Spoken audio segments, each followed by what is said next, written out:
Don't look back. You are never completely alone. The Moscow Rules, Part 1. The Summons. 1 Courchevel, France. The invasion began as it always did in the last days of December. They came by armored caravan up the winding road from the floor of the Rhone Valley, or descended onto the treacherous mountaintop airstrip by helicopter and private plane. Billionaires and bankers, oil tycoons and metal magnates, supermodels and spoiled children, the moneyed elite of a Russia resurgent. They streamed into the suites of the Cheval Blanc and the Byblos, and commandeered the big private chalets along the Rue de Bellecote. They booked Le Cave's nightclub for private all-night parties and looted the glittering shops of the Croisade. They snatched up all the best ski instructors and emptied the wine shops of their best champagne and cognac. By the morning of the 28th, there was not a hair appointment to be had anywhere in town, and Le Chalet de Pierre's, the famous slopeside restaurant renowned for its fire-roasted beef, had stopped taking reservations for dinner until mid-January. By New Year's Eve, the conquest was complete. Courchevel, the exclusive ski resort high in the French Alps, was once more a village under Russian occupation. Only the Hôtel Grand Courchevel managed to survive the onslaught from the east. Hardly surprising, devotees might have said, for at the Grand, Russians, like those with children, were quietly encouraged to find accommodations elsewhere. Her rooms were 30 in number, modest in size, and discreet in appointment. One did not come to the Grand for gold fixtures and suites the size of football pitches. One came for a taste of Europe as it once was. One came to linger over a Campari in the lounge bar, or to dawdle over coffee and Le Monde in the breakfast room. Gentlemen wore jackets to dinner and waited until after breakfast before changing into their ski attire. Conversation was conducted in a confessional murmur and with excessive courtesy. The internet had not yet arrived at the Grand, and the phones were moody. Her guests did not seem to mind. They were as genteel as the Grand herself and trended toward late middle age. A wit from one of the flashier hotels in the Jardin Alpin once described the Grand's clientele as the elderly and their parents. The lobby was small, tidy, and heated by a well-tended wood fire. To the right, near the entrance of the dining room, was reception, a cramped alcove with brass hooks for the room keys and pigeonholes for mail and messages. Adjacent to reception, near the Grand's single wheezing lift, stood the concierge desk. Early in the afternoon of the 2nd of January, it was occupied by Philippe, a neatly built former French paratrooper who wore the crossed golden keys of the International Concierge Institute on his spotless lapel and dreamed of leaving the hotel business behind for good and settling permanently on his family's truffle farm in Perigord. His thoughtful dark gaze was lowered toward a list of pending arrivals and departures. It contained a single entry: Lubin, Alex, arriving by car from Geneva. Booked into room 237. Ski rental required. Philippe cast his seasoned concierge's eye over the name. He had a flair for names. One had to in this line of work. Alex, short for Alexander, he reckoned. Or was it Alexander or Alexei? He looked up and cleared his throat discreetly. An impeccably groomed head poked from reception. It belonged to Ricardo, the afternoon manager. "I think we have a problem," Philippe said calmly. Ricardo frowned. He was a Spaniard from the Basque region. He didn't like problems. "What is it?" Philippe held up the arrivals sheet. "Lubin, Alex." Ricardo tapped a few keys on his computer with a manicured forefinger. 12 nights? Ski rental required? Who took this reservation? I believe it was Nadine. Nadine was the new girl. She worked the graveyard shift, and for the crime of granting a room to someone called Alex Lubin without first consulting Ricardo, she would do so for all eternity. "You think he's Russian?" Ricardo asked. "Guilty as charged." Ricardo accepted the verdict without appeal. Though senior in rank, he was 20 years Philippe's junior, and had come to rely heavily upon the older man's experience and judgment. "Perhaps we can dump him on our competitors." "Not possible. There isn't a room to be had between here and Albertville. Then I suppose we're stuck with him, unless, of course, he can be convinced to leave on his own." "What are you suggesting? Plan B, of course?" "It's rather extreme, don't you think?" "Yes, but it's the only way." The former paratrooper accepted his orders with a crisp nod and began planning the operation. It commenced at 4:12 p.m. when a dark gray Mercedes sedan with Geneva registration pulled up at the front steps and sounded its horn. Philippe remained at his pulpit for a full 2 minutes before donning his greatcoat at considerable leisure and heading slowly outside. By now, the unwanted Monsieur Alex Lubin, 12 nights, ski rental required, had left his car and was standing angrily next to the open trunk. He had a face full of sharp angles and pale blonde hair arranged carefully over a broad pate. His narrow eyes were cast downward into the trunk, toward a pair of large nylon suitcases. The concierge frowned at the bags as if he had never seen such objects before, then greeted the guest with a glacial warmth. "May I help you, monsieur?" The question had been posed in English. The response came in the same language with a distinct Slavic accent. "I'm checking into the hotel. Really, I wasn't told about any pending arrivals this afternoon. I'm sure it was just a slip-up. Why don't you have a word with my colleague at reception? I'm confident he'll be able to rectify the situation." Lubin murmured something under his breath and tramped up the steep steps. Philippe took hold of the first bag and nearly ruptured a disc trying to hoist it out. He's a Russian anvil salesman, and he's brought along a case filled with samples. By the time he had managed to heave the bags into the lobby, Lubin was slowly reciting his confirmation number to a perplexed-looking Ricardo, who, try as he might, had been unable to locate the reservation in question. The problem was finally resolved. A small mistake by one of our staff, Monsieur Lubin. "I'll be certain to have a word with her, only to be followed by another. Due to an oversight by the housekeeping staff, the room was not yet ready." "It will just be a few moments," Ricardo said in his most silken voice. "My colleague will place your bags in the storage room. Allow me to show you to our lounge bar. There will be no charge for your drinks, of course." There would be a charge, a rather bloated one, in fact. But Ricardo planned to spring that little surprise when Monsieur Lubin's defenses were at their weakest. Sadly, Ricardo's optimism that the delay would be brief turned out to be misplaced. Indeed, 90 additional minutes would elapse before Lubin was shown, sans baggage, to his room, in accordance with Plan B. There was no bathrobe for trips to the wellness center, no vodka in the minibar, and no remote for the television. The bedside alarm clock had been set for 4:15 a.m. The heater was roaring. Philippe covertly removed the last bar of soap from the bathroom, then, after being offered no gratuity, slipped out the door with a promise that the bags would be delivered in short order. Ricardo was waiting for him as he came off the lift. How many vodkas did he drink in the bar? 7, said Ricardo.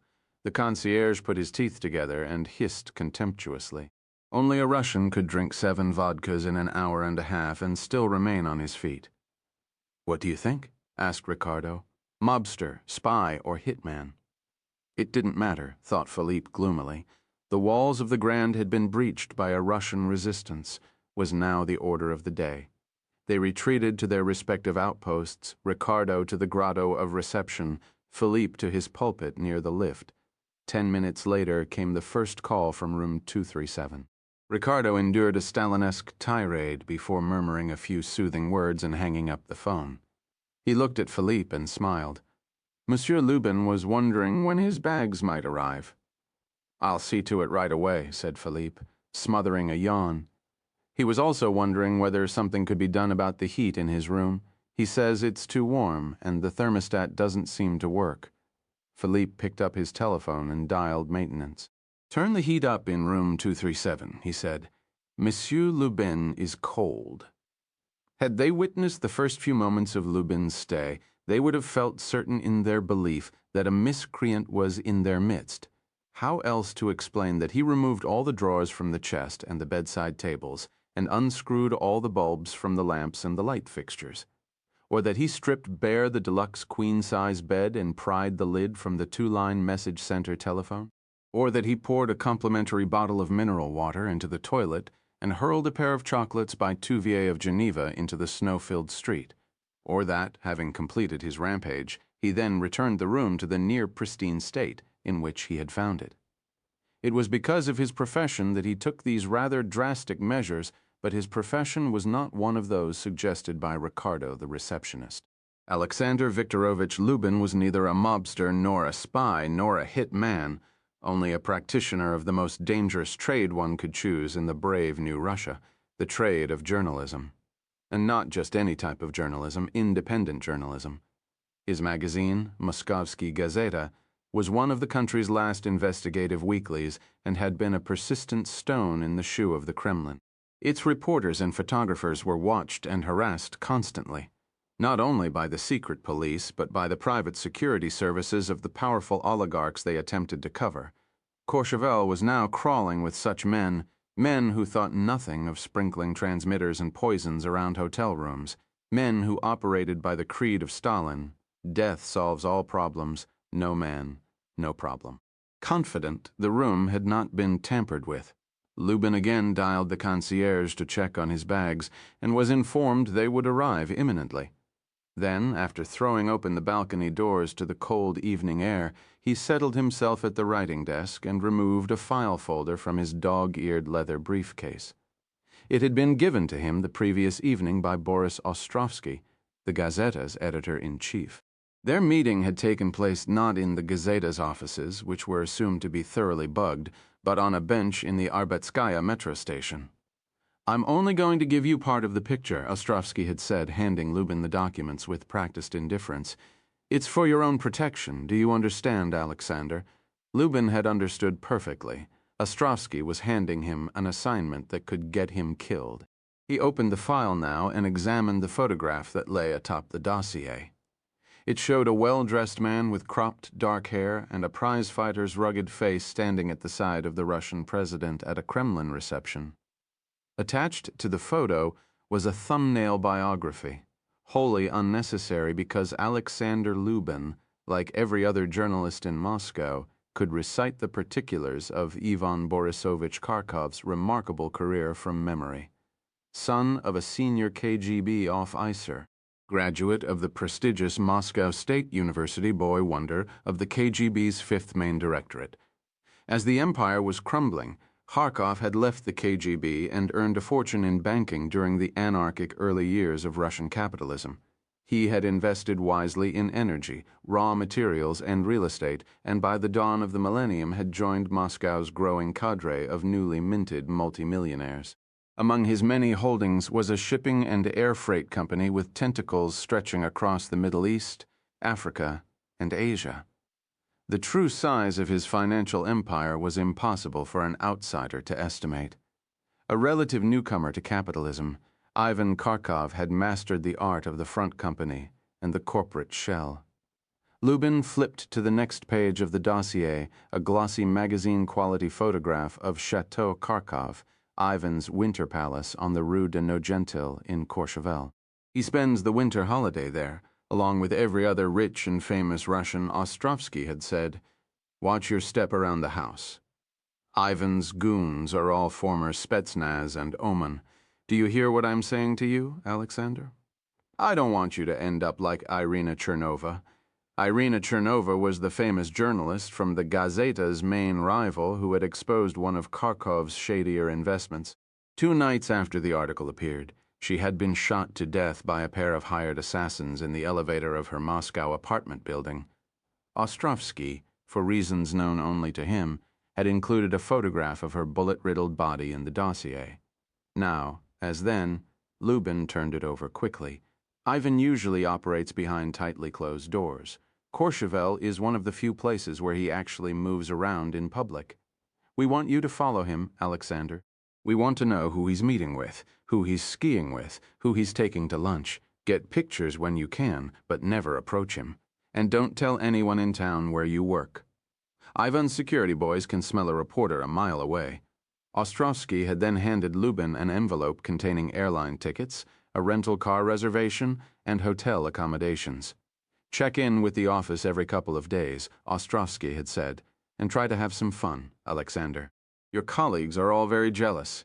You get to go to Courchevel and party with the rich and famous while we freeze to death in Moscow. On that note, Ostrovsky had risen to his feet and walked to the edge of the platform. Lubin had slipped the dossier into his briefcase and immediately broken into a drenching sweat. He was sweating again now. The damn heat, the furnace was still blazing away. He was starting to reach for the telephone to lodge another complaint when finally he heard the knock. He covered the length of the short entrance hall in 2 resentful strides and flung open the door without bothering to ask who was on the other side. A mistake, he thought immediately, for standing in the semi-darkness of the corridor was a man of medium height, dressed in a dark ski jacket, a woolen cap, and mirrored goggles. Lubin was wondering why anyone would wear goggles inside a hotel at night when the first blow came, a vicious sideways chop that seemed to crush his windpipe. The second strike, a well-aimed kick to the groin, caused his body to bend in half at the waist. He was able to emit no protest as the man slipped into the room and closed the door soundlessly behind him. Nor was he able to resist when the man forced him onto the bed and sat astride his hips. The knife that emerged from the inside of the ski jacket was the type wielded by elite soldiers. It entered Lubin's abdomen just below the ribs and plunged upward toward his heart. As his chest cavity filled with blood, Lubin was forced to suffer the additional indignity of watching his own death reflected in the mirrored lenses of his killer's goggles.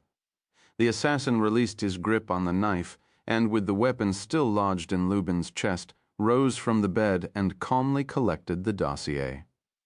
Alexander Lubin felt his heart beat a final time as his killer slipped silently from the room. The heat, he was thinking. The damn heat. It was shortly after 7 when Philippe finally collected Monsieur Lubin's bags from storage and loaded them onto the lift. Arriving at room 237, he found the Do Not Disturb sign hanging from the latch. In accordance with the conventions of Plan B, he gave the door 3 thunderous knocks. Receiving no reply, he drew his passkey from his pocket and entered, just far enough to see 2 size 12 Russian loafers hanging a few inches off the end of the bed. He left the bags in the entrance hall and returned to the lobby where he delivered a report of his findings to Ricardo, passed out drunk.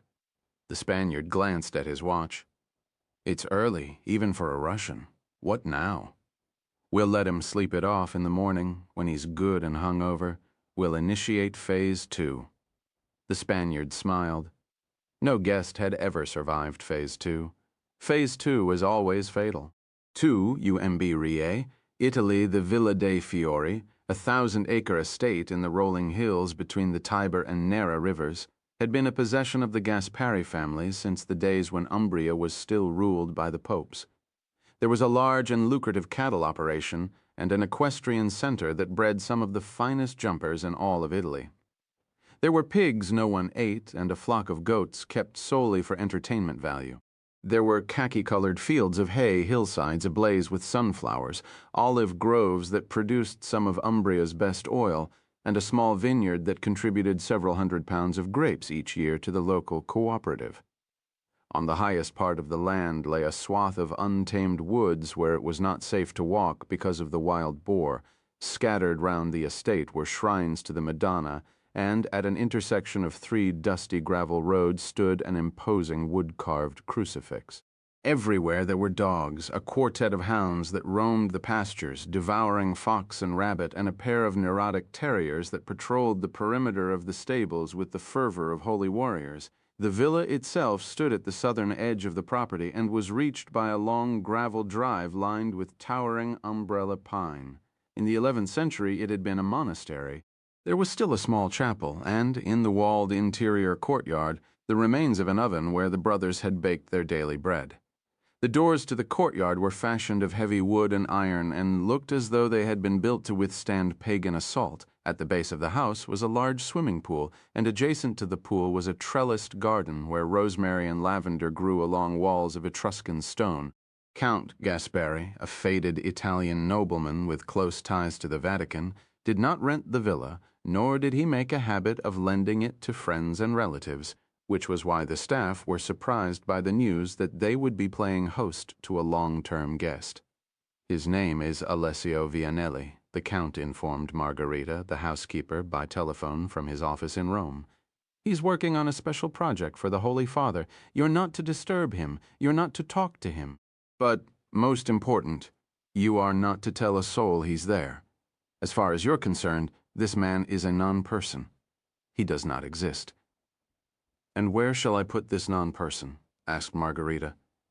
"In the master suite, overlooking the swimming pool, and remove everything from the drawing room, including the paintings and the tapestries. He plans to use it as his workspace. Everything. Everything. Will Anna be cooking for him? I've offered her services, but as yet have received no answer. Will he be having any guests? It is not outside the realm of possibility. What time should we expect him? He refuses to say. He's rather vague, our Signore Vianelli. As it turned out, he arrived in the dead of night, sometime after 3, according to Margarita, who was in her room above the chapel at the time and woke with the sound of his car. She glimpsed him briefly as he stole across the courtyard in the moonlight, a dark-haired man, thin as a rail, with a duffel bag in one hand and a maglite torch in the other. He used the torch to read the note she had left at the entrance of the villa, then slipped inside with the air of a thief stealing into his own home. A moment later, a light came on in the master bedroom, and she could see him prowling restlessly about as though looking for a lost object. He appeared briefly in the window, and for several tense seconds they gazed at each other across the courtyard. Then he gave her a single soldierly nod and drew the shutters closed with an emphatic thump. They greeted each other properly the next morning at breakfast. After an exchange of polite but cool pleasantries, he said he had come to the Villa dei Fiori for the purposes of work. Once that work began, he explained, noise and interruptions were to be kept to a minimum, though he neglected to say precisely what sort of work he would be doing or how they would know whether it had commenced. He then forbade Margarita to enter his rooms under any circumstances and informed a devastated Anna he would be seeing to his own meals. When recounting the details of the meeting for the rest of the staff, Margarita described his demeanor as standoffish. Anna, who took an instant loathing to him, was far less charitable in her depiction. "Unbearably rude," she said. "The sooner he's gone, the better." His life quickly acquired a strict routine. After a Spartan breakfast of espresso and dry toast, he would set out on a long forced march around the estate. At first he snapped at the dogs when they followed him, but eventually he seemed resigned to their company. He walked through the olive groves and the sunflowers, and even ventured into the woods. When Carlos pleaded with him to carry a shotgun because of the wild boar, he calmly assured Carlos that he could look after himself. After his walk, he would spend a few moments tending to his quarters and laundry, then prepare a light lunch, usually a bit of bread and local cheese, pasta with canned tomato sauce if he was feeling particularly adventurous. Then, after a vigorous swim in the pool, he would settle in the garden with a bottle of Orvieto and a stack of books about Italian painters. His car, a battered Volkswagen Passat, gathered a thick layer of dust, for not once did he set foot outside the estate. Anna went to market for him, resentfully filling her basket with the air of a virtuoso forced to play a child's simple tune. Once she tried to slip a few local delights past his defenses. But the next morning, when she arrived for work, the food was waiting for her on the kitchen counter, along with a note explaining that she had left these things in his refrigerator by mistake. The handwriting was exquisite. As the days ground gloriously past, the non-person called Alessio Vianelli, and the nature of his mysterious work on behalf of the Holy Father, became something of an obsession for the staff of the Villa dei Fiori. Margarita, a temperamental soul herself, thought him a missionary recently returned from some hostile region of the world. Anna suspected a fallen priest who had been cast into Umbrian exile, but then Anna was inclined to see the worst in him. Isabella, the ethereal half-Swede who oversaw the horse operation, believed him to be a recluse theologian at work on an important church document. Carlos, the Argentine cowboy who tended the cattle, reckoned he was an agent of Vatican intelligence. To support this theory, he cited the nature of Signore Vianelli's Italian, which, while fluent, was tinged with a faint accent that spoke of many years in foreign lands, and then there were the eyes, which were an unnerving shade of emerald green. "Take a look into them, if you dare," Carlos said. "He has the eyes of a man who knows death." During the second week, there were a series of events that clouded the mystery further. The first was the arrival of a tall young woman with riotous auburn hair and eyes the color of caramel. She called herself Francesca, spoke Italian with a pronounced Venetian accent, and proved to be a much-needed breath of fresh air. She rode the horses. Quite well, actually. Isabella informed the others and organized elaborate games involving the goats and the dogs. She secretly permitted Margarita to clean Signore Vianelli's rooms and even encouraged Anna to cook. Whether they were husband and wife was unclear. Margarita, however, was sure of two things. Signore Vianelli and Francesca were sharing the same bed, and his mood had improved dramatically since her arrival. And then there were the delivery trucks. The first dispensed a white table of the sort found in professional laboratories. The second, a large microscope with a retractable arm. Then came a pair of lamps that, when switched on, made the entire villa glow with an intense white light. Then it was a case of chemicals that, when opened, made Margarita feel faint from the stench.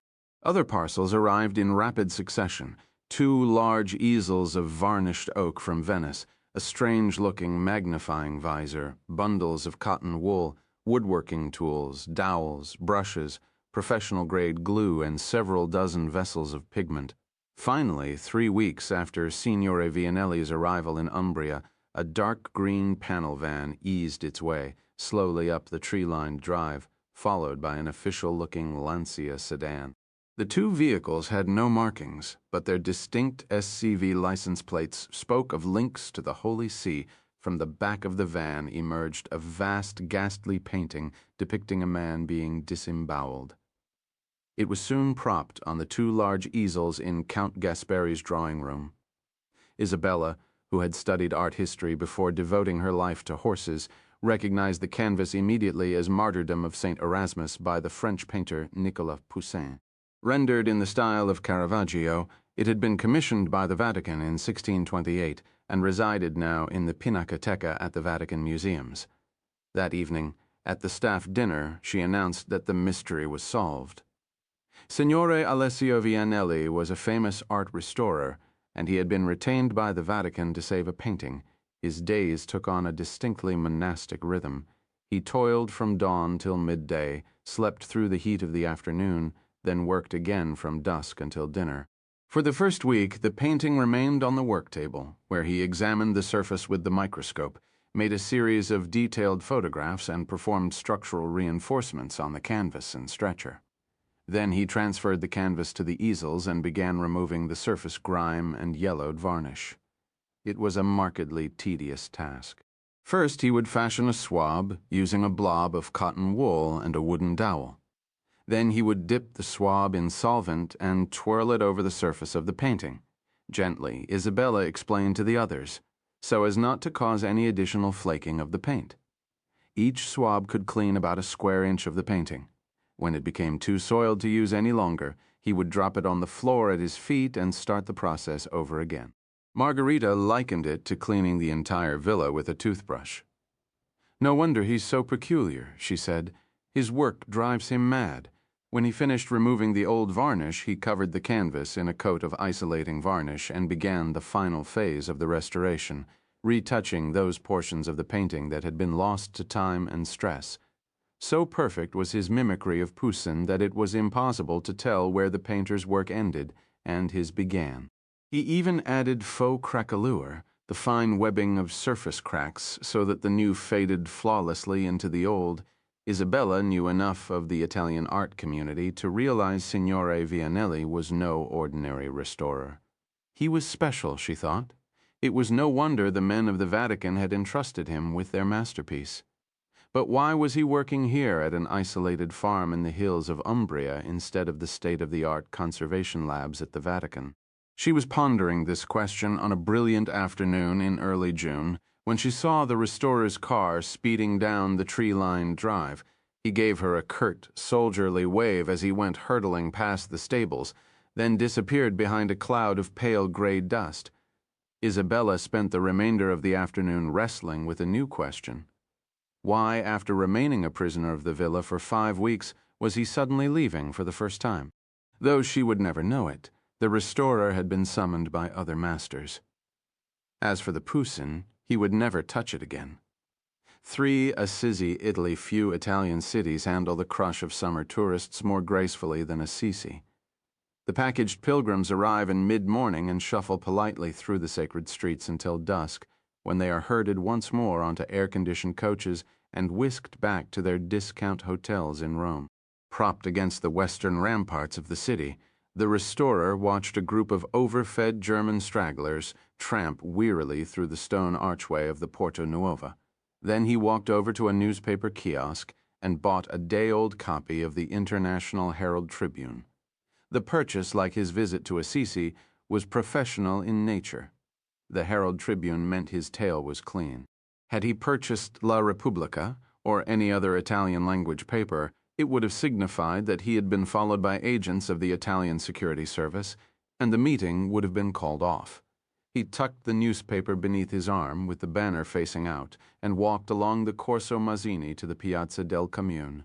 At the edge of a fountain sat a girl in faded blue jeans and a gauzy cotton top. She pushed her sunglasses onto her forehead and peered across the square toward the entrance of the Via Portica. The restorer dropped the paper into a rubbish bin and set off down the narrow street. The restaurant where he had been instructed to come was about 100 yards from the Basilica di San Francesco. He told the hostess he was meeting a man called Monsieur Lafont and was immediately shown onto a narrow terrace with sweeping views of the Tiber River Valley. At the end of the terrace, reached by a flight of narrow stone steps, was a small patio with a single private table. Potted geraniums stood along the edge of the balustrade, and overhead stretched a canopy of flowering vines. Seated before an open bottle of white wine was a man with cropped strawberry blonde hair and the heavy shoulders of a wrestler. Lafont was only a work name. His real name was Uzi Navot, and he held a senior post in the secret intelligence service of the State of Israel. He was also one of the few people in the world who knew that the Italian art restorer known as Alessio Vianelli was actually an Israeli from the valley of Jezreel named Gabriel Allon. "Nice table," said Gabriel, as he took his seat. "It's one of the fringe benefits of this life. We know all the best tables in all the best restaurants in Europe." Gabriel poured himself a glass of wine and nodded slowly. They did know all the best restaurants, but they also knew all the dreary airport lounges, all the stinking rail platforms, and all the moth-eaten transit hotels. The supposedly glamorous life of an Israeli intelligence agent was actually one of near-constant travel and mind-numbing boredom broken by brief interludes of sheer terror. Gabriel Allen had endured more such interludes than most agents by association. So had Uzi Navot.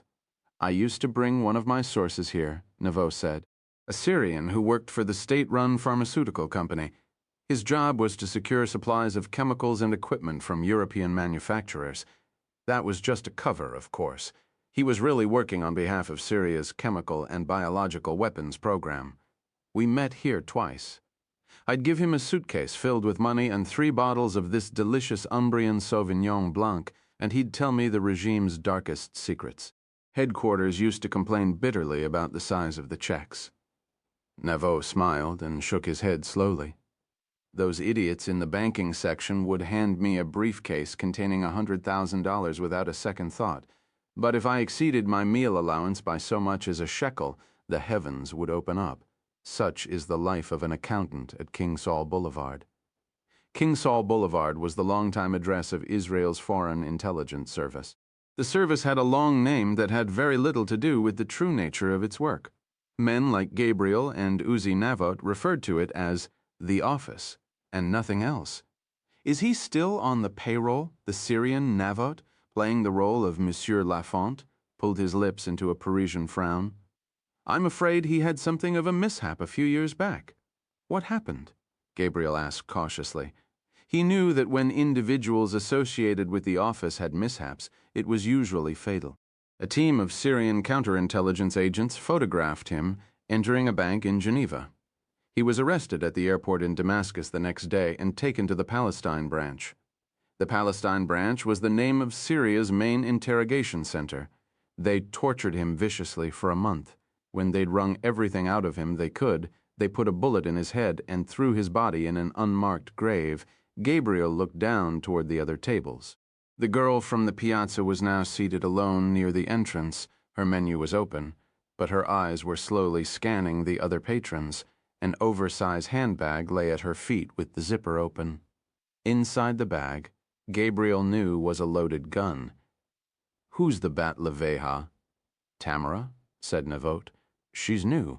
She's also very pretty," Yes? said Navote, as though he'd never noticed that before. "You could have selected someone who was over 30. She was the only girl available on short notice. Just make sure you behave yourself, Monsieur Lafont. The days of torrid affairs with my female escort officers are officially over." Navote removed his spectacles and laid them on the table. They were highly fashionable and far too small for his large face. "Bella has decided it's time we finally get married. So that explains the new eyeglasses. You're the chief of Special Ops now, Uzi. You really should be able to choose your own glasses." Special Ops, in the words of the celebrated Israeli spy master Ari Shamron, was the dark side of a dark service. They were the ones who did the jobs no one else wanted or dared to do. They were executioners and kidnappers, buggers and blackmailers, men of intellect and ingenuity with a criminal streak wider than the criminals themselves, multilinguists and chameleons who were at home in the finest hotels and salons in Europe or the worst back alleys of Beirut and Baghdad. "I thought Bella had grown weary of you," Gabriel said. "I thought you two were in the final throes. Your wedding to Kyara managed to rekindle her belief in love at the moment. We are in tense negotiations over the time and place." Navo frowned. "I'm confident it will be easier to reach agreement with the Palestinians over the final status of Jerusalem than it will be for Bella and me to come to terms over wedding plans." Gabriel raised his wine glass a few inches from the white tablecloth and murmured, "Mazel tov, Uzi. That's easy for you to say," Navote said gloomily. "You see, Gabriel, you've set the bar rather high for the rest of us. Imagine a surprise wedding, perfectly planned and executed, the dress, the food, even the place settings, exactly what Chiara wanted. And now you're spending your honeymoon at an isolated villa in Umbria, restoring a painting for the Pope. How's a mere mortal like me ever supposed to live up to that?" "I had help," Gabriel smiled. "Special Ops really did do a lovely job with the arrangements, didn't they? If our enemies ever find out Special Ops planned a wedding, our vaunted reputation will be ruined."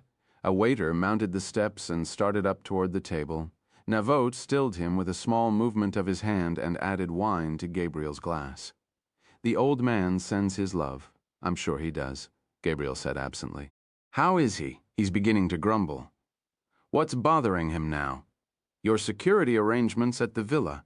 He thinks they're less than satisfactory." "Precisely 5 people know I'm in the country: the Italian Prime Minister, the chiefs of his intelligence and security services, the Pope, and the Pope's private secretary. He still thinks the security is inadequate." Nouveau hesitated, and I'm afraid that, given recent developments, I must concur. "What recent developments?"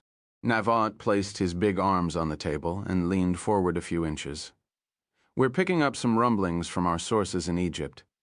It seems Sheikh Tayyib is rather upset with you for foiling his well-laid plan to bring down the Mubarak government. He's instructed all Sword of Allah operatives in Europe and the Middle East to begin looking for you at once. Last week, a sword agent crossed into Gaza and asked Hamas to join in the search. I take it our friends in Hamas agreed to help." Without hesitation, Navot's next words were spoken not in French but in quiet Hebrew. "As you might imagine, the old man is hearing these reports about the gathering threats to your life, and he is fixated on one single thought. Why is Gabriel Allen, Israel's avenging angel and most capable secret servant, sitting on a cattle ranch in the hills of Umbria restoring a painting for His Holiness Pope Paul VII? Gabriel looked out at the view. The sun was sinking toward the distant hills in the west, and the first lights were coming up on the valley floor. An image flashed in his memory, a man with a gun in his outstretched hand, firing bullets into the face of a fallen terrorist beneath the north tower of Westminster Abbey. It appeared to him in oil on canvas, as if painted by the hand of Caravaggio. "The angel is on his honeymoon," he said, his gaze still focused on the valley, "and the angel is in no condition to work again." We don't get honeymoons, Gabriel, not proper ones, in any case. As for your physical condition, God knows you went through hell at the hands of the sword of Allah. No one would blame you if you left the office for good this time. No one but Shamron, of course. Navot picked at the tablecloth but made no reply.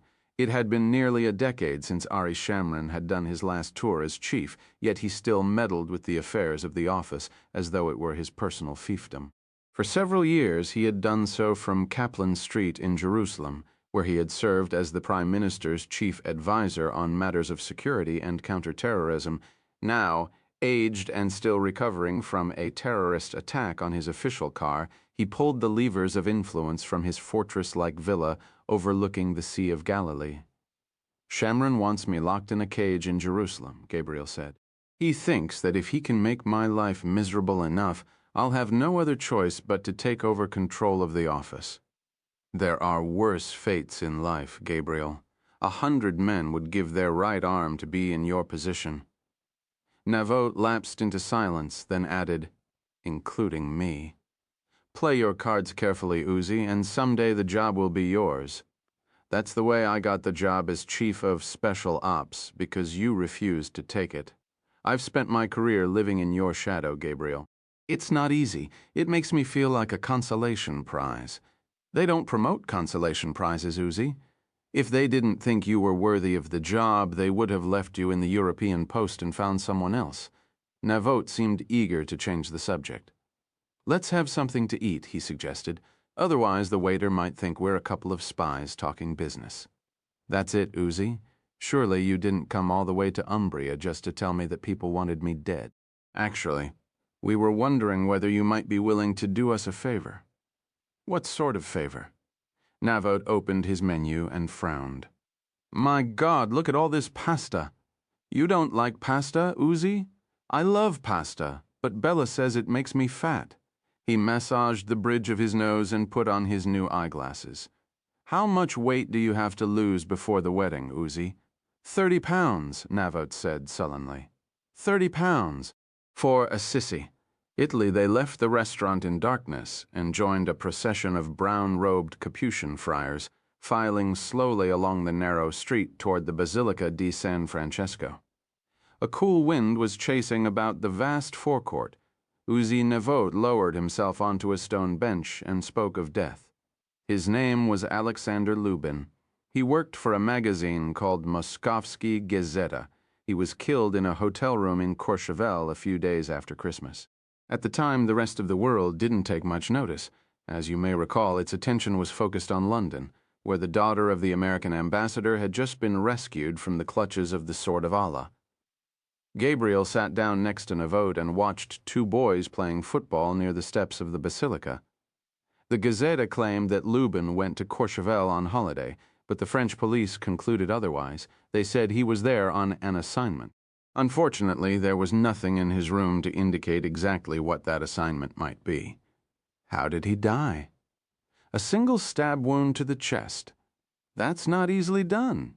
Better yet, the killer managed to do it in a way that no one heard a thing. It's a small hotel with poor security. No one even remembered seeing him. A professional? So it would appear. Russian journalists are dropping like flies these days. Uzi, what does this have to do with us?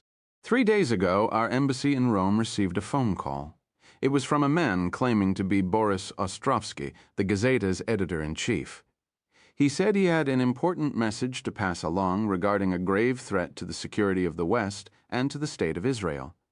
He said he wanted to meet with someone from Israeli intelligence in order to explain the nature of this threat. What is it? We don't know yet. You see, Ostrovsky wants to meet with a specific agent of Israeli intelligence, a man who has made a habit of getting his picture in the paper, saving the lives of important people. The flash of a camera illuminated the forecourt like lightning. Navot and Gabriel stood in unison and started toward the basilica. 5 minutes later, after descending a long flight of steps, they were seated in the gloom of the lower church before the tomb of St. Francis. Navot spoke in a whisper. We tried to explain to Ostrovsky that you weren't free to take a meeting at the moment, but I'm afraid he's not the sort to take no for an answer. He looked at the tomb. Are the old boy's bones really in there? Gabriel shook his head. The church keeps the exact location of the remains a carefully guarded secret because of relic hunters.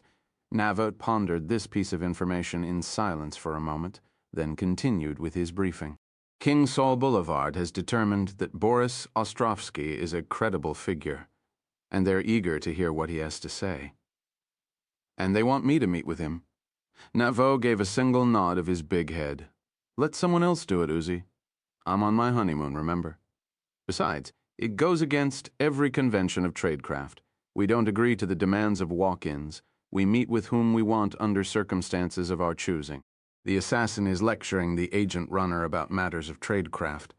A nun in full habit materialized out of the gloom and pointed toward a sign that forbade talking in the area surrounding the tomb.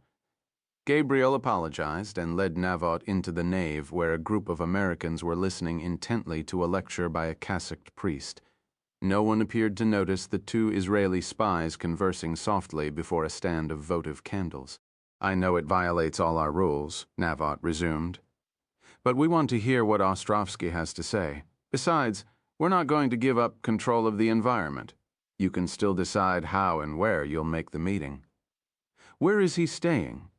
He's barricaded in a room at the Excelsior. He'll be there until the day after tomorrow, then he's heading back to Russia. He's made it clear he wants no contact from us in Moscow. Navot drew a photograph from the breast pocket of his blazer and handed it to Gabriel. It showed a balding, overweight man in his early 50s with a florid face. We've given him a set of instructions for a surveillance detection run tomorrow afternoon.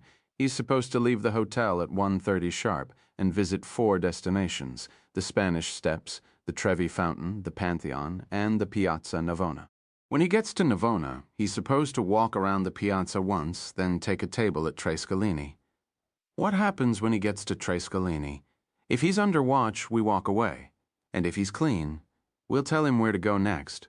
And where's that? A safe flat? Navot shook his head. I don't want him near any of our properties. I'd rather do it someplace public, someplace where it will look like you're just 2 strangers chatting. He hesitated, then added, someplace a man with a gun can't follow. Ever heard of the Moscow rules, Uzi? I live by them. Perhaps you recall Rule 3, assume everyone is potentially under opposition control. It's quite possible we're going to a great deal of trouble to meet with a man who's going to spoon-feed us a pile of Russian shit. Gabriel looked down at the photograph. Are we sure this man is really Boris Ostrovsky? Moscow Station says it's him. Gabriel returned the photograph to the envelope and looked around the lower church. In order to get back into the country, I had to make a solemn promise to the Vatican and the Italian services. No operational work of any kind on Italian soil. Who says you're going to operate? You're just going to have a conversation with a Russian editor who just lost one of his reporters to a professional assassin in Courchevel. Gabriel shook his head slowly. I don't know about you, Uzi, but I don't think it's exactly good karma to lie to a pope. Shamron is our pope, and Shamron wants it done. Gabriel led Navot from the basilica, and they walked together through the darkened streets with the Bat Leveja trailing quietly after them. He didn't like it, but he had to admit he was curious about the nature of the message the Russian wanted to deliver. The assignment had one other potential windfall. It could be used as leverage to get Shamron off his back once and for all.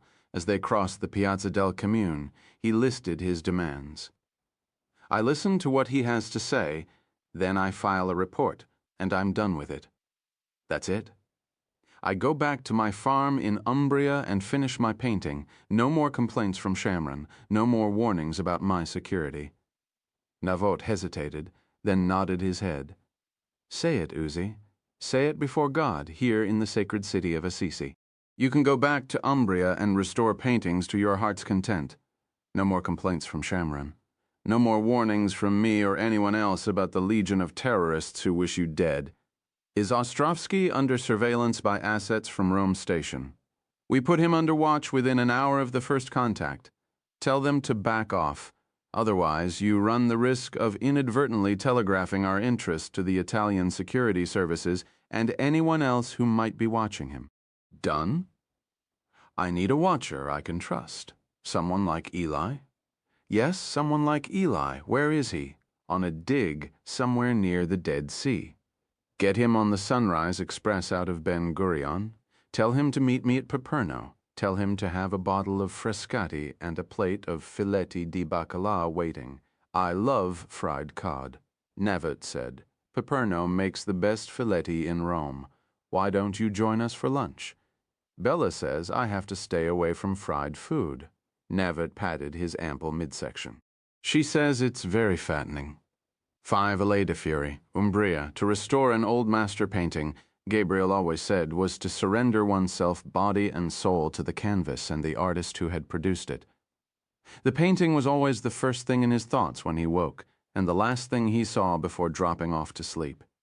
Even in his dreams he could not escape it, nor could he ever walk past a restoration in progress without stopping to examine his work. He switched off the halogen lamps now and climbed the stone steps to the second floor. Chiara was propped on one elbow in bed, leafing distractedly through a thick fashion magazine. Her skin was dark from the Umbrian sun, and her auburn hair was moving faintly in the breeze of the open window. A dreadful Italian pop song was issuing from the bedside clock radio. 2 Italian celebrities were engaged in a deep but silent conversation on the muted TV. Gabriel pointed the remote at the screen and fired. I was watching that, she said without looking at him. Oh, really? What was it about? Something to do with a man and a woman. She licked her forefinger and elaborately turned the page of her magazine. Did you boys have a nice time? Where's your gun? She lifted the corner of the bed cover, and the walnut grip of a Beretta 9mm shone in the light of her reading lamp. Gabriel would have preferred the weapon be more accessible, but he resisted the impulse to chide her. Despite the fact that she had never handled a gun before her recruitment, Chiara routinely outscored him in accuracy on the basement firing range at King Saul Boulevard, a rather remarkable achievement considering the fact she was the daughter of the chief rabbi of Venice and had spent her youth in the tranquil streets of the city's ancient Jewish ghetto. Officially, she was still an Italian citizen. Her association with the office was a secret, as was her marriage to Gabriel. She covered the Beretta again and flipped another page. How's Uzi? He and Bella are going to get married. Is it serious or just idle talk? You should see the eyeglasses she has him wearing. When a man lets a woman choose his eyeglasses, it's only a matter of time before he's standing under a chuppah with his foot on a glass. She looked up and scrutinized him carefully. Maybe it's time you had your eyes checked, Gabriel. You were squinting last night when you were watching television. I was squinting because my eyes were fatigued from working all day. You never used to squint, you know, Gabriel. You've reached an age when most men. I don't need glasses, Chiara, and when I do, I'll be sure to consult you before choosing the frames. You look very distinguished when you wear false eyeglasses for cover. She closed her magazine and lowered the volume on the clock radio. So is that why Uzi came all the way to Italy to see you? To tell you he was getting married? The sword of Allah has hung a contract around my neck. Shamron is concerned about our security. That sounds like something that could have been handled with a phone call, darling. Surely Uzi had more to say than that. He wants me to run an errand for him in Rome. Really? What sort of errand? It's need to know, Chiara. Good, Gabriel, because I need to know why you would interrupt our honeymoon to run off on an assignment. It's not an assignment. I'll be back tomorrow night. What's the job, Gabriel? And don't hide behind silly office rules and regulations. We've always told each other everything. She paused. Haven't we? Gabriel sat down on the edge of the bed and told her about Boris Ostrovsky and his unorthodox request for an audience. And you agreed to this? She gathered her hair into a bun and patted the bed distractedly for a clasp. Am I the only one who's considered the possibility that you're walking straight into a trap? It may have crossed my mind. Why didn't you just tell them to send a stand-in? Surely Uzi can find someone from Special Ops who looks enough like you to fool a Russian journalist who's never seen you in person before. Greeted by Gabriel's silence, Chiara supplied her own answer. Because you're curious what this Russian has to say, aren't you? Not enough to interrupt my honeymoon? Chiara gave up trying to find the clasp and allowed her hair to tumble about her shoulders once more. Uzi and Shamron will always dream up something to keep pulling you back into the office, Gabriel, but you only get one honeymoon. Gabriel walked over to the closet and took down a small leather overnight bag from the top shelf. Chiara watched him silently as he filled it with a change of clothing. She could see that further debate was futile. Did Uzi have a bat leveha? A very pretty one, actually. We're all pretty, Gabriel. You middle-aged office hacks love to go into the field with a pretty girl on your arm, especially when she has a big gun in her handbag. Who was it? He said her name was Tamara. She is pretty. She's also trouble. Bella better keep an eye on her. Chiara looked at Gabriel packing his bag. Will you really be back tomorrow night? If everything goes according to plan. When was the last time one of your assignments went according to plan? She took hold of the Beretta and held it out toward him. Do you need this? I have one in the car. Who's going to be watching your back? Not those idiots from Rome Station. Eli's flying to Rome in the morning. Let me come with you. I've already lost one wife to my enemies. I don't want to lose another, so what am I supposed to do while you're gone? Make sure no one steals the Poussin. His Holiness will be rather miffed if it vanishes while in my possession. He kissed her and started toward the door. And whatever you do, don't try to follow me. Uzi put a security detail at the front gate. Bastard? She murmured as he started down the steps. I heard that Chiara. She picked up the remote and pointed it at the TV. Good. 6. Rome. To call it a safe flat was no longer accurate. Indeed, Gabriel had spent so much time in the pleasant apartment near the top of the Spanish Steps that the Lords of Housekeeping, the division of the office that handled secure accommodations, referred to it as his Rome address. There were 2 bedrooms, a large light-filled sitting room, and a spacious terrace that looked west toward the Piazza di Spagna and St. Peter's Basilica.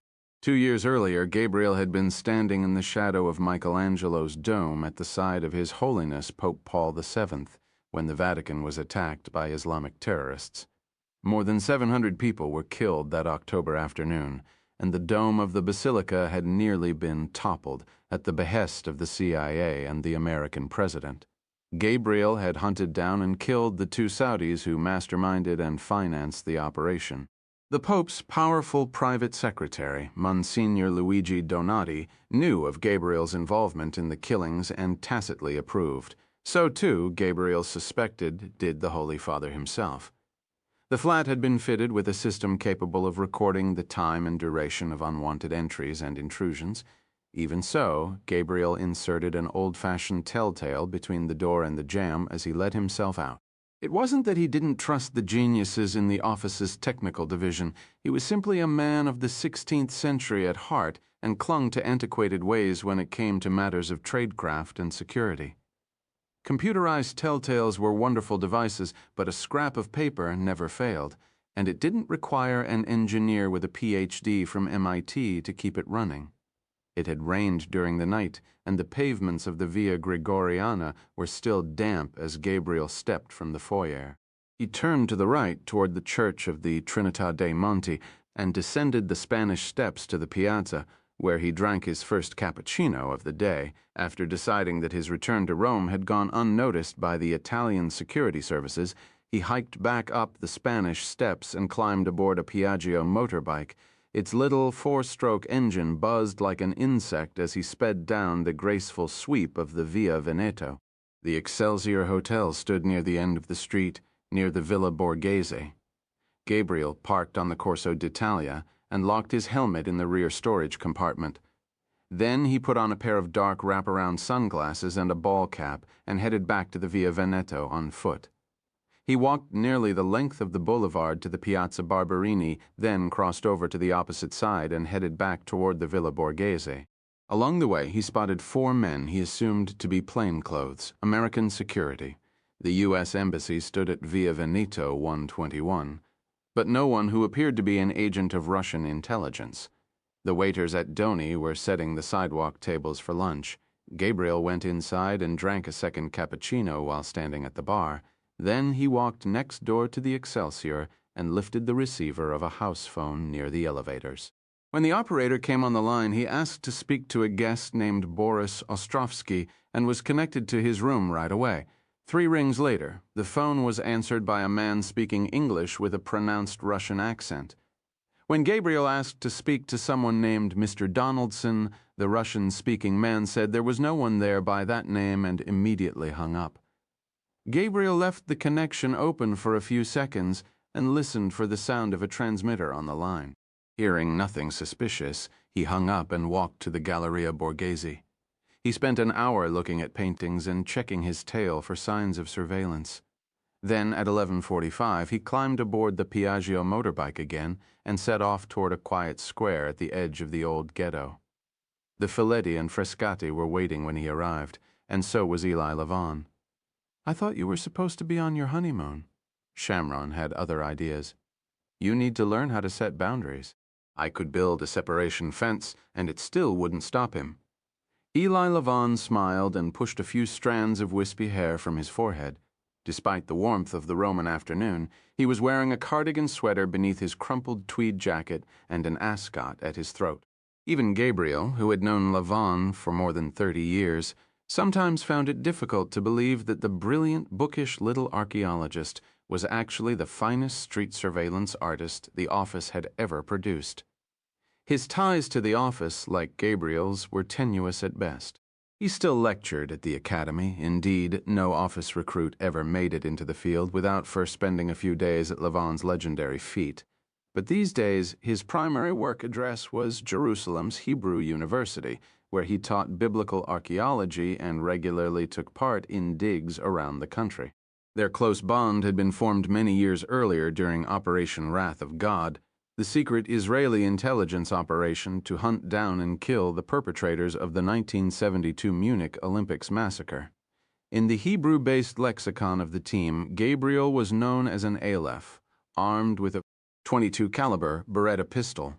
He had personally assassinated 6 of the Black September terrorists responsible for Munich, including a man named Wadel Abdel Swaiter, whom he had killed in the foyer of an apartment building a few miles from where they were seated now.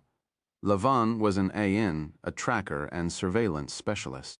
They had spent 3 years stalking their prey across Western Europe, killing both at night and in broad daylight, living in fear that at any moment they would be arrested by European police and charged as murderers. When they finally returned home, Gabriel's temples were the color of ash, and his face was that of a man 20 years his senior. Lavon, who had been exposed to the terrorists for long periods of time with no backup, suffered from innumerable stress disorders, including a notoriously fickle stomach. Gabriel winced inwardly as Lavon took a very large bite of the fish. He knew the little watcher would pay for it later. "Uzi tells me you're working in the Judean desert. I hope it wasn't something too important." "Only one of the most significant archaeological expeditions in Israel in the last 20 years. We've gone back into the Cave of Letters, but instead of being there with my colleagues, sifting through the relics of our ancient past, I'm in Rome with you." Lavon's brown eyes flickered around the piazza. "But then, we have a bit of history here ourselves, don't we, Gabriel? In a way, this is where it began for the two of us." "It began in Munich, Eli, not Rome." "I can still smell that damn fig wine he was carrying when you shot him. Do you remember the wine, Gabriel?" "I remember, Eli. Even now, the smell of figs turns my stomach." Lavon took a bite of the fish. "We're not going to kill anyone today, are we, Gabriel?" "Not today, Eli. Today, we just talk. You have a picture?" Gabriel removed the photograph from his shirt pocket and placed it on the table. Lavon shoved on a pair of smudged half-moon reading glasses and scrutinized the image carefully. "These Russians all look the same to me. I'm sure they feel the same way about you." "I know exactly how they feel about me. Russians made the lives of my ancestors so miserable that they chose to live beside a malarial swamp in Palestine instead. They supported the creation of Israel to begin with, but in the 60s they threw in their lot with those who were sworn to destroy us. The Russians like to portray themselves as allies of the West in the war against international terrorism, but we should never forget they helped to create international terrorism in the first place. They encouraged leftist terror groups across Western Europe in the 70s and 80s, and, of course, they were the patron saints of the PLO. They gave Arafat and his killers all the weapons and explosives they wanted, along with freedom of movement behind the Iron Curtain. Don't forget, Gabriel, the attack on our athletes in Munich was directed from East Berlin. Are you finished, Professor? Levin slipped the photo into the breast pocket of his jacket. Gabriel ordered 2 plates of spaghetti con carciofi and briefed Levin on the assignment as they ate the last of the fish. And if he's clean when he gets to Tre Scalini? Levin asked. What happens then? I want you to have a go at him in that fluent Russian of yours, back him into a corner and see if he breaks, and if he insists on talking to you, then you tell him to visit one more Roman tourist attraction. Which one? Levin, after hearing Gabriel's answer, picked at the corner of his napkin in silence for a moment. It certainly meets your requirements for a public place, Gabriel, but I doubt that your friend His Holiness will be pleased if he ever finds out you used his church for a clandestine meeting. It's a basilica, Eli, and His Holiness will never know a thing unless something goes wrong. It's my honeymoon. What could go wrong? The waiter appeared with the 2 plates of pasta. Levin glanced at his wristwatch. Are you sure we have time for lunch? Eat your pasta, Eli. You have a long walk ahead of you. 7. Rome. They finished their lunch at a slightly un-Roman pace and departed the ghetto aboard the Piaggio scooter. Gabriel dropped Levin near the Excelsior and rode to the Piazza di Spagna, where he took a window table at Café Greco. He appeared to be engrossed in his copy of La Repubblica as Boris Ostrovsky came strolling along the Via Condotti. Levin was trailing 50 yards behind.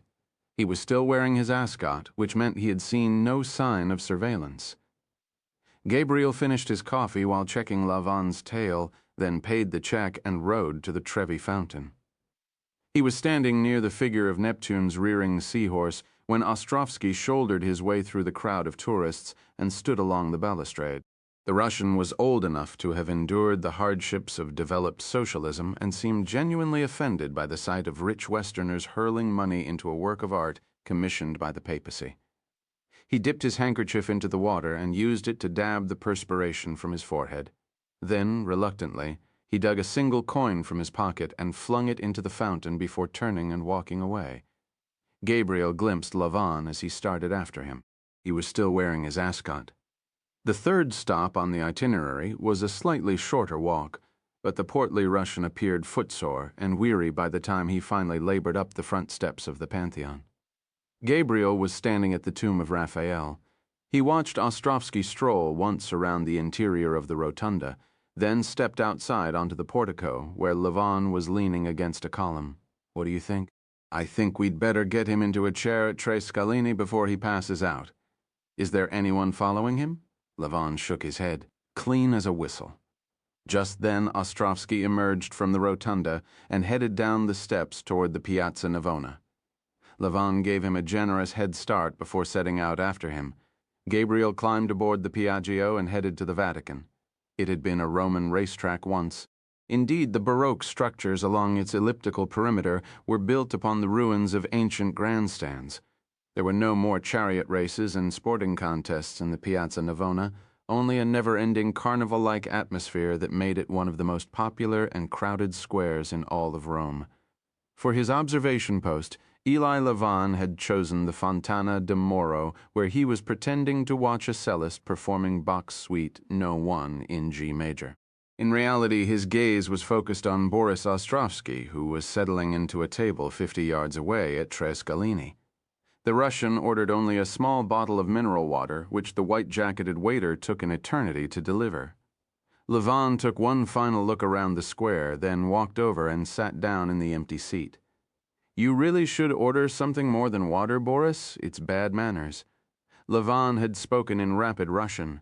Ostrovsky responded in the same language. I'm a Russian journalist. I don't take beverages in public unless they come with a cap on them. He regarded Levin and frowned as though he had decided the small man in the crumpled tweed jacket could not possibly be the legendary Israeli agent whom he had read about in the newspapers. Who are you? None of your business. Another frown. I did everything I was told to do. Now where is he? Who? The man I want to speak with. The man called Alon. What makes you think we would ever let you anywhere near him? No one summons Gabriel Allen. It's always the other way around. A waiter sauntered over to the table. Levin, in respectable Italian, ordered 2 coffees and a plate of tartufo. Then he looked again at Ostrovsky. The Russian was perspiring freely now and glancing nervously around the piazza. The front of his shirt was damp, and beneath each arm was a dark blossom of sweat. "Something bothering you, Boris?" "Something is always bothering me. It's how I stay alive." "Who are you afraid of?" "The Siloviki," he said. "The Siloviki? I'm afraid my Russian isn't that good, Boris. Your Russian is very good, my friend, and I'm a bit surprised you haven't heard the word before. It's how we refer to the former KGB men who are now running my country. They do not take kindly to dissent, and that's putting it mildly. If you cross them, they will kill you. They kill in Moscow. They kill in London. And they wouldn't hesitate to kill here." Ostrovsky looked around the lively piazza in the historic center of Rome. "Relax, Boris, you're clean. No one followed you here." "How do you know? We're good at what we do." "They're better, my friend. They've had a lot of practice. They've been at it since the revolution. All the more reason why you're not going anywhere near the man you wish to speak to. Give me the message, Boris, and I'll give it to Alan. It's much safer that way for everyone. It's the way we do things. The message I have to deliver is of the utmost gravity. I speak to him and only him." The waiter appeared with the coffee and chocolate. Levin waited until he was gone before speaking again. "I am a good friend of the man in question. I've known him for a long time. If you give me the message, you can be sure it will reach his ears. I meet with Alan, or I go back to Moscow in the morning and meet with no one at all. The choice is yours."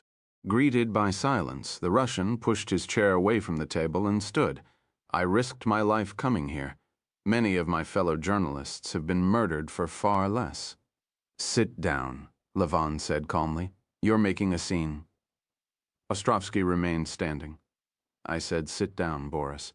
This time Ostrovsky obeyed. He was a Russian. He was used to taking orders. "Is this your first time in Rome?" Levin asked. Ostrovsky nodded his head. "Allow me to give you some advice on your next destination." Levin leaned forward across the table, as did Ostrovsky. 2 minutes later, the Russian journalist was on his feet again, this time heading eastward across the piazza toward the Tiber. Levin remained at Trescalini long enough to make a brief call on his mobile phone. Then he paid the check and started after him. At the heart of St. Peter's Square, flanked by Bernini's colossal Tuscan colonnade, stands the Egyptian obelisk, brought to Rome from Egypt by Emperor Caligula in the year 37. It was moved to its current location in 1586 and raised in a monumental feat of engineering involving 140 horses and 47 winches.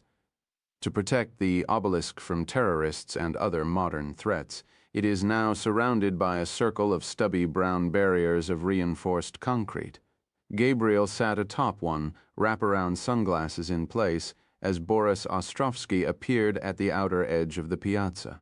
He watched the Russians approach, then turned and headed toward the row of magnetometers located near the front of the basilica. After enduring a brief wait, he passed through them without so much as a ping and started up the sunlit steps toward the portico. Of the basilica's 5 doors, only the Filarete door was open. Gabriel allowed himself to be swallowed up by a large band of cheerful Polish pilgrims and was propelled by them into the atrium. He paused there to exchange his wraparound sunglasses for a pair of horn-rimmed spectacles, then struck out up the center of the vast nave. He was standing before the papal altar as Boris Ostrovsky came in from the portico. The Russian walked over to the chapel of the Pietà. After spending just 30 seconds pretending to marvel at Michelangelo's masterpiece, he continued up the right side of the nave and paused again, this time before the monument to Pope Pius XII. Because of the statue's position, the Russian was temporarily shielded from Gabriel's view. Gabriel looked toward the opposite side of the nave and saw Levin standing near the entrance of the Vatican grottos. Their eyes met briefly. Levin nodded once. Gabriel took one final look at the soaring dome, then set off toward the spot where the Russian was waiting for him. The sculpture of Pius XII is a curious one. The right hand is raised in blessing, but the head is turned a few degrees to the right, a somewhat defensive pose that makes it appear as if the wartime pontiff is attempting to ward off a blow. Even more curious, however, was the scene Gabriel encountered as he entered the enclave where the statue is located. Boris Ostrovsky was on his knees before the pedestal, with his face lifted sharply toward the ceiling and his hands raised to his neck. A few feet away, 3 African nuns were conversing softly in French, as though there was nothing unusual about the sight of a man kneeling in fervent veneration before the statue of so great a pope. Gabriel slipped past the nuns and moved quickly to Ostrovsky's side. His eyes were bulging and frozen in terror, and his hands were locked around his own throat as though he were attempting to strangle himself. He wasn't, of course. He was only trying to breathe. Ostrovsky's affliction wasn't natural. In fact, Gabriel was quite certain the Russian had been poisoned. Somehow, somewhere, an assassin had managed to get to him despite all their precautions. Gabriel eased Ostrovsky to the floor and spoke quietly into his ear while attempting to pry loose his hands. The nuns gathered round and began to pray, along with a crowd of curious bystanders. Within 30 seconds, the first officers of the Vigilanza, the Vatican's police force, arrived to investigate. By then, Gabriel was no longer there. He was walking calmly down the steps of the basilica, with his sunglasses on his face and Eli Lavon at his side. He was clean, Lavon was saying. I'm telling you, Gabriel, he was clean 8 Vatican City. It took just 1 hour for the death in St. Peter's to reach the airwaves of Italy, and another hour for the first report to appear in a roundup of European news on the BBC. By 8 o'clock, the corpse had a name, by 9 an occupation, at 9:30 p.m.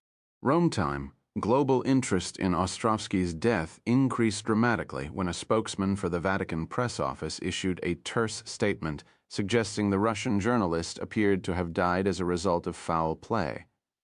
The announcement ignited a frenzy of activity in newsrooms around the world, it being an otherwise rather slow day, and by midnight there were satellite broadcast trucks lining the Via della Conciliazione from the Tiber to St. Peter's Square. Experts were brought in to analyze every possible angle, real or imagined. Experts on the police and security forces of the Vatican. Experts on the perils facing Russian journalists. Experts on the basilica itself, which had been sealed off and declared a crime scene. An American cable channel even interviewed the author of a book about Pius XII, before whose statue Ostrovsky had died. The scholar was engaged in idle speculation about a possible link between the dead Russian journalist and the controversial Pope as Gabriel parked his motorbike on a quiet side street near the Vatican walls and made his way towards St. Anne's Gate. A young priest was standing just inside the gate, chatting with a Swiss guard dressed in a simple blue night uniform. The priest greeted Gabriel with a nod, then turned and escorted him silently up the Via Belvedere. They entered the Apostolic Palace through the San Damaso courtyard and stepped into a waiting elevator that bore them slowly up to the 3rd floor. Monsignor Luigi Donati, private secretary to His Holiness Pope Paul VII, was waiting in the frescoed loggia.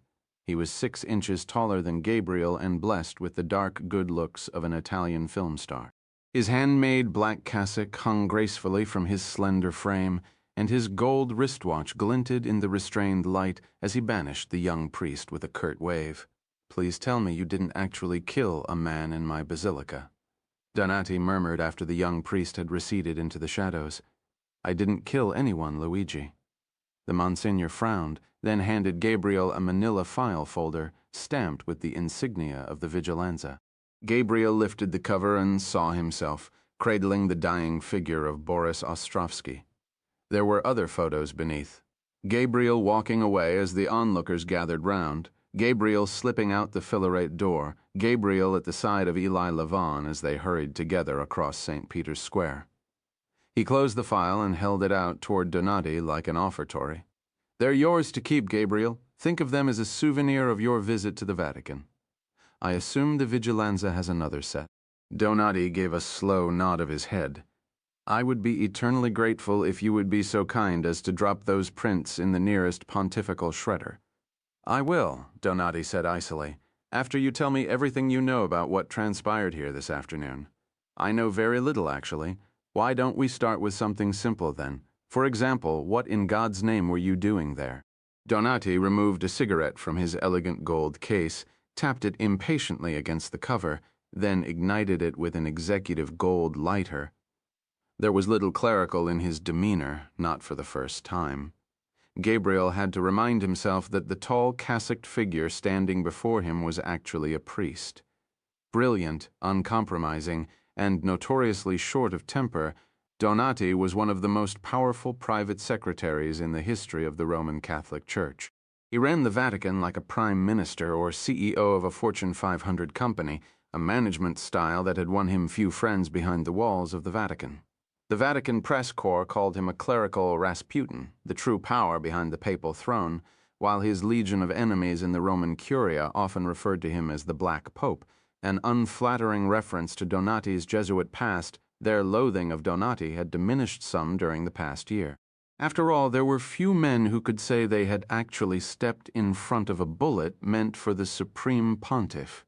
It might be in your interests, Monsignor Donati, to limit your exposure to certain facts surrounding the circumstances of Ostrovsky's death. Gabriel's tone was lawyerly. Otherwise, you might find yourself in a ticklish situation when the investigators start asking questions. I've been in ticklish situations before. Donati blew a stream of smoke toward the high ceiling and gave Gabriel a sideways glance. We both have. Just tell me everything you know and let me worry about how to handle the questions from the investigators. It's been a long time since I've been to confession, Luigi. Try it, Donati said. It's good for the soul. Gabriel may have harbored serious doubts about the benefits of confession, but he had none when it came to the trustworthiness of Luigi Donati. Their bond had been forged in secrecy and was drenched in blood, some of it their own. The former Jesuit knew how to keep a secret. He was also skilled at telling the occasional untruth, as long as it was in the service of a noble cause. And so, as they walked the silent halls of the Apostolic Palace together, Gabriel told him everything, beginning with his summons to Assisi and ending with Ostrovsky's death. Do I have to remind you that we had an agreement? We asked the Italian authorities to allow you to reside in the country under a false identity. We gave you work and accommodations, very pleasant accommodations, I might add. In exchange for this, we asked only that you refrain from any and all work for your former employer. Gabriel offered an uninspired version of the Navaut defense, that it was not really an operation, only a conversation. Donati dismissed it with a wave of his hand. You gave us your word, Gabriel, and you broke it. We had no choice. Ostrovsky said he would only talk to me. Then you should have picked somewhere else to meet him other than my basilica. You've laid a potential scandal on our doorstep, and that's the last thing we need right now. The difficult questions will be directed toward Moscow, not the Vatican. Let's hope you're correct. I'm obviously no expert, but it appears Ostrovsky was poisoned by someone. Donati paused. Someone who apparently didn't want him talking to you. I concur. Because he's a Russian, and because the Russians have a history of this sort of thing, there's bound to be speculation about a Kremlin connection. It's already begun, Luigi. 100 reporters are camped at the edge of St. Peter's Square saying that very thing. What do you believe?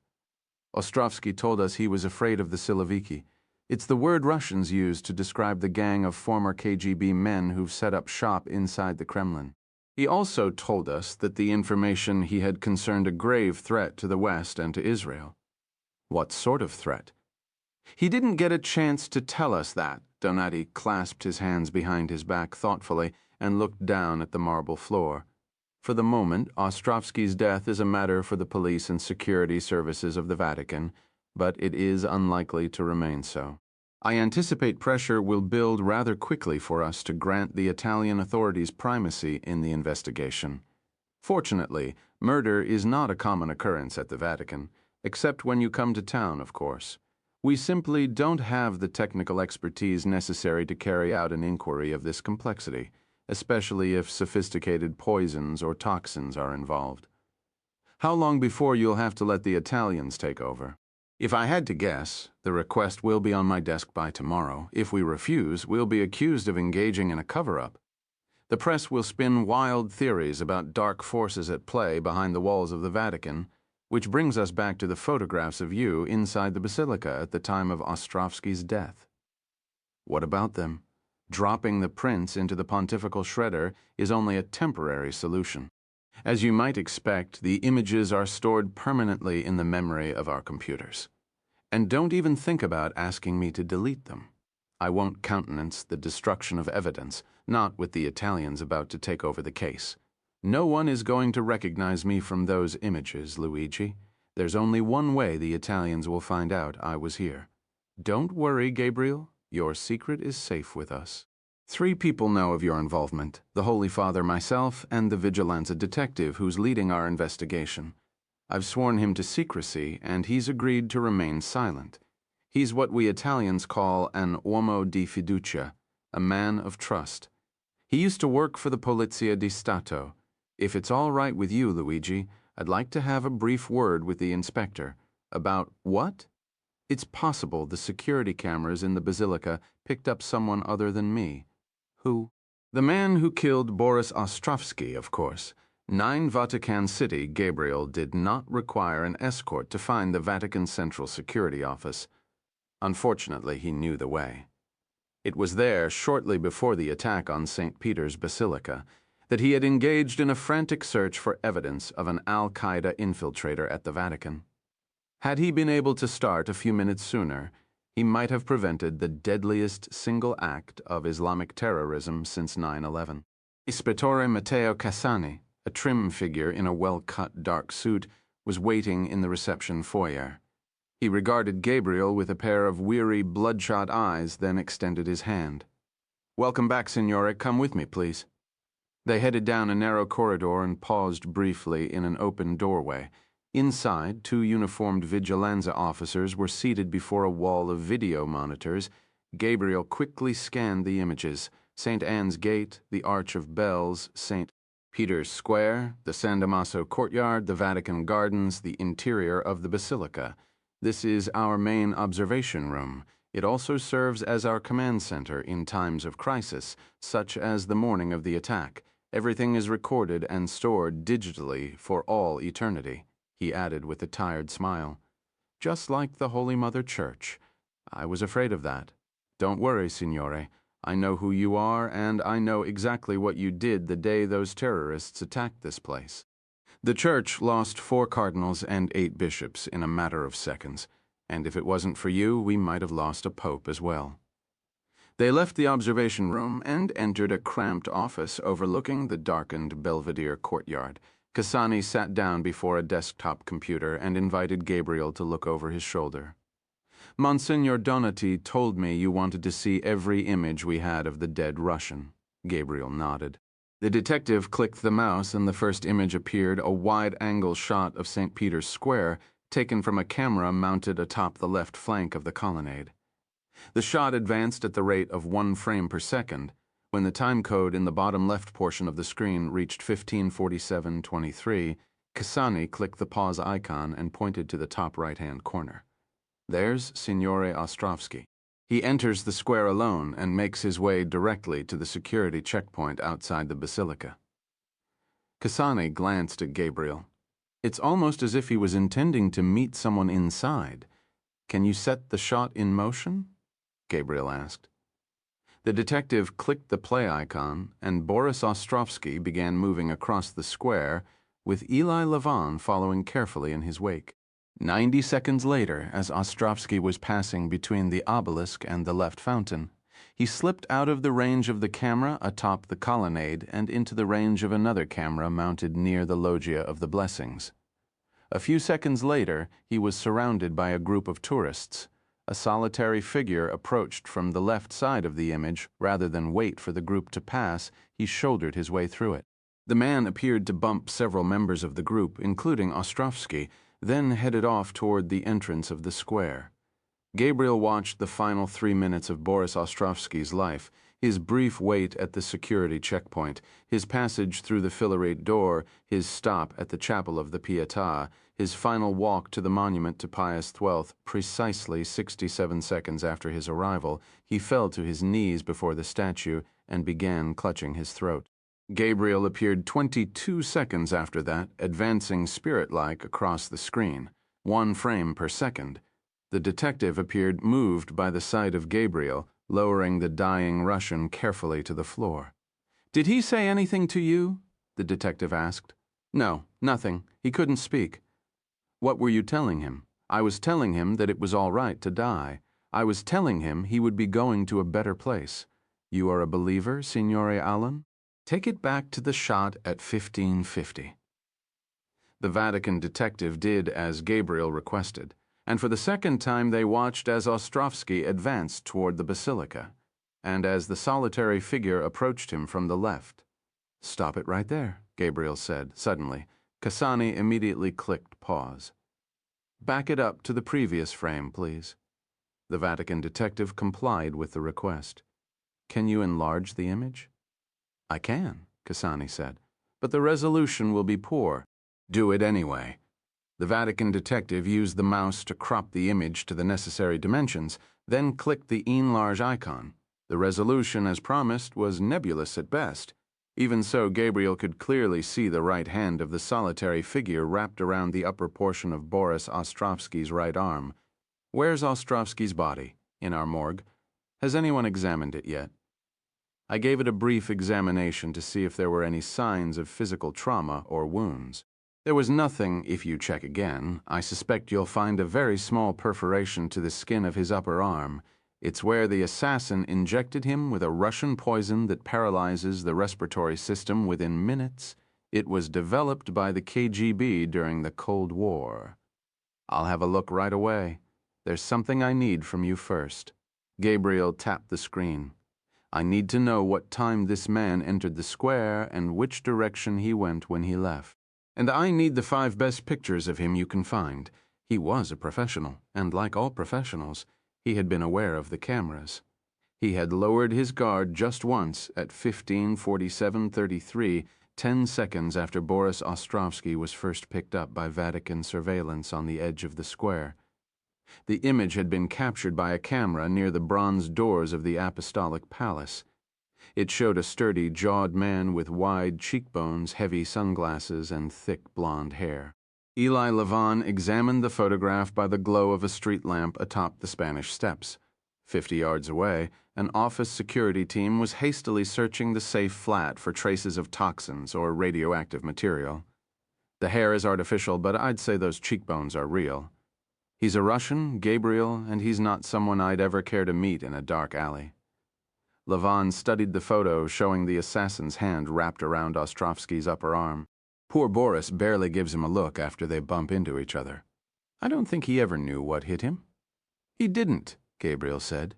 He walked straight into the basilica and followed your instructions as though there was nothing out of the ordinary. Even as he was dying, he didn't seem to realize why. Lavon looked at the photograph of the assassin again. I stand by what I said as we were leaving the basilica. Ostrovsky was clean. I didn't see anyone following him. And there's no way I could have missed someone who looks like this. Maybe Ostrovsky was clean, but we weren't. You're suggesting they were watching the Watchers. Exactly. But how did they know we were going to be there? Ostrovsky's probably been under watch in Moscow for months. When he came to Rome, he made contact with our embassy on an insecure line. Someone from the other side picked up the call, either here in Rome or from a listening post in Moscow. The assassin is a real pro. He knew we wouldn't go near Ostrovsky without sending him on a surveillance detection run. And he did what real pros are trained to do. He ignored the target and watched us instead. But how did he get to the Vatican 10 minutes before Ostrovsky? He must have been following me. I missed him, Eli. It's my fault. Ostrovsky died a miserable death on the floor of the basilica. It makes sense. But it's not something your average run-of-the-mill Russian gangster could pull off. We're not dealing with gangsters. These are professionals. Lavon handed the photographs back to Gabriel. Whatever it was Boris intended to tell you, it must have been important. Someone needs to find out who this man is and whom he's working for. Yes, someone should. I could be wrong, Gabriel, but I think King Saul Boulevard already has a candidate in mind for the job. Lavon handed him a slip of paper. What's this? A message from Shamron. What does it say? It says your honeymoon is now officially over 10 Ben Gurion Airport. Israel. There is a VIP reception room at Ben Gurion Airport that few people know and where even fewer have set foot. Reached by an unmarked door near passport control, it has walls of Jerusalem limestone, furnishings of black leather, and a permanent odor of burnt coffee and male tension. When Gabriel entered the room the following evening, he found it occupied by a single man. He had settled himself at the edge of his chair, with his legs slightly splayed and his large hands resting atop an olive wood cane, like a traveler on a rail platform, resigned to a long wait.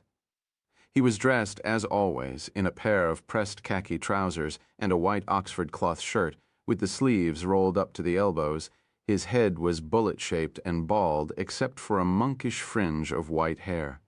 His ugly wire-framed spectacles magnified a pair of blue eyes that were no longer clear.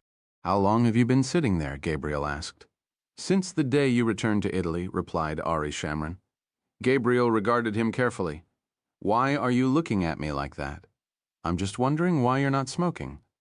"Gila told me I have to quit or else." "That's never stopped you before." This time, she means it.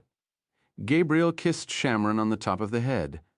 "Why didn't you just let someone from transport pick me up? I was in the neighborhood.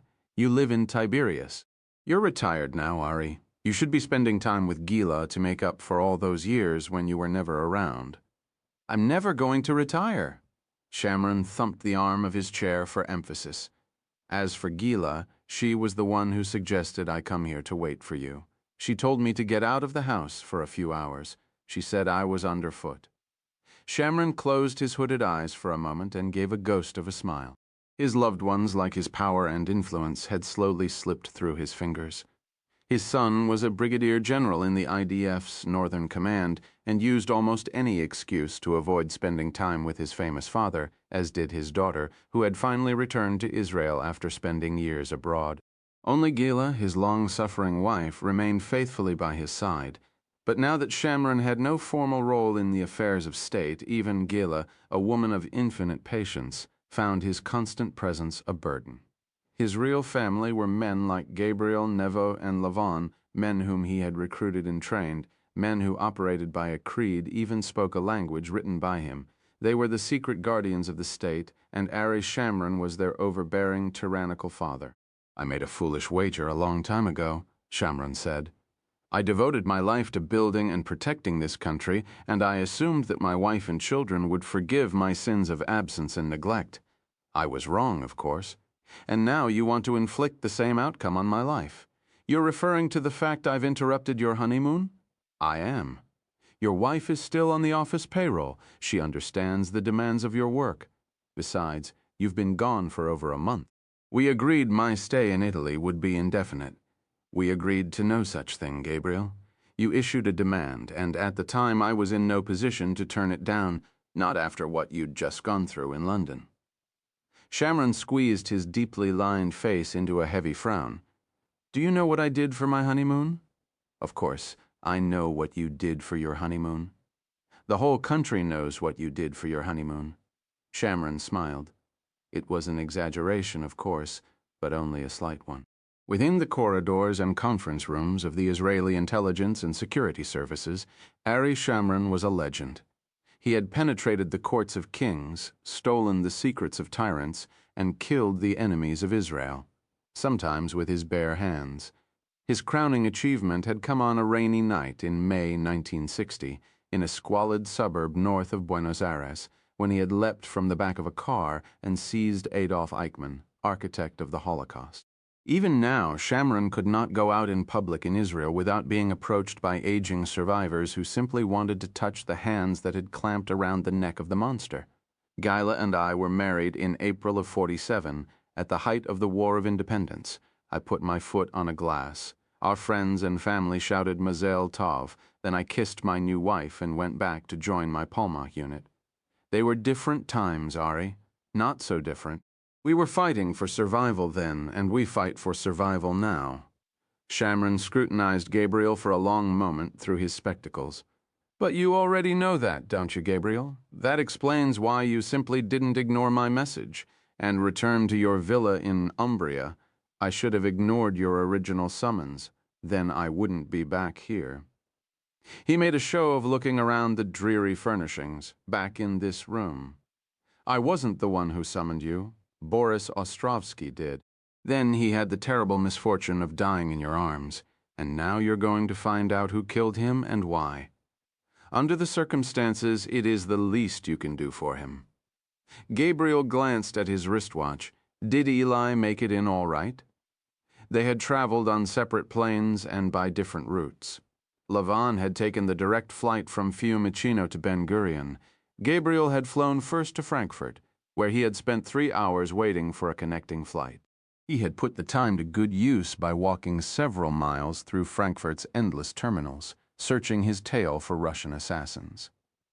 Eli's already inside King Saul Boulevard undergoing a rather unpleasant debriefing. When they're finished with him, they'd like a crack at you as well. As you might expect, Amos is unhappy about the way things turned out in Rome. Given his precarious position, he wants to make certain that you're the one who gets the blame rather than him. Amos Sharet was the director of the office. Like nearly everyone else at the top of Israel's security and military establishment, he had come under intense criticism for his performance during the most recent war in Lebanon, and was now hanging on to the reins of power by his fingernails. Shamron and his allies in the Prime Minister's office were quietly trying to pry them loose. Someone should tell Amos that I'm not interested in his job. He wouldn't believe it. Amos sees enemies everywhere. It's a professional affliction. Shamron inched toward the edge of his chair and used his cane to leverage himself upright. "Come," he said, "I'll take you home." An armored Peugeot limousine was waiting outside in the secure VIP parking area. They climbed into the back and headed toward the Judean hills. There were developments in Rome this evening after you boarded your flight in Frankfurt. The Italian Ministry of Justice sent a letter to the Vatican, formally requesting permission to take over the investigation into Ostrovsky's death. I don't suppose I have to tell you how the Vatican responded. Donati agreed immediately. Actually, it was the Vatican Secretary of State who issued the formal response, but I'm sure your friend the Monsignor was whispering into his ear. The Italian police have taken possession of Ostrovsky's body and removed all his luggage and personal effects from his room at the Excelsior. Hazmat teams are now searching the hotel for evidence of poisons and other toxins. As for the Basilica, it's been cordoned off and is being treated as a crime scene.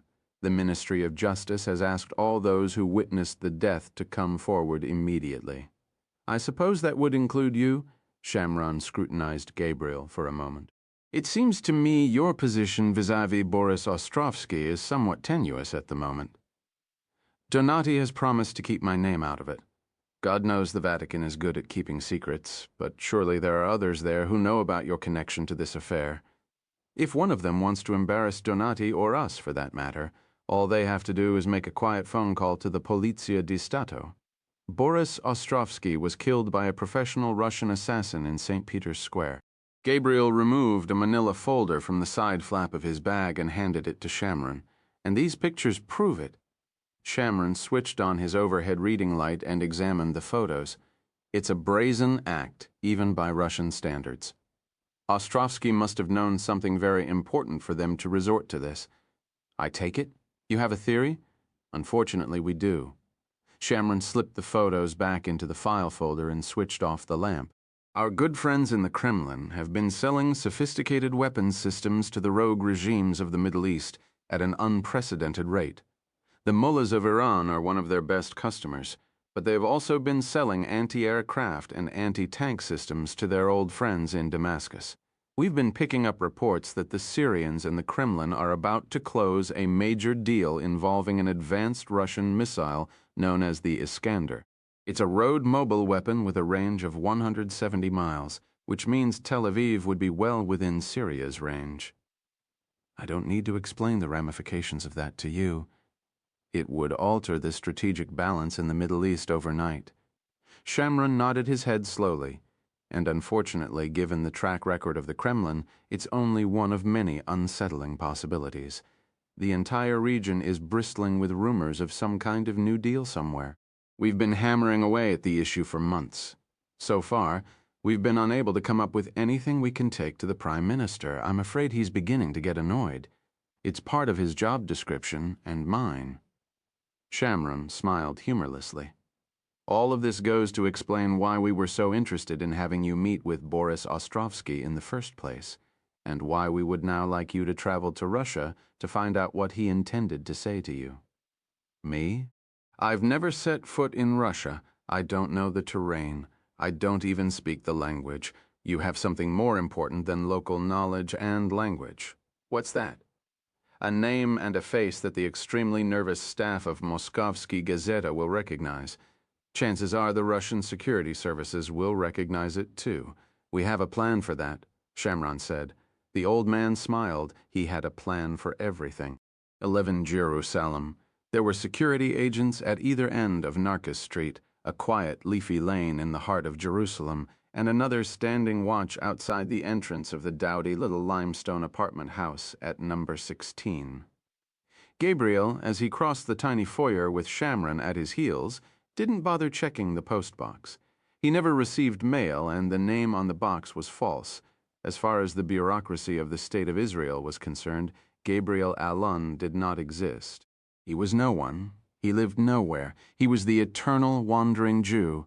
Uzi Navo was seated on the living room couch in Gabriel's apartment, with his feet propped on the coffee table and an Israeli diplomatic passport wedged between the first two fingers of his right hand. He adopted an expression of bored indifference as he handed it over for inspection. Gabriel opened the cover and looked at the photograph. It showed a silver-haired man with a neat gray beard and round eyeglasses. The silver hair was the handiwork of a stylist who worked for Identity. The gray beard, unfortunately, was his own. Who's Natan Golani? A mid-level functionary in the Ministry of Culture. He specializes in building artistic bridges between Israel and the rest of the world, peace through art, dance, music, and other pointless endeavors. I'm told Natan is rather handy with a paintbrush himself. Has he ever been to Russia? No, but he's about to. Navot removed his feet from the coffee table and sat up. 6 days from now, the deputy minister is scheduled to travel from Jerusalem to Russia for an official visit. We've prevailed upon him to become ill at the last moment. And Natan Golani will go in his place. Provided the Russians agree to grant him a visa, the ministry anticipates no problems on that front. What's the purpose of his trip? Navot reached into his stainless steel attaché case and removed a glossy magazine-sized brochure. He held it aloft for Gabriel to see the cover, then dropped it on the coffee table. Gabriel's eyes focused on a single word, UNESCO. Perhaps it escaped your notice, but the United Nations Educational, Scientific, and Cultural Organization, better known as UNESCO, has declared this the decade for the promotion of a culture of peace and non-violence for the children of the world. You're right, Uzi. Somehow I missed that. In furtherance of that noble goal, it holds a conference each year to assess progress and discuss new initiatives. This year's conference will be held at the Marble Palace in St. Petersburg. How many days of this nonsense do I have to sit through? 3, said Navot. Your speech is scheduled for day 2 of the conference. Your remarks will focus on a groundbreaking new program we've instituted to improve cultural ties between Israelis and our Arab neighbors. You will be roundly criticized and, in all likelihood, denounced as an oppressor and an occupier. Many of those in attendance will not hear your remarks, however, because, as is customary, they will walk out of the hall en masse as you mount the rostrum. It's better that way, Uzi. I've never really enjoyed speaking to large crowds. What happens next? At the conclusion of the conference, our ambassador to Russia, who happens to be an old friend of yours, will invite you to visit Moscow. If you are fortunate enough to survive the Aeroflot flight, you will check into the Savoy Hotel and sample the cultural delights of the capital. The true purpose of your visit, however, will be to establish contact with one Olga Sukhova. She's one of Russia's best-known and most controversial investigative journalists. She's also the acting editor-in-chief of Moskovsky Gazeta. If there's anyone at the Gazeta who knows why Boris Ostrovsky went to Rome, it's Olga. which means she's probably under full-time FSB surveillance, and as a visiting Israeli diplomat, I will be too. The Russian Federal Security Service, or FSB, had assumed most of the internal security functions that were once the province of the KGB, including counterintelligence. Though the FSB liked to present itself to the outside world as a modern European security service, it was staffed largely by KGB veterans and even operated from the KGB's notorious old headquarters in Lubyanka Square. Many Russians didn't even bother calling it by its new name. To them, it was still the KGB. Obviously, said Navot, we'll have to be a bit creative. How creative? Gabriel asked warily. Nothing more dangerous than a dinner party. Our ambassador has agreed to host a small affair at the official residence while you're in town. The guest list is being drawn up as we speak. It will be an interesting mix of Russian journalists, artists, and opposition figures. Obviously, the ambassador will do his utmost to make certain Olga Sukova is in attendance. What makes you think she'll come? Dinner at the home of the Israeli ambassador is hardly a coveted invitation, even in Moscow. Unless it comes attached with a promise of an exclusive scoop of some sort, then it will be irresistible. What sort of exclusive? Let us worry about that. And if she comes, then you will pull her aside for a private conversation within the secure environment of the residence, and you will reveal yourself to her in whatever manner and in whatever detail you deem appropriate. And you will prevail upon her to share anything she knows about why Boris Ostrovsky went to Rome to see you. What if she doesn't know anything, or she's too afraid to talk? Then I suppose you'll have to be charming, which, as we all know, comes quite naturally to you. Besides, Gabriel, there are worse ways to spend an evening. Navot reached back into his attaché case and withdrew a file. Gabriel opened the cover and removed Olga Sukova's photograph. She was an attractive woman in her mid-40s, with sleek Slavic features, ice blue eyes, and satiny blonde hair swept over one shoulder. He closed the file and looked at Shamron, who was standing before a pair of open French doors, twirling his old Zippo lighter between his fingertips. Talk of an operation was clearly testing his newfound commitment not to smoke. You'll go to Moscow, Gabriel. You'll have a nice evening with Olga at the embassy, and at the very least, you'll pick up whatever information you can about why the journalists at the Gazeta are being targeted. Then you can go back to your farm in Umbria, back to your wife and your painting. And what happens if the FSB doesn't fall for your little ruse? Your diplomatic passport will protect you. The Russian mafia and FSB assassins don't bother much with diplomatic niceties. They shoot first and worry about the political fallout later. Moscow Station will be watching your back from the moment you land in St. Petersburg, Navo said. You'll never be out of our reach. And if things start to look dicey, we can always arrange for an official security detail for you. What makes you think Moscow Station will ever see it coming, Uzi? A man brushed against Boris Ostrovsky in Rome yesterday afternoon, and before anyone knew what had happened, he was lying dead on the floor of the basilica. So don't let anyone touch you, and whatever you do, don't drink the tea. Sound advice, Uzi. Your protection isn't your diplomatic passport, Shamron said. It's the reputation of the office. The Russians know that if anyone lays a finger on you, we'll declare open season on them, and no Russian agent anywhere in the world will ever be safe again. A war against the Russian services is the last thing we need now. They're selling advanced weaponry to countries and terror groups that wish to exterminate us. We're already at war with them. Shamron slipped the lighter into his pocket. You have a lot to do in 6 days, including learning how to speak and act like an employee of the Ministry of Culture. The deputy minister is expecting you in his office tomorrow morning at 10. He'll brief you thoroughly on your other mission in Russia. I want you to behave yourself at that conference, Gabriel. It's important you do nothing to make our position at the UN any worse than it already is. Gabriel stared at the passport photograph and ran a hand absently over his chin. It had been 4 days since he'd shaved last. He already had a good start on the beard. I need to get a message to Chiara. I need to tell her I won't be coming back to Umbria anytime soon. She already knows, Shamron said. If you want, we can bring her here to Jerusalem. Gabriel closed the passport and shook his head. Someone needs to keep an eye on the Poussine. Let her stay in Italy until I get back. He looked up and saw Nava gazing dubiously at him through his spindly modern eyeglasses. What's your problem, Uzi? Don't tell me the great Gabriel Allen is afraid to let his beautiful young wife see him with a gray beard. 30 pounds, said Gabriel, 30 pounds. 12 St. Petersburg, Pulkovo 2. St. Petersburg's aging international airport had thus far been spared the wrecking ball of progress.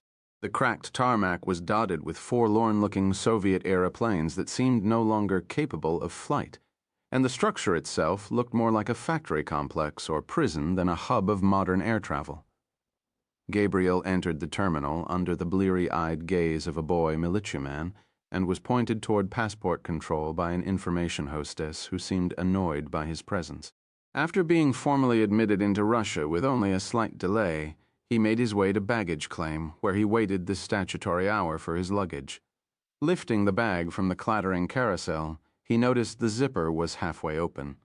He extended the handle and made his way to the men's room, where he was nearly overcome by a cloud of cigarette smoke. Though smoking was strictly forbidden throughout the terminal, Russians apparently did not feel the ban extended to the toilets. A watcher was standing outside when Gabriel emerged. They walked together to the arrivals hall, where Gabriel was accosted by a large Russian woman wearing a red shirt with UNESCO across her ample breast. She adhered a name tag to his lapel and directed him to a bus waiting outside in the traffic circle. The interior, already crowded with delegates, looked like a miniature version of the General Assembly. Gabriel nodded to a pair of Saudis as he climbed aboard and received only a blank stare in return. He found an unoccupied seat near the rear of the coach, next to a sullen Norwegian who wasted little time before launching into a quiet tirade about Israel's inhumane treatment of the Palestinians. Gabriel listened patiently to the diplomat's remarks, then offered a few carefully rendered counterpoints. By the time the bus was rolling up the traffic-choked Moskovsky Prospect toward the heart of the city, the Norwegian declared he now had a better understanding of the Israeli predicament. They exchanged cards and promised to continue the discussion over dinner the next time Natan Golani was in Oslo. A Cuban zealot on the other side of the aisle attempted to continue the debate, but was mercifully interrupted by the Russian woman in the red UNESCO shirt who was now standing at the front of the bus, microphone in hand, playing the role of tour guide. Without the slightest trace of irony in her amplified voice, she pointed out the landmarks along the wide boulevard, the soaring statue of Lenin with his hand extended, as though he were forever attempting to hail a cab, the stirring monuments to the great patriotic war, the towering temples of Soviet central planning and control. She ignored the dilapidated office buildings, the Brezhnev-era apartment blocks collapsing under their own weight, and the storefront shops now brimming with consumer goods the Soviet state could never provide. These were the relics of the grand folly the Soviets had attempted to foist on the rest of the world. Now, in the minds of the new Russians, the murderous crimes of the Bolsheviks were but a way station on the road to an era of Russian greatness. The gulags, the cruelty, the untold millions who were starved to death or repressed, they were only unpleasant details. No one had ever been called to account for his actions. No one was ever punished for his sins. The prolonged ugliness of the Moskovsky Prospect finally gave way to the imported European elegance of the city center. First stop was the Astoria Hotel, headquarters of First World delegations. Luggage in hand, Natan Golani filed into the ornate lobby along with his new comrades in culture and joined the lengthy queue at the check-in counter. Though capitalism had taken Russia by storm, the concept of customer service had not. Gabriel stood in line for 20 minutes before finally being processed with Soviet warmth by a flaxen-haired woman who made no attempt to conceal her loathing of him. Refusing an indifferent offer of assistance from a bellman, he carried his own bags to his room. He didn't bother searching it. He was playing by the Moscow rules now. Assume every room is bugged and every telephone call monitored. Assume every person you encounter is under opposition control, and don't look back. You are never completely alone. And so Natan Golani attached his laptop computer to the complimentary high-speed data port and read his email, knowing full well that the spies of the FSB were reading it too. And he called his ersatz wife in Tel Aviv and listened dutifully while she complained about her ersatz mother, knowing full well the FSB was enduring the same tedious monologue. And having dispensed with his affairs, both personal and professional, he changed into casual clothing and plunged into the soft Leningrad evening. He dined surprisingly well at an Italian restaurant next door at the Angleterre, and later was tailed by two FSB watchers, whom he nicknamed Igor and Natasha, as he strolled the Neva embankment through the endless dusk of the white nights. In Palace Square, he paused to gaze at a wedding party drinking champagne at the foot of the Alexander Column, and for a moment he allowed himself to think that perhaps it was better to forget the past after all. Then he turned away and started back to the Astoria, with Igor and Natasha trailing silently after him through the midnight sun. The following morning, Natan Golani threw himself into the business of the conference, with the determination of a man with much to accomplish in very little time. He was seated at his assigned place in the grand hall of the Marble Palace when the conference commenced, and remained there, translation headphones in place, long after many of the other delegates wisely decided that the real business of the gathering was being conducted in the bars of the Western hotels. He did the working lunches and made the rounds of the afternoon cocktail receptions. He did the endless dinners and never once bowed out of the evening entertainment. He spoke French to the French, German to the Germans, Italian to the Italians, and passable Spanish to the many delegations from Latin America. He rubbed shoulders with the Saudis and the Syrians, and even managed a polite conversation with an Iranian about the madness of Holocaust denial. He reached an agreement, in principle for an Israeli chamber orchestra to tour sub-Saharan Africa, and arranged for a group of Maori drummers from New Zealand to visit Israel. He could be combative and conciliatory in the span of a few moments. He spoke of new solutions to old problems. He said Israel was determined to build bridges rather than fences. All that was needed, he said to anyone who would listen, was a man of courage on the other side. He mounted the dais in the grand hall of the Marble Palace at the end of the second day's session, and as Uzi Navo had forecast, many of the delegates immediately walked out. Those who remained found the speech quite unlike anything they had ever heard from an Israeli representative before. The chief of UNESCO declared it a clarion call for a new paradigm in the Middle East. The French delegate referred to Monsieur Golani as a true man of culture and the arts. Everyone in attendance agreed that a new wind seemed to be blowing from the Judean hills. There was no such wind blowing, however, from the headquarters of the FSB. Their break-in artists searched his hotel room each time he left, and their watchers followed him wherever he went.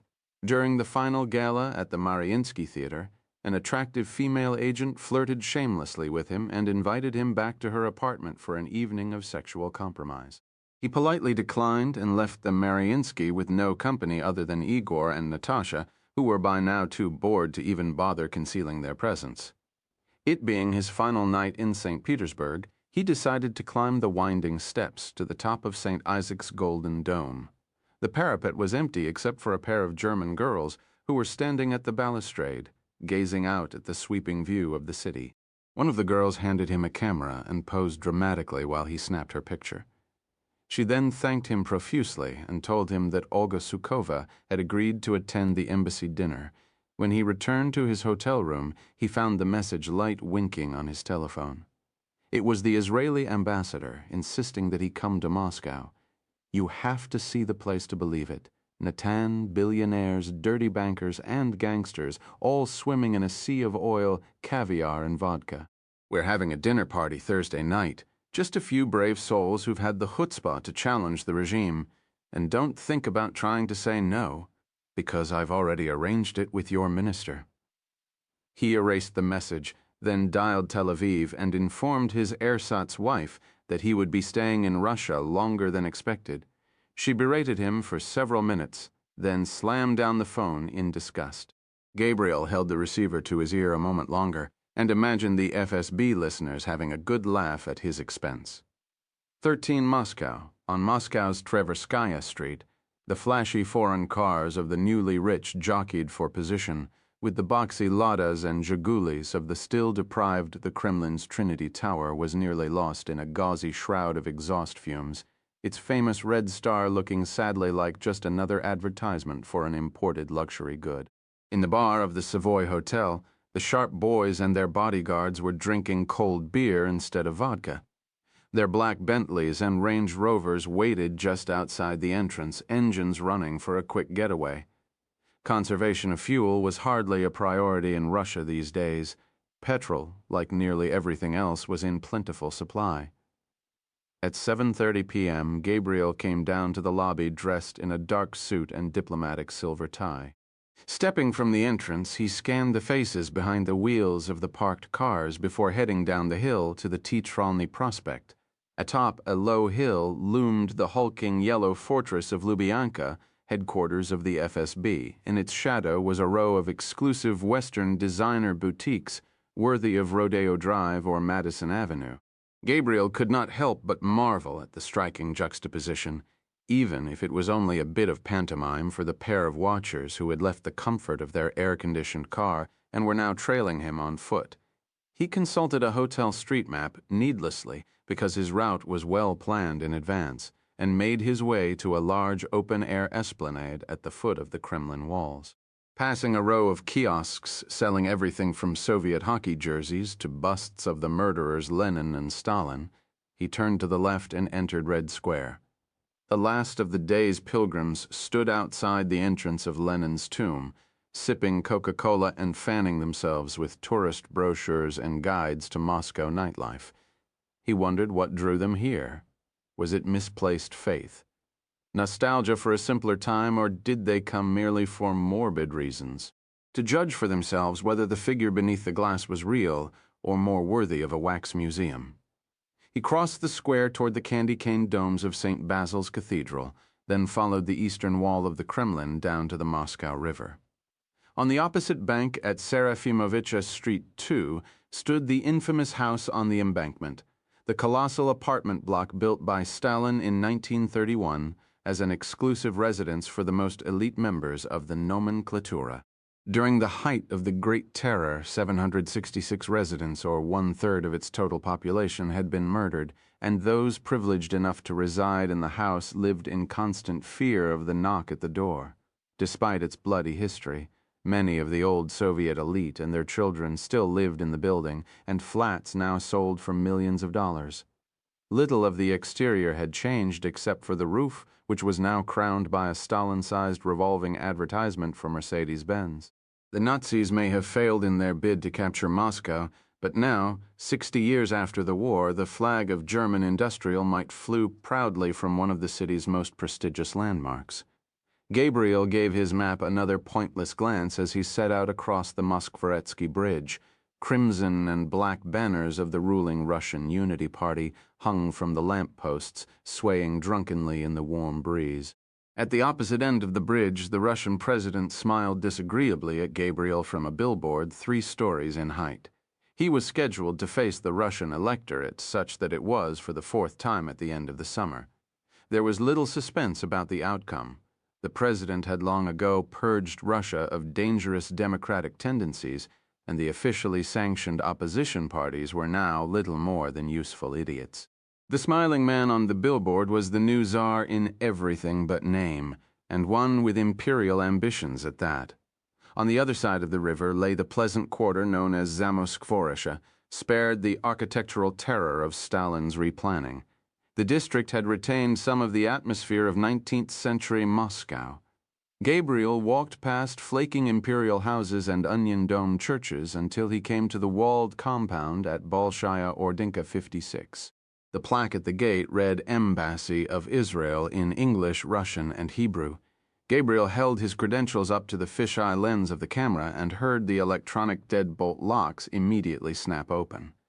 As he stepped into the compound, he glanced over his shoulder and saw a man in a car across the street raise a camera and blatantly snap a photograph. Apparently, the FSB knew about the ambassador's dinner party and intended to intimidate the guests as they arrived and departed. The compound was cramped and drab, with a cluster of featureless buildings standing around a central courtyard. A youthful security guard, who was not a security guard at all, but an office field agent attached to Moscow Station, greeted Gabriel cordially by his cover name and escorted him into the foyer of the small apartment building that housed most of the embassy's personnel. The ambassador was waiting on the top-floor landing as Gabriel stepped off the lift. A polished career diplomat whom Gabriel had seen only in photographs, he threw his arms around Gabriel and gave him two thunderous claps between the shoulder blades that no FSB transmitter could fail to detect. "Nate Tan!" he shouted, as though to a deaf uncle. "My God, is it really you? You look as though you've been traveling an age. St. Petersburg surely wasn't as bad as all that." He thrust a glass of tepid champagne into Gabriel's hand and cast him adrift. "As usual, Natan, you're the last to arrive. Mingle with the masses. We'll chat later after you've had a chance to say hello to everyone. I want to hear all about your dreadful conference." Gabriel hoisted his most affable diplomatic smile and glass in hand, waded into the noisy, smoke-filled sitting room. He met a famous violinist who was now the leader of a ragtag opposition party called the Coalition for a Free Russia. He met a playwright who had revived the time-tested art of Russian allegory to carefully criticize the new regime. He met a filmmaker who had recently won a major human rights award in the West for a documentary about the Gulag. He met a woman who had been confined to an insane asylum because she had dared to carry a placard across Red Square calling for democracy in Russia. He met an unrepentant Bolshevik who thought the only way to save Russia was to restore the dictatorship of the proletariat and burn the oligarchs at the stake. He met a fossilized dissident from the Brezhnev era who had been raised from the near dead to wage one last futile campaign for Russian freedom. He met a brave essayist who had been nearly beaten to death by a band of Unity Party youth. And finally, 10 minutes after his arrival, he introduced himself to a reporter from Moskovsky Gazeta, who, owing to the murders of two colleagues, had recently been promoted to the post of acting editor-in-chief. She wore a black sleeveless dress and a silver locket around her neck. The bangles on her wrist clattered like wind chimes as she extended her hand toward Gabriel and gave him a melancholy smile. "How do you do, Mr. Golani?" she said primly in English. "My name is Olga Sukova." The photograph Uzi Navo had shown him a week earlier in Jerusalem had not done justice to Olga's beauty. With translucent eyes and long, narrow features, she looked to Gabriel like a Russian icon come to life. He was seated at her right during dinner, but managed only a few brief exchanges of conversation, largely because the documentary filmmaker monopolized her attention with a shot-by-shot description of his latest work. With no place to take shelter, Gabriel found himself in the clutches of the ancient dissident, who treated him to a lecture on the history of Russian political opposition dating back to the days of the czars.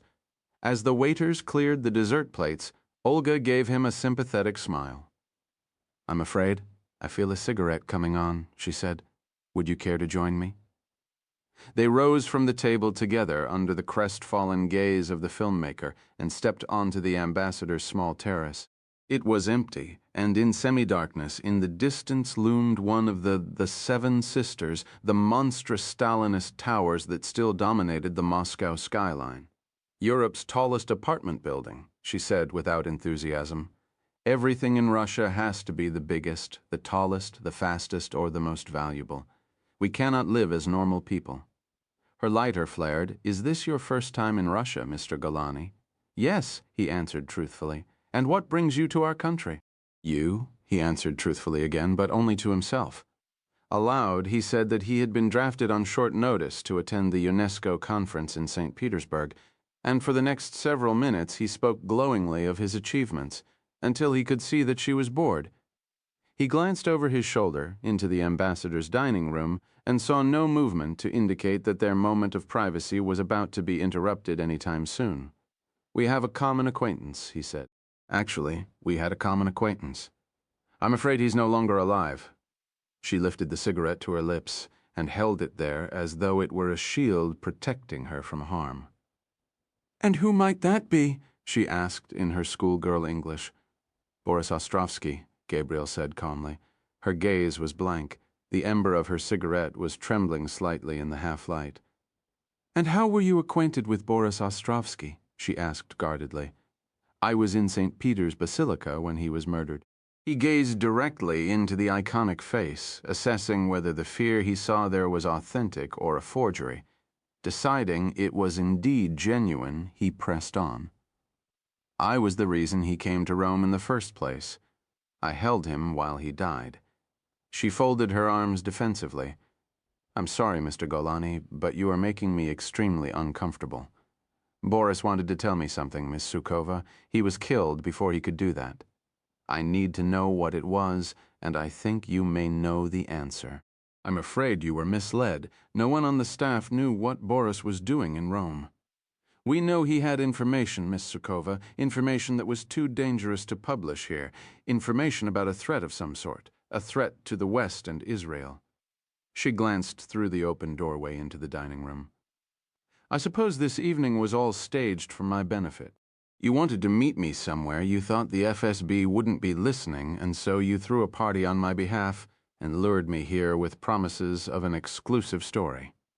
She placed her hand suggestively on his forearm and leaned close. Her voice, when she spoke again, was little more than a whisper. You should know that the FSB is always listening, Mr. Golani. In fact, 2 of the guests your embassy invited here tonight are on the FSB payroll. She released his arm and moved away. Then her face brightened suddenly, like a lost child glimpsing her mother.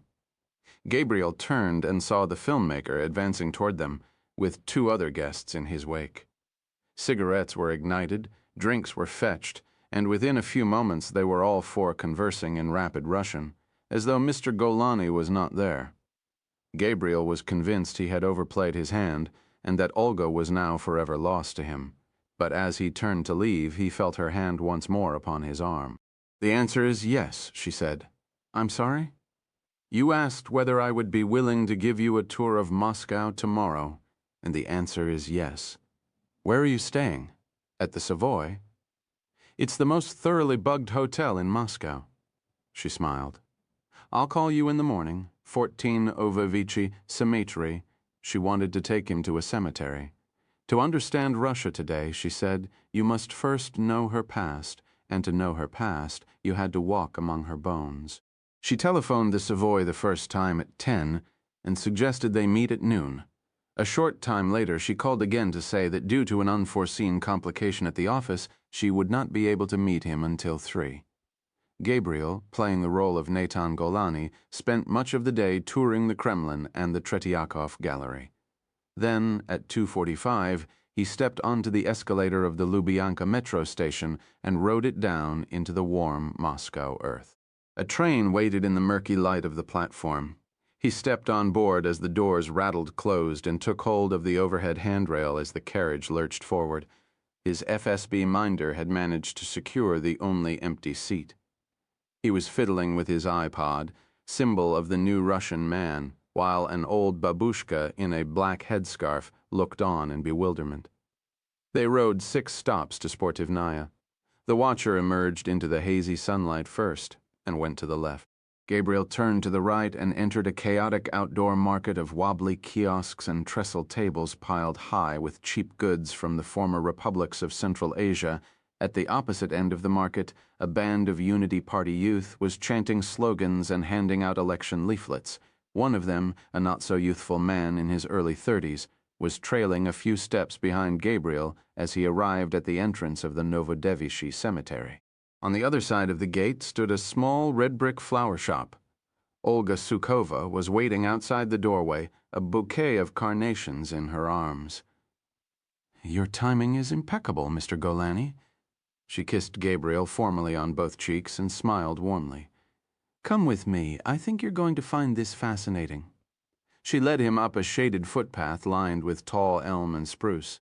The graves were on either side. Small plots surrounded by iron fences, tall sculpted monuments, red brick niche walls covered in pale moss. The atmosphere was park-like and tranquil, a reprieve from the chaos of the city. For a moment, Gabriel was almost able to forget they were being followed. The cemetery used to be inside the Novodevichy convent, but at the turn of the last century, the church decided that there were too many burials taking place inside the monastery's walls, so they created this place. She spoke to him in English, at tour guide level, loudly enough so that those around them could hear.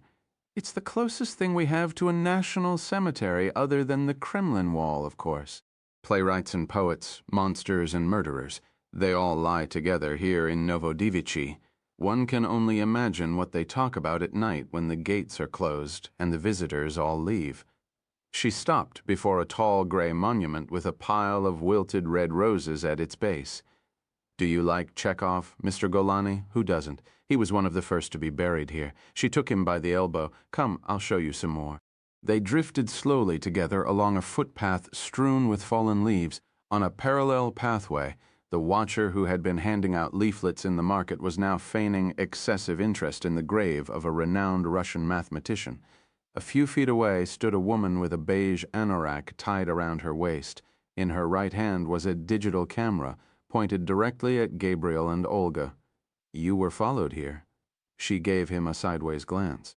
"But then, I suppose you already know that, don't you, Mr. Golani? Or should I call you Mr. Allen?" "My name is Natan Golani. I work for the Israeli Ministry of Culture." "Forgive me, Mr. Golani." She managed to smile. She was dressed casually in a snug-fitting black pullover and a pair of blue jeans. Her pale hair was pulled straight back from her forehead and secured by a clasp at the nape of her neck. Her suede boots made her appear taller than she had the previous evening. Their heels tapped rhythmically along the pavement as they walked slowly past the graves. The musicians Rostropovich and Rubinstein, the writers Gogol and Bulgakov, the party giants Khrushchev and Kosygin, Kaganovich, the Stalinist monster who murdered millions during the madness of collectivization, Molotov, signer of the secret pact that condemned Europe to war and the Jews of Poland to annihilation.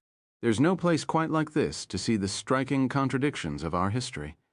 Great beauty lies side by side with the incomprehensible. These men gave us everything, and when they were gone, we were left with nothing. Factories that produced goods no one wanted. An ideology that was tired and bankrupt, all of it set to beautiful words and music. Gabriel looked at the bouquet of flowers in her arms. "Who are those for?" She stopped before a small plot with a low, unadorned stone monument. "Dmitri Sukhova, my grandfather. He was a playwright and a filmmaker. Had he lived in another time, under a different regime, he might have been great. Instead, he was drafted to make cheap party propaganda for the masses. He made the people believe in the myth of Soviet greatness. His reward was to be buried here among true Russian genius." She crouched next to the grave and brushed pine needles from the plaque. "You have his name," Gabriel said. "You're not married?" She shook her head and placed the flowers gently on the grave. "I'm afraid I've yet to find a countryman suitable for marriage and procreation. If they have any money, the first thing they do is buy themselves a mistress. Go into any trendy sushi restaurant in Moscow, and you'll see the pretty young girls lined up at the bar, waiting for a man to sweep them off their feet. But not just any man, they want a new Russian man. A man with money and connections. A man who winters in Zermatt and Courchevel and summers in the south of France. A man who will give them jewelry and foreign cars. I prefer to spend my summers at my grandfather's dacha. I grow radishes and carrots there. I still believe in my country. I don't need to vacation in the exclusive playgrounds of Western Europe to be a contented, self-fulfilled new Russian woman." She had been speaking to the grave. Now she turned her head and looked over her shoulder at Gabriel. "You must think I'm terribly foolish." "Why foolish?" "Because I pretend to be a journalist in a country where there is no longer true journalism. Because I want democracy in a country that has never known it, and in all likelihood, never will." She stood upright and brushed the dust from her palms. To understand Russia today, you must understand the trauma of the 90s. Everything we had been told was swept away. We went from superpower to basket case overnight. Our people lost their life savings, not just once, but over and over again. Russians are a paternalistic people. They believe in the Orthodox Church, the state, the Tsar. They associate democracy with chaos. Our president and the Siloviki understand this. They use words like managed democracy and state capitalism, but they're just euphemisms for something more sinister: fascism. We have lurched from the ideology of Lenin to the ideology of Mussolini in a decade. We should not be surprised by this. Look around you, Mr. Golani. The history of Russia is nothing but a series of convulsions. We cannot live as normal people. We never will. She looked past him into a darkened corner of the cemetery. They're watching us very closely. Hold my arm, please, Mr. Golani. It is better if the FSB believes you are attracted to me. He did as she asked. Perhaps fascism is too strong a word, he said. What term would you apply to our system? A corporate state, Gabriel replied without conviction. I'm afraid that is a euphemism worthy of the Kremlin. Yes, our people are now free to make and spend money, but the state still picks the winners and the losers. Our leaders speak of regaining lost empires. They use our oil and gas to bully and intimidate our neighbors. They have all but eliminated the opposition and an independent press, and those who dare to protest are beaten openly in the streets. Our children are being coerced into joining party youth organizations. They are taught that America and the Jews want to control the world, that America and the Jews want to steal Russia's wealth and resources. I don't know about you, Mr. Golani, but I get nervous when young minds are trained to hate. The inevitable comparisons to another time and place are uncomfortable, to say the least. She stopped beneath a towering spruce tree and turned to face him. You are an Ashkenazi Jew, she asked. He nodded. Your family came from Russia originally? Germany, he said. My grandparents were from Berlin. Did they survive the war? He shook his head and once again told her the truth. They were murdered at Auschwitz. My mother was young enough to work, and she managed to survive. She died several years ago. I wonder what your mother would have said about a leader who fills young minds with paranoid fantasies about others plotting to steal what is rightly theirs. Would she have called it the ideology of a corporate state, or would she have used a more sinister term? Point taken, Miss Sukova. Forgive my tone, Mr. Golani. I am an old-fashioned Russian woman who likes to grow radishes and carrots in the garden of her grandfather's broken-down dacha. I believe in my Russia, and I want no more acts of evil committed in my name. Neither did Boris Ostrovsky. That is why he wanted to talk to you, and that is why he was murdered. Why did he go to Rome, Olga? What did he want to tell me? She reached up and touched his cheek with her fingertip. Perhaps you should kiss me now, Mr. Golani. It is better if the FSB is under the impression we intend to become lovers. 15 Moscow. They drove to the old Arbat in her car, an ancient pea-soup green Lada with a dangling front bumper. She knew a place where they could talk, a Georgian restaurant with stone grottos and faux streams and waiters in native dress. It was loud, she assured him, bedlam. The owner looks a little too much like Stalin for some people. She pointed out the window at another one of the Seven Sisters, the Ukraina Hotel. World's biggest? We cannot live as normal people. She left the car in a flagrantly illegal space near Arbat Square, and they walked to the restaurant through the fading late afternoon light. She had been right about the owner. He looked like a wax figure of Stalin come to life, and about the noise as well. Gabriel had to lean across the table a few degrees to hear her speak. She was talking about an anonymous tip the Gazeta had received before the new year, a tip from a source whose name she could never divulge. This source told us that an arms dealer with close ties to the Kremlin and our president was about to conclude a major deal that would put some very dangerous weapons into the hands of some very dangerous people. What kind of people? The kind you have been fighting your entire life, Mr. Golani. The kind who have vowed to destroy your country and the West. The kind who fly airplanes into buildings and set off bombs in crowded markets. Al-Qaeda or one of its affiliates? What type of weapons? We don't know. Are they conventional? We don't know. Chemical or biological? We don't know. But you can't rule it out? We can't rule anything out, Mr. Golani. For all we know, the weapons could be radiological or even nuclear. She was silent for a moment, then managed a cautious smile as if embarrassed by an awkward pause in the conversation. Perhaps it would be better if I simply told you what I do know. She was now gazing at him intently.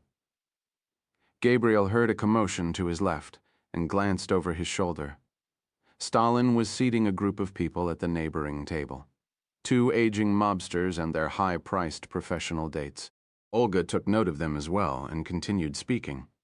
The source who provided us with the initial tip about the sale is impeccable and assured us that the information was accurate, but we couldn't print a story based on a single source. You see, unlike many of our competitors, the Gazeta has a reputation for thoroughness and accuracy.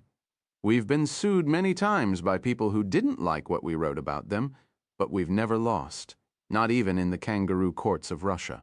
So you started asking questions? We're reporters, Mr. Golani. That's what we do. Our investigation unearthed a few intriguing bits, but nothing specific and nothing we could publish. We decided to send one of our reporters to Courchevel to follow the arms dealer in question. The dealer owns a chalet there, a rather large chalet, actually. The reporter was Alexander Lubin. She nodded her head slowly. I assume you know the details from the news accounts. Alexander was murdered within a few hours of his arrival. Obviously, it was a warning to the rest of the Gazeta staff to back off. I'm afraid it had the opposite effect, though. We took Alexander's murder as confirmation the story was true. And so you kept digging? Carefully. But yes, we kept digging. We were able to uncover much about the arms dealer's operations in general, but were never able to pin down the specifics of a deal. Finally, the matter was taken out of our hands entirely. Quite unexpectedly, the owner of the Gazeta decided to sell the magazine. I'm afraid he didn't reach the decision on his own. He was pressured into the sale by the Kremlin and the FSB. Our new owner is a man with no experience in journalism whatsoever, and his first move was to appoint a publisher with even less. The publisher announced that he was no longer interested in hard news or investigative journalism. The Gazeta was now going to focus on celebrity news, the arts, and life in the new Russia. He then held a meeting with Boris Ostrovsky to review upcoming stories. Guess which story he killed first? An investigation into a possible deal between a Russian arms trafficker and Al-Qaeda. Exactly. I assume the time of the sale wasn't a coincidence. No, it wasn't. Our new owner is an associate of the arms dealer. In all likelihood, it was the arms dealer who put up all the money. Rather remarkable, don't you think, Mr. Golani? Only in Russia. She reached into her handbag and withdrew a pack of cigarettes and a lighter. Do you mind? Gabriel shook his head and glanced around the restaurant. One of the mobsters had his hand on the bare thigh of his date, but there were no signs of any watchers. Olga lit her cigarette and placed the pack and lighter on the table. The sale of the magazine presented us with a terrible dilemma. We believed the story about the missile sale to be true, but we now had no place to publish it, nor could we continue to investigate the story inside Russia. We decided on another course of action. We decided to make our findings known to the West through a trusted figure inside Israeli intelligence. Why me? Why not walk over to the U.S. Embassy and tell the CIA station chief? It is no longer wise for members of the opposition or the press to meet with American officials, especially those who also happen to work for the CIA. Besides, Boris always admired the Secret Intelligence Service of Israel, and he was especially fond of a certain agent who recently got his picture in the paper for saving the life of the daughter of the American ambassador to London. And so he decided to leave the country and contact us in Rome. In keeping with the new mission of the Gazeta, he told our publisher he wanted to do a piece about Russians at play in the Eternal City. After he arrived in Rome, he made contact with your embassy and requested a meeting. Obviously, the arms dealer and his security service were watching. I suspect they're watching now. Who is he? Who is the arms dealer? She said a name, then picked up the wine list and opened the cover. Let's have something to drink, shall we, Mr. Golani? Do you prefer red or white? Stalin brought the wine. It was Georgian, blood red, and very rough. Gabriel's thoughts were now elsewhere. He was thinking of the name Olga Sukova had just spoken. It was familiar to him, of course. Everyone in the trade had heard the name Ivan Kharkov. How much do you know about him, Mr. Golani? The basics. Former KGB turned Russian oligarch.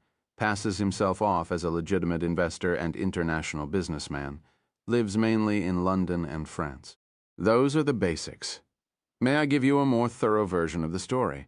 Gabriel nodded his head. Olga braced herself on her elbows and held the wine glass near her face with both hands. Between them, a candle flickered in a red bowl. It added blush to her pale cheeks. He was a child of Soviet privilege, our Ivan. His father was high-ranking KGB, very high-ranking. In fact, when he retired, he was the chief of the first main directorate, the Foreign Espionage Division. Ivan spent a good part of his childhood abroad. He was permitted to travel, while ordinary Soviet citizens were kept prisoner in their own country. He had blue jeans and Rolling Stones records, while ordinary Soviet teenagers had communist propaganda and komsomol weekends in the country. In the days of shortages, when the workers were forced to eat seaweed and whale meat, he and his family had fresh veal and caviar. She drank some of the wine. At the front entrance, Stalin was negotiating with two male customers over a table. One of them had been at the cemetery. Olga seemed not to notice. Like all the children of party elite, he was automatically granted a place at an elite university. In Ivan's case, it was Moscow State. After graduation, he was admitted directly into the ranks of the KGB. Despite his fluency in English and German, he was not deemed suitable material for a life as a foreign spy, so he was assigned to the 5th Main Directorate. Do you know about the 5th Main Directorate, Mr. Golani? It was responsible for internal security functions, border control, dissidents, artists, and writers. Don't forget the refuseniks, Mr. Golani. The 5th Directorate was also responsible for persecuting Jews. Rumor has it Ivan was very diligent in that regard. Stalin was now seating the two men at a table near the center of the restaurant, well out of earshot. Ivan benefited from the magic hand of his famous father and was promoted rapidly through the ranks of the Directorate. Then came Gorbachev and Glasnost and Perestroika, and overnight everything in our country changed. The party loosened the reins on central planning and allowed young entrepreneurs, in some cases the very dissidents whom Ivan and the 5th Directorate were monitoring, to start cooperatives and private banks. Against all odds, many of these young entrepreneurs actually started to make money. This didn't sit well with our secret overlords at Lubyanka. They were used to picking society's winners and losers. A free marketplace threatened to upset the old order. And of course, if there was money to be made, they wanted what was rightly theirs. They decided they had no option but to go into business for themselves. They needed an energetic young man of their own, a young man who knew the ways of Western capitalism, a young man who had been permitted to read the forbidden books. Ivan Kharkov. She raised her glass in salutation to his correct answer. With the blessing of his masters at Lubyanka, Ivan was allowed to leave the KGB and start a bank. He was given a single dank room in an old Moscow office building, a telephone, and an American-made personal computer, something most of us had never seen. Once again, the magic hand was laid upon Ivan's shoulder, and within months his new bank was raking in millions of dollars in profit, almost all of it due to state business. Then the Soviet Union crumbled, and we entered the roaring 90s period of gangster capitalism, shock therapy, and instant privatization. When the state-owned enterprises of the Soviet Union were auctioned off to the highest bidder, Ivan gobbled up some of the most lucrative assets and factories. When Moscow real estate could be purchased for a song and a promise, Ivan snatched up some of the gems during the period of hyperinflation. Ivan and his patrons at Lubyanka Square made fortunes in currency speculation, fortunes that inevitably found their way into secret bank accounts in Zurich and Geneva. Ivan never had any illusions about the reason for his astonishing success. He had been helped by the magic hand of the KGB, and he was very good at keeping the magic hand filled with money. A waiter appeared and began laying small dishes of Georgian appetizers on the table. Olga explained the contents of each. Then, when the waiter was gone, she resumed her lecture. One of the state assets Ivan scooped up in the early 90s was a fleet of cargo planes and container vessels. They didn't cost him much, since at the time most of the planes were sinking into the ground at airfields around the country, and the ships were turning to rust in dry dock. Ivan bought the facilities and the personnel necessary to get the fleet up and running again, and within a few months he had one of the most valuable properties in Russia, a company capable of moving goods in and out of the country, no questions asked. Before long, Ivan's ships and planes were filled with lucrative cargo bound for troubled foreign lands. Russian weapons? Said Gabriel. Olga nodded.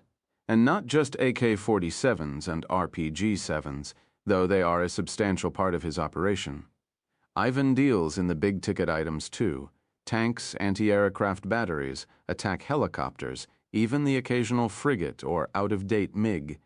He hides now behind a respectable veneer as one of Moscow's most prominent real estate developers and investors. He owns a palace in Knightsbridge, a villa in the south of France, and the chalet in Courchevel. He buys paintings, antique furniture, and even a share of an English football team. He's a regular at Kremlin functions and is very close to the president and the Siloviki. But beneath it all, he's nothing but a gun runner and a thug. As our American friends like to say, he's a full-service operation.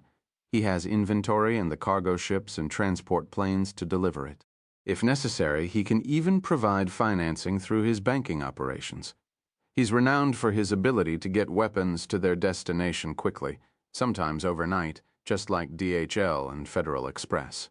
If we're going to find out whether Ivan has really made a deal with Al-Qaeda, we have to get inside his network. And to get inside Ivan's network, we need the name of your original source. You can't have it, Mr. Golani. 2 people are already dead. I'm afraid the matter is closed. She looked down at her menu. We should eat something, Mr. Golani. It's better if the FSB thinks we're actually hungry. For the remainder of dinner, Olga did not mention Ivan Kharkov and his missiles. Instead, she spoke of books recently read, films recently viewed, and the coming election. When the check came, they engaged in a playful tussle, male chivalry versus Russian hospitality, and chivalry prevailed. It was still light out. They walked directly to her car, arm in arm for the benefit of any spectators. The old Lada wouldn't turn over at first, but it finally rattled into life with a puff of silver-blue smoke.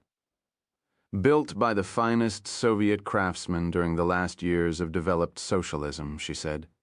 At least we don't have to remove our wipers anymore. She turned up the radio very loud and embraced him without passion. Would you be so kind as to see me to my door, Mr. Golani? I'm afraid my building isn't as safe as it once was. It would be my pleasure. It's not far from here, 10 minutes at most. There's a metro stop nearby, you can. Gabriel placed a finger to her lips and told her to drive. 16 Moscow. It is said that Moscow is not truly a city but a collection of villages. This was one of them, thought Gabriel as he walked at Olga's side, and it was a village with serious problems. Here, a band of alcoholics swilling beer and tots of vodka. Here, a pack of drug addicts sharing a pipe and a tube of glue. Here, a squadron of skateboard punks terrorizing a trio of old babushkas out for an evening stroll. Presiding over it all was an immense portrait of the Russian president with his arm raised in the fashion of Lenin. Across the top, in red lettering, was the party's ubiquitous slogan, "Forward as One." Her building was known as K9, but the local English-speaking wits called it the House of Dogs. Built in the footprint of an H, it had 32 floors, 6 entrances, and a large transmission tower on the roof with blinking red warning lights. An identical twin stood on one side, an ugly stepsister on the other. It was not a home, thought Gabriel, but a storage facility for people. Which doorway is yours? Entrance C. Pick another. But I always go through C. That's why I want you to pick another. They entered through a doorway marked B and struck out down a long corridor with a cracked linoleum floor. Every other light was out, and from behind the closed doors came the sounds and odors of too many people living too closely together. Arriving at the elevators, Olga stabbed at the call button and gazed at the ceiling. A minute elapsed, then another. It's not working. How often does it break down? Once a week, sometimes twice. What floor do you live on? The 11th. Where are the stairs? With a glance, she indicated around the corner. Gabriel led her into a dimly lit stairwell that smelled of stale beer, urine, and vaguely of disinfectant.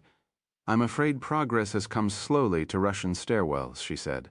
Believe it or not, it used to be much worse. Gabriel mounted the first step and started upward with Olga at his heels. For the first 4 floors they were alone, but on the 5th they encountered 2 girls sharing a cigarette, and on the 7th 2 boys sharing a syringe. On the 8th floor landing, Gabriel had to slow for a moment to scrape a condom from the bottom of his shoe, and on the 10th he walked through shards of broken glass. By the time they reached the 11th floor landing, Olga was breathing heavily. Gabriel reached out for the latch, but before he could touch it, the door flew away from him as though it had been hurled open by a blast wave. He pushed Olga into the corner and managed to step clear of the threshold as the first rounds tore the dank air. Olga began to scream, but Gabriel scarcely noticed. He was now pressed against the wall of the stairwell. He felt no fear, only a sense of profound disappointment. Someone was about to die, and it wasn't going to be him. The gun was a P9 Gurza with a suppressor screwed into the barrel. It was a professional's weapon, though the same could not be said for the dolt who was wielding it. Perhaps it was overconfidence on the part of the assassin. Gabriel would think later. Or perhaps the men who had hired him had neglected to point out that one of the targets was a professional himself. Whatever the case, the gunman blundered through the doorway with the weapon exposed in his outstretched hands. Gabriel seized hold of it and pointed it safely toward the ceiling as he drove the man against the wall. The gun discharged harmlessly twice before Gabriel was able to deliver 2 vicious knees to the gunman's groin, followed by a crushing elbow to the temple. Though the final blow was almost certainly lethal, Gabriel left nothing to chance. After prying the Gurza from the gunman's now limp hand, he fired 2 shots into his skull, the ultimate professional insult. Amateurs, he knew from experience, tended to kill in pairs, which explained his rather calm reaction to the sound of crackling glass rising up the stairwell. He pulled Olga out of the line of fire and was standing at the top of the stairs as the second man came round the corner. Gabriel put him down as if he were a target on a training range. 3 tightly grouped shots to the center of the body, 1 to the head for style points. He stood motionless for a few seconds, until he was certain there were no more assassins, then turned around. Olga was cowering on the floor, next to the first man Gabriel had killed. Like the one at the bottom of the stairs, his head was covered by a black balaclava. Gabriel tore it off, revealing a lifeless face with a dark beard. "He's Chechen," Olga said. "You're sure?" Before Olga could answer, she leaned over the edge of the stairs and was violently sick. Gabriel held her hand as she convulsed in the distance. He could hear the first sirens of the police. "They'll be here any minute, Olga. We're never going to see each other again. You must give me the name. Tell me your source before it's too late." 17 Moscow. The first officers to arrive were members of a Moscow City militia public security unit, the proletariat of the city's vast police and intelligence apparatus. The ranking officer was a stubble-chinned sergeant who spoke only Russian. He took a brief statement from Olga, whom he appeared to know by reputation, then turned his attention to the dead gunman. "Chechen gangsters," he declared with disgust. He gathered a few more facts, including the name and nationality of Miss Sukova's foreign friend, and radioed the information to headquarters. At the end of the call, he ordered his colleagues not to disturb the scene and confiscated Gabriel's diplomatic passport, hardly an encouraging sign. The next officers to appear were members of the GUOP, the special unit that handles cases related to organized crime and contract killings, one of Moscow's most lucrative industries. The team leader wore blue jeans, a black leather jacket, and a pair of wraparound sunglasses backward on his shaved head. He called himself Markov. No rank, no first name, just Markov. Gabriel instantly recognized the type. Markov was the sort who walked the delicate line between criminal and cop. He could have gone either way, and at various times during his career he probably had. He examined the corpses and agreed with the sergeant's findings that they were probably Chechen contract killers. But unlike the younger man, he spoke a bit of English. His first questions were directed not at the famous reporter from the Gazeta, but at Gabriel. He seemed most interested in hearing how a middle-aged Israeli diplomat from the Ministry of Culture had managed to disarm a professional assassin, shoot him twice in the head, and then kill his partner. Listening to Gabriel's account, his expression was one of open skepticism. He scrutinized Gabriel's passport carefully, then slipped it into his coat pocket and said they would have to continue this conversation at headquarters. "I must protest," Gabriel said. "I understand," said Markov sadly, for reasons never made clear. Gabriel was handcuffed and taken by unmarked car to a busy militia headquarters. There he was led into the central processing area and placed on a wooden bench, next to a weathered man in his 60s who had been roughed up and robbed by street toughs. An hour passed. Gabriel finally walked over to the duty officer and asked for permission to phone his embassy. The duty officer translated Gabriel's request to his colleagues, who immediately erupted into uproarious laughter. "They want money," the elderly man said when Gabriel returned to the bench. "You cannot leave until you pay them what they want." Gabriel managed a brief smile. If only it were that simple. Shortly after 1 a.m., Markov reappeared. He ordered Gabriel to stand, removed the handcuffs, and led him into an interrogation room. Gabriel's possessions, his billfold, diplomatic passport, wristwatch, and mobile, were laid out neatly on a table. Markov picked up the phone and made a show of calling up the directory of recent calls. "You dialed your embassy before the first militia officers arrived." "That's correct." "What did you say to them?" "That I had been attacked and that the police were going to be involved." "You didn't mention this when I questioned you at the apartment house." "It's standard procedure to contact the embassy immediately in a situation like this." "Are you often in situations like this?" Gabriel ignored the question. "I am a diplomat of the State of Israel, entitled to every and all diplomatic protection and immunity. I assume an officer of your rank and position would realize that my first responsibility is to contact my embassy and report what has transpired. Did you report that you killed 2 men? No. Did this detail slip your mind, or did you neglect to tell them this for other reasons? We are instructed to keep telephone communications brief in all situations. I'm sure you understand." "Who's we, Mr. Golani?" "The ministry." "I see," Gabriel thought. He could see a trace of a smile. "I want to see a representative of my embassy immediately. Unfortunately, due to the special circumstances of your case, we're going to have to detain you a little longer." Gabriel focused on a single word. Detain. What special circumstances? Markov led Gabriel silently out of the room. This time he was locked in a fetid holding cell with a pair of bloodied drunks and 3 anorexic prostitutes, one of whom immediately propositioned him. Gabriel found a relatively clean spot along one wall and lowered himself cautiously to the concrete floor. "You have to pay them," the prostitute explained. "Consider yourself lucky. I have to give them something else." Several hours crawled past with no more contact from Markov, precisely how many Gabriel did not know, because he had no watch and there was no clock visible from the holding cell. The drunks passed the time debating Pushkin. The 3 prostitutes slept against the opposite wall, one leaning against the next, like dress-up dolls on a little girl's shelf. Gabriel sat with his arms wrapped around his shins and his forehead to his knees. He shut out the sounds around him, the slamming of doors, the shouting of orders, the cries of a man being beaten, and kept his thoughts focused only on Olga Sukova. Was she somewhere in this building with him, he wondered, or had she been taken elsewhere due to the special circumstances of her case? Was she even alive, or had she suffered the same fate as her colleagues Alexander Lubin and Boris Ostrovsky? As for the name Olga had spoken to him in the stairwell of the House of Dogs, he pushed it to a far corner of his memory and concealed it beneath a layer of gesso and base paint. It was Elena. Elena was the one who told me about the sale. Elena who, Gabriel thought. Now, Elena where? Elena nobody. Finally, one sound managed to penetrate his defenses, the sound of Markov's approaching footsteps. The grim expression on his face suggested an ominous turn in events. "Responsibility for your case has been transferred to another department." "Which department is that?" "Get on your feet, then face the wall and place your hands behind your back.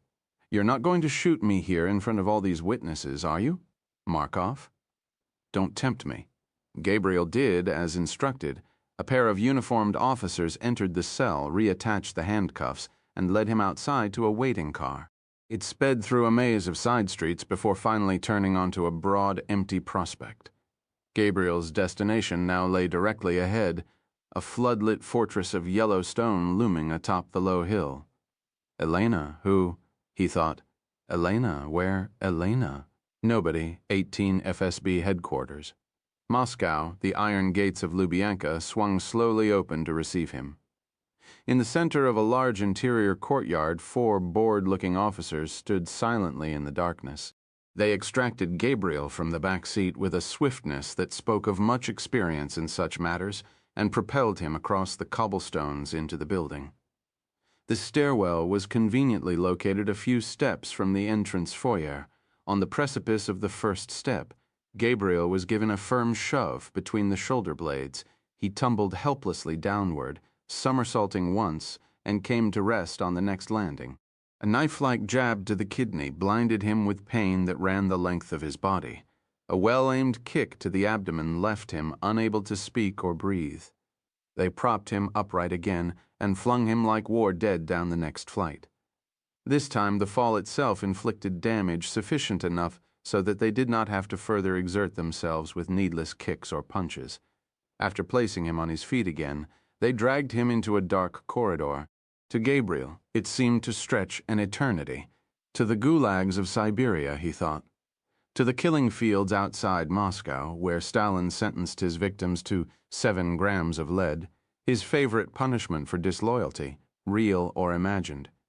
He had expected a period of isolation in a cell where Lubyanka's blood-soaked history could chip away at his resistance. Instead, he was taken directly to an interrogation room and forced into a chair before a rectangular table of pale wood. Seated on the other side was a man in a gray suit with a pallor to match. He wore a neat little goatee and round, wire-framed spectacles. Whether or not he was trying to look like Lenin, the resemblance was unmistakable. He was several years younger than Gabriel, mid-40s perhaps, and recently divorced, judging by the indentation on the ring finger of his right hand. Educated, intelligent, a worthy opponent. A lawyer in another life, though it was unclear whether he was a defense attorney or prosecutor. A man of words rather than violence. Gabriel considered himself lucky, given his location and the available options. He could have done far worse. "Are you injured?" the man asked in English, as though he did not care much about the answer. "I am a diplomat of the State of Israel, so I'm told. You might find this difficult to believe, but I am here to help you. You may call me Sergei." "It is a pseudonym, of course, just like the pseudonym that appears in your passport." "You have no legal right to hold me." "I'm afraid I do. You killed 2 citizens of Russia this evening." "Because they tried to kill me, I demand to speak to a representative of my embassy." "In due time, mister?" He made a vast show of consulting Gabriel's passport. "Ah, here it is, Mr. Golani." He tossed the passport onto the table. "Come now, Mr. Golani, we are both professionals. Surely we can handle this rather embarrassing situation in a professional manner. I've given a complete statement to the militia. I'm afraid your statement raises many more questions than it answers. What else do you need to know?" He produced a thick file. Then, from the file, a photograph. It showed Gabriel 5 days earlier walking through the terminal of Pulkovo 2 Airport in St. Petersburg. "What I need to know, Mr. Golani, is exactly what you're doing in Russia. And don't try to mislead me. If you do, I will become very angry. And that is the last thing you want." They went through it once, then they went through it again. The sudden illness of the deputy minister, Natan Golani's hasty recruitment as a stand-in, the meetings and the speeches, the receptions and the dinners. Each contact, formal or casual, was duly noted, including the woman who had tried to seduce him during the final gala at the Mariinsky Theater. Despite the fact the room was surely fitted with a recording system, the interrogator documented each answer in a small notebook. Gabriel couldn't help but admire his technique. Had their roles been reversed, he would have done precisely the same thing. "You were originally scheduled to return to Tel Aviv the morning after the UNESCO conference concluded." "That's correct. But you abruptly decided to extend your stay in Russia and travel to Moscow instead." He lay a small hand atop the file, as if to remind Gabriel of its presence. Why did you do this, Mr. Golani? Our ambassador here is an old friend. He suggested I come to Moscow for a day or two. For what purpose? To see him, of course, and to see Moscow. What did he say to you exactly, your friend the ambassador? He said I had to see Moscow to believe it. He said it was filled with billionaires, dirty bankers, and Russian gangsters. He said it was a boom town. He said something about a sea of oil, caviar, and vodka. Did he mention a dinner party? He tapped the file with the tip of his index finger. The dinner party that took place at the Israeli embassy last evening? I believe he did. Think carefully, Mr. Golani. I'm sure he mentioned it. What did he say about it? Exactly, Mr. Golani? He said there would be some people from the opposition there. Is that how he described the invited guests, as members of the opposition? Actually, I think he referred to them as brave souls who've had the chutzpah to challenge the regime. And why did your ambassador feel it was necessary to throw such a party? Was it his intention to meddle in the internal affairs of the Russian Federation? I can assure you no meddling took place. It was just dinner and pleasant conversation. Who was in attendance? Why don't you ask the agents who were watching the embassy that night? They photographed everyone who entered the compound, including me. Look in your file. I'm sure it's there. The interrogator smiled. Who was in attendance, Mr. Golani? Gabriel listed the names to the best of his recollection. The last name he recited was Olga Sukova. Was that the first time you and Miss Sukova had met? Yes. Did you know her by reputation? No, I'd never heard her name. You're certain of that? Absolutely. You seem to have hit it off quite well. We were seated next to each other at dinner. We had a pleasant conversation. Did you discuss the recent murders of her colleagues? The topic might have come up. I can't remember. What do you remember, Mr. Golani? We talked about Palestine and the Middle East. We talked about the war in Iraq. We talked about Russia. What about Russia politics, of course, the coming election? What did Miss Sukova say about the election? She said Russian politics are nothing more than professional wrestling. She said the winners and losers are chosen in advance, that the campaign itself is much sound and fury, signifying nothing. She said the president and the Russian Unity Party will win in a landslide and claim another sweeping mandate. The only question is, how many votes will they feel compelled to steal in order to achieve their goals? The Russian Federation is a democracy.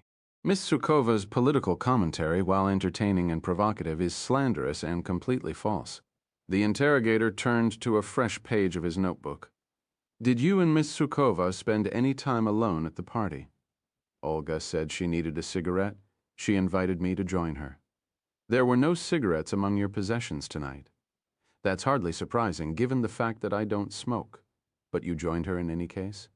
Yes, because you wanted to have a word alone with her in a place where no one could overhear, because I was attracted to her.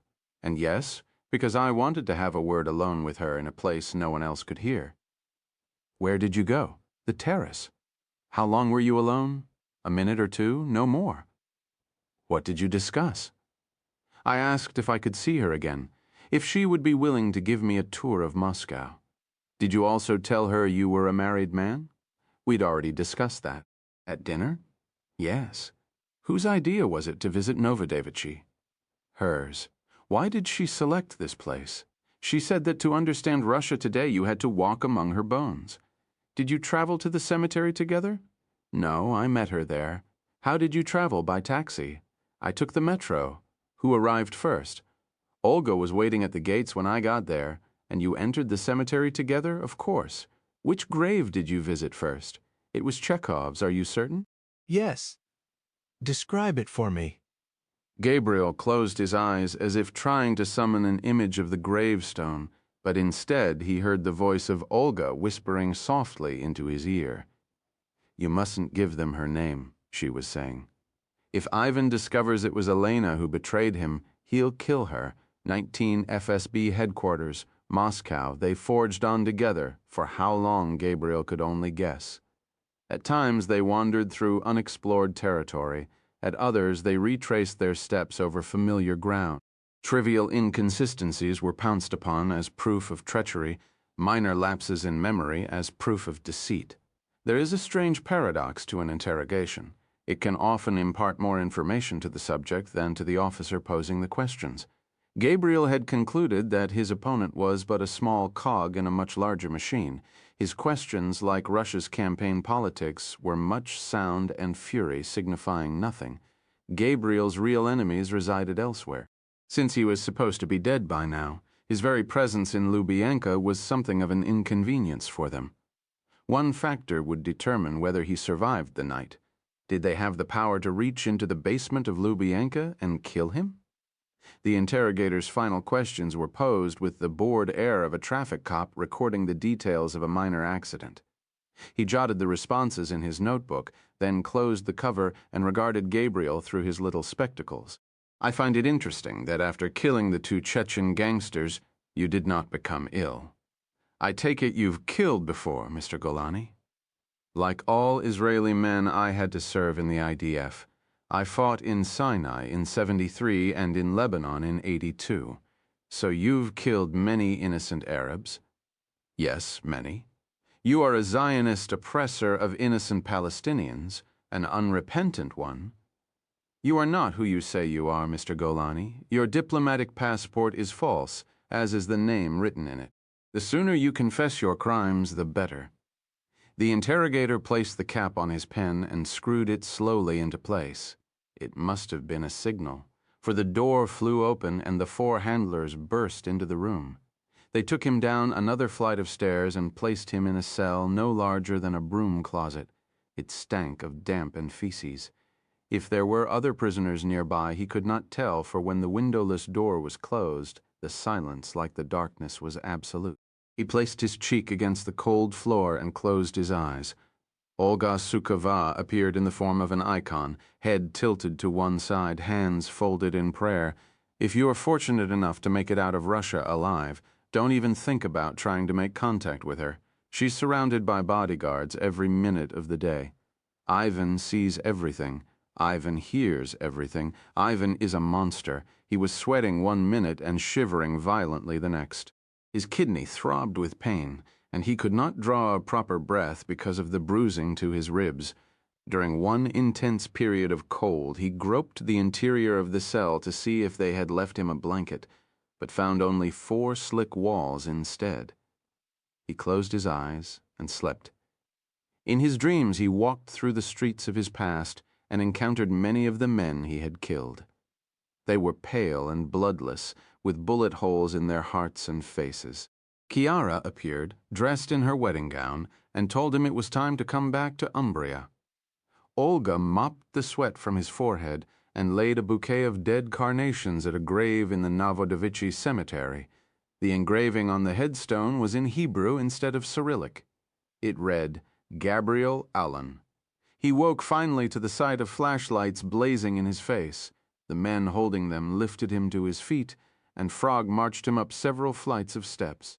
Gabriel tried to count, but soon gave up. 5, 10, 20. He couldn't be sure. Using his head as a battering ram, they burst through a doorway into the cold night air. For a moment, he was blinded by the sudden darkness. He feared they were about to hurl him from the roof. Lubyanka had a long history of such unfortunate accidents, but then his eyes adjusted, and he could see they were only in the courtyard instead. Sergei, the interrogator, was standing next to a black van, dressed in a fresh gray suit. He opened the rear doors and, with a few terse words in Russian, ordered the handlers to put Gabriel inside. His hands were freed briefly, only to be restrained again a few seconds later to a steel loop in the ceiling. Then the doors closed with a deafening thud, and the van lurched forward over the cobblestones. Where now, he thought, exile or death? He was alone again. He reckoned it was before midnight because Moscow's traffic was still moving at a fever pitch.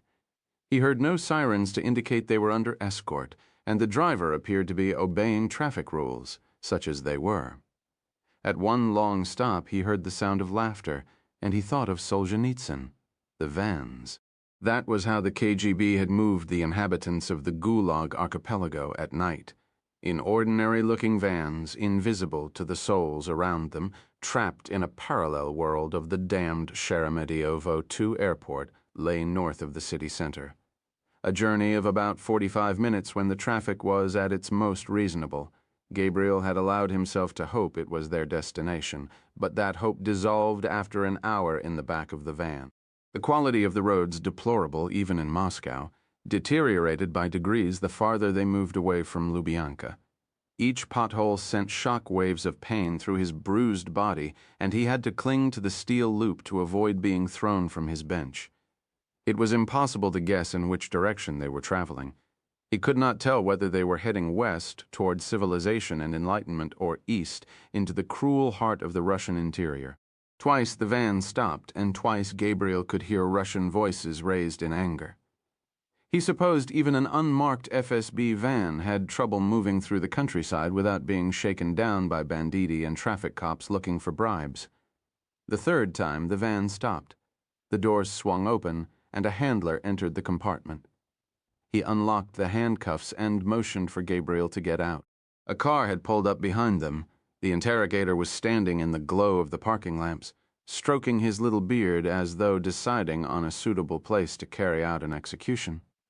Then Gabriel noticed his suitcase lying in a puddle of mud next to the Ziploc bag containing his possessions. The interrogator nudged the bag toward Gabriel with the toe of his shoe and pointed toward a smudge of yellow light on the horizon. "The Ukrainian border? They're expecting you. Where's Olga? I suggest you get moving before we change our minds, Mr. Allen. And don't come back to Russia again. If you do, we will kill you, and we won't rely on a pair of Chechen idiots to do the job for us." Gabriel collected his belongings and started toward the border. He waited for the crack of a pistol and the bullet in his spine, but he heard nothing but the sound of the cars turning around and starting back to Moscow. With their headlights gone, the heavy darkness swallowed him. He kept his eyes focused on the yellow light and walked on, and for a moment Olga was walking beside him. "Her life is now in your hands," she reminded him. "Ivan kills anyone who gets in his way, and if he ever finds out his own wife was my source, he won't hesitate to kill her too. Part 2, the recruitment. 20, Ben Gurion Airport, Israel. Wake up, Mr. Golani. You're almost home." Gabriel opened his eyes slowly and gazed out the window of the first-class cabin. The lights of the coastal plain lay in a glittering arc along the edge of the Mediterranean, like a strand of jewels painted by the hand of Van Dyck. He turned his head a few degrees and looked at the man who had awakened him. He was 20 years younger than Gabriel, with eyes the color of granite and a fine-boned, bloodless face. The diplomatic passport in his blazer pocket identified him as Baruch Goldstein of the Israeli Ministry of Foreign Affairs. His real name was Mikhail Abramov. Bodyguard jobs were not exactly Mikhail's specialty. A former member of the Sayeret Metkal Special Forces, he had joined the office after assassinating the top terrorist masterminds of Hamas and Islamic Jihad. He had one other attribute that had made him the perfect candidate to escort Gabriel out of Eastern Europe and back to Israel. Mikhail had been born in Moscow to a pair of dissident scientists and spoke fluent Russian. They had been traveling together for the better part of a day. After crossing the border, Gabriel had surrendered himself to a waiting team of Ukrainian SBU officers. The SBU men had taken him to Kiev and handed him over to Mikhail and 2 other office security men. From Kiev they had driven to Warsaw and boarded the El Al flight, even on the plane. Shamron had taken no chances with Gabriel's safety.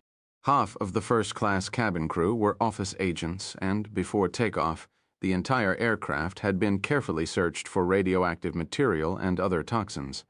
Gabriel's food and drink had been kept in a separate sealed container. The meal had been prepared by Shamron's wife, Jaila. It's the office version of glatt kosher, Mikhail had said, sanctified under Jewish law and guaranteed to be free of Russian poison. Gabriel tried to sit up, but his kidney began to throb again. He closed his eyes and waited for the pain to subside. Mikhail, a nervous flyer by nature, was now drumming on his tray table with his fingertip. "You're giving me a headache, Mikhail." Mikhail's finger went still. "Did you manage to get any rest?" "Not much." "You should have watched your step on those KGB stairs. It's called the FSB now, Mikhail. Haven't you read the papers lately? The KGB doesn't exist anymore. Where did you ever get that idea? They were KGB when I was growing up in Moscow, and they're KGB now, he glanced at his watch. We'll be on the ground in a few minutes. A reception team will be waiting for you on the tarmac after you finish delivering your report. You can sleep for a month, unless my report makes that impossible. Bad? Something tells me you'll know soon enough, Mikhail. An electronic ping sounded over the cabin's audio system. Mikhail looked up at the flashing seat belt sign and tapped Gabriel on the forearm. You'd better buckle up. You wouldn't want the flight attendant to get angry with you. Gabriel followed Mikhail's gaze and saw Chiara making her way slowly down the aisle. Dressed in a flattering blue El Al uniform, she was sternly reminding passengers to straighten their seatbacks and stow their tray tables. Mikhail swallowed the last of his beer and absently handed her the empty bottle. The service on this flight was dreadful, don't you think? Even by El Al standards, Gabriel agreed. I think we should institute a training program immediately. Now, that's the kind of thinking that's going to get you a job in the executive suite of King Saul Boulevard. Maybe I should volunteer to teach it. And work with our girls, you'd be safer going back to Gaza and chasing Hamas terrorists. Gabriel leaned back against the headrest and closed his eyes. You sure you're all right, Gabriel? Just a touch of Lubyanka hangover. Who could blame you? Mikhail was silent for a moment. The KGB kept my father there for 6 months when I was a kid. Did I ever tell you that? He hadn't, but Gabriel had read Mikhail's personnel file. After 6 months in Lubyanka, they declared my father mentally ill and sent him away to a psychiatric hospital for treatment. It was all a sham, of course. No one ever got better in a Soviet psychiatric hospital. The hospitals were just another arm of the Gulag. My father was lucky, though. Eventually he got out, and we were able to come to Israel. But he was never the same after being locked away in that asylum. Just then, the cabin shuddered with the impact of a hard landing. From the depths of economy class arose a desultory patter of applause. It was a tradition for flights landing in Israel, and, for the first time, Gabriel was tempted to join in.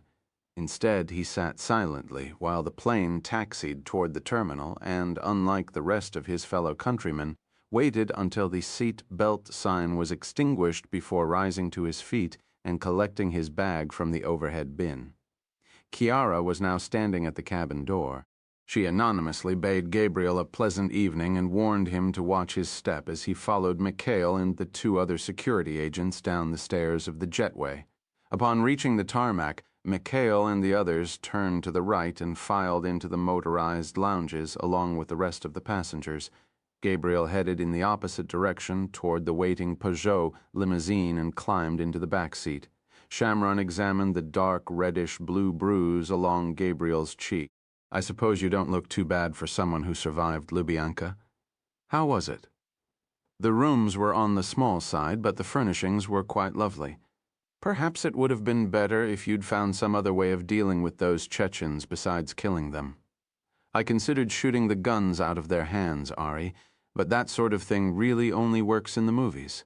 I'm glad to see you emerged from your ordeal with your fatalistic sense of humor intact. A team of debriefers is waiting for you at King Saul Boulevard. I'm afraid you have a long night ahead of you. I'd rather go back to Lubyanka than face the debriefers tonight. Shamron gave Gabriel a paternalistic pat on the shoulder. I'll take you home, Gabriel. We'll talk on the way. 21 Jerusalem. They still had much ground to cover when they arrived at Gabriel's apartment in Narcus Street.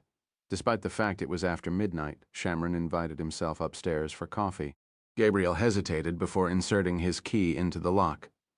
Go ahead, Shamron said calmly. We've already swept it. I think I like fighting Arab terrorists better than Russians. Unfortunately, we don't always have the luxury of choosing our enemies. Gabriel entered the apartment first and switched on the lights. Everything was exactly as he had left it a week earlier, including the half-drunk cup of coffee he had left in the kitchen sink on the way out the door. He poured the now moldy remnants down the drain, then spooned coffee into the French press and placed a kettle of water on the stove to boil. When he went into the sitting room, he found Shamron with a cigarette between his lips and a cocked lighter poised before it. You don't get to take up smoking again just because I got thrown into Lubyanka. Besides, if Kiara smells smoke in here when she comes home, I'll never hear the end of it. So you'll blame it on me. I blame everything on you. The impact has been diluted by overuse. Shamron extinguished the lighter and laid the cigarette on the coffee table, where it would be easily accessible for a sneak attack at a moment when Gabriel's back was turned. I should have left you in Russia, Shamron muttered. How did you get me out? When it became clear to our ambassador and Moscow station chief that the FSB had no intention of respecting your diplomatic passport, we decided to go on offense. Shin Bet regularly monitors the movements of Russian embassy employees. As it turned out, 4 of them were drinking heavily in the bar of the Sheraton Hotel. How surprising.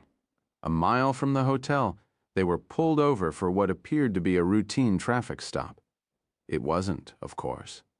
So you kidnapped 4 Russian diplomats and held them hostage in order to coerce them into releasing me.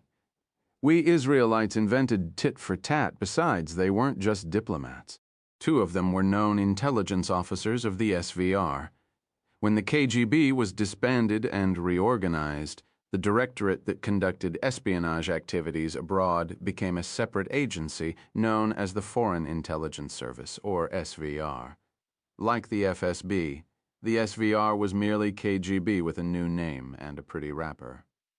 When we received confirmation from the Ukrainians that you'd made it safely across the border, we released them from custody. They've been quietly recalled to Moscow for consultations. With a bit of luck, they'll stay there forever. The tea kettle screamed. Gabriel went into the kitchen and removed it from the stove, then switched on the television while he saw to the coffee. It was tuned to the BBC. A gray-haired reporter was standing before the domes of St. Basil's Cathedral bellowing about the possible motives behind the attempt on Olga Sukova's life. None of his theories were even remotely close to the truth, but they were delivered with an authority that only a British accent can bestow. Shamron, who was now standing at Gabriel's shoulder, seemed to find the report vaguely amusing. He viewed the news media only as a source of entertainment, or as a weapon to be wielded against his enemies. As you can see, the Russians are being rather circumspect about exactly what transpired inside that apartment building. They've acknowledged Olga was the target of an attack, but they've released few other details about the incident. Nothing about the identity of the gunman. Nothing about the man who saved her life. Where is she now? Back in her apartment, surrounded by private security guards and brave Western reporters like our friend from the BBC. She's as safe as one can be in Russia, which is to say, not terribly safe at all. Eventually, she might want to consider a new life in the West. His eyes settled on Gabriel. Is she as good as she appears, or is it possible she's something else entirely? Are you asking whether she's been turned by the FSB and was blowing smoke in my face? That is precisely what I'm asking. She's golden, Ari.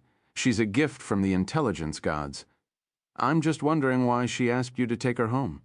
I'm wondering whether it's possible she led you into that stairwell to be killed. Or maybe that wasn't Olga Sukova at all. Maybe it was Ivan Kharkov in a clever disguise. I'm paid to think dark thoughts, Gabriel. And so are you. I saw her reaction to the shooting. She's the real thing, Ari, and she agreed to help us at great risk to herself. Remember, I was allowed to leave. Olga is still in Moscow. If the Kremlin wants her dead, they'll kill her, and there's nothing those security guards and brave reporters can do to protect her. They sat down at the kitchen table. The BBC had moved on from Russia and was now showing footage of a fatal bomb blast in a Baghdad market. Gabriel aimed the remote at the screen and, frowning, pressed the mute button. Shamron fiddled with the French press for a moment before appealing to Gabriel for assistance. He occupied his spare time by restoring antique radios and clocks, yet even the most basic kitchen appliances were beyond his capabilities. Coffee makers, blenders, toasters, these items were a mystery to him. Gila often joked that her husband, if left to his own devices, would find a way to starve to death in a house filled with food. How much do we have on Ivan Kharkov? Gabriel asked. Plenty, said Shamron. Ivan's been active in Lebanon for years. He makes regular deliveries to Hezbollah, but he also sells weapons to the more radical Palestinian and Islamist factions operating inside the refugee camps. What kind of weapons? The usual grenades, mortars, RPGs, AK-47s, and bullets, of course. Lots of bullets. But during our war with Hezbollah, the Kharkov network arranged for a special shipment of armor-piercing anti-tank weapons. We lost several tank crews because of them. We dispatched the foreign minister to Moscow to protest, all to no avail, of course. Which means Ivan Kharkov has an established track record of selling weapons directly to terrorist organizations. Without question, RPGs and AK-47s we can deal with. But our friend Ivan has the connections to lay his hands on the most dangerous weapons in the world: chemical, biological. Even nuclear weapons aren't out of the question. We know that agents of Al-Qaeda have been scouring the remnants of the old Soviet Union for years looking for nuclear material or even a fully functioning nuclear device. Maybe they finally found someone willing to sell it to them. Shamron spooned sugar into his coffee and stirred it slowly. The Americans might have better insight into the situation. They've been watching Ivan closely for years. He gave a sardonic smile. The Americans love to monitor problems, but do nothing about them. They'll have to do something about him now. Shamron nodded in agreement. It's my recommendation. We dump this in their lap as soon as possible and wash our hands of the affair. I want you to go to Washington and see your friend Adrian Carter. Tell him everything you learned in Moscow. Give them Elena Kharkov. Then get on the next plane to Umbria and finish your honeymoon. And don't ever accuse me of failing to live up to my word again. Gabriel stared at the silent TV but made no response. You disagree with my recommendation? Shamron asked. What do you think Adrian Carter and the Americans are going to do with this information? I suspect they'll go cap in hand to the Kremlin and plead with the Russian president to block the sale. And he'll tell the Americans that Ivan is a legitimate businessman with no ties to the illegal international arms trade. He'll dismiss the intelligence as an anti-Russian slur spread by Jewish provocateurs who are conspiring to keep Russia backward and weak. Gabriel shook his head slowly. Going to the Russians and appealing for help is the last thing we should be doing.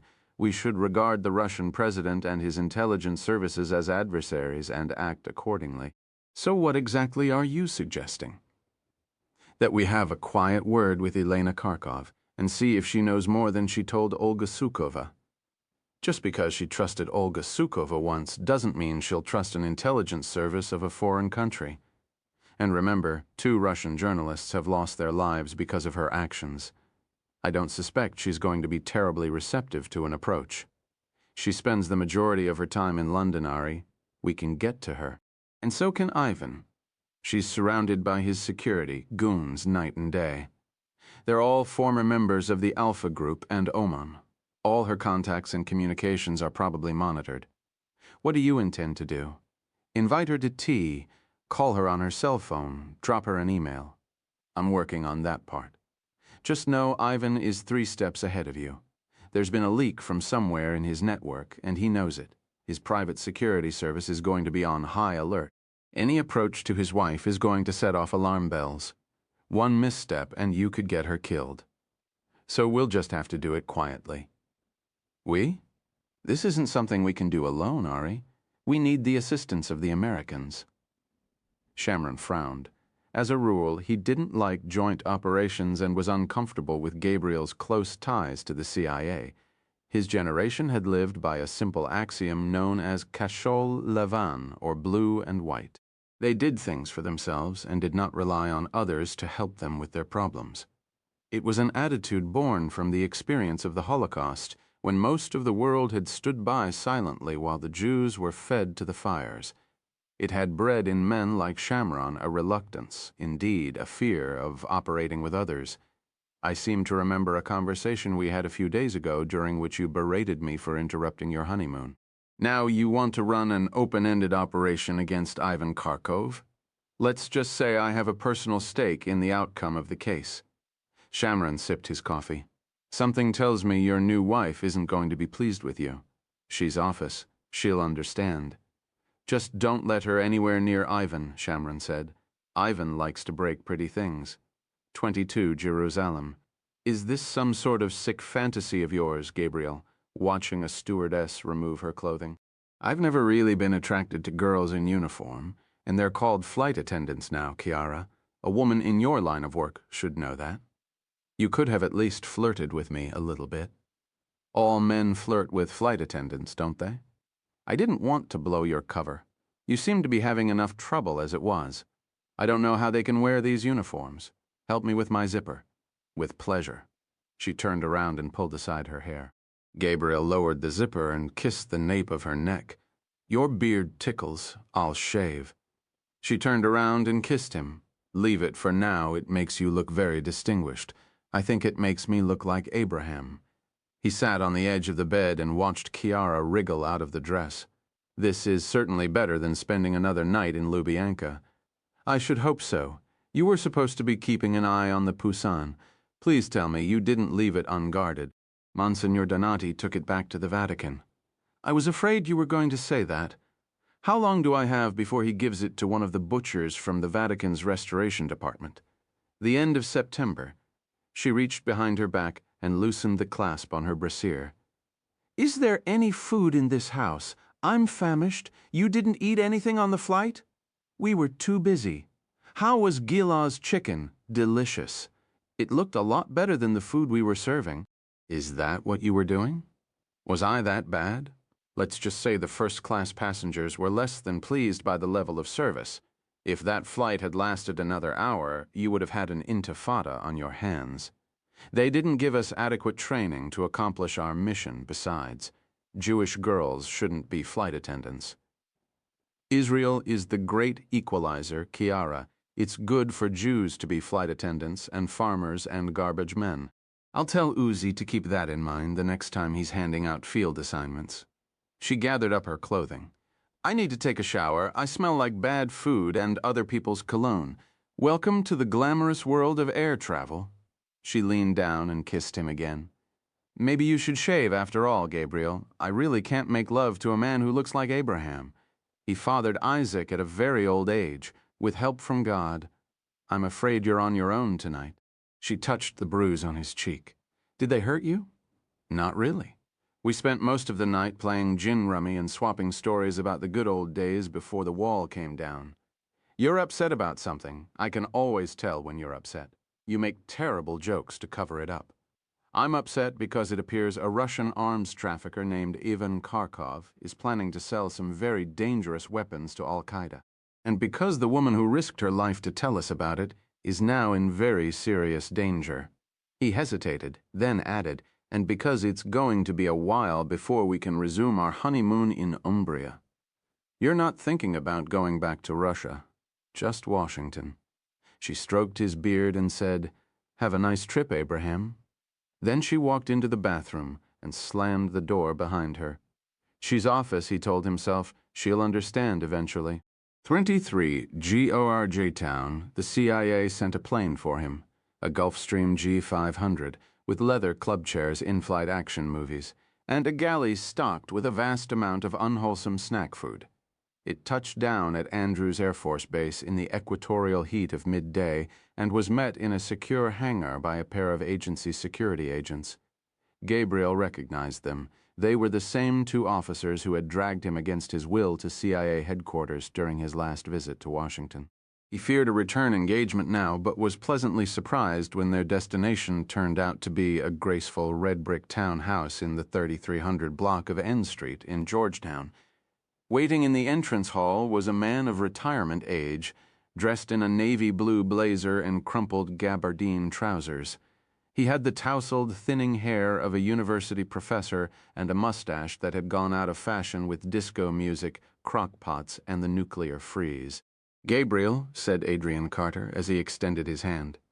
So good of you to come. You're looking well, Adrian, and you're still a terrible liar. He looked at Gabriel's face and frowned. I assume that lovely bruise on your cheek is a souvenir of your night in Lubyanka. I wanted to bring you something, but the gift shop was closed. Carter gave a faint smile and took Gabriel by the elbow. I thought you might be hungry after your travels. I've arranged for some lunch. How was the flight, by the way?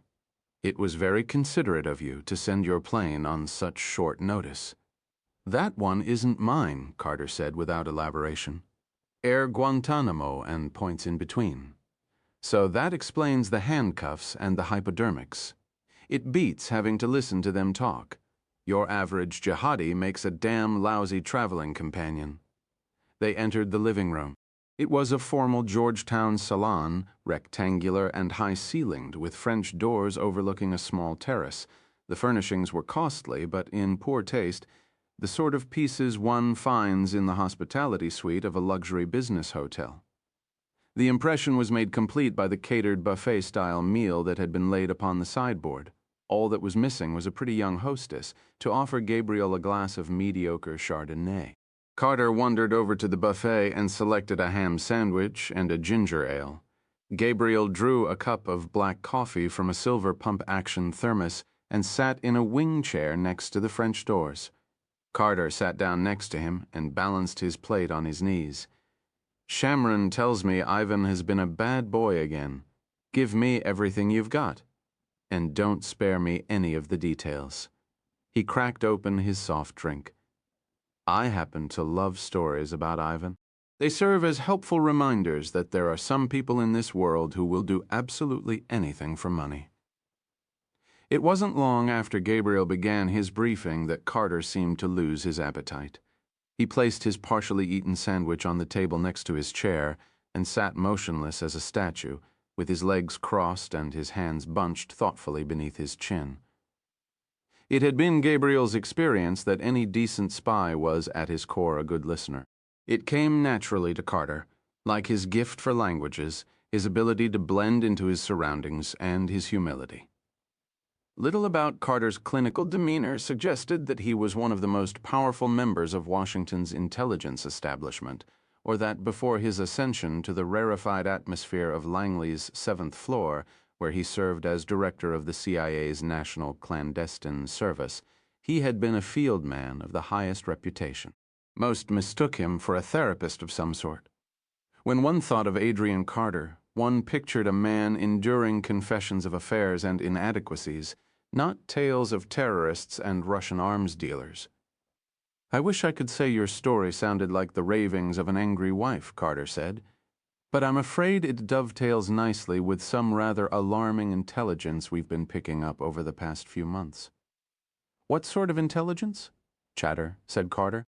"More to the point, a specific phrase that has popped several times over the past few weeks, so many times, in fact, that our analysts at the National Counterterrorism Center are no longer willing to dismiss it as mere coincidence."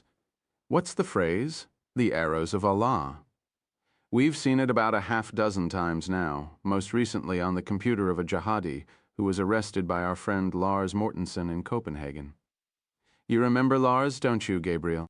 "With considerable fondness," Gabriel replied. Mortensen and his technicians at the Danish PET found the phrase in an old email that the suspect had tried to delete. The email said something about the arrows of Allah piercing the hearts of the infidels, or sentiments to that effect. "What's the suspect's name?" "Marwan Abbas. He's a Jordanian now residing in the largely immigrant quarter of Copenhagen known as Nørrebro, a quarter you know quite well, if I'm not mistaken. Mortensen says Abbas is a member of Hizb ut-Tahrir, the radical Islamist political movement. The Jordanian Gid told us he was also an associate of Abu Musab al-Zarqawi, may he rest in peace.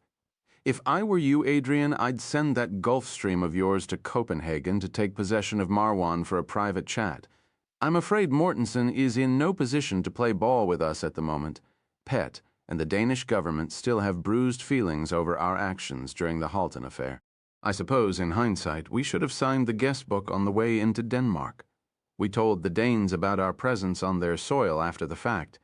It's going to take a while for them to forgive us our sins. Mortensen will come around eventually. The Danes need you, so do the rest of the Europeans. In a world gone mad, America is still the last best hope. I hope you're right, Gabriel. It's become popular in Washington these days to think that the threat of terrorism has receded, or that we can somehow live with the occasional loss of national monuments and American life. But when the next attack comes, and I do mean when Gabriel, those same freethinkers will be the first to fault the agency for failing to stop it. We can't do it without the cooperation of the Europeans. And you, of course, you're our secret servant, aren't you, Gabriel? You're the one who does the jobs we're unwilling or unable to do for ourselves. I'm afraid Ivan falls into that category. Gabriel recalled the words Shamron had spoken the previous evening in Jerusalem. The Americans love to monitor problems but do nothing about them. Ivan's main stomping ground is Africa, Carter said, but he's made lucrative forays into the Middle East and Latin America as well. In the good old days, when the agency and the KGB played the various factions of the Third World against one another for our own amusement, we were judicious with the flow of arms. We wanted the killing to remain at morally acceptable levels, but Ivan tore up the old rule book, and he's torn up many of the world's poorest places in the process. He's willing to provide the dictators, the warlords, and the guerrilla fighters with whatever they want, and in turn they're willing to pay him whatever he asks. He's a vulture, our Ivan. He preys on the suffering of others and makes millions in the process. He's responsible for more death and destruction than all the Islamic terrorists of the world combined, and now he trots around the playgrounds of Russia and Europe, safe in the knowledge that we can't lay a finger on him. Why didn't you ever go after him? We tried during the 90s. We noticed that much of the Third World was burning, and we started asking ourselves a single question. Who was pouring the gasoline on the flames? The agency started tracking the movement of suspicious cargo planes around Africa and the Middle East. NSA started listening to telephone and radio conversations. Before long, we had a good idea where all the weapons were coming from. Ivan Kharkov, Carter nodded. We established a working group at NSC to come up with a strategy for dealing with the Kharkov network. Since he had violated no American laws, our options were extremely limited. We started looking for a country to issue an indictment, but got no takers. By the end of the millennium, the situation was so bad, we even considered using a novel concept known as extraordinary rendition to get Ivan's operatives off the streets. It came to nothing, of course. When the administration left town, the Kharkov network was still in business. And when the new crowd settled into the White House, they barely had time to figure out where the bathrooms were before they were hit with 9/11.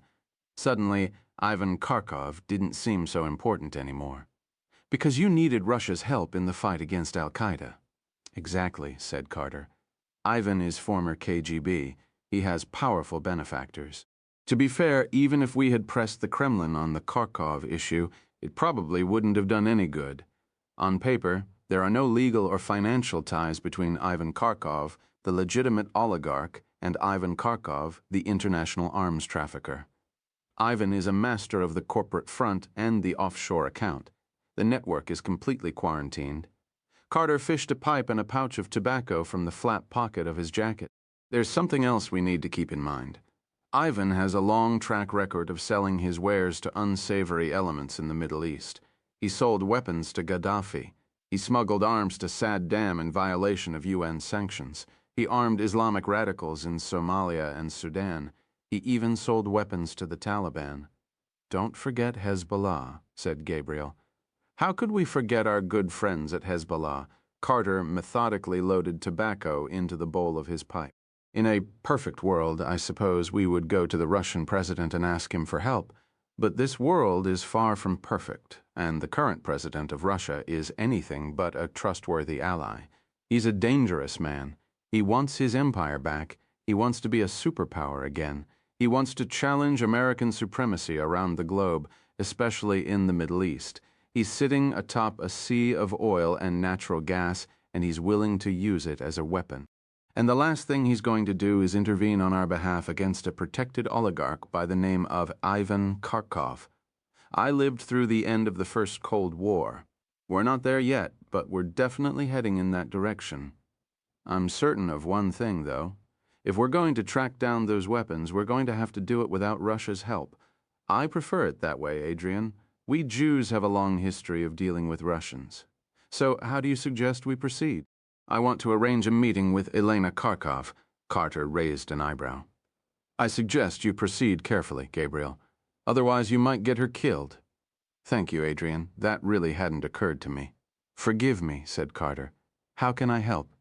I need every scrap of intelligence you have on Ivan's network, and I mean all of it, Adrian. especially NSA intercepts of Ivan's telephone communications. And don't just give me the transcripts. I need to get inside his head. And to get inside his head, I need to hear his voice. You're talking about a great deal of highly classified material. It can't be turned over to an officer of a foreign intelligence service on a whim, even you. I have to run it through channels. It could take weeks to get approval, if at all. Those weapons could be heading toward America's shores as we speak, Adrian. I'll see what I can do to expedite matters. No, Adrian, you must expedite matters. Otherwise, I'm going to pick up that phone over there and call my friend at the White House. I still have that number you gave me in Copenhagen, the one that rings directly in the Oval Office. You wouldn't in a heartbeat. I'll get the material released to you within 24 hours. What else do you need? A Russian speaker. Believe it or not, we've still got a few of those. Actually, I have one in mind. I need you to get him into the country right away. Who is it? Gabriel told him the name. Done, said Carter. Where do you intend to set up shop, at your embassy? I've never been fond of embassies. Gabriel looked around the room. This will do quite nicely, but do me a favor, Adrian. Ask your techs to come over here and remove all the cameras and microphones. I don't want your bloodhounds watching me while I shower. 24 Georgetown. It took Adrian Carter the better part of the next morning to secure the authorization necessary to release the Kharkov files into Gabriel's custody. Then several additional hours elapsed while they were gathered, sorted, and purged of anything remotely embarrassing to the Central Intelligence Agency or the government of the United States. Finally, at 7 that evening, the material was delivered to the house on N Street by an unmarked agency van. Carter stopped by to supervise the load-in and to secure Gabriel's signature on a draconian release form. Hastily drafted by a CIA lawyer, it threatened criminal prosecution and many other forms of punishment if Gabriel shared the documents or their contents with anyone else. This document is ridiculous, Adrian. How can I operate without sharing the intelligence? Just sign it, Carter said. It doesn't mean what it says. It's just the lawyers being lawyers. Gabriel scribbled his name in Hebrew across the bottom of the form and handed it to Eli Lavon, who had just arrived from Tel Aviv. Lavon signed it without protest and gave it back to Adrian Carter. No one is allowed in or out of the house while this material is on the premises, and that includes you two. Don't think about trying to sneak out, because I've got a team of watchers on N Street and another in the alley. When Carter departed, they divided up the files and retreated to separate quarters. Gabriel took several boxes of agency cables along with the data assembled by the now-defunct NSC task force and settled into the library. Eli Lavon took everything from NSA, the transcripts and the original recordings, and set up shop in the drawing room.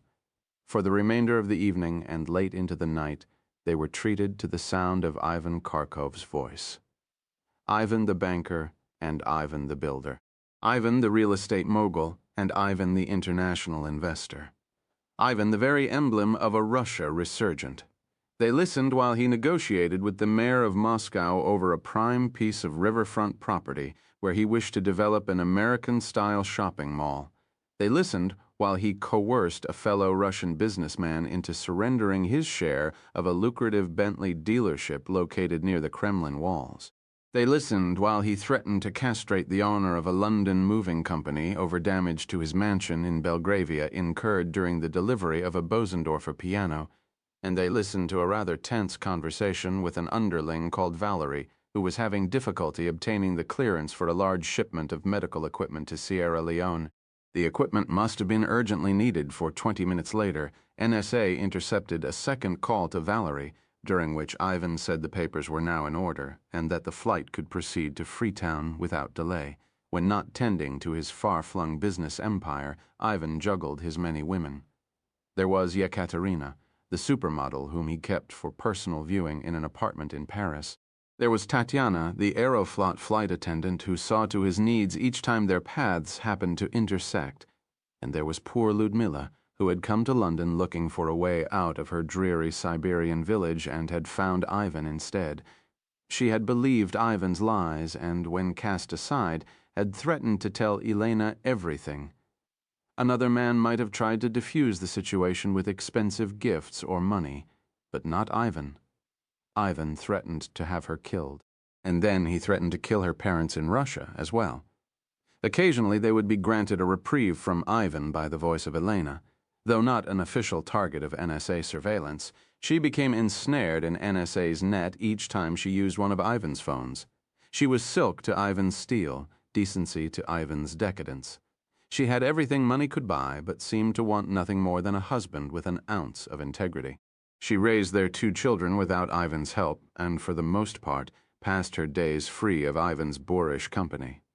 Ivan bought her large houses and gave her endless piles of money to fill them with expensive things. In return, she was permitted to ask nothing of his business or personal affairs. With the help of NSA's satellites, Gabriel and Levon became privy to Ivan's many lies. When Ivan told Elena he was in Geneva for a meeting with his Swiss bankers, Gabriel and Levon knew he was actually in Paris, partaking in the delights of Yekaterina. And when Ivan told Elena he was in Dusseldorf meeting with a German industrialist, Gabriel and Levon knew he was actually in Frankfurt helping Tatiana pass a long layover in an airport hotel room. Levon's loathing of him grew with each passing hour. Lots of women make deals with the devil, he said, but poor Elena was foolish enough to actually marry him. An hour before dawn, Gabriel was reading an excruciatingly dull cable by the CIA station chief in Angola when Levon poked his head in the door. "I think you need to come and listen to something." Gabriel set aside the cable and followed Levon into the drawing room. The anonymous air of a hotel hospitality suite had been replaced by that of a university common room on the night before a final exam. Levon sat down before a laptop computer and, with a click of the mouse, played a series of 14 intercepts, each featuring the voice of Elena Kharkov. None required translation, because in each conversation she was speaking fluent English and addressing the same man. The last intercept was only 2 months old. Gabriel listened to it 3 times, then looked at Levon and smiled. "What do you think?" Levon asked. "I think you may have just found a way for us to talk to Ivan's wife. 25 Dumbarton Oaks, Georgetown. She's obsessed with Mary Cassatt. Is that one of Ivan's girlfriends? She's a painter, Adrian, an impressionist painter. A rather good one, actually.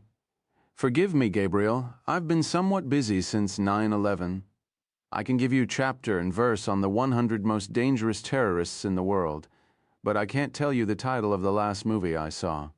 You need to get out more, Adrian. Tell that to Al-Qaeda." They were walking along the dirt and gravel towpath at the edge of the Chesapeake and Ohio Canal.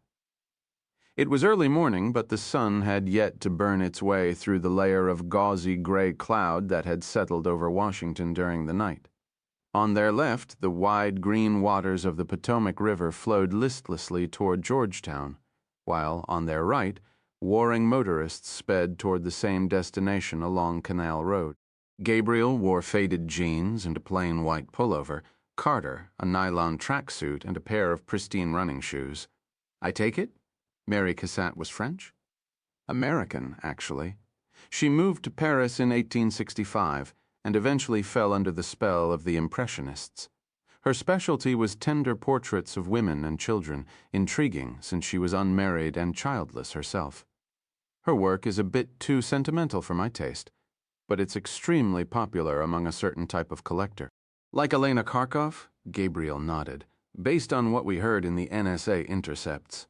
She owns at least 6 cassettes already and is in the market for more. She's on a first-name basis with every significant dealer in Paris, London, and New York.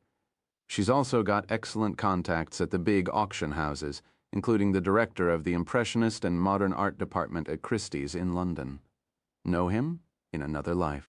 I take it you're planning to renew your professional relationship? One step at a time, Adrian?" Carter walked in silence for a moment, with his hands clasped behind his back and his eyes cast downward. I had a chance to peruse her file. Elena's an interesting woman, to say the least. She's a Leningrad girl. Did you notice that, Gabriel? Yes, Adrian, I did notice that. Her father was a party muckety-muck. worked for Gosplan, the central planning bureaucracy that oversaw the Rube Goldberg contraption once known as the Soviet economy.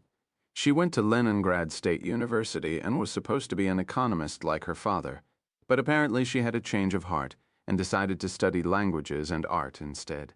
It seems she was working at the Hermitage when she met Ivan. One wonders what she saw in him. They had similar backgrounds. Both were children of the elite. There's a big difference between Gosplan and the KGB.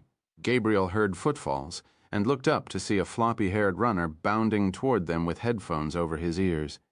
He envied those innocent souls who could go out in public deprived of a vital sense. When they were alone again, Carter asked, "How do you intend to play this?" After listening to those intercepts, I'm convinced that if a painting by Mary Cassatt were to come quietly onto the market, Elena Kharkov would jump at the opportunity to have a look. And you would be standing next to it when she did? Or one of my associates, someone with a pleasing demeanor and a deep passion for the paintings of Mary Cassatt. Someone who won't make Elena's bodyguards nervous. Carter absently patted his right pocket, as if looking for his pipe. Should I assume this encounter would take place on British soil? You should. That means you're going to have to bring the British into the picture. Ivan and his entourage are under full-time MI5 surveillance whenever they're in London. I suspect our British cousins will be more than willing to cooperate. The British have been pressing us to do something about Ivan for years. 20 yards ahead, a young woman was being pulled along the towpath by a panting Siberian husky. Gabriel, whose fear of dogs was legendary in the trade, deftly switched places with Carter and watched with a certain professional satisfaction as the dog pressed its dripping muzzle against the leg of Carter's tracksuit. This agent, with a pleasing demeanor and a deep passion for Mary Cassatt, Carter said as he wiped away the spittle. "Do you have someone in mind for the job yet?" "I'm inclined to use a woman. She would have to be able to pass as an American or a Brit.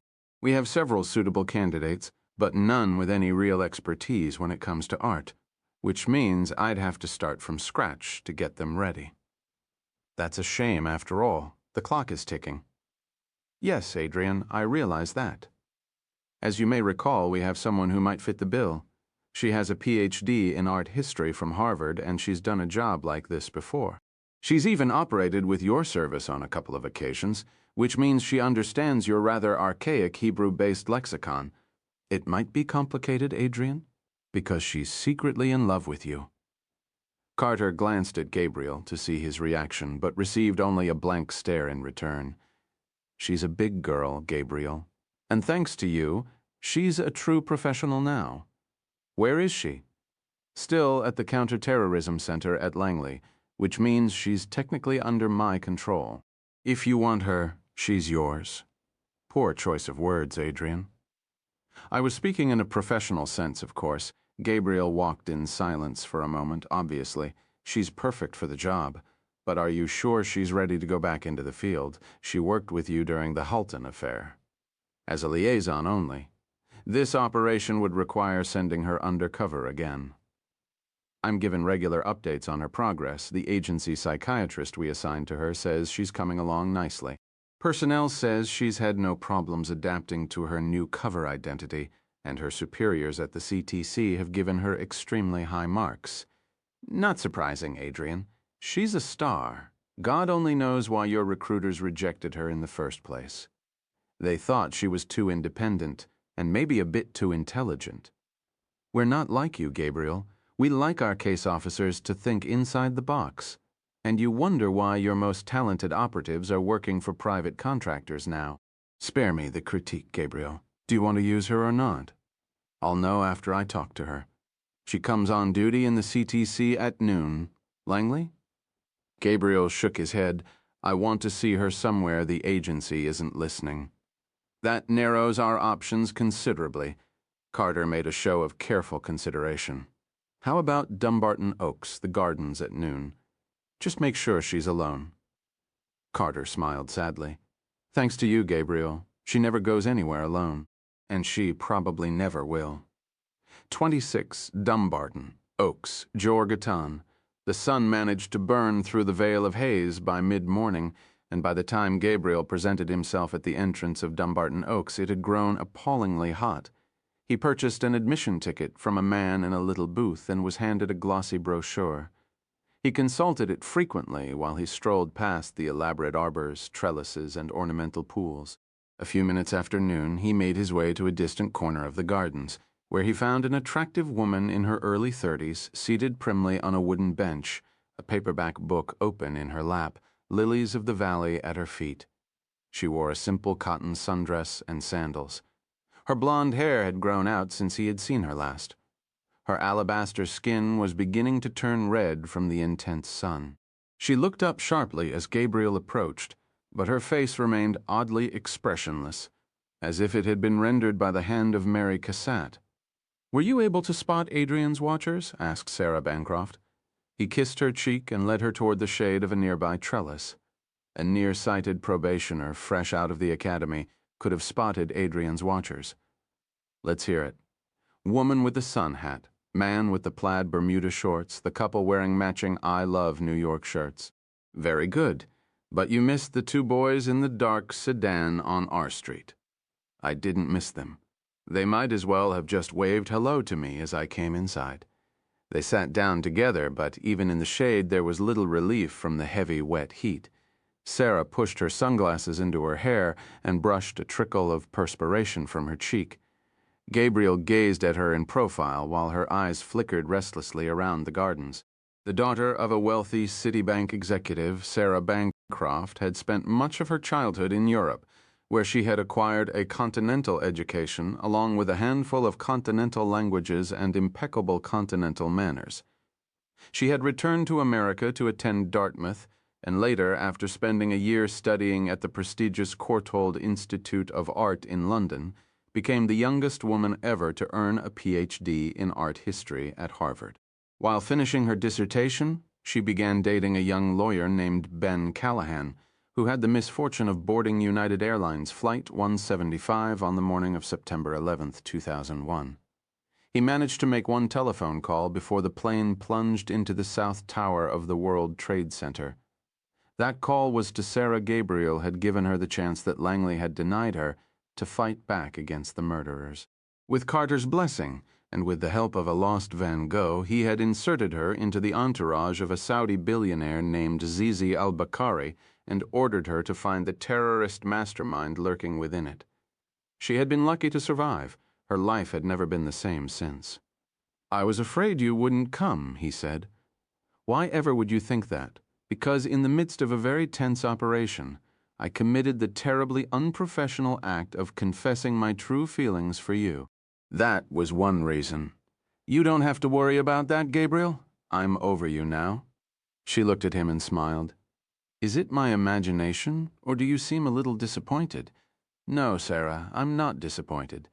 "Of course you are. The question is, do you really want me tagging along on another operation?" "Why wouldn't I?" "Because your lovely new Italian bride might not approve." She adjusted the thin straps of her sundress. It clung to her breasts in a way that could cause even the most faithful eye to wander. "You know, for a man of your many gifts, your knowledge of women is shockingly deficient. I make up for it in other ways. With your unfailingly pleasant demeanor, for starters." She gazed at him for a moment as though he were a dull student. "The last person Chiara wants to see in the field again is me. You were a guest at our wedding, one of the worst days of my life. And that's saying something, because I've had some pretty terrible days." "But you're over me now?" Not even a flicker of interest. A pair of Japanese tourists approached and, in a combination of broken English and halting gestures, asked Sarah to take their photograph. She agreed, much to Gabriel's displeasure. "Are you out of your mind? What have I done now?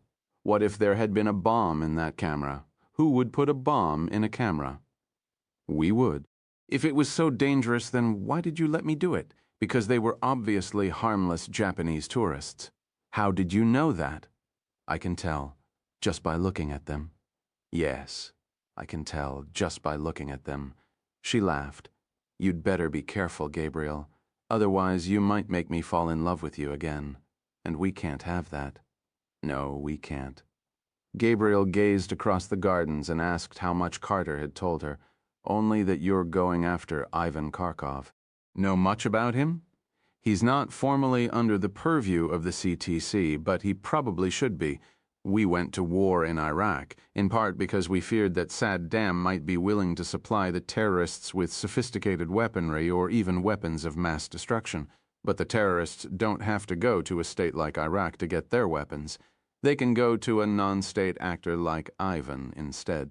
For the right amount of money, he'll sell them whatever they want and route it to them through one of his customers in Africa or Latin America. You've obviously learned your craft well. I was well trained. She crossed one leg over the other and smoothed the wrinkles from her sundress. What do you need me to do this time? Memorize the CIA's files on Ivan and his network and read everything you can about Mary Cassatt. Adrian will tell you the rest. Kharkov and Cassatt? Only a Gabriel Allen operation could feature a combination like that. She lowered her sunglasses. Should I assume you'll need me to go undercover again? Yes, you should. A silence fell between them, heavy as the midday heat. If you don't want to do it, Sarah, just tell me. God knows you've done more than enough already. She looked at him and smiled. It was a brave smile, thought Gabriel, the kind that didn't quite extend to the rest of the face. And miss all the fun. She fanned herself dramatically with her book. Besides, I'd do just about anything to get out of here for a few days. I can't stand Washington in the summer. 27 London No. 7 Mornington Terrace was a sooty post-war apartment block overlooking the rail tracks of Euston Station. When Gabriel rang the bell of apartment 5C, the door opened a few inches and a pair of gray eyes regarded him coolly over the chain. They didn't look pleased to see him. They rarely did. Free of the chain, the door swung open a more hospitable distance. Gabriel stepped inside and took stock of his surroundings, a dreary little bedsit with a cracked linoleum floor and flea market furnishings. The man waiting inside looked as though he had wandered into the flat by mistake. He wore a pinstriped suit, a Burberry raincoat, and cuff links the size of shillings. His hair had been blonde once, now it had the cast of pewter. It gave him the appearance of a model in a magazine advertisement for fine cognac, or an actor in a soap opera, the older millionaire type who puts himself about with younger women. Graham Seymour didn't have time to pursue women.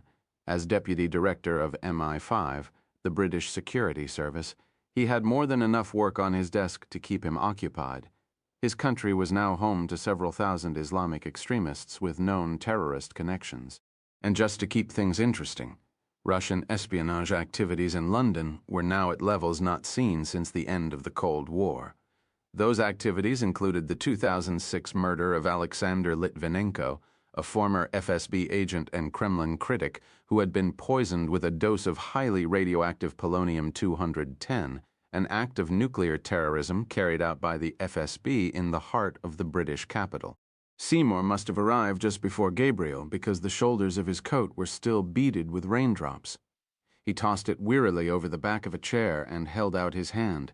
The palm was facing up. "Let's not do this again, Graham. Hand it over." Gabriel exhaled heavily and surrendered his passport. Seymour opened the cover and frowned. Martin Stonehill, place of birth, Hamburg, Germany. "I'm a naturalized American citizen, so that explains the accent." Seymour handed the passport back to Gabriel. "Is this a gift from your friend the President, or the handiwork of your little band of forgers at King Saul Boulevard?" "Adrian was kind enough to let me borrow it. Traveling is hard enough these days without doing it on an Israeli passport bearing the name Gabriel Allen." He slipped the passport back into his coat pocket and looked around the room. "Do you use this for all your high-level liaison meetings, Graham?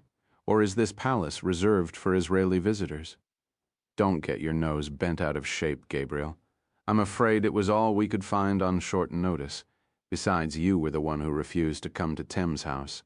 Thames House was MI5's riverfront headquarters near Lambeth Bridge. "I really like what you've done with the place, Graham. It's been in the family for years.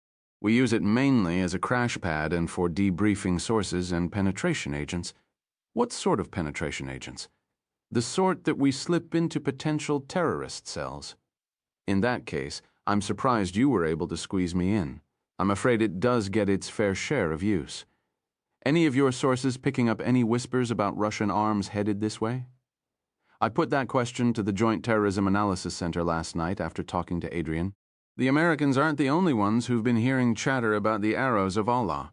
We've intercepted references to them as well. In the galley kitchen, an electric tea kettle began to spew steam. Gabriel walked over to the window and peered out at a passing West Coast mainline train while Seymour saw to the tea. He returned with 2 cups plain for Gabriel, milk and sugar for himself. I'm afraid the housekeepers neglected to stock the pantry with digestive biscuits, he said morosely. It's bad enough they left shelf milk instead of fresh, but failure to leave a package of McVitie's is a firing offense, in my humble opinion. I can run down to the corner market if you'd like, Graham. I'll survive. Seymour lowered himself hesitantly onto the couch and placed his mug on a scratched coffee table. Adrian gave me the basics of what you picked up in Moscow. Why don't you fill me in on the rest?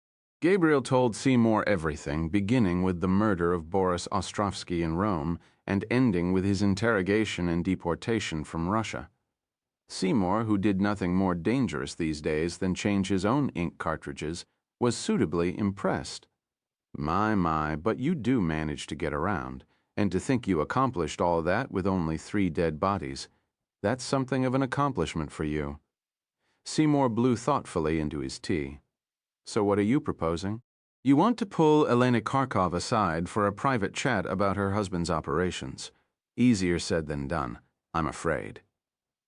Elena doesn't put a toe outside her Knightsbridge mansion without a full complement of very nasty bodyguards. No one talks to Elena without talking to Ivan first. Actually, that's not exactly true. There's someone in London she talks to on a regular basis, someone who might be willing to help considering the gravity of the situation. He's a British citizen, I take it? Quite. Is he honestly employed? I suppose that depends on your point of view. He's an art dealer. Where does he work? Gabriel told him. Oh dear, this could be a bit ticklish. That's why I'm here, Graham. I wouldn't dream of operating in London without consulting you first. Spare me. I think we should have a little look under his fingernails before we make any approach. The art world is filled with a lot of shady characters. One can never be too careful. We? No, Gabriel, we won't go anywhere near him. The security service will handle this matter with the utmost discretion and a proper Home Office warrant. How soon can you start? 72 hours should suffice. I'll have a man on him by lunch, Seymour said. I propose we meet once a day to review the watch reports. Agreed. We can do it here if you like. Surely you jest. Your choice, then, St. James's Park, 6 o'clock. The benches on the north side of Duck Island. Graham Seymour frowned. I'll bring the breadcrumbs.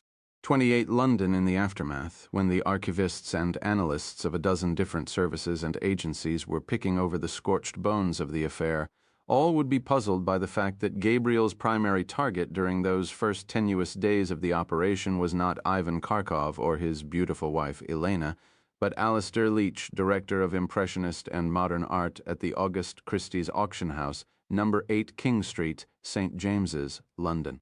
They took no joy in it. He was a good and decent man who became ensnared in the affair through no fault of his own, other than his serendipitous proximity to evil. Adrian Carter would later refer to him as our own little cautionary tale. Few lives are lived without a trace of sin, and fewer still can stand up to the scrutiny of an MI5 telephone tap and a full-time complement of MI5 watchers. There, by the grace of God, Carter would say, went us all. Any intelligence officer with a modicum of conscience knows it can be a disquieting experience to rifle through the drawers of a man's life. But Seymour, who had more scruples than most, made certain it was done with the gentlest hand possible. His listeners eavesdropped on Leach's telephone conversations with a forgiving ear. His watchers stalked their quarry from a respectable distance, and his burrowers dug through Leach's phone records, bank statements, and credit card bills with the utmost sensitivity. Only the room transmitters caused them to squirm, the transmitters that, at Gabriel's insistence, had been hidden in Leach's Kentish town residence. It did not take long for the bugs to reveal why Leach spent so little time there. The listeners began referring to his wife, Abigail, only as the Beast. Unbeknownst to Graham Seymour and MI5, Gabriel had taken up quiet residence during this phase of the affair in an office-safe flat in Bayswater Road. He used the lull in the operation to catch up on his rest and to heal his bruised body. He slept late, usually until 9 or 10, and then spent the remainder of his mornings dawdling over coffee and the newspapers. After lunch, he would leave the flat and take long walks around central London. Though he was careful to alter his routes, he visited the same 3 destinations each day: the Israeli Embassy in Old Court Road, the American Embassy in Grosvenor Square, and Duck Island in St. James's Park. Graham Seymour appeared promptly at 6 o'clock the first 2 evenings, but on the third he arrived 45 minutes later, muttering something about his Director General being in a snit. He immediately opened his stainless steel attaché and handed Gabriel a photograph. It showed Alastair Leach strolling the pavements of Piccadilly with a spinsterish woman at his side. Who is she? Rosemary Gibbons. She's an administrator in the Old Master Paintings department at Sotheby's. For obvious reasons, both personal and professional, they keep their relationship highly secret. As far as we can tell, it's strictly platonic. To tell you the truth, my watchers are actually rooting for poor Alastair to take it to the next step. Abigail is an absolute fiend, and his 2 children can't bear the sight of him. Where are they now? The wife and children? Leach and Rosemary, Gabriel answered impatiently. A little wine bar in Jermyn Street, quiet table in the far corner, very cozy. You'll get me a picture, won't you, Graham? A little something to keep in my back pocket in case he digs in his heels. Seymour ran a hand through his gray locks, then nodded. I'd like to move on him tomorrow, Gabriel said. What's his schedule like? Appointments all morning at Christie's. Then he's attending a meeting of something called the Raphael Club. We have a researcher checking it out. You can tell your researcher to stand down, Graham. I can assure you the members of the Raphael Club pose no threat to anyone except themselves. What is it? A monthly gathering of art dealers, auctioneers, and curators. They do nothing more seditious than drink far too much wine and bemoan the shifting fortunes of their trade. Shall we do it before the meeting or after? After, Graham. Definitely after. You don't happen to know where and when these gentlemen gather, do you? Green's Restaurant, 1 o'clock, 29 St. James, London. The members of the little-known but much-maligned Raphael Club began trickling into the enchanted premises of Green's Restaurant and Oyster Bar, Duke Street, St. James's, shortly before 1 the following afternoon. Oliver Dimbleby, a lecherous independent dealer from Berry Street, arrived early. But then Oliver always liked to have a gin or 2 at the bar alone, just to get the mood right. The unscrupulous Roddy Hutchinson came next, followed by Jeremy Crabb, the tweedy director of Old Master Paintings from Bonham's. A few minutes later came a pair of curators, one from the Tate and another from the National. Then, at 1 sharp, Julian Isherwood, the Raphael Club's founder and beating heart, came teetering up the front steps, looking hungover as usual. By 1:20, the guest of honor, at least in the estimation of Gabriel and Graham Seymour, who were sitting across the street from Green's in the back of an MI5 surveillance van, had not yet arrived. Seymour telephoned the MI5 listeners and asked whether there was any recent activity on Leach's work line or his mobile.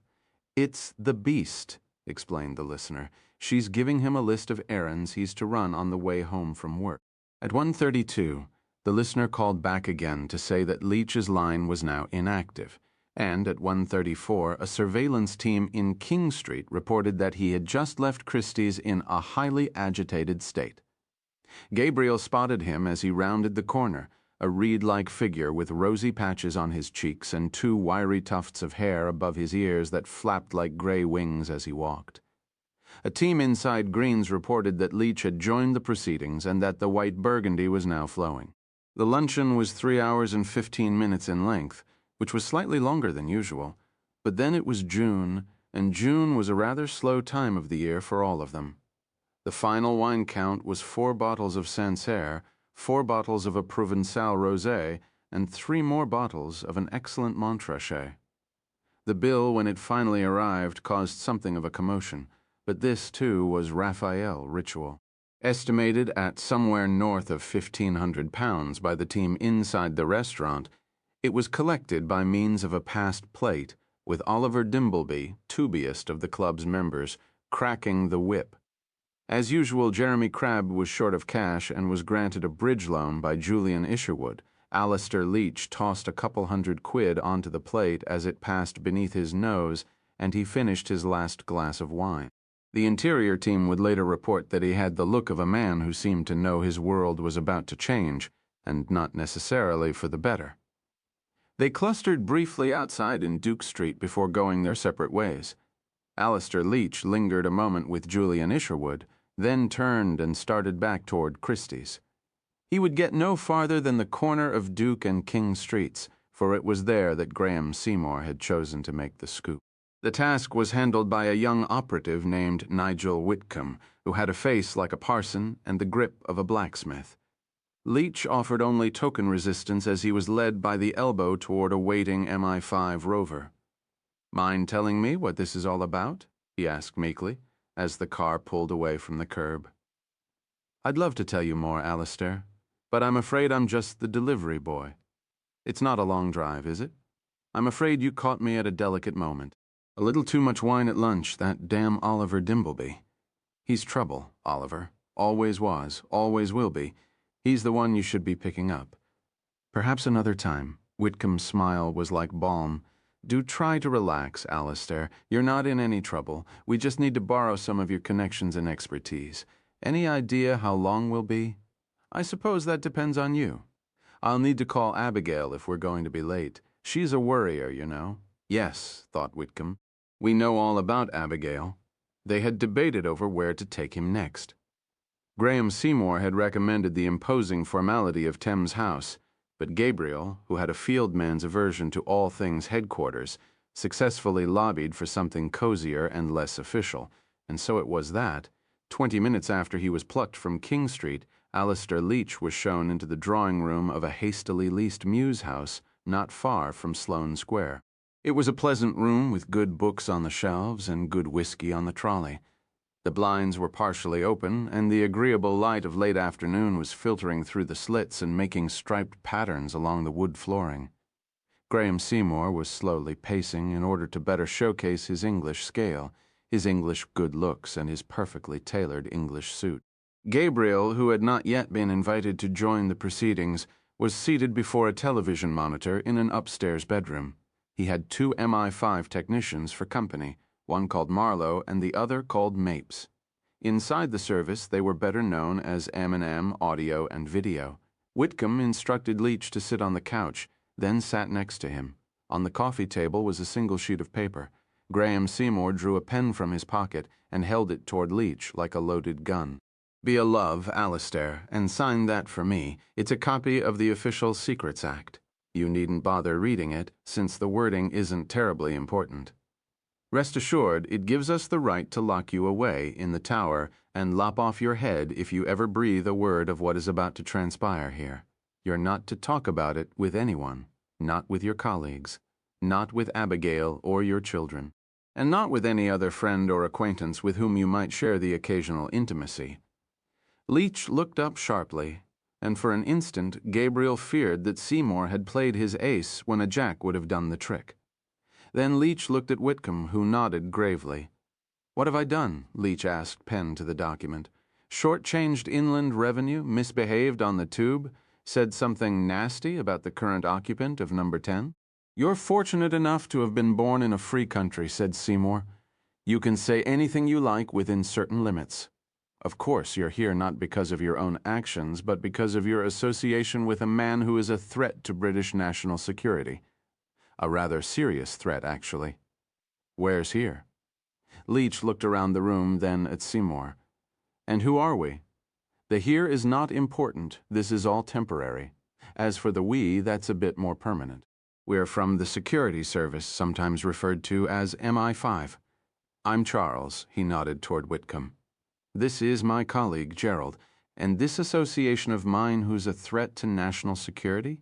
Who might that be? My news agent, The bloke who brings us coffee at the office. It's one of your clients, actually. I'm afraid one encounters all sorts in a business like mine, and not all of them are candidates for sainthood. The client I'm talking about need never apply for admission to God's heavenly kingdom, Alistair. He's not your average robber baron or hedge fund thief. He's been pouring weapons into the most volatile corners of the Third World for years, and it now appears he's about to conclude a transaction that could make the London bombings seem like child's play. He's an arms dealer? Is that what you're saying? That's exactly what I'm saying. They're an unscrupulous lot by definition. This man is the worst of the worst. Does he have a name? You don't get to know his name yet, not until you've agreed to help us. But what can I do? I sell paintings. We're asking you to make a telephone call, Alistair. Nothing more. For that telephone call, you will be handsomely compensated. More important, we are giving you the opportunity to help defend your country and your fellow citizens of the world from an enemy that thinks nothing of slaughtering innocents. Seymour stopped walking. His eyes were concealed by shadow. Shall I go on, or should we run you home to Abigail and pretend this encounter never took place? Leach, at the second mention of his wife's name, shifted uneasily in his seat. He looked at Whitcomb like a witness looking to his lawyer for counsel. Whitcomb gave an almost imperceptible nod of his head, as if imploring Leach to join their crusade. "Go on," said Leach to no one in particular. Seymour resumed his slow pacing. Because the threat is international, our effort to counter it is international as well. You're about to meet an officer from the intelligence service of another country, a country allied with our own in the struggle against terrorism and global Islamic extremism. What's more, it is quite possible you will recognize this gentleman from your professional life. The document you signed covers your contact with this man as well as us. Please tell me he isn't a bloody American. Worse, I'm afraid. The only thing worse than an American is an Israeli. Whitcomb gave Leach an admonitory tap on the side of the knee. "Have I put my foot in it?" Leach asked. "I'm afraid so," said Seymour. "You won't say anything to him, will you? They do tend to get their back up at even the slightest insult." Seymour gave a ghost of a smile. "It will be our little secret." 30 Kelsier. London Gabriel entered the drawing room and, without a word, lowered himself into the armchair opposite Leach. "Dear heavens, I'm no one," said Gabriel, finishing the sentence for him. "You don't know me. You've never seen me before in your life. You've never heard my name. You've never seen my face. Are we clear, Alistair?" Leach looked at Seymour and appealed for assistance. "Are you going to stand there and do nothing? For Christ's sake, the man just threatened me." "He did nothing of the sort," Seymour said. "Now answer his question." "But I do know his name." "I know both his names. He's Mario Del Vecchio. He used to clean pictures for Juicy Julian Isherwood. He was the best. Painted like an angel and could authenticate a work simply by running his fingers over the brushstrokes. Then he broke our hearts. You see, the entire time he was cleaning for Julian, he was killing on behalf of the Israeli Secret Service." "I'm afraid you have me confused with someone else, Alistair." "That's not what the Times says." "According to the Times, you were one of the gunmen who killed those poor sods in front of Westminster Abbey on Christmas morning. Those poor sods, as you call them, were hardened terrorists who were about to commit an act of mass murder. As for the affiliation of the men who killed them, the official record states that they were attached to the S019 Division of the Metropolitan Police. The Times had your picture, though, didn't it? Even a newspaper as reputable as the Times occasionally makes a mistake," said Graham Seymour. Gabriel silently handed Leach a single sheet of paper. "Read this. What is it?" "A transcript of a phone conversation." "Whose telephone conversation? Read it." Alistair Leach did as instructed, then looked up at Gabriel in anger. "Where did you get this? It's not important. Tell me where you got this, or this conversation is over." Gabriel capitulated. In recruitments, Shamron always said it was sometimes necessary to accept small defeats in order to secure ultimate victory. It was given to us by the Americans. "The Americans? Why in God's name are the Americans tapping my phones?" "Don't be grandiose," Seymour interjected. "They're not tapping your telephones. They're tapping hers." Are you trying to tell me Elena Kharkov is an arms dealer? Ivan Kharkov is the arms dealer? Gabriel said pedantically. Elena just gets caught when she happens to place a call from one of the phones they're monitoring. On that day, she was calling you from her home in Knightsbridge. Look at the transcript, Alistair. Refresh your memory if you need to. I don't need to refresh anything. I remember the conversation quite clearly. The Americans have no right to record these calls and store them away in their supercomputers. It's like opening someone else's mail. It's unseemly. If it makes you feel any better, no one bothered to read it until I came along. But let's put all that aside and focus on what's important. You were talking to her about a painting that day, a painting by Mary Cassatt, to be precise. Elena has a thing for Cassatt. An obsession, really. Buys anything that comes on the market. I thought I'd managed to pry loose a painting for her from a minor collector. A picture called Two Children on a Beach that Cassatt painted in 1884 while convalescing from a case of bronchitis. The collector kept us hanging for several weeks before finally telling me that he wasn't ready to sell. I placed a call to Elena and got her machine. She called me back and I gave her the bad news. You've seen it? The painting?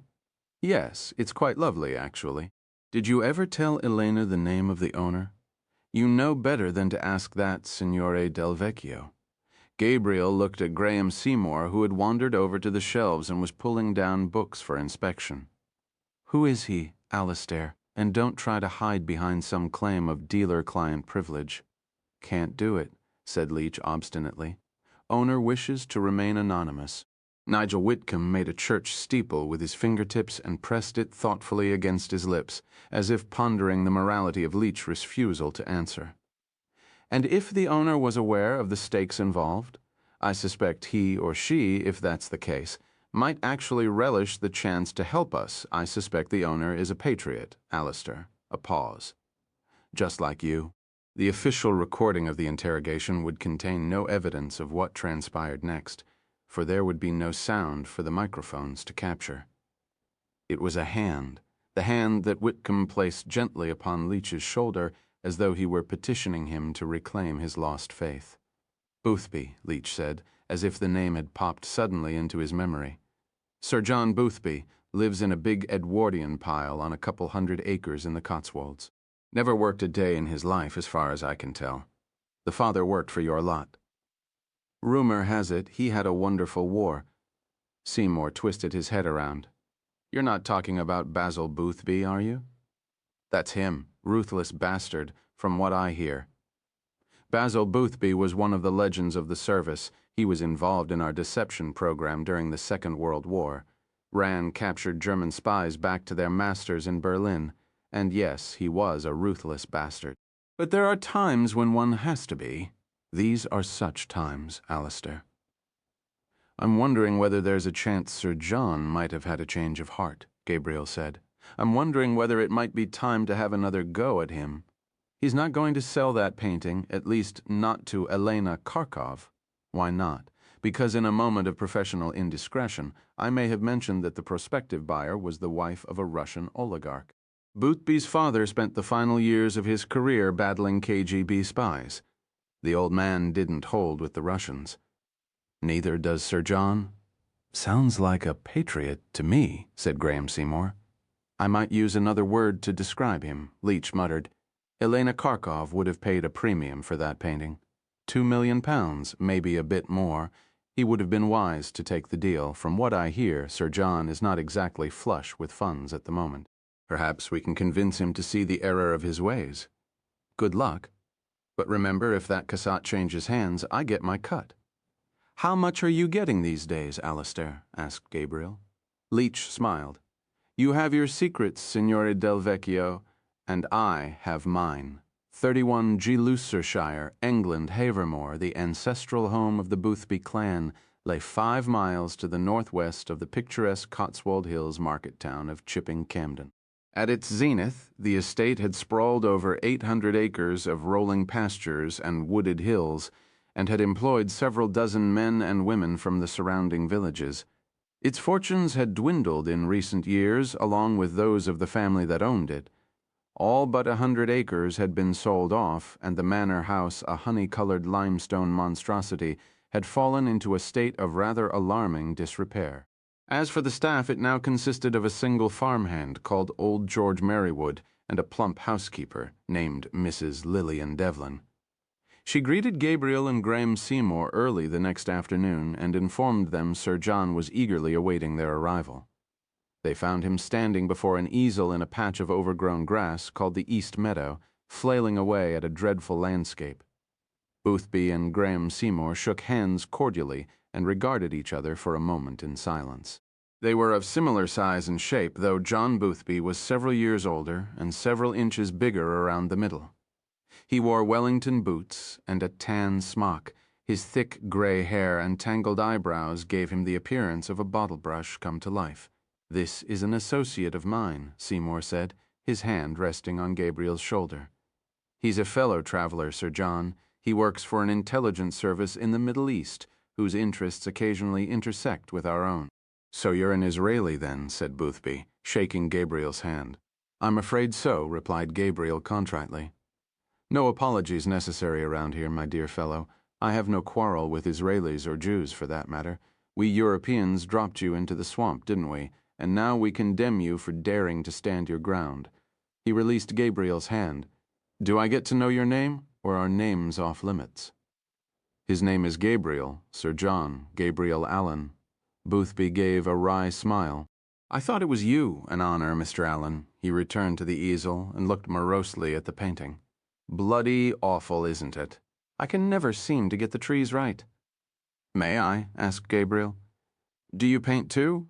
"When I get the chance." Boothby handed him the brush. Gabriel worked on the painting for 30 seconds, then stepped aside. "Good Lord, but that's bloody marvelous. You're obviously a man of considerable talent." He took Gabriel by the arm. "Let's go up to the house, shall we? Mrs. Devlin has made a roast." They ate outside on the terrace beneath an umbrella that gave their faces the sepia coloring of an old photograph. Gabriel remained largely silent during the meal, while Graham Seymour talked at length about Boothby's father and his work during the Second War.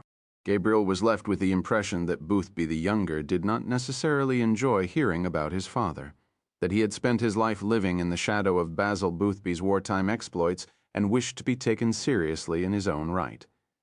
Gabriel could only imagine what it was like to be the son of a great man. His own father had been killed during the Six-Day War, and Gabriel's memories of him were now fragmentary at best. A pair of intelligent brown eyes, a pleasant voice that was never raised in anger, a strong pair of hands that never struck him. The last time he had seen his father was the night before the war started, a figure dressed in olive green rushing off to join his army unit. Gabriel often wondered whether that memory was the source of Shamron's hold over him, the memory of a father answering the call to defend his country and his people, a father whom he never saw again. Gabriel formed one other impression of Boothby during the meal, that he had the natural patience of a good spy. It wasn't until Mrs. Devlin served the coffee that he finally asked why Seymour and his friend from Israel had come all the way to Havermore to see him. But when Seymour commenced a somewhat meandering explanation, Boothby's patience wore thin. Come, Graham. We're all men of the world here, and I'm practically a member of the family. If you want me to sign a copy of the Official Secrets Act, I'll find the pen myself. But please spare me the bullshit." He looked at Gabriel. "You Israelis are known for your bluntness. Be blunt, for God's sake. We've picked up intelligence that a Russian arms dealer named Ivan Kharkov may be about to sell some very dangerous weapons to the terrorists of Al-Qaeda. Is that blunt enough for you, Sir John?" "Quite." He scratched his gray head and made a show of thought. "Kharkov, why do I know that name?" "Because his wife wants to buy 2 children on a beach by Mary Cassatt." "Ah, yes, I remember now. The wife's name is Elena, isn't it? She's represented by Alistair Leach at Christie's." He grimaced. "Appropriate name for an art dealer, don't you think? Leach, especially when you see the size of his commissions." "Good Lord, but they're absolutely criminal. Is it true that you told Alistair you wouldn't sell the painting to Elena because she's Russian?" "Of course it's true. Would you care to tell us why?" "Because they're monsters, aren't they? Look what they did to that poor chap in St. Peter's a few weeks ago." Look at the way they're bullying and blackmailing their neighbors. If the Russians want a new Cold War, then I say we give them one." He sat back in his chair. "Listen, gentlemen, perhaps I'm not as foxy or devious as my old father was, but what exactly are you asking me to do?" "I need to arrange a meeting with Elena Kharkov." Gabriel paused a moment and looked around at the landscape, "And I'd like to do it here at Havermore." "Why do you need to meet with Elena Kharkov?" Graham Seymour cleared his throat judiciously. "I'm afraid we're not at liberty to discuss that with you, Sir John." "Then I'm afraid I can't help you, Graham." Seymour looked at Gabriel and nodded his head. "We have strong reason to believe Mrs. Kharkov is aware of her husband's plans and does not approve," Gabriel said. "And we also believe she may be receptive to a quiet approach. A recruitment? Is that what you're suggesting?" "You want to ask Elena Kharkov to betray her husband here in my home. It's perfect, actually. I must say, I'm rather intrigued by the idea. Who's going to make the actual pass at her? Your American niece." "But I don't have an American niece." "You do now." "And what about me?" "I suppose we could get a stand-in," Seymour said. "One of our older officers, or perhaps even someone who's retired, heaven knows. We have many fine officers who would leap at the chance to come out of retirement and take part in a novel operation like this." Seymour lapsed into silence. "I suppose there is one other alternative, Sir John. You could play the role yourself. Your father was one of the greatest deceivers in history. He helped fool the Germans into thinking we were coming at Calais and Normandy. Deception is in your genes, and what happens if Ivan Kharkov ever finds out? I'll end up like that poor bloke, Litvinenko, dying an agonizing death in University College Hospital with my hair falling out. We'll make certain Ivan never gets anywhere near you. And the fact that you were never married and have no children makes our job much easier. What about old George and Mrs. Devlin? We'll have to deceive them, of course. You might have to let them go." "Can't do that. Old George worked for my father, and Mrs. Devlin has been with me for nearly 30 years. We'll just have to work around them." "So you'll do it then?" Boothby nodded. "If you gentlemen truly believe I'm up to the job, then it would be my honor to join you." "Excellent," said Seymour. "That leaves only the small matter of the painting itself. If Elena Kharkov wants to buy it, we have no choice but to sell it to her." Boothby brought his hand down on the table hard enough to rattle the china and the crystal. "Under no circumstances am I selling that painting to the wife of a Russian arms dealer." Gabriel patted his lips with his napkin. "There is another possible solution, something your father would have enjoyed." "What's that?" "A deception, of course. They hiked up the grand central staircase beneath yellowed portraits of Boothby's dead and gone. The nursery was in semi-darkness when they entered. Boothby pushed open the heavy curtains, allowing the golden Cotswold light to stream through the tall, mullioned windows. It fell upon 2 matching children's beds, 2 matching children's dressers, 2 matching hand-painted toy chests, and 2 children on a beach by Mary Cassatt. My father bought it in Paris between the wars. Didn't pay much for it. As I recall, by then, Madame Cassatt had fallen out of fashion. My mother and sisters adored it, but, to be honest, I never much cared for it." Gabriel walked over to the painting and stood before it in silence, right hand to his chin, head tilted slightly to one side. Then he licked 3 fingers of his right hand and scrubbed away the surface grime from the chubby knee of one of the children. Boothby frowned. "I say, Gabriel, I hope you know what you're doing." Gabriel took 2 steps back from the painting and calculated its dimensions. "Looks like 38 by 29. Actually, if memory serves, it's 38 3/4 by 29 1/4. You obviously have quite an eye." Gabriel gave no indication he had heard the compliment. "I'm going to need a place to work for a few days. Somewhere quiet, somewhere I'm not going to be disturbed. There's an old gamekeeper's cottage at the north end of the property. I did a bit of renovation a few years back. Usually it's rented this time of year, but it's vacant for the next several weeks. The entire 2nd floor was converted into a studio. I think you'll find it to your liking. Please tell Mrs. Devlin that I'll see to my own cleaning, and tell old George not to come snooping around." Gabriel resumed his appraisal of the Cassatt, one hand pressed to his chin, head tilted slightly to one side. "I don't like people watching me while I work." 32 Gloucestershire, England the following morning, Gabriel gave Me5 an operational shopping list, the likes of which it had never seen. Whitcomb, who had developed something of a professional infatuation with the legendary operative from Israel, volunteered to fill it. His first stop was L. Cornelis & Son in Great Russell Street, where he collected a large order of brushes, pigment, medium, ground, and varnish. Next, it was up to Camden Town for a pair of easels, then over to Earl's Court for 3 commercial-grade halogen lamps. His final 2 stops were just a few doors apart in Berry Street, Arnold Wiggins & Sons, where he ordered a lovely carved frame in the French style, and Dimbleby Fine Arts, where he purchased a work by a largely unknown French landscapist. Painted outside Paris in 1884, its dimensions were 29 inches by 38 inches.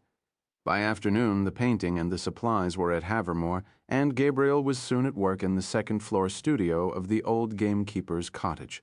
Though advances in modern technology gave him considerable advantages over the great copyists of the past, he confined himself largely to the tried-and-true methods of the old masters. After subjecting the cassette to a surface examination, he snapped more than 100 detail photographs and taped them to the walls of the studio. Then he covered the painting with a translucent paper and carefully traced the image beneath. When the sketch was complete, he removed it and made several thousand tiny perforations along the lines he had just drawn. He then transferred the tracing to the second canvas, which had been stripped bare and covered in a fresh ground, and carefully sprinkled charcoal powder over the surface. A moment later, when he removed the paper, a ghost image of 2 children on a beach appeared on the surface. A copyist of lesser gifts might have produced 2 or 3 drafts of the painting before attempting the final version, but Gabriel felt no need to practice, nor was he possessed with an abundance of time. He placed the easels side by side with Cassat's original on the left and immediately prepared his first palette. He worked slowly for the first few days, but as he grew more accustomed to Cassat's style, he was able to apply the paint to the canvas with increasing confidence and swiftness. Sometimes he had the sensation she was standing at his shoulder, carefully guiding his hand. Usually she appeared to him alone, in a floor-length dress and ladylike bonnet, but occasionally she would bring along her mentors, Degas, Renoir, and Pissarro, to instruct him on the finer points of palette and brushwork. Though the painting consumed most of Gabriel's attention, Ivan and Elena Kharkov were never far from his thoughts. NSA redoubled its efforts to intercept all of Ivan's electronic communications, and Adrian Carter arranged for a man from London Station to make regular trips to Havermore to share the take. As a child of the KGB, Ivan had always been careful on the telephone and remained. So now he spent those days largely sequestered in his walled mansion in Zhukovka, the restricted secret city of the oligarchs west of Moscow.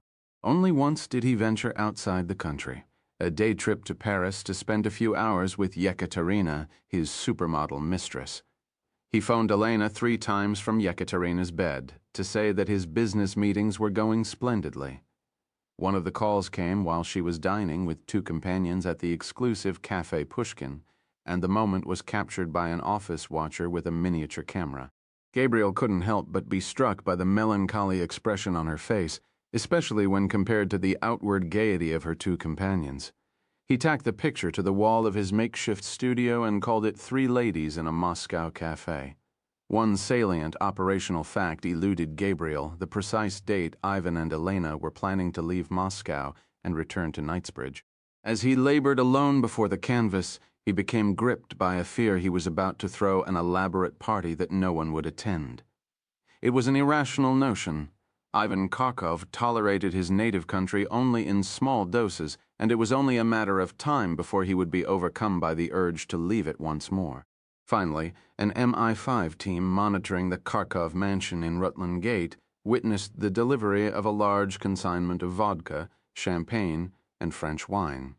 Strong evidence, they argued, of Ivan's impending return. The next day, NSA intercepted a telephone call from Ivan to Arkady Medvedev, the chief of his personal security and intelligence service. Buried within a lengthy discussion about the activities of a Russian rival was the nugget of intelligence for which Gabriel had been so anxiously waiting. Ivan was coming to London in a week for what he described as a round of important business meetings. After leaving London, he would travel to the south of France to take up residence at Villa Soleil, his sumptuous summer palace overlooking the Mediterranean Sea near Saint-Tropez. That evening, Gabriel ate dinner while standing before the canvas. Shortly after 9, he heard the sound of car tires crunching over the gravel drive and an engine note that was unfamiliar to him. He walked over to the window and peered down as a tall woman with pale blonde hair emerged with a single bag slung over her shoulder. She came upstairs to the studio and stood at his shoulder while he worked. "Would you like to tell me why you're forging a cassette?" asked Sarah Bancroft. "The owner won't sell me the original." "What happens when it's finished? You're going to sell it to Elena Kharkov. Ask a silly question." She leaned forward and scrutinized the canvas. "Watch your brushwork on the hands, Gabriel. It's a bit too impasto. My brushwork, as usual, is flawless. How foolish of me to suggest otherwise." She smothered an elaborate yawn. "I'm running on fumes. You can sleep here tonight, but tomorrow you're moving up to the main house. Uncle John is expecting you." "What's he like?" "I wouldn't want to spoil the surprise. If you need any more advice, don't hesitate to wake me. I think I can manage on my own." "You sure about that?" "I'm sure." Sarah kissed his cheek and slipped silently through the doorway.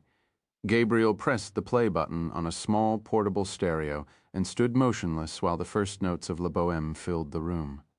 Then he tapped his brush against the palette and painted alone until midnight. Sir John Boothby was introduced to his American niece, an attractive young woman now using the name Sarah Crawford, over breakfast the following morning. Gabriel swiftly sketched the missing chapters of their long and cordial relationship, though Sarah's mother, now deceased, had been foolish enough to marry a Wall Street banker. She had made certain her daughter maintained strong connections to England, which is why Sarah had spent summers at Havermore, and why she still made an annual pilgrimage to the estate now that she was in her 30s. As a young girl, she had stayed in the nursery and formed a deep bond with 2 children on a beach.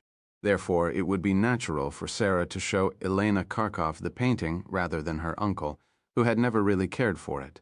The cassette would be viewed in situ, meaning that Sarah would be required to escort Elena to the upstairs to see it, thus leaving her ample time for a quiet but unmistakable approach. Uncle John's task would be to assist in the separation of Elena from her bodyguards. Gabriel estimated they would have 10 minutes. Any more than that, he reckoned, and the bodyguards would start getting jumpy. And jumpy Russian bodyguards were the last thing they needed. With Sarah's arrival, the pace of the preparations increased dramatically. M&M Audio and Video rolled into Havermore, disguised as local electricians, and installed cameras and microphones around the house and the grounds. They also created a makeshift command post in the hayloft of the barn, where the feeds could be monitored and recorded. Sarah spent her mornings reacquainting herself with a home she knew well and cherished deeply. She spent many pleasant hours with her uncle, familiarizing herself with the vast old manor house, and led herself on long walks around the estate with Punch and Judy, Boothby's poorly behaved Pembroke Welsh Corgis trotting at her heels. Old George Merrywood invariably stopped her for a chat. His local Gloucestershire accent was so broad that even Sarah, who had spent much time in England, could barely understand a word he said. Mrs. Devlin pronounced her simply the most delightful American I've ever met. She knew nothing of Sarah's alleged blood relationship to her employer. Indeed, she had been told by Sir John that Sarah was the daughter of an American friend and had recently gone through a nasty divorce. Poor lamb, thought Mrs. Devlin one afternoon as she watched Sarah emerge from the dappled light of the North Wood with the dogs at her heels. What idiot would ever let a girl like that slip through his fingers? In the evenings, Sarah would wander out to the gamekeeper's cottage to discuss the real purpose of her stay at Havermore, which was the recruitment of Elena Kharkov. Gabriel would lecture her while he stood before his easel. At first, he spoke about the craft in general terms, but as the date of Elena's arrival drew nearer, his briefings took on a decidedly more pointed tone. "Remember, Sarah? 2 people are already dead because of her, You can't push too hard. You can't force the issue. Just open the door and let her walk through it. If she does, get as much information as you can about Ivan's deal and try to arrange a second meeting. Whatever you do, don't let the first encounter last longer than 10 minutes. You can be sure the bodyguards will be watching the clock, and they report everything to Ivan. The following morning, Graham Seymour called from Thames House to say that Ivan Kharkov's plane, a Boeing business jet, tail number N7287IK, had just filed a flight plan and was due to arrive at Stansted Airport north of London at 4:30 p.m. After hanging up the phone, Gabriel applied the final touches of paint to his ersatz version of Two Children on a Beach by Mary Cassatt. 3 hours later, he removed the canvas from its stretcher and carried it downstairs to the kitchen, where he placed it in a 350-degree oven. Sarah found him there 20 minutes later, leaning nonchalantly against the counter, coffee mug in hand. "What's that smell?" Gabriel glanced down at the oven. Sarah peered through the window, then looked up in alarm. "Why are you baking the Cassatt?" Just then the kitchen timer chimed softly. Gabriel removed the canvas from the oven and allowed it to cool slightly, then laid it face up on the table.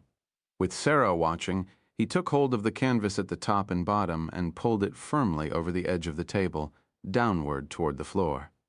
Then he gave the painting a quarter turn and dragged it hard against the edge of the table a second time. He examined the surface for a moment, then, satisfied, held it up for Sarah to see. Earlier that morning, the paint had been smooth and pristine. Now the combination of heat and pressure had left the surface covered by a fine webbing of fissures and cracks. "Amazing," she whispered. "It's not amazing," he said. "It's craquelure." Whistling tunelessly to himself, he carried the canvas upstairs to his studio, placed it back on the original stretcher, and covered the painting with a thin coat of yellow-tinted varnish. When the varnish had dried, he summoned Sarah and John Boothby to the studio and asked them to choose which canvas was the original and which was the forgery. After several minutes of careful comparison and consultation, both agreed that the painting on the right was the original and the one on the left was the forgery. "You're absolutely sure?" Gabriel asked. After another round of consultation, two heads nodded in unison. Gabriel removed the painting on the right from its easel and mounted it in the new frame that had just arrived from Arnold Wiggins & Sons. Sarah and John Boothby, humiliated over being duped, carried the forgery up to the main house and hung it in the nursery. Gabriel climbed into the back of an MI5 car and, with Nigel Whitcomb at his side, headed back to London. The operation was in Alistair Leach's hands now. But then it always had been. 33 Thames House, London. Gabriel knew that discretion came naturally to those who work the highlands of the art trade, but even Gabriel was surprised by the extent to which Alistair Leach had remained faithful to his vow of silence. Indeed, after more than a week of relentless digging and observation, MI5 had found no trace of evidence to suggest he had broken discipline in any way. Nothing in his phone calls, nothing in his email or faxes, and nothing in his personal contacts. He had even allowed things to cool with Rosemary Gibbons, his lady friend from Sotheby's. Whitcomb, who had been appointed Leach's guardian and confessor, explained why during a final pre-operational dinner. "It's not that Alistair's no longer fond of her," he said. "He's chivalrous, our Alistair. He knows we're watching him, and he's trying to protect her. It's quite possible he's the last decent man left in the whole of London. Present company excluded, of course." Gabriel gave Whitcomb a cheque for £100,000 and a brief script. "Tell him not to blow his lines, Nigel. Tell him expectations couldn't be higher. Leach's star turn was to occur during a matinee performance, but was no less significant because of it." For this phase of the operation, Graham Seymour insisted on using Thames House as a command post, and Gabriel, having no other choice, reluctantly agreed. The ops room was a hushed chamber of blinking monitors and twinkling lights, staffed by earnest-looking young men and women whose faces reflected the rainbow racial quilt of modern Britain. Gabriel wore a guest pass that read Blackburn, USA. It fooled no one. At 2:17 p.m., he was informed by Graham Seymour that the stage was now set and the performance ready to commence. Gabriel made one final check of the video monitors and, with several MI5 officers watching expectantly, nodded his head. Seymour leaned forward into a microphone and ordered the curtain to be raised. He was conservatively dressed and possessed a churchman's forgiving smile. His card identified him as Jonathan Owens, associate editor of something called the Cambridge Online Journal of Contemporary Art. He claimed to have an appointment. Try as she might, the receptionist in the lobby of Christie's could find no record of it in her logbook. Would it be too much trouble to actually ring him? The handsome young man asked through a benedictory smile. "I'm sure he's just forgotten to notify you." "I'm sure you're right," said the receptionist. "Give me a moment, please." She picked up the receiver of her impressive multi-line telephone and punched in a 4-digit extension. "Owens," she said, repeating the name for the 3rd time. "Jonathan Owens, Cambridge Online Journal of Contemporary Art. Youngish chap." "Yes, that's him, Mr. Leach. Quite lovely manners." She hung up the phone and handed the young visitor a temporary guest identification badge, which he affixed to the lapel of his suit jacket. "3rd floor, dear. Turn left after you come off the lift." He stepped away from the receptionist's desk and, after clearing a security checkpoint, boarded a waiting elevator. Alistair Leach was waiting in the doorway of his office. He regarded his visitor with a somewhat baleful expression, as though he were a debt collector, which, to some degree, he was. "What can I do for you, Mr. Owens?" Nigel Whitcomb closed the door and handed Leach the script. "Think you can do it cold, Alistair? Or do you want to run through it a time or two? I do this for a living. I think I can manage it on my own." "You're sure, Alistair? We have a lot of time and money invested in this. It's important you not stumble over your delivery." Leach lifted the receiver of his telephone and dialed the number from memory. 10 seconds later, in the opinion of young Nigel Whitcomb, Gabriel's operation truly took flight. "Elena, darling, it's Alistair Leach from Christie's. Am I catching you at a perfectly dreadful time?" He hadn't, of course. In fact, at the moment her mobile rang, Elena Kharkov was having tea with her 7-year-old twins, Anna and Nikolai, at the cafe atop Harrods department store. She had arrived there after taking the children for a boat ride on the Serpentine in Hyde Park. An idyllic scene that might have been painted by Mary Cassatt herself, were it not for the fact that Mrs. Kharkov and her children were shadowed the entire time by 2 additional boats filled with Russian bodyguards. They were with her now, seated at an adjacent table next to several veiled Saudi women and their African servants. The telephone itself was in a rather smart Italian leather handbag. Withdrawing it, she appeared to recognize the number in the caller ID screen and was already smiling when she lifted the phone to her ear. The conversation that followed was 49 seconds in length and was intercepted at multiple transmission points and by multiple services, including the U.S. National Security Agency, Britain's GCHQ, and even by the Russian eavesdropping service, which made nothing of it. Gabriel and Graham Seymour listened to it live by means of a direct tap on Leach's line at Christie's. When the connection went dead, Gabriel looked at one of the technicians, Marlowe or Mapes, he could never be certain which was which, and asked him to play it again. "Elena, darling, it's Alistair Leach. Am I catching you at a perfectly dreadful time?" "Of course not, Alistair. What can I do for you?" "Actually, darling, it's what I can do for you. I'm pleased to say that I have some extremely interesting news about our mutual friend, Madame Cassatt." "What sort of news?" "It seems our man may have had a change of heart. He rang me this morning to say he's interested in discussing a sale. Shall I call you later, or would you like to hear the rest now?" "Don't be a tease, Alistair. Tell me everything. He says he's had a chance to reconsider. He says if the price is right, he'll let it go." "How much does he want for it?" "In the neighborhood of 2.5, but you might be able to do a bit better than that. Between us, Elena, his finances aren't what they once were." "I'm not going to take advantage of him." "Of course you are, darling. You're the one with the money." "Are you sure about the attribution and the provenance? Signed, dated, and airtight." "When can I see it?" "That's completely up to you." "Tomorrow, Alistair." "Definitely tomorrow. I'll have to check to see if he's free, but I suspect he'll be able to squeeze you in. His funds aren't unlimited, but time is something he has in plentiful supply." Can you reach him now? I'll try, love. Shall I call you back this afternoon, or would you rather it wait till morning? Call me right away. Ciao, Alistair. The technician clicked the pause icon. Graham Seymour looked at Gabriel and smiled. Congratulations, Gabriel. Looks like you've managed to get your hooks in her. How long is it going to take her to get from Knightsbridge to Havermore? The way those Russians drive? No more than 2 hours door to door.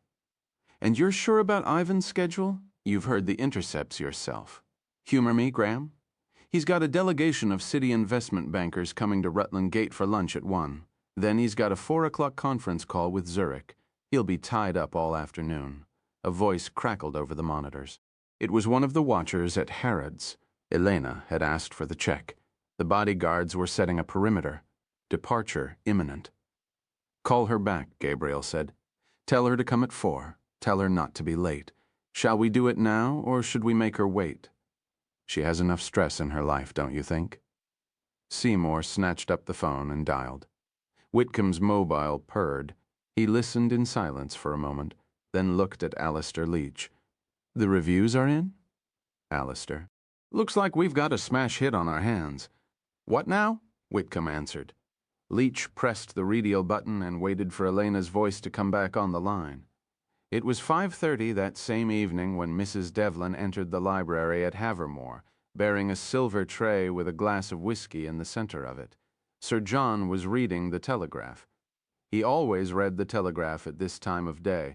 Like most idle men, he kept to a strict regime. He took a single sip of the whiskey and watched while Mrs. Devlin began straightening the books and papers on his desk. Leave it, Lillian, he said. Whenever you clean my library, I spend the next week searching for my things. If you've nothing else for me, Sir John, I'll be going home now. Your dinner's in the oven. What are we having tonight? Rack of lamb. Divine, he murmured. Mrs. Devlin bade him a good evening and started toward the door. Boothby lowered his newspaper. Oh, Lillian. Yes, Sir John? We'll be having a visitor tomorrow afternoon. More visitors, Sir John? I'm afraid so. She won't be staying long. She's just going to have a look at the painting in the nursery. The painting in the nursery, the painting that spent a week in the gamekeeper's cottage, in the possession of the man whose presence she had been told to say nothing about.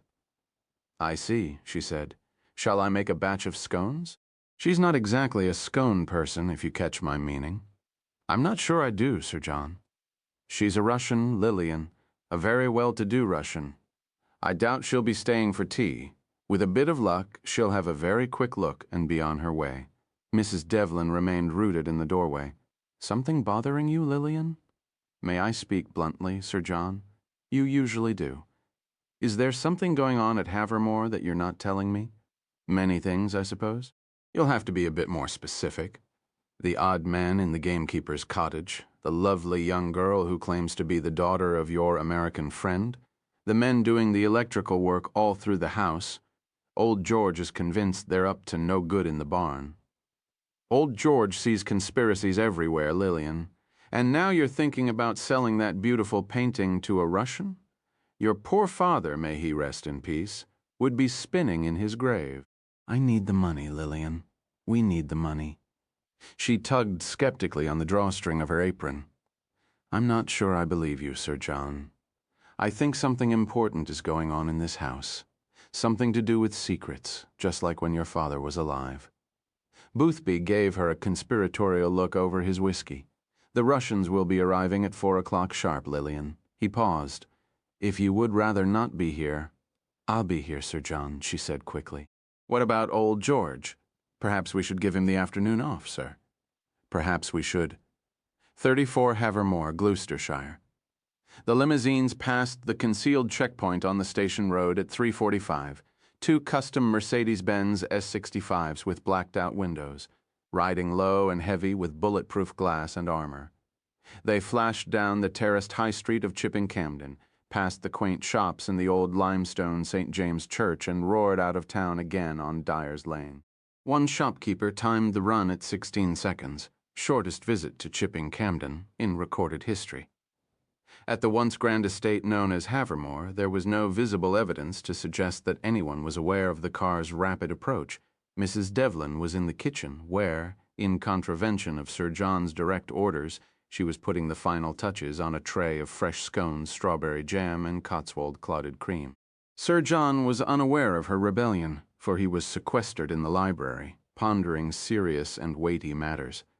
As for the attractive young woman known to them as Sarah Crawford, she was coming up the footpath from the East Meadow, wearing a pair of green Wellington boots, with Punch and Judy watching her back like tiny tan bodyguards. Only in the hayloft of the tumble-down barn were there hints that something truly out of the ordinary was about to take place.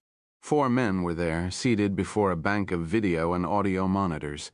2 of the men were young, scruffy technicians. The third was a tall figure of authority who looked as though he had stepped out of a magazine advertisement. The fourth had short dark hair with ash-colored temples. His eyes were fixed on a video image of the young woman who was in the process of removing her Wellingtons in the mudroom and changing into a pair of sensible black flats. She entered the kitchen and playfully dipped a finger into Mrs. Devlin's fresh cream, then passed through a pair of double doors and made her way into the entrance hall. There, standing before a long mirror, she smoothed the front of her white blouse and pale yellow pedal pushers and adjusted the sweater knotted with feigned casualness round her shoulders. She wore only a hint of blush on her alabaster cheeks and cat-eyed spectacles instead of contact lenses. Your beauty must pose no challenge to Elena's, the man with ash-colored temples had told her. Elena's not used to finishing second at anything at precisely 4:04. The pair of armored Mercedes limousines turned through the gates of Havermore and started up the long drive. The men in the hayloft saw them first, followed by Sir John, whose library window gave him a superb outpost from which to monitor their approach. Sarah, from her position in the entrance hall, could not see the cars, but heard them a few seconds later as they came prowling into the gravel forecourt. 2 powerful engines went silent. Several doors opened, and 6 young bodyguards with faces of chiseled marble emerged. The men in the hayloft knew their names. 3 were Oleg, Yuri, and Gennady, Elena Kharkov's permanent detail. The other 3 were Vadim, Vasily, and Victor, the 3 Vs, as they were known to Kharkov watchers the world over. Their presence at Havermore was curious, since they served almost exclusively as Ivan's Praetorian Guard. Having established a loose perimeter around the lead Mercedes, 2 of the guards opened the rear doors. Elena Kharkov emerged from the driver's side, a radiant flash of lustrous dark hair and green silk. From the passenger side came a sturdy figure, well-dressed, with hair the color of steel. For a few seconds, the men in the hayloft mistook him for a 7th security man. Then, as he turned his face toward the cameras, they realized he was no bodyguard. He was the man who was supposed to be on a conference call with Zurich, the man who was not supposed to be here.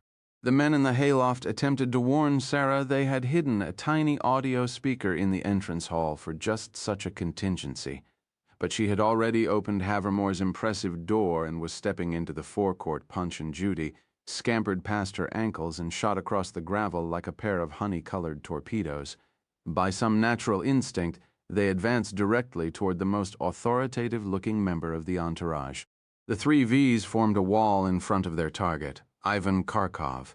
He was standing calmly behind them, an expression of mild bemusement on the heavy features of his face. Sarah used a moment of mock anger at the dogs to help conceal the shock of seeing the monster face to face for the first time.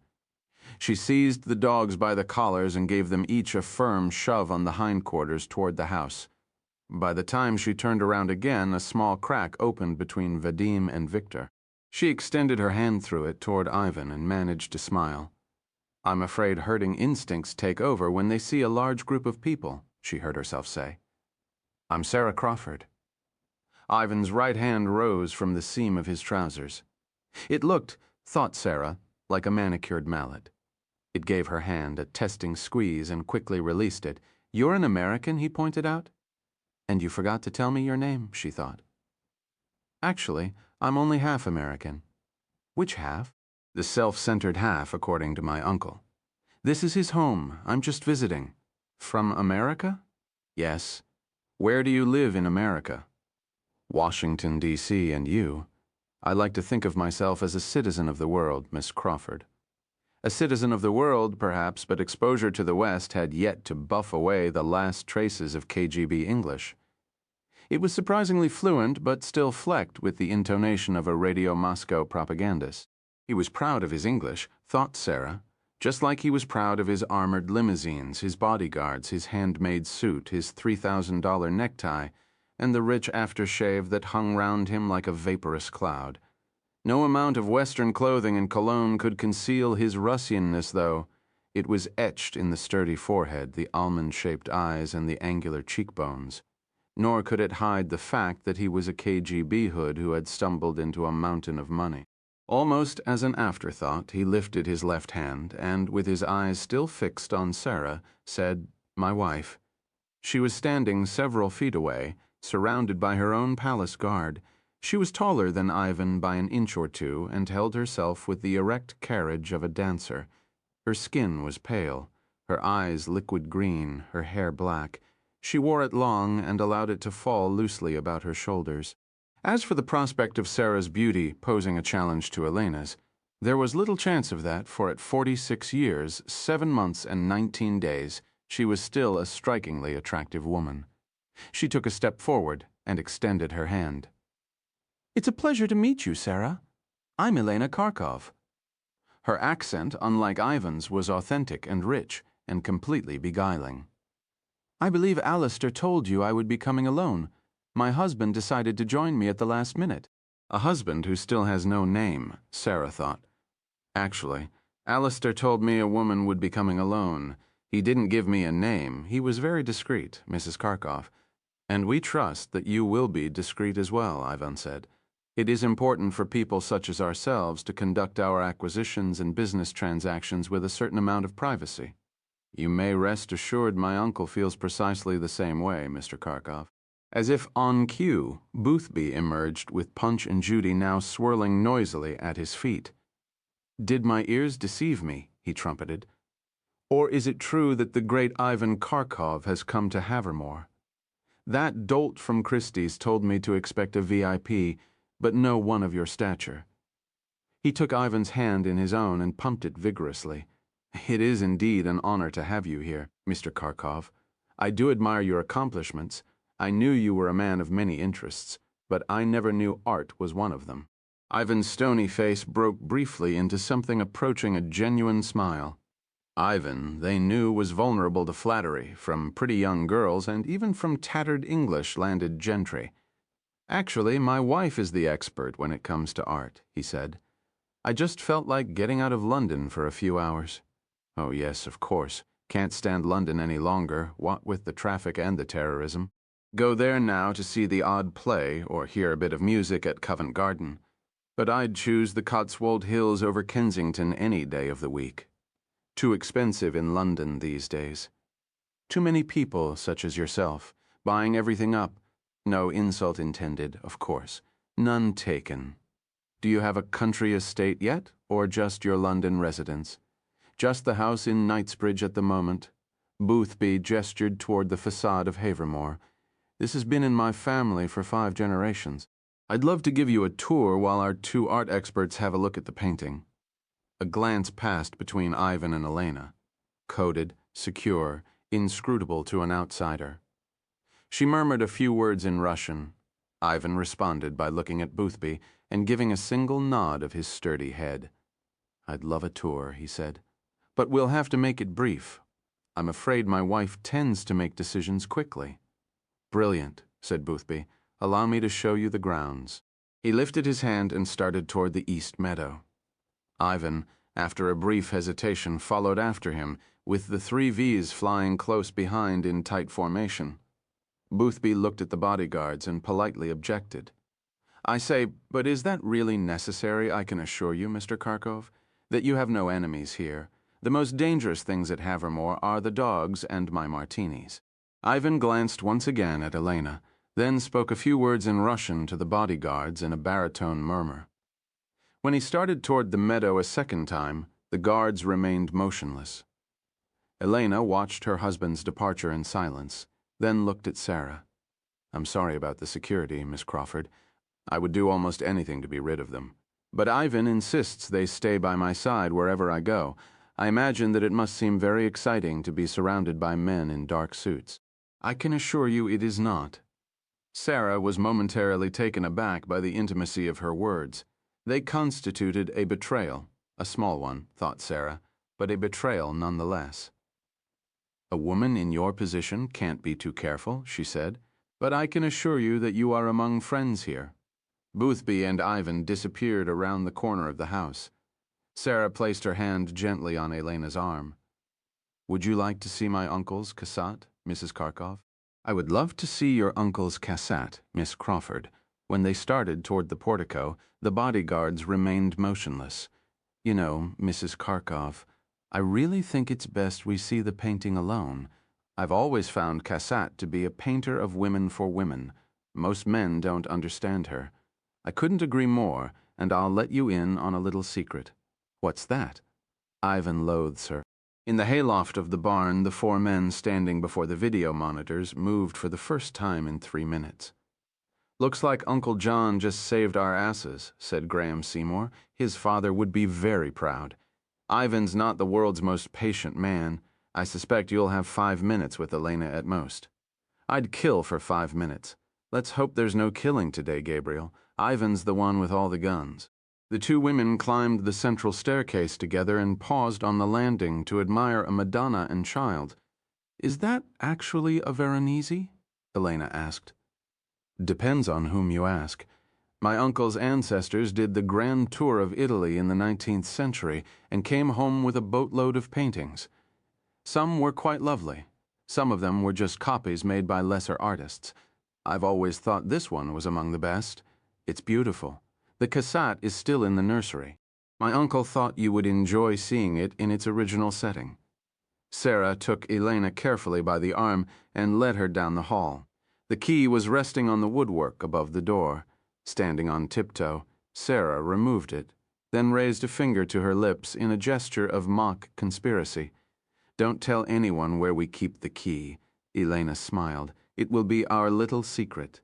Ivan's starting to get restless. I can see that, Graham.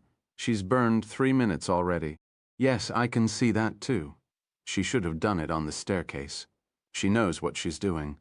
I hope to God you're right. So do I, thought Gabriel. Elena entered the room first. Sarah closed the door halfway, then walked over to the window and pushed open the curtains. The golden light fell upon 2 matching beds, 2 matching dressers, 2 matching hand-painted toy chests, and 2 children on a beach by Gabriel Allen. Elena covered her mouth with her hands and gasped. It's glorious, she said. I must have it. Sarah allowed a silence to fall between them. She lowered herself onto the end of the bed nearest the window, and with her eyes cast downward toward the floor, absently ran her hand over the Winnie the Pooh spread. Seeing her reaction, Elena said, My God, I'm so sorry. You must think I'm terribly spoiled. Not at all, Mrs. Kharkov. Sarah made a show of looking around the nursery. I spent every summer in this room when I was a little girl. That painting was the first thing I saw in the morning and the last thing I saw at night before my mother switched off the lights. The house just won't feel the same without it. I can't take it from you then. You must, Sarah said. My uncle has to sell it. Trust me, Mrs. Kharkov. If you don't buy it, someone else will. I want it to go to someone who loves it as much as I do. Someone like you, she added. Elena turned her gaze from Sarah and looked at the painting once more. I'd like to have a closer look at it before I make a final decision. Would you help me take it down from the wall, please? Of course.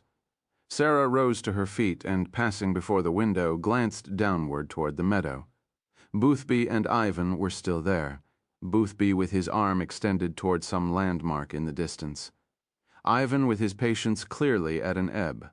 She walked over to the painting and, with Elena's help, lifted it from its hooks and laid it flat upon the second bed. Elena then drew a magnifying glass and a small Maglite flashlight from her handbag. First, she used the magnifying glass to examine the signature in the bottom left corner of the painting. Then she switched on the Maglite and played the beam over the surface. Her examination lasted 3 minutes. When it had ended, she switched off the Maglite and slipped it back into her handbag. This painting is an obvious forgery, she said.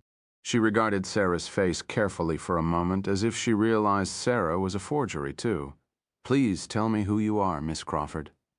Sarah opened her mouth to respond, but before she could speak, the door swung open and Ivan appeared in the threshold with Boothby at his shoulder. Ivan stared at Elena for a moment, then his gaze settled on Sarah. Is something wrong? He asked. It was Elena who answered. Nothing's wrong, Ivan. Miss Crawford was just telling me how much the painting means to her, and she became understandably emotional. Perhaps they've had a change of heart. No, Mr. Karkov, Sarah said. I'm afraid we have no choice but to part with it. The painting belongs to your wife now, if she wants it, of course. Well, Elena, Ivan asked impatiently, do you want it or not? Elena ran her fingers over the faces of the children, then looked at Sarah. It's one of the most extraordinary cassettes I've ever seen. She turned around and looked at Ivan. I must have it, my love. Please pay them whatever they ask. 35. London precisely. How Ivan Karkov had managed to slip past the vaunted watchers of MI5 was never determined to anyone's satisfaction.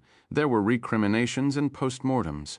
Regrettable letters were inserted into personnel files. Demerits were handed out. Gabriel paid little attention to the fallout, for by then he was wrestling with weightier matters. By paying $2.5 million for a painting she knew to be a worthless forgery, Elena had clearly shown herself to be receptive to a second approach, which was why Adrian Carter boarded his Gulfstream jet and came to London. Sounds as if you had an interesting afternoon in the Cotswolds, Gabriel. I'm only sorry I wasn't there to see it. How did Sarah hold up when confronted with the monster in the flesh? As one would expect. Sarah is very talented. They were seated together on Gabriel's bench in St. James's Park. Carter wore the traveling attire of the American businessman. Blue blazer, blue button-down, tan chinos. His oxblood penny loafers were dull for want of polish. He needed a shave. How do you think Elena was able to tell the painting wasn't real? She owns several other cassettes, which means she spends a great deal of time around them. She knows how they look, but, perhaps more important, how they feel. After enough time, one develops an instinct about these things, a certain sense of touch. Elena's instincts must have told her that the painting was a forgery. But did her instincts also tell her that Sarah Crawford was a forgery as well? Without question, where's the painting now? Still at Havermore. Elena's shippers are coming to collect it. She told Alistair Leach she intends to hang it in the children's room at Villa Soleil. A group of Croatian schoolgirls approached the bench and in halting English asked for directions to Buckingham Palace. Carter pointed absently toward the west.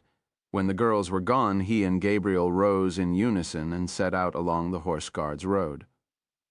I take it Saint-Tropez is now in your travel plans as well? It's not what it once was, Adrian, but it's still the only place to be in August. You can't set up shop there without first getting your ticket punched by the French services. And, knowing the French, they're going to want in on the fun. They're understandably angry with Ivan.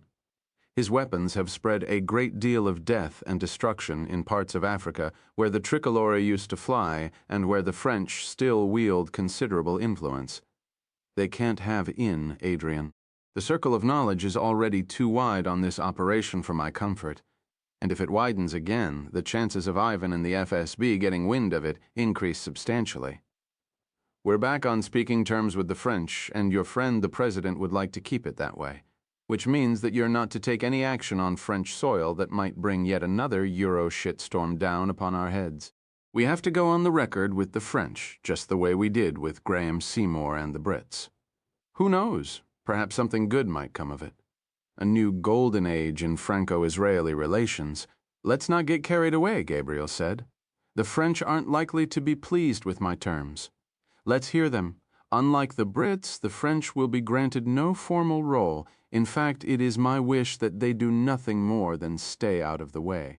That means shutting down any surveillance operations they might be running on Ivan. Saint-Tropez is a village, which means we're going to be working in close proximity to Ivan and his security guerrillas.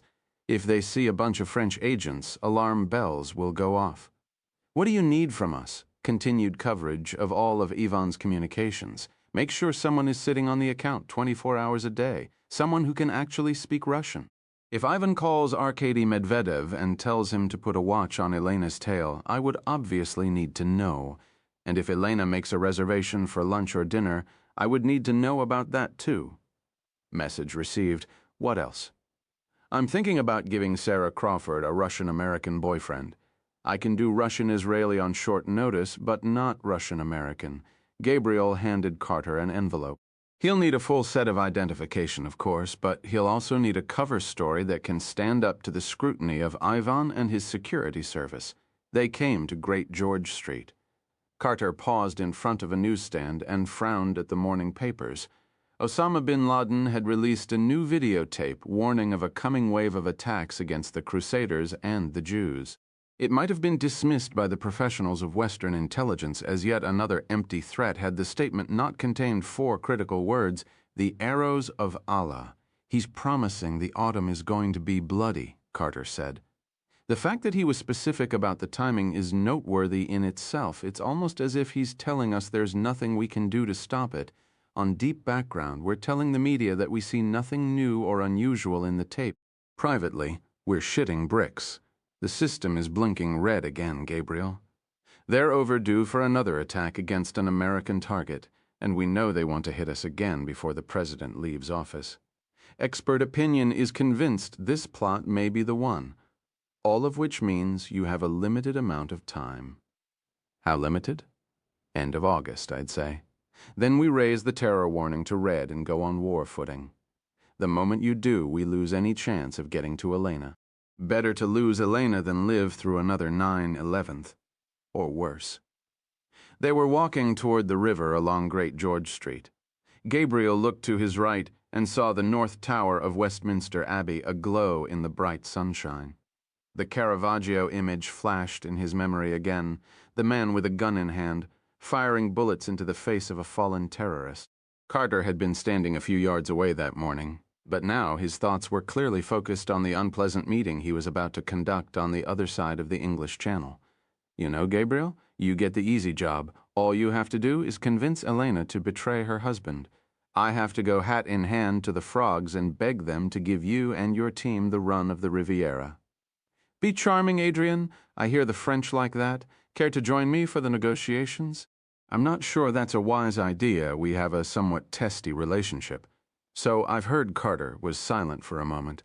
Is there any chance of amending your demands to allow the French some sort of operational role? None. You have to give them something, Gabriel. They're not going to agree otherwise. Tell them they can cook for us. That's the one thing they do. Well, be reasonable. Gabriel stopped walking. Tell them that if we manage to block Ivan's sale, we'll be happy to make sure all the credit goes to the French president and his intelligence services. You know something? Carter said. That might actually work. The conference convened in Paris 2 days later at a gated government guest house off the Avenue Victor Hugo. Carter had pleaded with the French to keep the guest list short. They had not. The chief of the DST, the French Internal Security Service, was there, along with his counterpart from the more glamorous DGSE, the French Foreign Intelligence Service. There was a senior man from the Police Nationale and his overlord from the Ministry of the Interior. There was a mysterious figure from military intelligence and, in a troubling sign that politics might play a role in French decision-making, there was the president's national security advisor who had to be dragged to the gathering against his will from his chateau in the Loire Valley. And then there were the nameless bureaucrats, functionaries, factotums, note-takers, and food tasters who came and went with hushed abandon. Each one, Carter knew, represented a potential leak. He recalled Gabriel's warnings about an ever-widening circle of knowledge and wondered how long they had until Ivan learned of the plot against him. The setting was intensely formal, the furnishings preposterously French. The talks themselves were conducted in a vast mirrored dining room at a table the size of an aircraft carrier. Carter sat alone on one flank, behind a little brass nameplate that read Thomas Appleby, Federal Bureau of Investigation, a mere formality since he was known to the French and was held by them in considerable regard despite the many sins of his service. The opening notes were cordial, as Carter anticipated they would be. He raised a glass of rather good French wine to the renewal of Franco-American cooperation. He endured a rather tedious briefing about what Paris knew of Ivan's activities in the former French colonies of sub-Saharan Africa, and he suffered through a rather odious lecture by the National Security Advisor over the failure of Washington to do anything about Ivan until now. He was tempted to lash back, tempted to chastise his newfound allies for pouring their own weapons into the most combustible corners of the planet, but he knew discretion was the better part of valor. And so he nodded at the appropriate times and conceded the appropriate points, all the while waiting for his opportunity to seize the initiative. It came after dinner, when they retired to the cool of the garden for coffee and the inevitable cigarette. There were moments at any such gathering when the participants ceased to be citizens of their own land and instead banded together, as only brothers of the secret world can do. This, Carter knew, was one of those moments. And so, with only the faint murmur of distant traffic to disturb the stately silence, he quietly placed Gabriel's demands before them, though Gabriel's name, like Ivan's and Elena's, was not uttered in the insecurity of the open air. The French were appalled, of course, and insulted, which is the role the French play best. Carter cajoled and Carter pleaded. Carter flattered and Carter appealed to their better angels. And last, Carter played Gabriel's trump card. It worked, just as Gabriel had known it would, and by dawn they had a draft agreement ready for signature. They called it the Treaty of Paris. Adrian Carter would later think of it as one of his finest hours, 36 Saint-Tropez, France. The village of Saint-Tropez lies at the far western end of the Côte d'Azur at the base of the French département known as the Var. It was nothing but a sleepy fishing port when, in 1956, it was the setting for a film called And God Created Woman, starring Brigitte Bardot. Nearly overnight, Saint-Tropez became one of the most popular resorts in the world, an exclusive playground for the fashionable, the elite, and other assorted Euro-millionaires. Though it had fallen from grace in the 80s and 90s, it had seen a revival of late. The actors and rock stars had returned along with the models and the rich playboys who pursued them. Even Bardot herself had started coming back again. Much to the horror of the French and longtime habitués, it had also been discovered by newly rich invaders from the east, the Russians. The town itself is surprisingly small. Its two primary features are the Old Port, which in summer is filled with luxury yachts instead of fishing boats, and the Place Carnot, a large, dusty esplanade that once each week hosts a bustling outdoor market, and where local men still pass summer days playing pétanque and drinking pastis. The streets between the port and the square are little more than medieval passageways. In the height of summer, they are jammed with tourists and pedestrians, which makes driving in the center ville of Saint-Tropez nearly impossible. Just outside the town center lies a labyrinth of towering hedgerows and narrow lanes, leading to some of the world's most popular beaches and expensive homes. In the hills above the coast are a number of villages perchés, where it is almost possible to imagine Saint-Tropez does not exist. One such village is Gassin.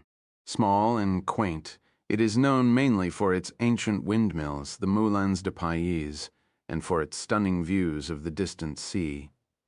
A mile or so beyond the windmills is an old stone farmhouse with pale blue shutters and a large swimming pool. The local rental agency described it as a steal at 30,000 euros a week. A man with a German passport and money to burn took it for the remainder of the summer. He then informed the agent he wanted no cooks, no maid service, no gardeners, and no interruptions of any kind. He claimed to be a filmmaker at work on an important project. When the agent asked the man what type of film it would be, he mumbled something about a period piece and showed the agent to the door. The other members of the filmmaker's crew trickled into the villa like scouts returning to base after a long time behind enemy lines. They traveled under false names and with false passports in their pockets, but all had one thing in common. They had sailed under Gabriel's star before and leapt at the chance to do so again, even if the journey was to take place in August when most would have preferred to be on holiday with their families. First came Gabriel's two Russian speakers, Eli Lavon and Mikhail Abramov. Next, it was a man with short black hair and pockmarked cheeks named Yaakov Rossman, a battle-hardened case officer and agent runner from the Arab Affairs Department of Shin Bet. Then Yossi Gavish, a tall, balding intellectual from the office's research division who had read classics at Oxford and still spoke Hebrew with a pronounced British accent. Finally, this rather motley, all-male troupe was graced by the presence of two women.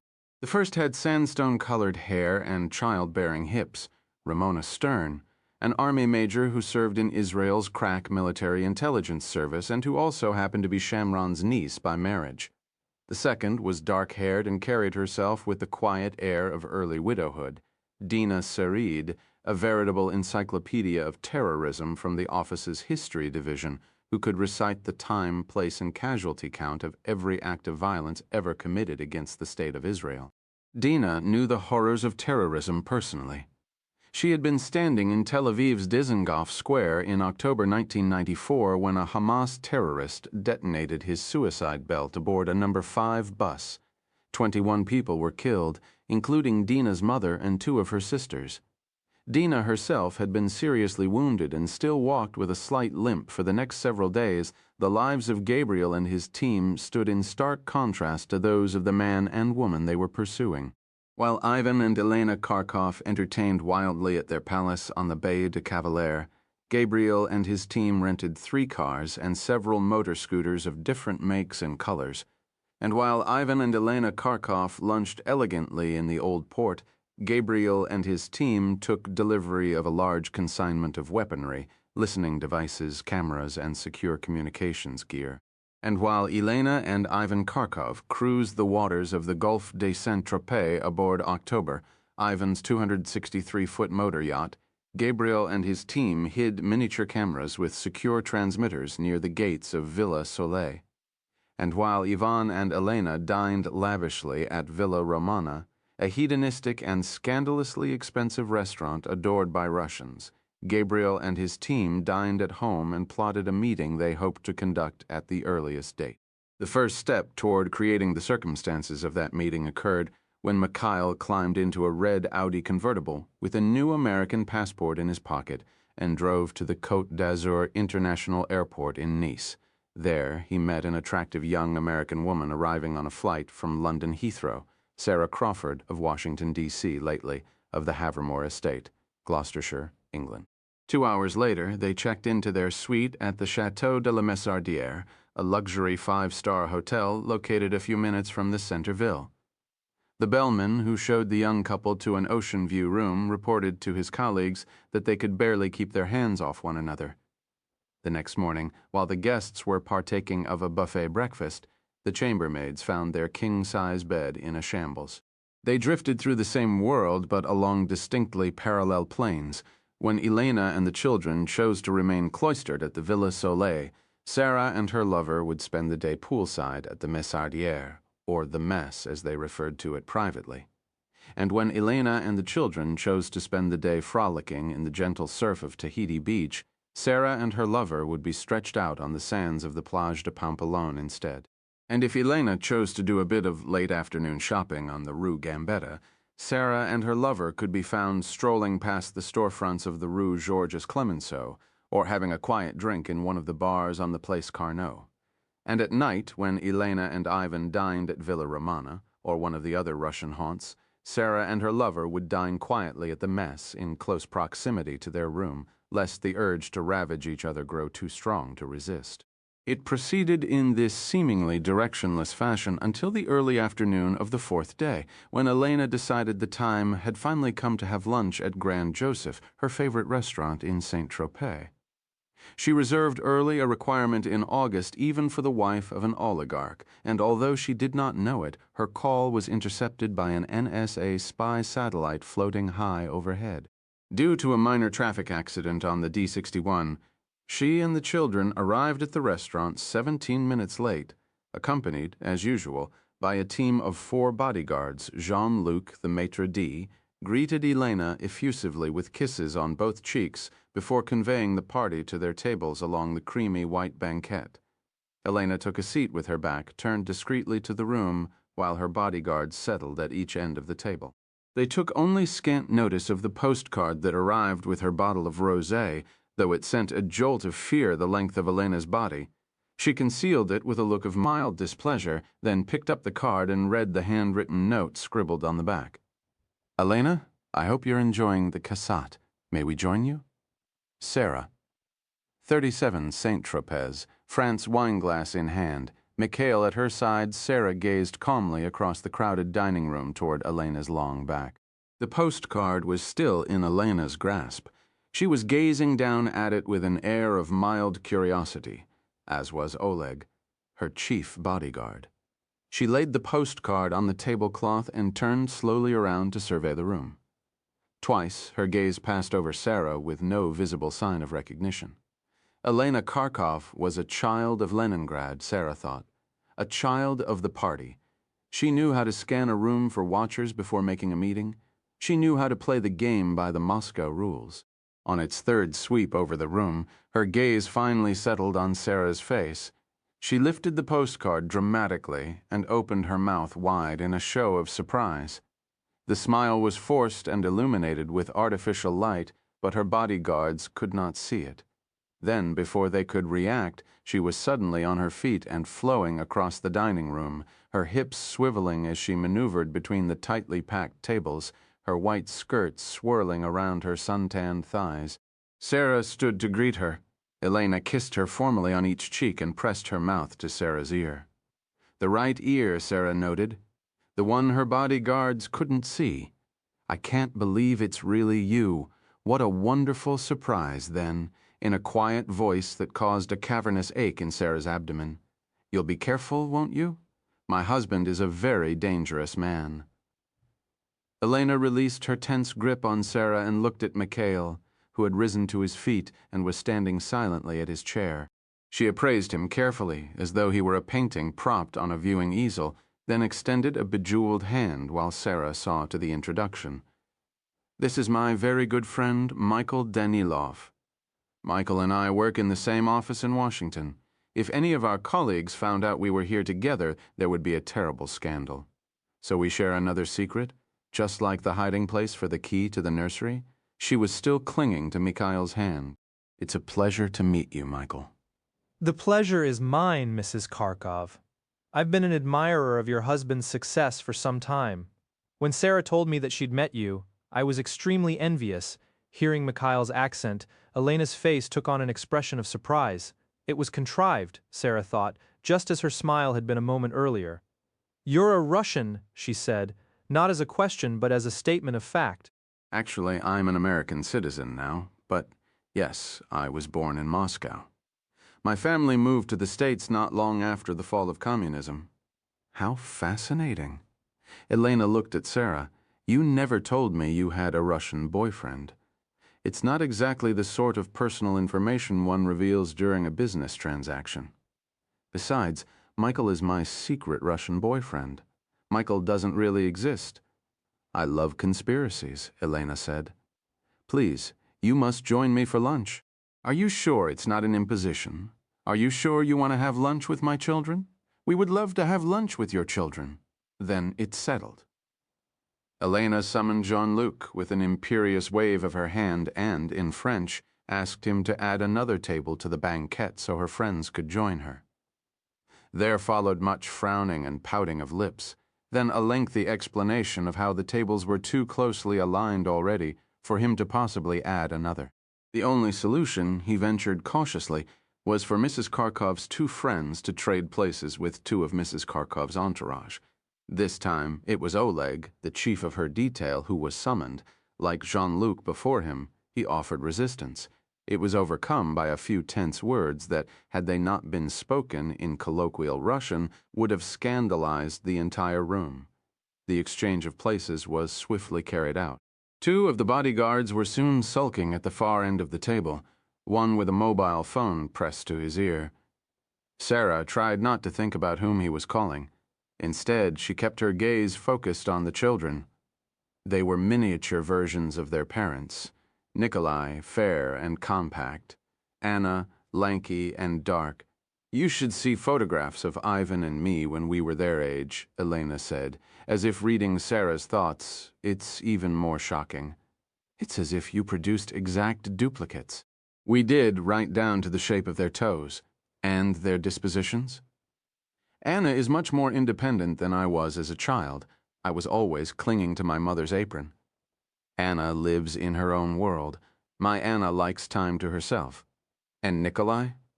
Elena was silent for a moment, as if deciding whether to answer the question with evasion or honesty. She chose the latter. My precious Nikolai is much sweeter than his father. Ivan accuses me of babying him too much. Ivan's father was distant and authoritarian, and I'm afraid Ivan is as well. Russian men don't always make the best fathers. Unfortunately, it is a cultural trait they pass on to their sons. She looked at Mikhail and, in Russian, asked, "Wouldn't you agree, Michael?" "My father was a mathematician," he replied, also in Russian. His head was too filled with numbers to think much about his son. But he was gentle as a lamb, and he never touched alcohol. Then you should consider yourself extremely lucky. A weakness for alcohol is another trait our men tend to pass on to their sons. She raised her wine glass and spoke in English again. Although I must confess I have a certain weakness for cold rosé on a warm summer day, especially the rosé that comes from the vineyards around Saint-Tropez. A weakness I share myself, Sarah said, raising her glass. Are you staying here in Saint-Tropez? Just outside, said Sarah, at the Château de la Messardière. I hear it's very popular with Russians. Let's just say that no one expressed any surprise at my accent there, Mikhail replied. I hope our countrymen are behaving themselves, for the most part. But I'm afraid there was one minor incident at the pool involving a middle-aged Moscow businessman and his extremely young girlfriend. What sort of incident? Mikhail made a show of thought. I suppose uncontrolled lust would be the best way to describe it in polite company. I hear there's a great deal of that going around, Elena said. We Russians love it here in France, but I'm not so sure the French love us in return. Some of my countrymen don't know how to conduct themselves in polite company yet. They like to drink vodka instead of wine, and they like to flaunt their pretty young mistresses. The French like anyone with money and power, said Mikhail, and, at the moment, the Russians have both. Now, if we could only learn some manners. Elena turned her gaze from Mikhail to Sarah. By the way, the answer to your question is yes, Sarah was momentarily confused. Elena tapped the postcard with her fingertip. The cassette, she said.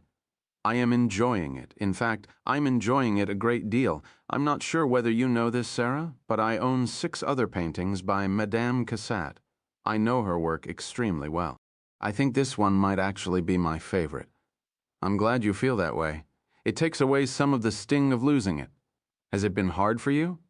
The first night was hard, and the first morning was even worse. Then you must come see it again. It's here, you know. We wouldn't want to impose. Not at all. In fact, I insist that you come tomorrow. You'll have lunch and a swim. Then, almost as an afterthought, she added, and you can see the painting, of course. A waiter appeared and placed a plate of steak haché avec pommes frites in front of each child. Elena instructed Sarah and Mikhail to have a look at the menu and was opening her own when her mobile phone began to chime. She drew it from her handbag and looked at the display screen before lifting the cover. The conversation that followed was brief and conducted in Russian. When it was over, she closed the phone with a snap and placed it carefully on the table before her. Then she looked at Sarah and treated her to another smile, filled with false light. Ivan was planning to take his yacht out to sea this afternoon, but he's decided to join us for lunch instead. He's just over in the harbor. He'll be here in a minute or two. How lovely, said Sarah. Elena closed her menu and shot a glance at the bodyguards. Yes, she said. Ivan can be very thoughtful when he wants to be. 38 Saint-Tropez, France, the arrival, as it would become known in the lexicon of the operation, took place precisely 47 seconds after Elena laid her mobile phone upon the white tablecloth.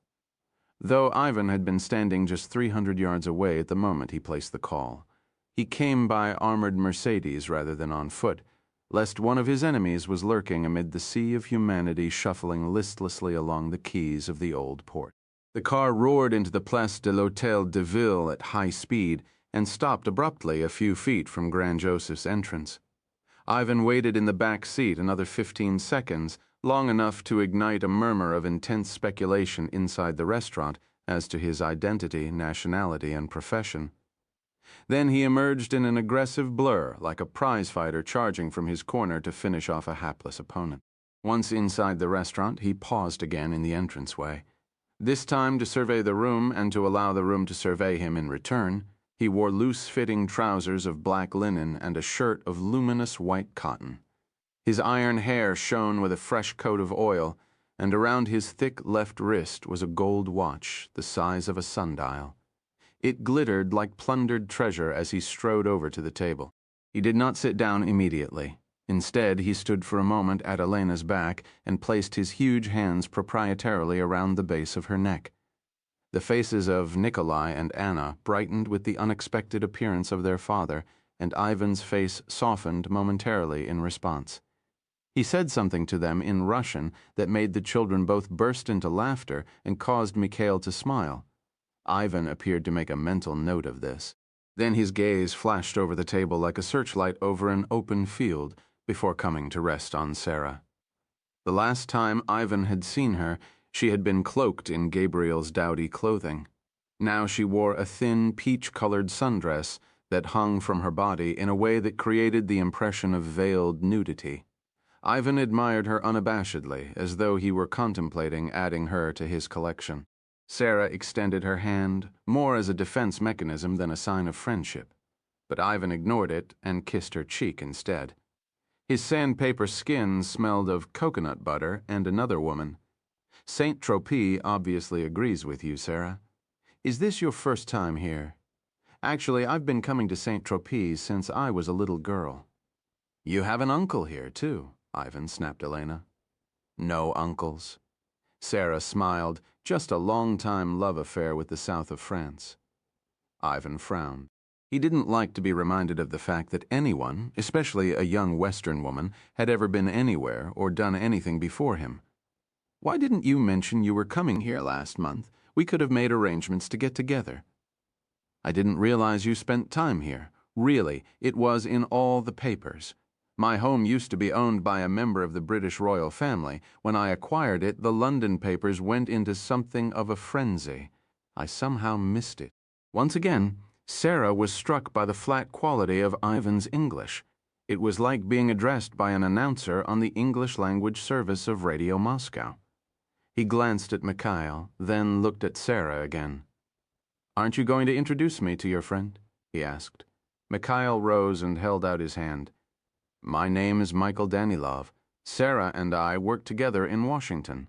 Ivan took the proffered hand and gave it a bone-crushing squeeze. Michael, what kind of name is that for a Russian? The kind that makes me sound less like a boy from Moscow and more like an American. To hell with the Americans, Ivan declared. I'm afraid you're in the presence of one. Perhaps we can do something to change that. I assume your real name is Mikhail? Yes, of course. Then, Mikhail, you shall be, at least for the remainder of the afternoon. He seized the arm of a passing waiter. More wine for the women, please, and a bottle of vodka for me and my new friend, Mikhail. He enthroned himself on the luminous white banquette, with Sarah to his right, and Mikhail directly opposite. With his left hand, he was pouring icy vodka into Mikhail's glass as though it were truth serum. His right arm was flung along the back of the banquette. The fine cotton of his shirt was brushing against Sarah's bare shoulders. So you and Sarah are friends? He asked Mikhail. Yes, we are. What kind of friends? Once again, Elena objected to Ivan's forwardness, and once again Ivan ignored her. Mikhail stoically drained his glass of vodka, and with a sly Russian nod of the head, implied that he and Sarah were very good friends indeed. You came to Saint-Tropez together? Ivan asked, refilling the empty glass. Yes. You're staying together? We are, Mikhail answered. Then Elena added helpfully, at the Chateau de la Missardière. You like it there? The staff is looking after you? It's lovely. You should come stay with us at Villa Soleil. We have a guest house, actually. We have 3 guest houses, but who's counting? You're counting, Sarah thought, but she said politely, That's very kind of you to make such a generous offer, Mr. Kharkov. But we really couldn't impose. Besides, we paid for our room in advance. It's only money, Ivan said with the dismissive tone of a man who has far too much of it. He tried to pour more vodka into Mikhail's glass, but Mikhail covered it with his hand. I've had quite enough, thanks. 2's my limit. Ivan acted as though he had not heard him and doled out a third. The interrogation resumed. I assume you live in Washington, too, a few blocks from the capital. Do you and Sarah live together, Ivan? No, Mr. Kharkov. We only work together. And where is that? At the Dillard Center for Democracy. It's a non-profit group that attempts to promote democracy around the world. Sarah runs our Sub-Saharan Africa initiative. I do the computers. I believe I've heard of this organization. You poked your nose into the affairs of Russia a few years ago. We have a very active program in Eastern Europe, Sarah said, but our Russia initiative was closed down by your president. He wasn't terribly fond of us. He was right to close you down. Why is it you Americans feel the need to push democracy down the throats of the rest of the world? You don't believe in democracy, Mr. Kharkov? Democracy is fine for those who wish to be democratic, Sarah. But there are some countries that simply don't want democracy. And there are others where the ground has not been sufficiently fertilized for democracy to take root. Iraq is a fine example.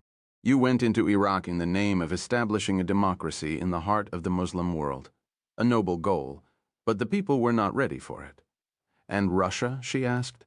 We are a democracy, Sarah. Our parliament is elected, so is our president. Your system allows for no viable opposition, and without a viable opposition, there can be no democracy. Perhaps not your kind of democracy, but it is a democracy that works for Russia. And Russia must be allowed to manage its own affairs without the rest of the world looking over our shoulder and criticizing our every move. Would you rather we return to the chaos of the 90s when Yeltsin placed our future in the hands of American economic and political advisors? Is this what you and your friends wish to inflict on us? Elena cautiously suggested a change of subject. Ivan has many friends in the Russian government, she explained. He takes it rather personally when they're criticized. I meant no disrespect, Mr. Kharkov, and I think you raise interesting points, but not valid ones. It is my hope, and the hope of the Dillard Center, that Russia should one day be a true democracy rather than a managed one. The day of Russian democracy has already arrived, Sarah. But my wife is correct, as usual. We should change the subject. He looked at Mikhail. Why did your family leave Russia? My father felt we would have more opportunities in America than Moscow. Your father was a dissident. Actually, he was a member of the party. He was a teacher. And did he find his opportunities? He taught high school mathematics in New York. That's where I grew up. A school teacher? He went all the way to America to become a school teacher? What kind of man forsakes his own country to teach school in another? You should undo your father's folly by coming back to Russia. You wouldn't recognize Moscow. We need talented people like you to help build our country's future. Perhaps I could find a position for you in my own organization. I'm quite happy where I am, but thank you for the offer. But you haven't heard it yet. Ivan smiled. It was as pleasant as a sudden crack in a frozen lake. Once again, Elena offered apologia. You'll have to forgive my husband's reaction. He isn't used to people saying no to him. Then to Ivan. You can try again tomorrow, darling? Sarah and Michael are coming to the villa for the afternoon. Wonderful, he said. I'll send a car to collect you from your hotel. We have a car, Mikhail countered. I'm sure we can find our way. Don't be silly. I'll send a proper car to collect you. Ivan opened his menu and insisted everyone else do the same. Then he leaned close to Sarah so that his chest was pressing against her bare shoulder. Have the lobster and mango spring rolls to start, he said. I promise your life will never be the same again. 39 Gasson, France, at the old stone villa outside Gasson. Dinner that evening had been a hasty affair.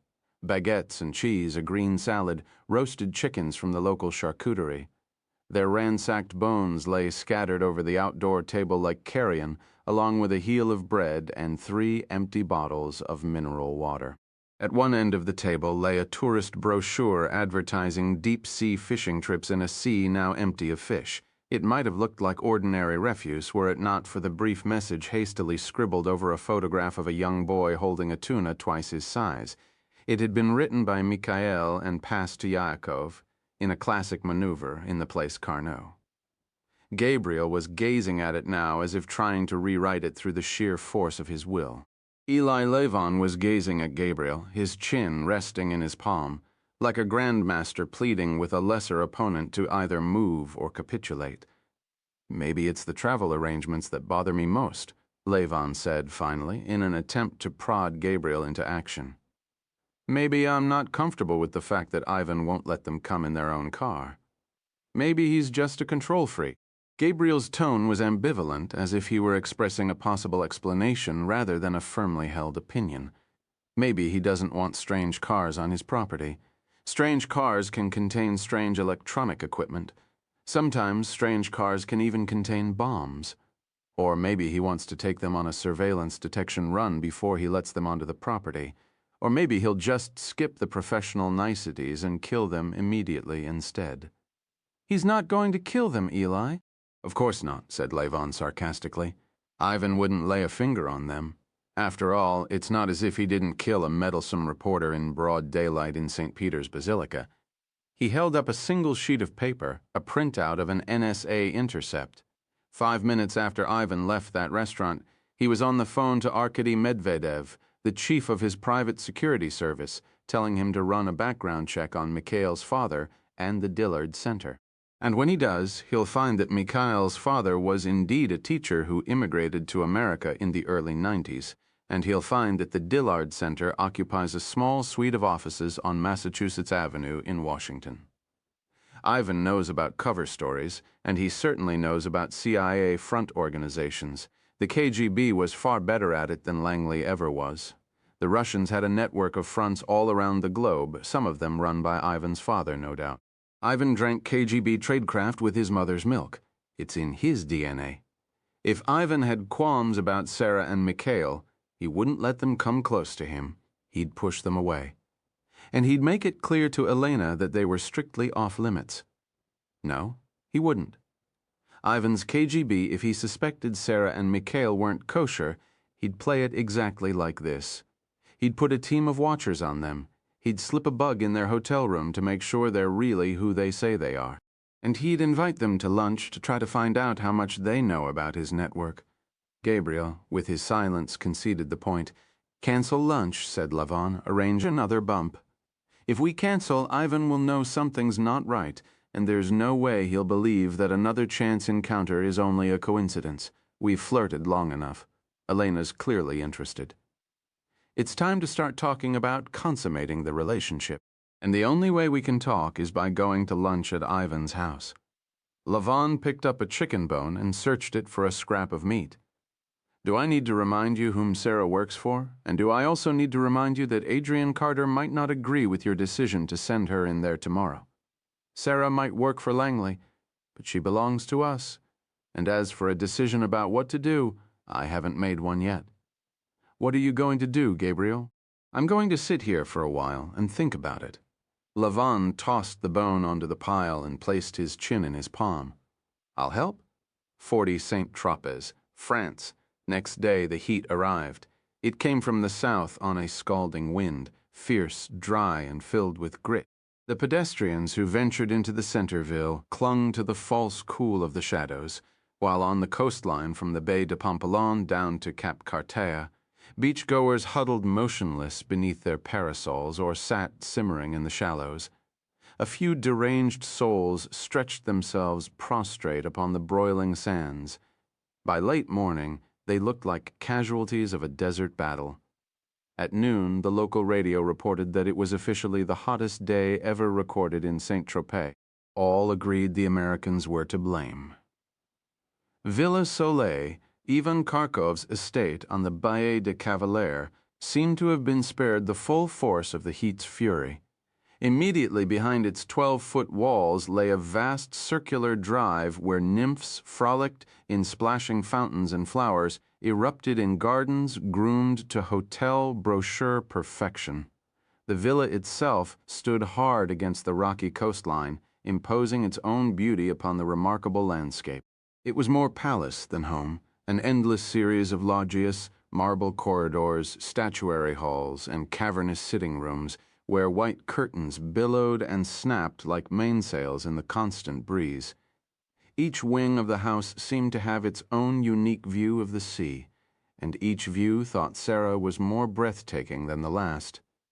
They finally came upon Elena at the end of a long, cool colonnade with a checkerboard marble floor. She wore a strapless top and a floor-length wrap that shimmered with each breath of wind. Ivan stood next to her, a glass of wine sweating in his grasp. Once again he was wearing black and white, as if to illustrate the fact that he was a man of contradictions. This time, however, the colors of his outfit were reversed: black shirt, white trousers. As they greeted each other with the casualness of an old friendship renewed, his enormous wristwatch caught the rays of the sun and reflected them into Sarah's eyes. Before treating her to a damp kiss and a blast of his rich aftershave, he placed his wine glass carelessly on the plinth of a statue. It was female, nude, and Greek. For the moment, Sarah thought spitefully, it was the world's most expensive coaster. It was immediately clear that Elena's invitation to a quiet lunch and swim had been transformed by Ivan into a more extravagant affair. On the terrace below the colonnade, a table had been set for 24. Several pretty young girls were already cavorting in a pool the size of a small bay, watched over by a dozen middle-aged Russians lounging about on chaises and divans. Ivan introduced his guests as if they were simply more of his possessions.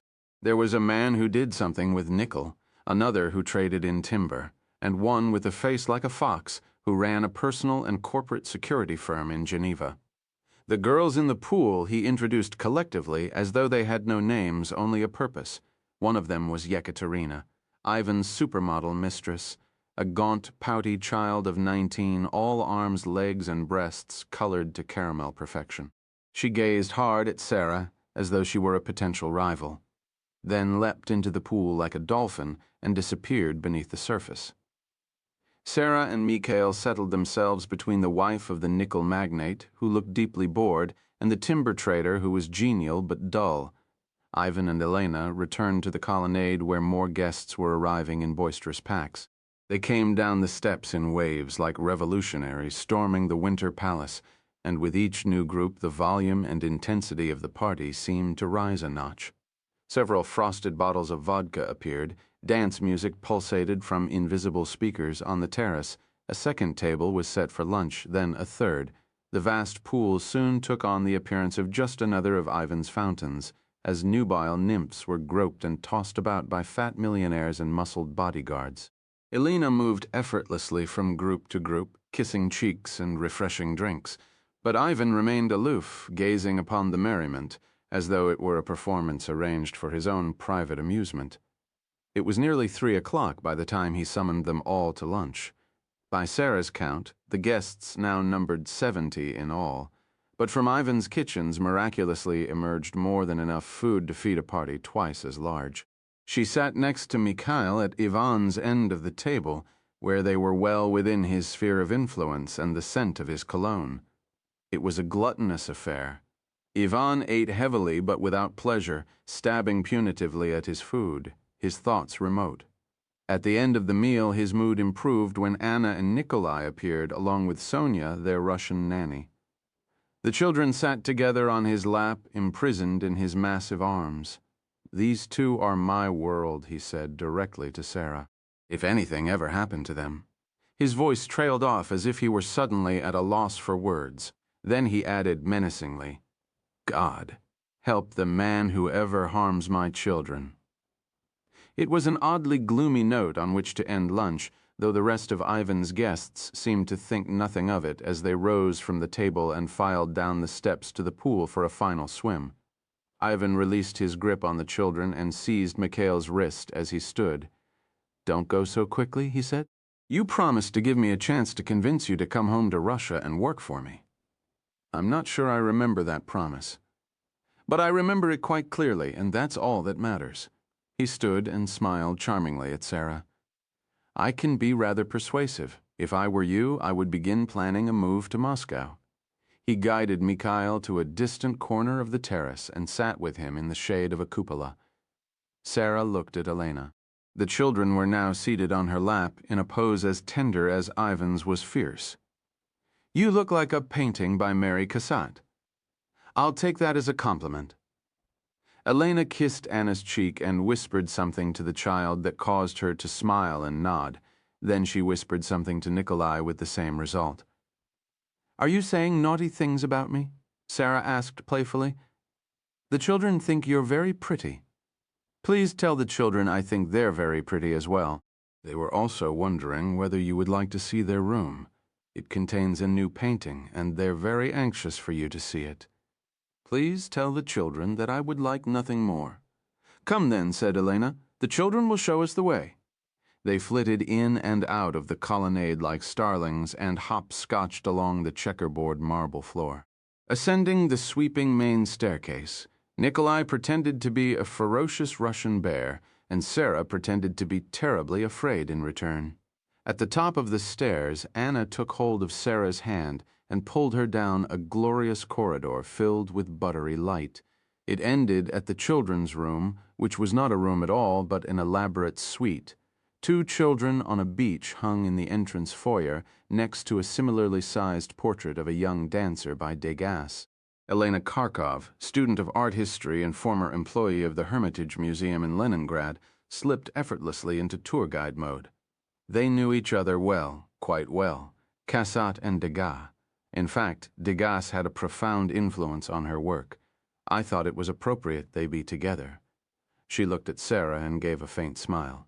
Until 2 weeks ago, I was certain that Degas was actually painted by Degas. Now I'm not so sure. Elena sent the children off to play. In their absence, a heavy silence fell over the foyer. The 2 women stood several feet apart, Elena before the Degas, Sarah before the Cassatt. Overhead, a camera peered down at them like a gargoyle. Who are you? Elena asked, her eyes straight ahead. And why are you in my home? Sarah glanced up at the camera. Don't be frightened, said Elena. Ivan is watching but not listening. I told him long ago I would never live in a house filled with microphones, and he swore to me he would never install them. And you trust him?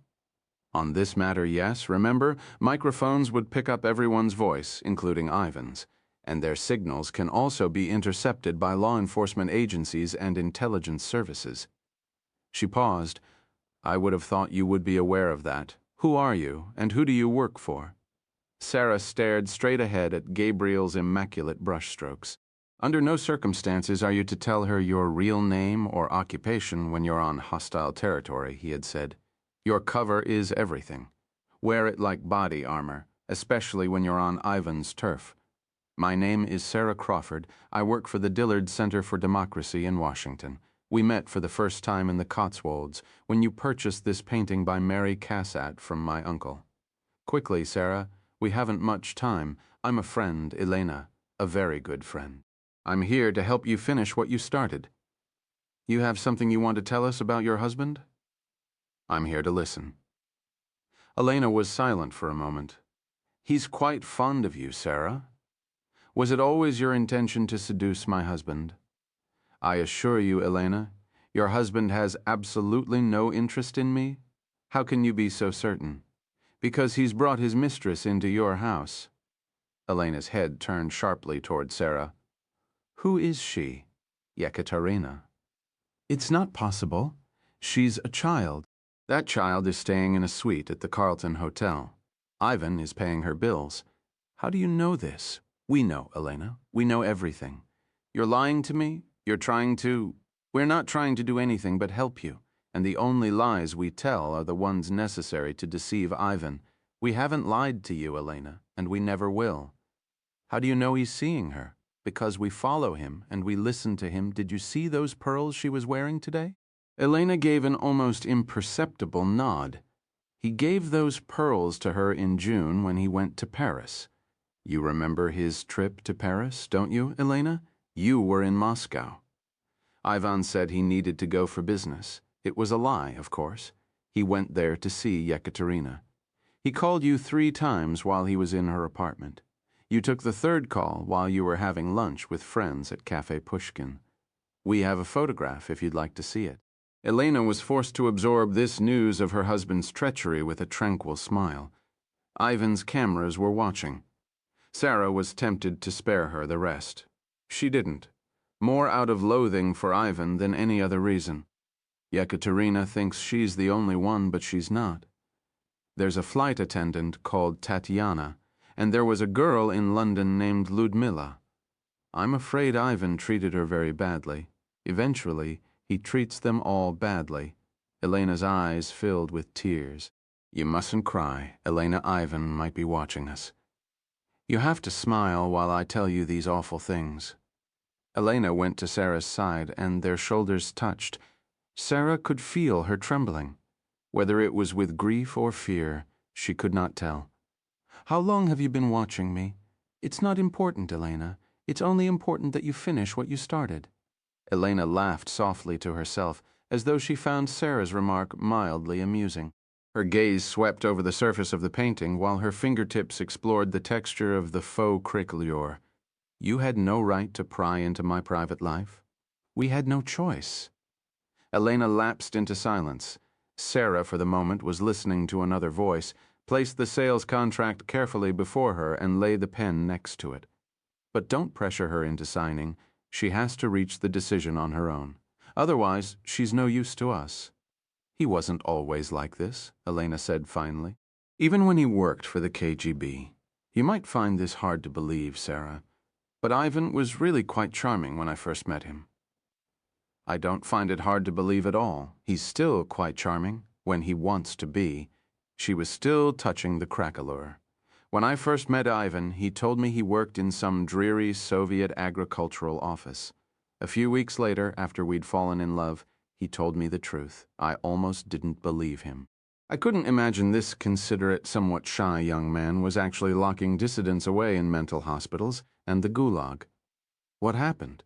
The money happened. The money changed everything. It's changed Russia, too. Money is the new KGB in Russia. Money controls our lives, and the pursuit of money prevents us from questioning the actions of our so-called democratic government. Elena reached toward the face of one of the children, the little boy, and stroked the cracks on his cheek. Whoever did this is quite good, she said. I assume you know him. Very well, actually. A silence, then. Would you like to meet him? Who is he? It's not important. It's only important that you agree to see him. He's trying to save innocent lives. He needs your help. Elena's finger moved to the face of the other child. How will we do it? Ivan sees everything. I'm afraid we're going to need to tell a small lie. What kind of small lie? I want you to spend the rest of the afternoon flirting with Mikhail, Sarah said. Mikhail will tell you everything you need to know.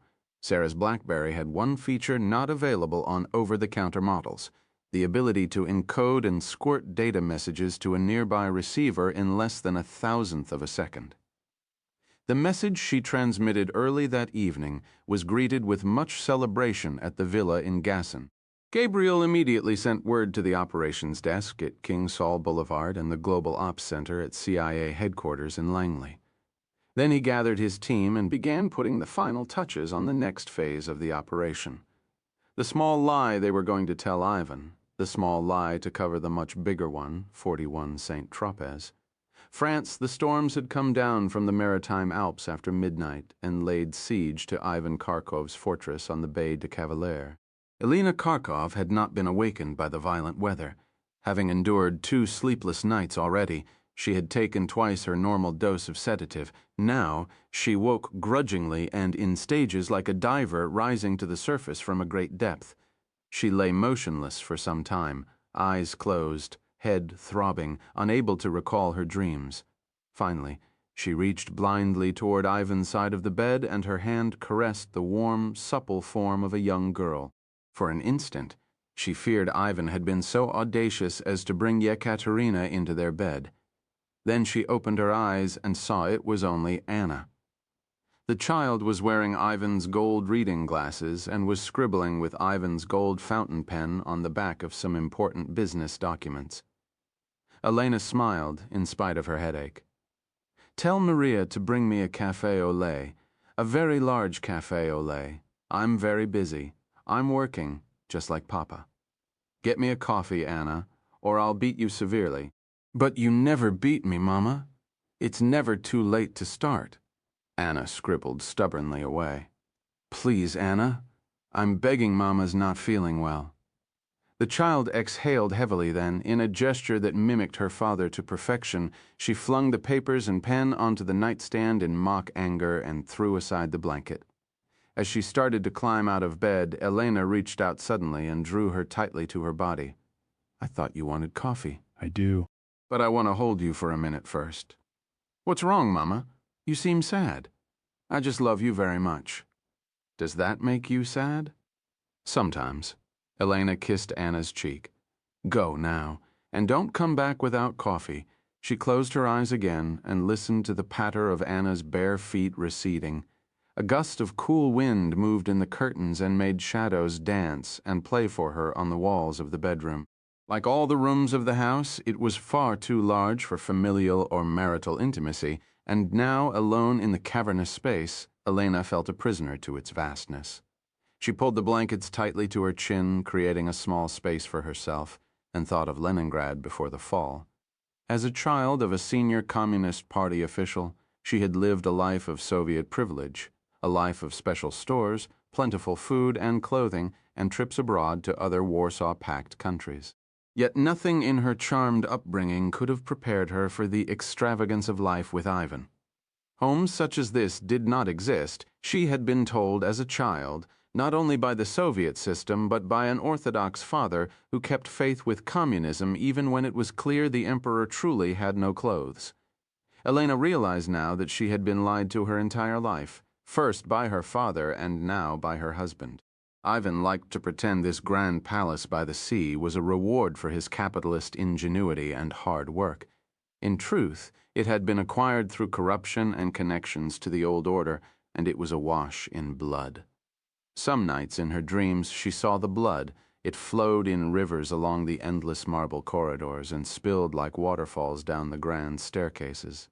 The blood shed by men wielding Ivan's weapons, the blood of children forced to fight in Ivan's wars. Anna reappeared, a breakfast tray balanced precariously in her hands. She placed it on the bed next to Elena and took great pleasure in pointing out its contents: a bowl of café au lait, 2 slices of toasted baguette, butter, fresh strawberry preserves, copies of the Financial Times and the Herald Tribune. Then she kissed Elena's cheek and departed. Elena quickly drank half the coffee, hoping the caffeine would act as an antidote to her headache, and devoured the first slice of the toast. For some reason, she was unusually hungry. A glance at the clock on her bedside table told her why. It was nearly noon. She slowly finished the rest of the coffee while her headache gradually receded. With its departure, she was granted a sudden clarity of vision. She thought of the woman she knew as Sarah Crawford, and of Mikhail, and of the man who had painted such a beautiful forgery of 2 children on a beach by Mary Cassatt. She did not know precisely who they were. She only knew that she had no choice but to join them, for the innocent who might die, she told herself, now, for Russia, for herself, for the children. Another gust of wind stirred the long curtains. This time it brought the sound of Ivan's voice. Elena wrapped herself in a silk robe and walked onto the terrace overlooking the swimming pool and the sea. Ivan was supervising the cleanup of the storm damage, barking orders at the groundskeepers like the foreman of a chain gang. Elena slipped back inside before he could see her and quickly entered the large sunlit chamber he used as his informal upstairs office. Though the rules of their marriage were largely unspoken, this room, like all of Ivan's offices, was a forbidden zone for both Elena and the children. He had been there already that morning. It was evident in the stench of cologne that hung on the air and the morning headlines from Moscow scrolling across the screen of the computer. 2 identical mobile phones lay on the leather blotter, power lights winking.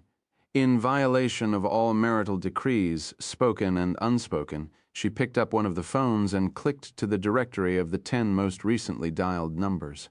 One number appeared 3 times, 306406.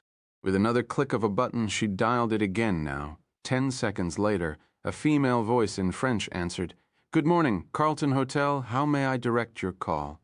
Yekaterina Mazurov."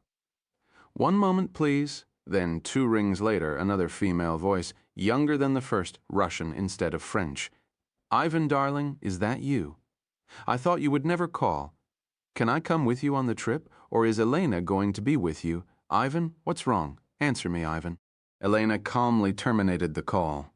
Then from behind her came another voice. Russian, male, taut with quiet rage. "What are you doing in here?" She spun round, telephone still in her hand, and saw Ivan standing in the doorway. "I told my mother I would call her this morning." He walked over and removed the phone from her grasp, then reached into the pocket of his trousers and handed her another. "Use this one," he ordered without explanation. "What difference does it make which phone I use?" Ignoring her question, he inspected the surface of the desk to see if anything else had been disturbed. "You slept late," he said, as if pointing out something Elena hadn't considered. "I don't know how you managed to sleep through all that thunder and lightning. I wasn't feeling well. You look well this morning?" "I'm a bit better, thank you. Aren't you going to call her?" "Who?" "Your mother." Ivan was a veteran of such games and far too quick for her. Elena felt a sudden need for time and space. She slipped past him and carried the phone back to bed. "What are you doing?" She held up the phone, calling my mother. "But you should be getting dressed. Everyone's meeting us in the old port at 12:30. "For what?" she asked, feigning ignorance. "We're spending the afternoon on the boat. I told you yesterday." "I'm sorry, Ivan. It must have slipped my mind. So what are you doing back in bed? We have to leave in a few minutes. Who have you invited?" He rattled off a few names, all Russian, all male. "I'm not sure I'm up to it, Ivan. If it's all right with you, I'll stay with the children. Besides, you and your friends will have more fun if I'm not there." He didn't bother to protest. Instead, he consulted his gold wristwatch as if checking to see if there was still time to reach Yekaterina. Elena resisted the impulse to inform him that she was eagerly awaiting his call. "What are you going to do with yourself all day?" he inquired casually, as if her answer didn't much concern him. "I'm going to lie in bed and read the newspapers then. If I'm feeling well enough, I'll take the children into town. It's market day, Ivan. You know how much the children love the market. The market, Ivan's vision of hell on earth." He made one final indifferent attempt to change her mind before retiring to his private bathroom suite to shave and shower.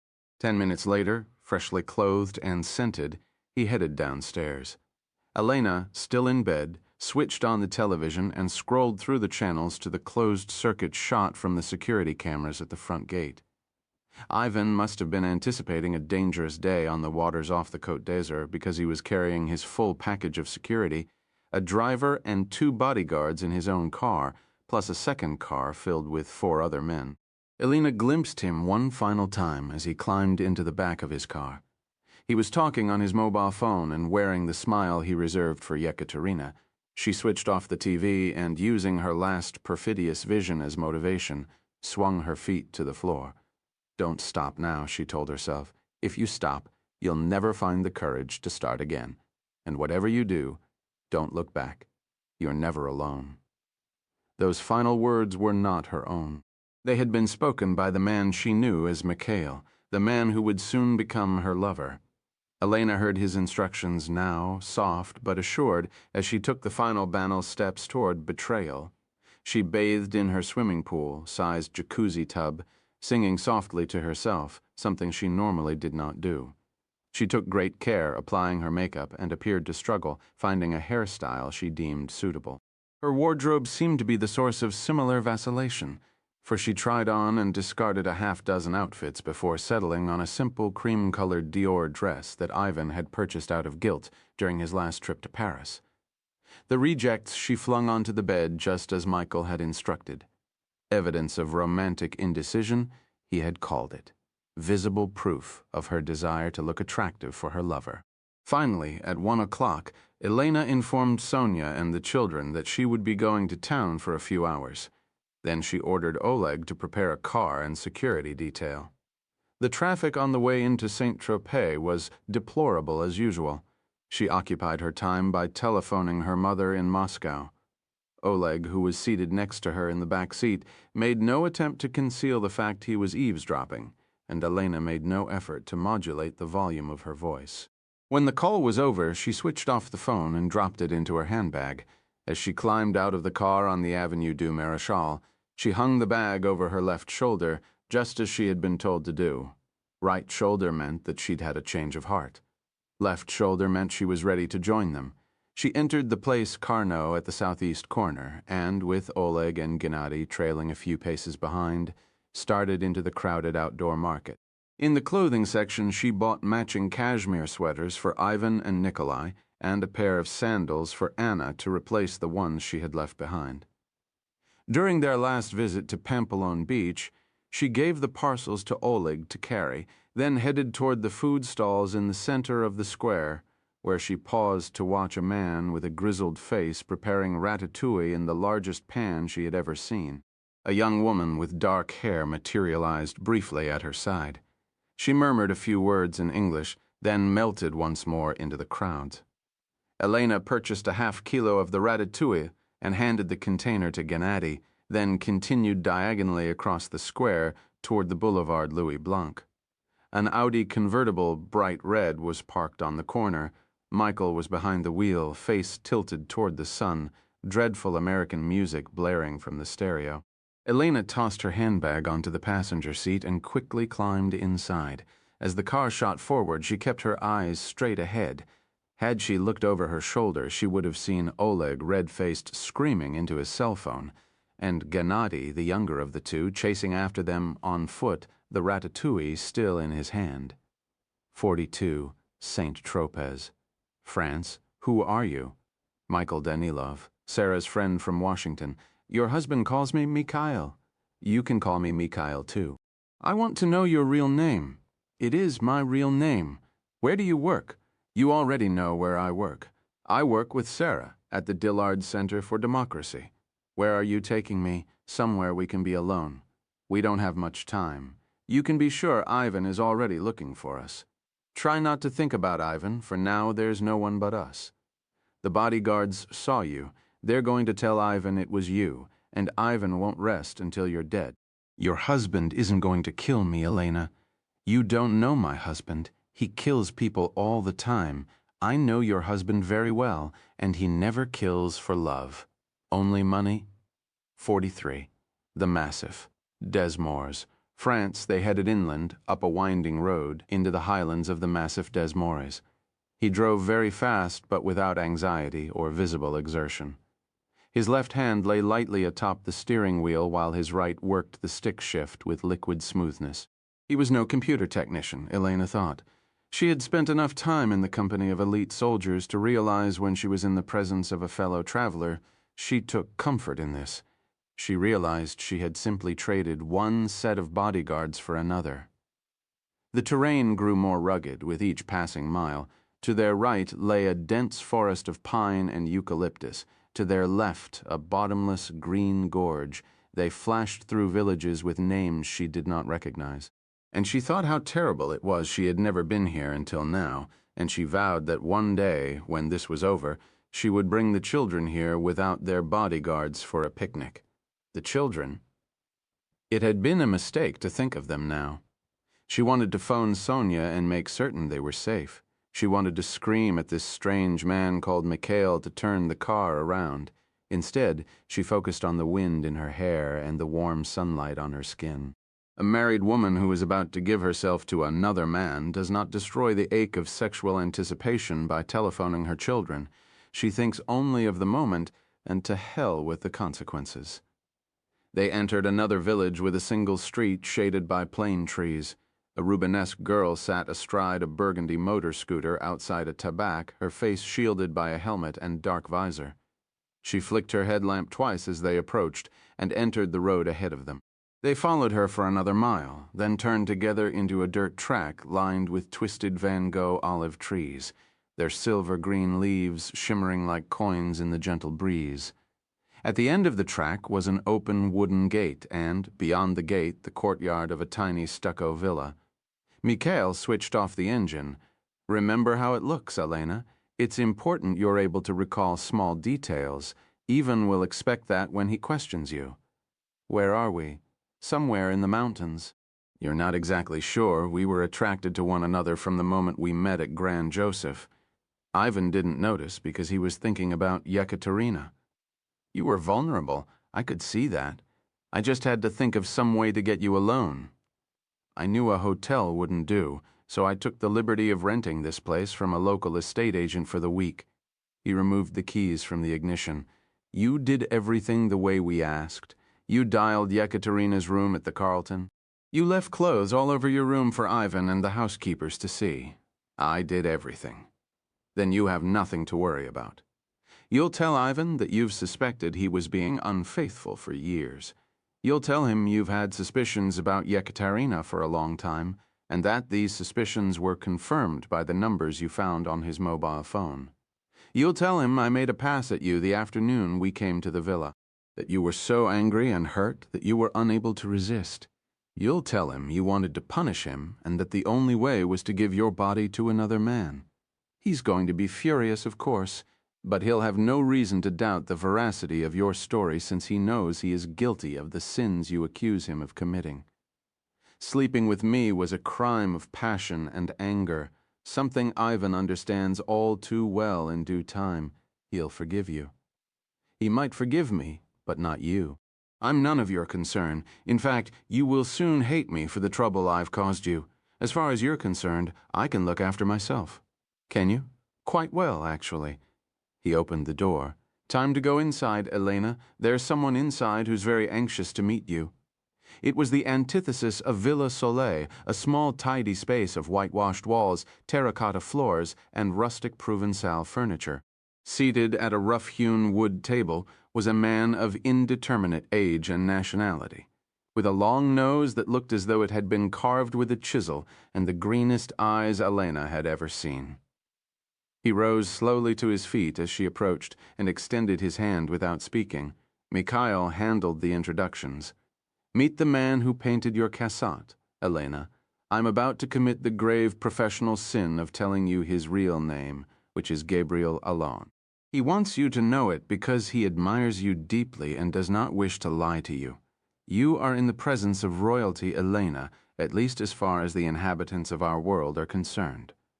I'll leave you to your business." Mikhail withdrew. Gabriel looked at Elena in silence for a moment, then, with a glance, invited her to sit. He retook his seat on the opposite side of the table and folded his hands before him. They were dark and smooth, with slender, articulate fingers. The hands of an artist. "I would like to begin by thanking you," he said. "For what?" "For having the courage to come forward. What are you talking about?" "We're here because of you, Elena. We're here because you summoned us. But I didn't summon you. I didn't summon anyone." "Of course you did. You summoned us with Olga Sukhova, and with Alexander Lubin, and with Boris Ostrovsky. Whether you realized it or not, Elena, you sent them to us. But you only gave them a part of the story. Now you have to tell us the rest." There was something in his accent she could not quite place. He was a polyglot, she decided.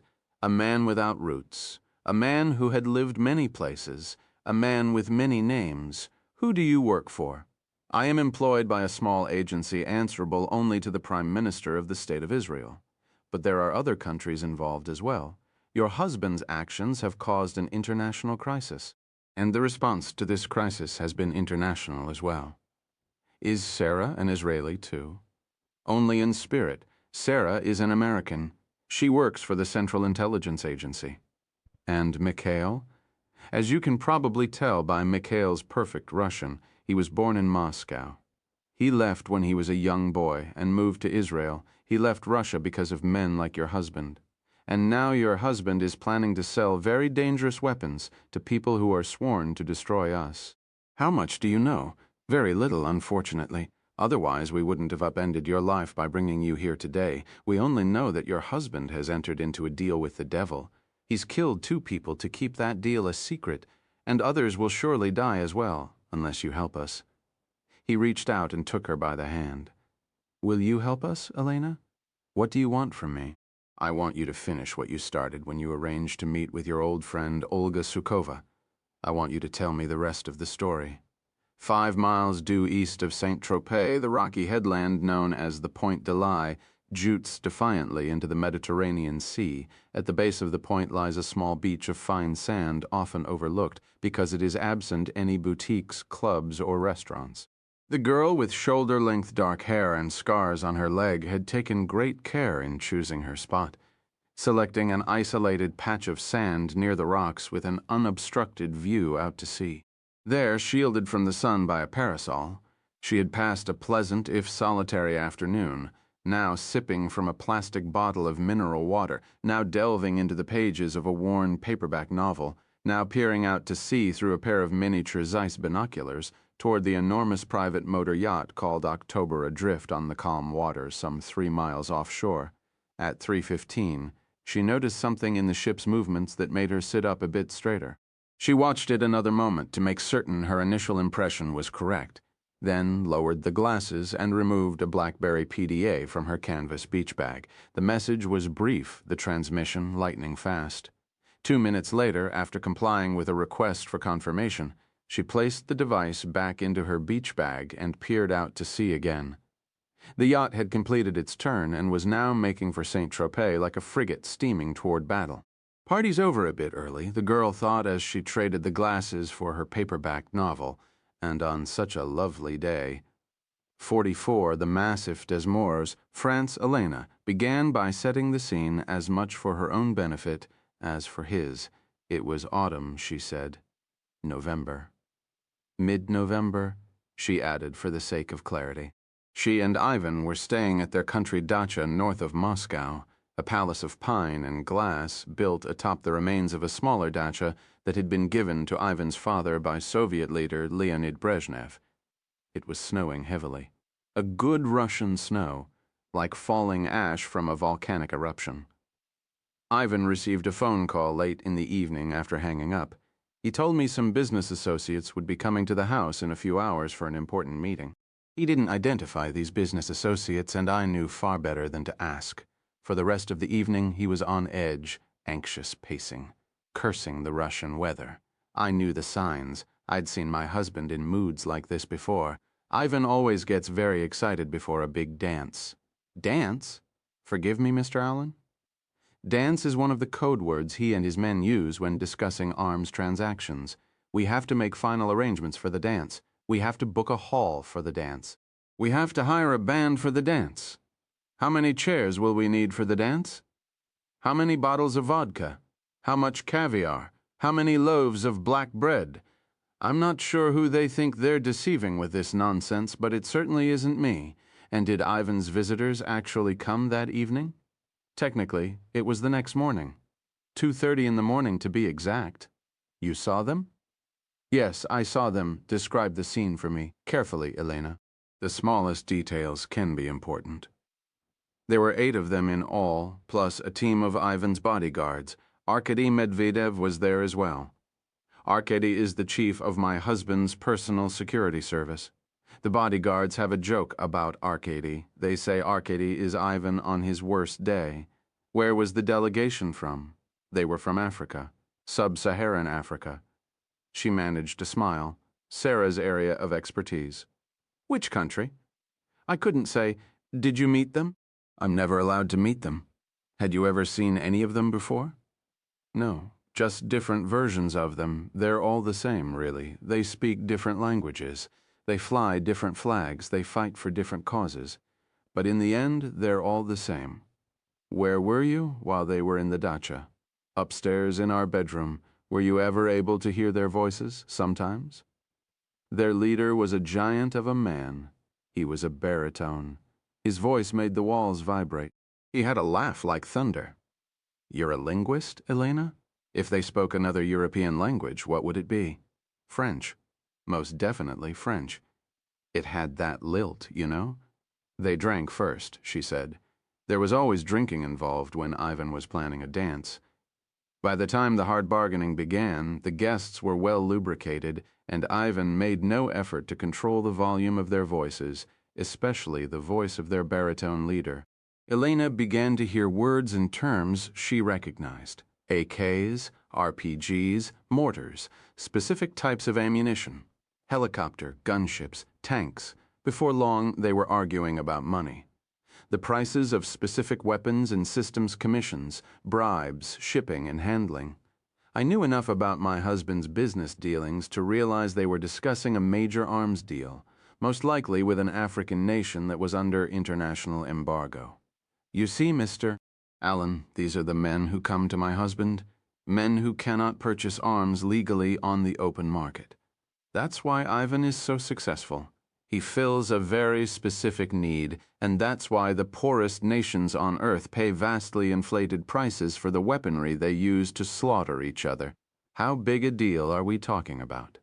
The kind that is measured in hundreds of millions of dollars. She paused, then said, "Why do you think Ivan didn't bat an eye when I asked him for $2.5 million for your worthless cassette?" How long did these men stay in your home? Until early the next morning. When they finally left, Ivan came upstairs to our room. He was soaring. I'd seen him in moods like that too. It was bloodlust. He crawled into bed and practically raped me. He needed a body to pillage, any body. He settled for mine. When did you realize this deal was different? 2 nights later. What happened? I answered a phone I shouldn't have answered, and I listened long after I should have hung up. Simple as that. You were still at the dacha? No. We'd left the dacha by then and had returned to Zhukovka. Who was on the line? Arkady Medvedev. Why was he calling? There was a problem with final arrangements for the big dance. What sort of trouble? Big trouble. Merchandise gone astray trouble. Ivan had a tradition after big transactions. The blowout, he called it. A night on the town for the clients. All expenses paid. The bigger the deal, the bigger the party. Drinks in the hottest bars. Dinner in the trendiest restaurants.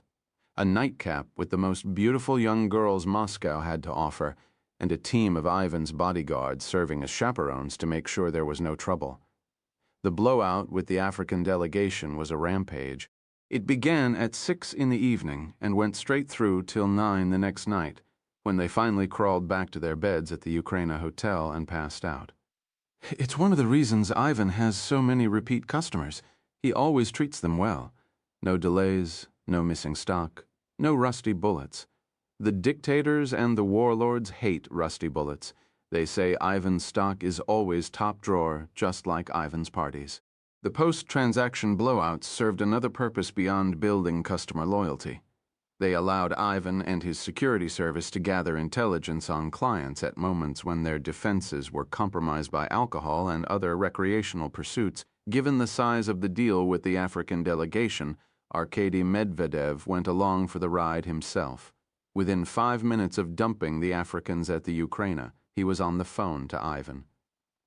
Arkady is former KGB, just like Ivan. He's normally a very cool customer, but not that night. He was agitated. It was obvious he'd picked up something he wasn't happy about. I should have hung up, but I couldn't bring myself to take the telephone from my ear, so I covered the mouthpiece with my hand and held my breath. I don't think I took a single breath for 5 minutes. I thought my heart was going to burst through my skin. Why didn't Ivan know you were on the line? I suppose we picked up separate extensions at the same moment. It was luck. Stupid, dumb luck. If it hadn't happened, I wouldn't be here now. Neither would you. What did Arkady tell Ivan? He told him that the Africans were planning to resell some of the supplies from the big dance at a substantial markup to a third party. And this third party wasn't the usual sort of African rebel rabble. She lowered her voice and furrowed her brow in an attempt to give a masculine cast to her face. They are the worst of the worst, Ivan, she said, imitating Arkady's voice. They are the sort who fly airplanes into buildings and blow up backpacks on European subways, Ivan. The ones who kill women and children, Ivan. The head choppers, the throat slitters. Al-Qaeda? He never used that name, but I knew who he was talking about. He said it was essential that they cancel that portion of the deal because the merchandise in question was too dangerous to be placed in the hands of just anyone. There could be blowback, he said. Blowback for Russia. Blowback for Ivan and his network. How did Ivan react?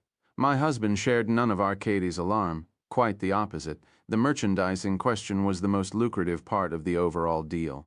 Instead of taking that portion of the deal off the table, Ivan insisted that in light of the new information, they had to renegotiate the entire package. If the Africans were planning to resell at a substantial markup, then Ivan wanted his cut. In addition, there was the potential for more money to be earned on shipping and handling. Why let the Africans deliver the weapons, he asked. We can deliver them ourselves and make a few $100,000 in the process. It's how Ivan earns much of his money. He has his own cargo fleet. He can put weapons on the ground anywhere in the world. All he needs is an airstrip.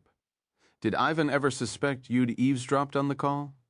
He never did, or said anything to make me think so. Was there another meeting with the Africans? They came to our house in Jukovka the next evening, after they'd had a chance to sober up. It wasn't as cordial as the first gathering. There was a great deal of shouting, mostly by Ivan. My husband doesn't like double dealings. It brings out the worst in him. He told the Africans he knew all about their plans. He told them that unless they agreed to give him his fair share of the deal, the merchandise was off the table. The baritone giant screamed back for a while, but eventually buckled to Ivan's demands for more money the next night. Before they flew home, there was another blowout to celebrate the new deal. All sins had been forgiven. The merchandise in question, how did they refer to it? They called them needles. In Russian, the word needle is igla. I believe the Western designation for this weapon system is SA-18. It's a shoulder-launch anti-aircraft weapon. Though I'm not an expert in matters such as these, it is my understanding that the SA-18 is highly accurate and extremely effective. It's one of the most dangerous anti-aircraft weapons in the world. But are you sure, Elena? Are you sure they used the word igla? Absolutely. I'm also certain that my husband didn't care whether hundreds or perhaps even thousands of innocent people might die because of these weapons.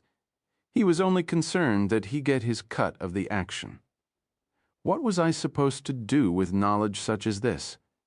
How could I sit silently and do nothing? So what did you do? What could I do? Could I go to the police? We Russians don't go to the police. We Russians avoid the police, go to the FSB. My husband is the FSB. His network operates under the protection and the blessing of the FSB.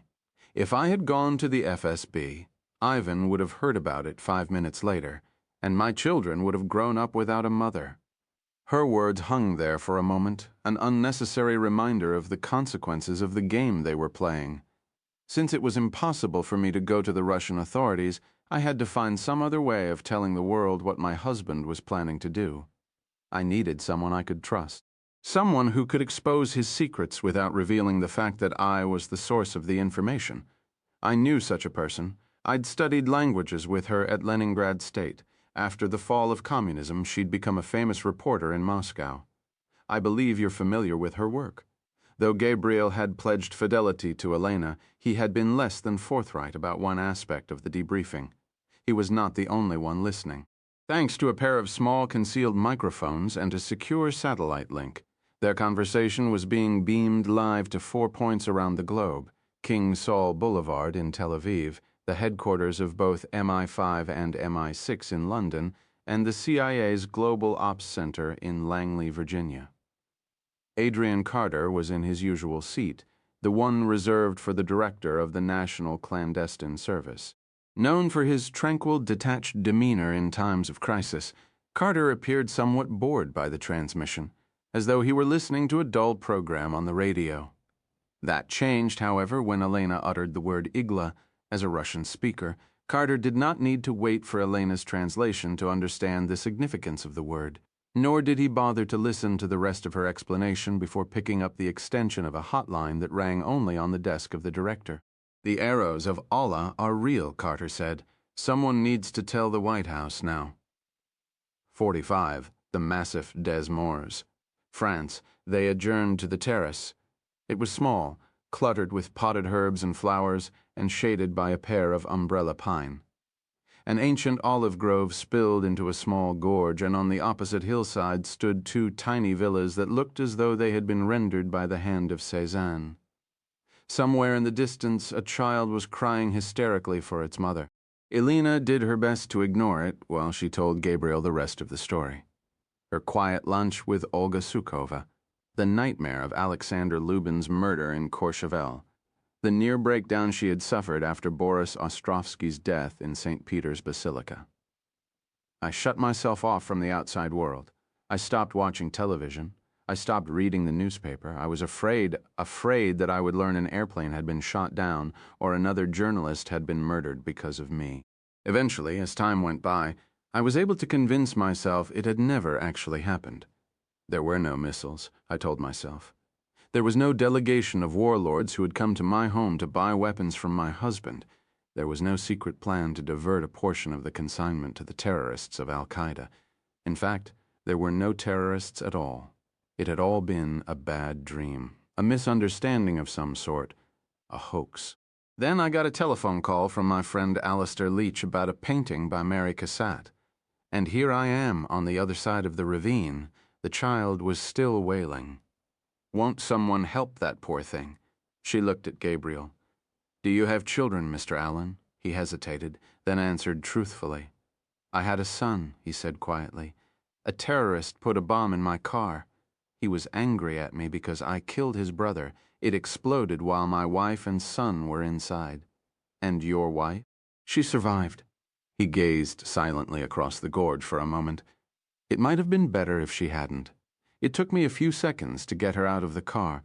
She was burned very badly in the fire. My God, I'm so sorry. I shouldn't. It's all right, Elena. It was a long time ago. Did it happen in Israel? No, not in Israel. It was in Vienna, not far from the cathedral. On the other side of the ravine, the child fell silent. Gabriel seemed not to notice, for all his considerable concentration was now focused on the task of opening a bottle of rosé. He filled a single glass and handed it to Elena. Drink some? It's important you have wine on your breath when you go home. Ivan will expect that. She raised the glass to her lips and watched the pine trees moving in the faint breeze. How did this happen? How did we end up together in this place, you and I? You were brought here by a telephone you shouldn't have answered. I was brought here by Boris Ostrovsky. I was the reason he went to Rome. He was trying to tell me about Ivan. He died in my arms before he could deliver his message. That's why I had to go to Moscow to meet with Olga. Were you with her when the assassins tried to kill her? He nodded his head. How were you able to escape that stairwell without being killed? Perhaps another time, Elena. Drink some of your wine. You need to be a bit tipsy when you go home. She obeyed, then asked. So, in the words of Lenin, glorious agent of the revolution and father of the Soviet Union, what is to be done? What are we going to do about the missiles my husband has placed in the hands of murderers? You've given us a tremendous amount of information. If we're lucky, very lucky, we might be able to find them before the terrorists are able to carry out an attack. It will be difficult, but we'll try. Try? What do you mean? You have to stop them. It's not that easy, Elena. There's so much we don't know. Which country in Africa was your husband dealing with? Have the missiles been shipped? Have they already reached the hands of the terrorists? Is it already too late? His questions had been rhetorical, but Elena reacted as though they had been directed toward her. I'm sorry, she said. I feel like such a fool. Whatever for? I thought that by simply telling you about the deal, you would have enough information to find the weapons before they could be used. But what have I accomplished? 2 people are dead. My friend is a prisoner in her Moscow apartment, and my husband's missiles are still out there somewhere. I didn't say it was impossible, Elena, only that it was going to be difficult. What else do you need? A paper trail would help. What does that mean?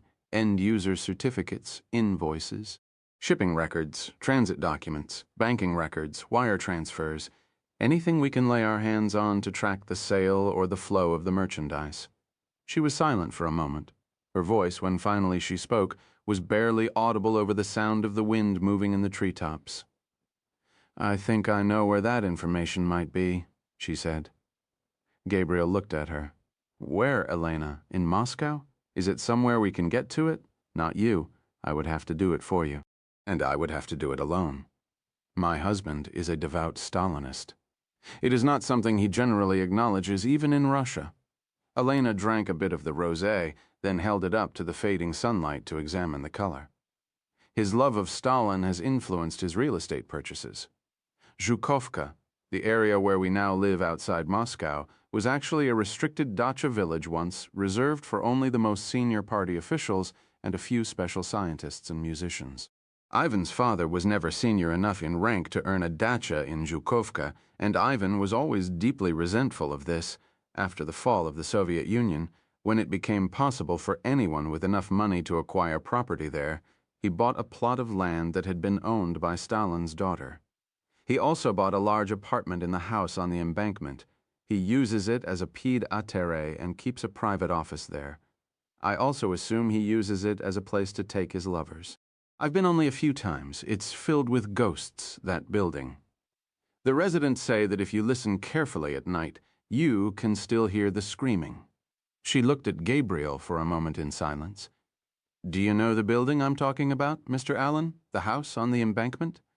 The big building on Serafimovicha Street with the Mercedes-Benz star on top. It was built for the most senior members of the nomenklatura in the early 30s. During the Great Terror, Stalin turned it into a house of horror. You've obviously done your homework. She peered into the wine glass. Stalin murdered nearly 800 residents of that building, including the man who lived in my husband's apartment. He was a senior official in the foreign ministry. Stalin's henchmen suspected him of being a spy for the Germans, and for that he was taken to the killing fields of Butovo and shot. No one really knows how many of Stalin's victims are buried out there. A few years ago, the government turned the property over to the Orthodox Church, and they've been carefully searching for the remains ever since. There is no sadder place in Russia than Butovo, Mr. Allen, widows and orphans filing past the trenches, wondering where their husbands and fathers might lie. We mourn Stalin's victims in Butovo, while men like my husband pay millions for their flats in the house on the embankment. Only in Russia. Where's the flat? On the 9th floor, overlooking the Kremlin. He and Arkady keep a guard on duty there 24 hours a day. The doors to Ivan's office have a wood veneer, but underneath they're bomb-proof steel. There's a keypad entrance with a biometric fingerprint scanner. Only 3 people have the code and fingerprint clearance, Ivan, Arkady, and me. Inside the office is a password-protected computer. There's also another vault, same keypad and biometric scanner, same password and procedure. All my husband's secrets are in that vault. They're stored on disks with KGB encryption software. Are you allowed to enter his office? Under normal circumstances only when I'm with Ivan, but in an emergency, I can enter alone. What kind of an emergency? The kind that could happen if Ivan ever fell out of favor with the men who sit across the river in the Kremlin. Under such a scenario, he always assumed that he and Arkady would be arrested together. It would then be up to me, he said, to make certain the files hidden in that vault never fell into the wrong hands. Are you supposed to remove them? She shook her head. The interior of the vault is lined with explosives. Ivan showed me where the detonator button was hidden and taught me how to arm and fire it. He assured me the explosives had been carefully calibrated, just enough to destroy the contents of the safe without causing any other damage. What's the password? He uses the numeric version of Stalin's birthday, December 21st, 1879, but the password alone is useless. You need my thumb as well. And don't think about trying to create something that will fool the scanner. The guard will never open the door to someone he doesn't recognize.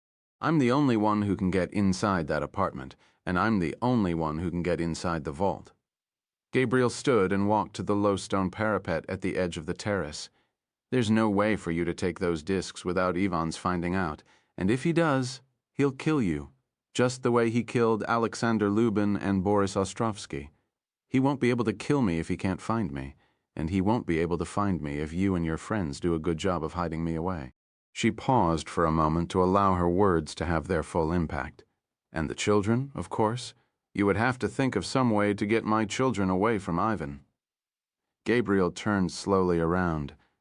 Do you understand what you're saying? I believe that during the Cold War we referred to such operations as defections. Your life, as you know it, will be over, Elena. You'll lose the houses, you'll lose the money, you'll lose your cassettes, no more winters in Courchevel, no more summers in Saint-Tropez, no more endless shopping excursions in Knightsbridge. You'll never be able to set foot in Russia again, and you'll spend the rest of your life hiding from Ivan. Think carefully, Elena. Are you really willing to give up everything in order to help us? What am I giving up exactly? I'm married to a man who has sold a cache of missiles to Al-Qaeda and has killed 2 journalists in order to keep it a secret. A man who holds me in such contempt that he thinks nothing of bringing his mistress into my home. My life is a lie. All I have are my children. I'll get you those discs and defect to the West. All you have to do is get my children away from Ivan. Just promise me that nothing will happen to them. She reached out and took hold of his wrist. His skin was ablaze, as though he were suffering from a fever.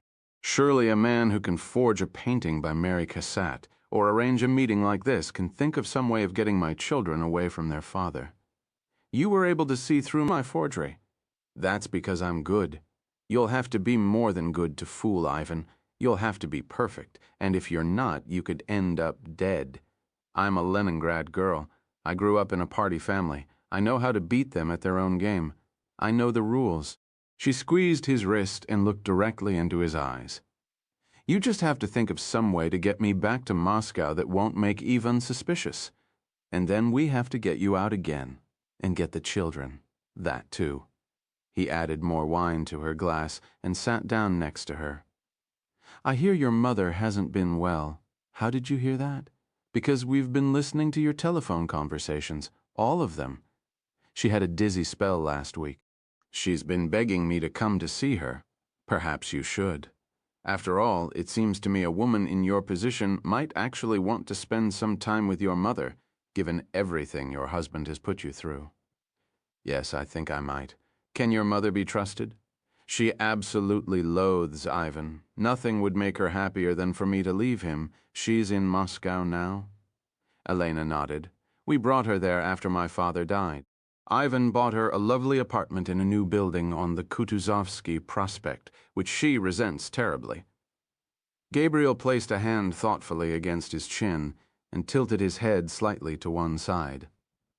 I'm going to need a letter. It will have to be in your own hand. It will also have to contain enough personal information about you and your family to let your mother know for certain that you wrote it. And then, Mikhail is going to take you home to your husband. And you're going to do your best to forget this conversation ever happened. At that same moment, in a darkened operations room at King Saul Boulevard in Tel Aviv, Ari Shamron removed a pair of headphones and cast a lethal glance at Uzi Navot. Tell me something, Uzi. When did I authorize a defection? I'm not sure you ever did, boss. Send the lad a message. Tell him to be in Paris by tomorrow night. Tell him I'd like a word. 46 the Massif des Moors, France. What did you think of him? The voice had spoken to her in Russian. Elena turned around quickly and saw Mikhail standing in the open French doors, hands in his pockets, sunglasses propped on his forehead. He's remarkable, she said. Where did he go? Mikhail acted as though he had not heard the question. You can trust him, Elena. You can trust him with your life and with the lives of your children. He held out his hand. I need to show you a few things before we leave. Elena followed him back into the villa. In her absence, the rustic wooden table had been laid with a lover's banquet. Mikhail's voice, when he spoke, had a bedroom intimacy. We had lunch, Elena. It was waiting on the table just like this when we arrived. Remember it, Elena? Remember exactly how it looked? When did we eat? Before or after? Before, he said with a slight smile of admiration. You were nervous at first. You weren't sure you wanted to go through with it. We relaxed. We ate some good food. We drank some good wine. The rosé did the trick. He lifted the bottle from the ice bucket. It's from Bandol. Very cold. Just the way you like it. He poured a glass and held it out to her. Drink a bit more, Elena. It's important you have wine on your breath when you go home. She accepted the glass and raised it to her lips. There's something else you need to see, Mikhail said. Come with me, please." He led her into the larger of the villa's 2 bedrooms and instructed her to sit on the unmade bed. At his command, she took a mental photograph of the room's contents: the chipped dresser, the wicker rocking chair, the threadbare curtains over the single window, the pair of faded Monet prints tacked up on either side of the bathroom door. "I was a perfect gentleman. I was everything you could have hoped for and more. I was unselfish. I saw to your every need. We made love twice. I wanted to make love a 3rd time, but it was getting late and you were tired. I hope I didn't disappoint you." On the contrary, he stepped into the bathroom and switched on the light, then motioned for her. There was scarcely enough room for the 2 of them. Their shoulders brushed as he spoke. "You showered when we were done. That's why you don't smell like you've been making love. Please do it now, Elena. We need to get you home to your husband." "Do what now?" "Take a shower, of course." "A real shower?" "Yes. But we haven't really made love." "Of course we have. 2 times, in fact. I wanted to do it a 3rd time, but it was getting late. Get in the shower. Elena, wet your hair a little. Smudge your makeup. Scrub your face hard so you look like you've been kissed. And use soap. It's important you go home, smelling of strange soap." Mikhail opened the taps and slipped silently out of the room. Elena removed her clothing and stepped naked into the water. 47 Saint-Tropez, France. It was the part of the day that Jean-Luc liked best, the truce between lunch and dinner, when he treated himself to a pastis and calmly prepared the battle plan for the evening. Running his eye down the reservation sheet, he could see it was going to be an arduous night. An American rapper with an entourage of 10, a disgraced French politician and his new child bride, an oil sheikh from one of the Emirates, Dubai or Abu Dhabi, Jean-Luc could never remember, and a shady Italian businessman who had gone to ground in Saint-Tropez because he was under indictment in Milan. For the moment, though, the dining room of Grand Joseph was a tranquil sea of linen, crystal, and silver, undisturbed, except for the pair of Spanish waifs drinking quietly at the far end of the bar, and the red Audi convertible parked directly outside the entrance, in violation of a long-standing city ordinance, not to mention countless edicts handed down by Joseph himself. Jean-Luc drank from his glass of pastis and took a closer look at the 2 occupants of the car. The man behind the wheel was in his early 30s and was wearing an obligatory pair of Italian sunglasses. He was attractive in a vaguely Slavic way and appeared quite pleased with himself. Next to him was a woman, several years older but no less attractive. Her dark hair was done up in a haphazard bun. Her dress looked slept in, lovers, concluded Jean-Luc. No doubt about it. What's more, he was certain he'd seen them in the restaurant quite recently. The names would come to him eventually. They always did. Jean-Luc had that kind of memory. The couple talked for a moment longer before finally giving each other a kiss that put to rest any lingering doubt over how they had spent their afternoon. It was the final kiss. Apparently, for a moment later, the woman was standing alone on the sunlit cobbles of the square, and the Audi was speeding off like a getaway car, leaving the scene of a crime. The woman watched it disappear around the corner, then turned and headed toward Joseph's entrance. It was then Jean-Luc realized that she was none other than Elena Kharkov, wife of Ivan Kharkov, Russian oligarch and party boy. But where were her bodyguards? And why was her hair mussed and her dress wrinkled? And why in God's name was she kissing another man in a red Audi in the middle of the Place de l'Hôtel de Ville? She entered a moment later, her hips swinging a little more jauntily than usual, her handbag dangling from her left shoulder. "Bonsoir, Jean-Luc," she sang, as though there was nothing out of the ordinary, and Jean-Luc sang bonsoir in return, as though he hadn't seen her giving mouth to Blondie Boy not 30 seconds earlier. She set the bag on the bar and yanked open the zipper, then withdrew her mobile and reluctantly dialed a number. After murmuring a few words in Russian, she closed the phone with an angry snap. "Can I get you anything, Elena?" Jean-Luc asked. "A bit of Sancerre would be nice. And a cigarette if you have one. I can do the Sancerre, but not the cigarette. It's the new law. No more smoking in France. What's the world coming to, Jean-Luc?" Hard to say. He scrutinized her over his pastis. "You all right, Elena?" "Never better, but I could really use that wine." Jean-Luc spilled a generous measure of Sancerre into a glass, twice the usual pour, and placed it on the bar in front of her. She was raising it to her lips when two black Mercedes sedans screeched to a stop in the square. She glanced over her shoulder, frowned, and dropped a 20 on the bar. "Thanks anyway, Jean-Luc." "It's on the house, Elena." She rose to her feet and swung her bag over her shoulder, then blew him a kiss and headed defiantly toward the door, like a freedom fighter mounting a guillotine. As she stepped outside into the sunlight, the rear door of the first car was flung open by some immense force within, and a thick arm pulled her roughly inside. The cars then lurched forward in unison and vanished in a black blur. Jean-Luc watched them go, then looked down at the bar and saw that Elena had neglected to take the money. He slipped it into his pocket and raised his glass in a silent toast to her bravery. To the women, he thought. Russia's last hope. The prolonged and unexplained absence of the guest known as Michael Danilov had caused the most acute crisis the Chateau de la Messardière had seen all summer. Search parties had been sent forth, bushes had been rustled, authorities had been notified. Yet as he drove into the forecourt of the hotel that evening, it was clear by his expression he had no clue of the distress he had caused. He handed his keys to the valet and strode into the marble lobby, where his lover, the much distressed Sarah Crawford, waited anxiously. Those who witnessed the blow would later attest to the purity of its sound. It was delivered by her right hand and connected squarely with his left cheek, because it was rendered without warning or verbal preamble.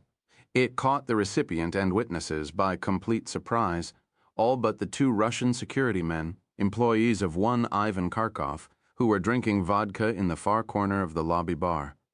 The blond man made no effort at apology or reconciliation. Instead, he climbed back into the red Audi and headed at great speed to his favorite outdoor bar in the Old Port, where he contemplated the tangled state of his affairs over several frigid bottles of Kronenbourg. He never saw the Russians coming. Even if he had, he was by then in no condition to do much about it.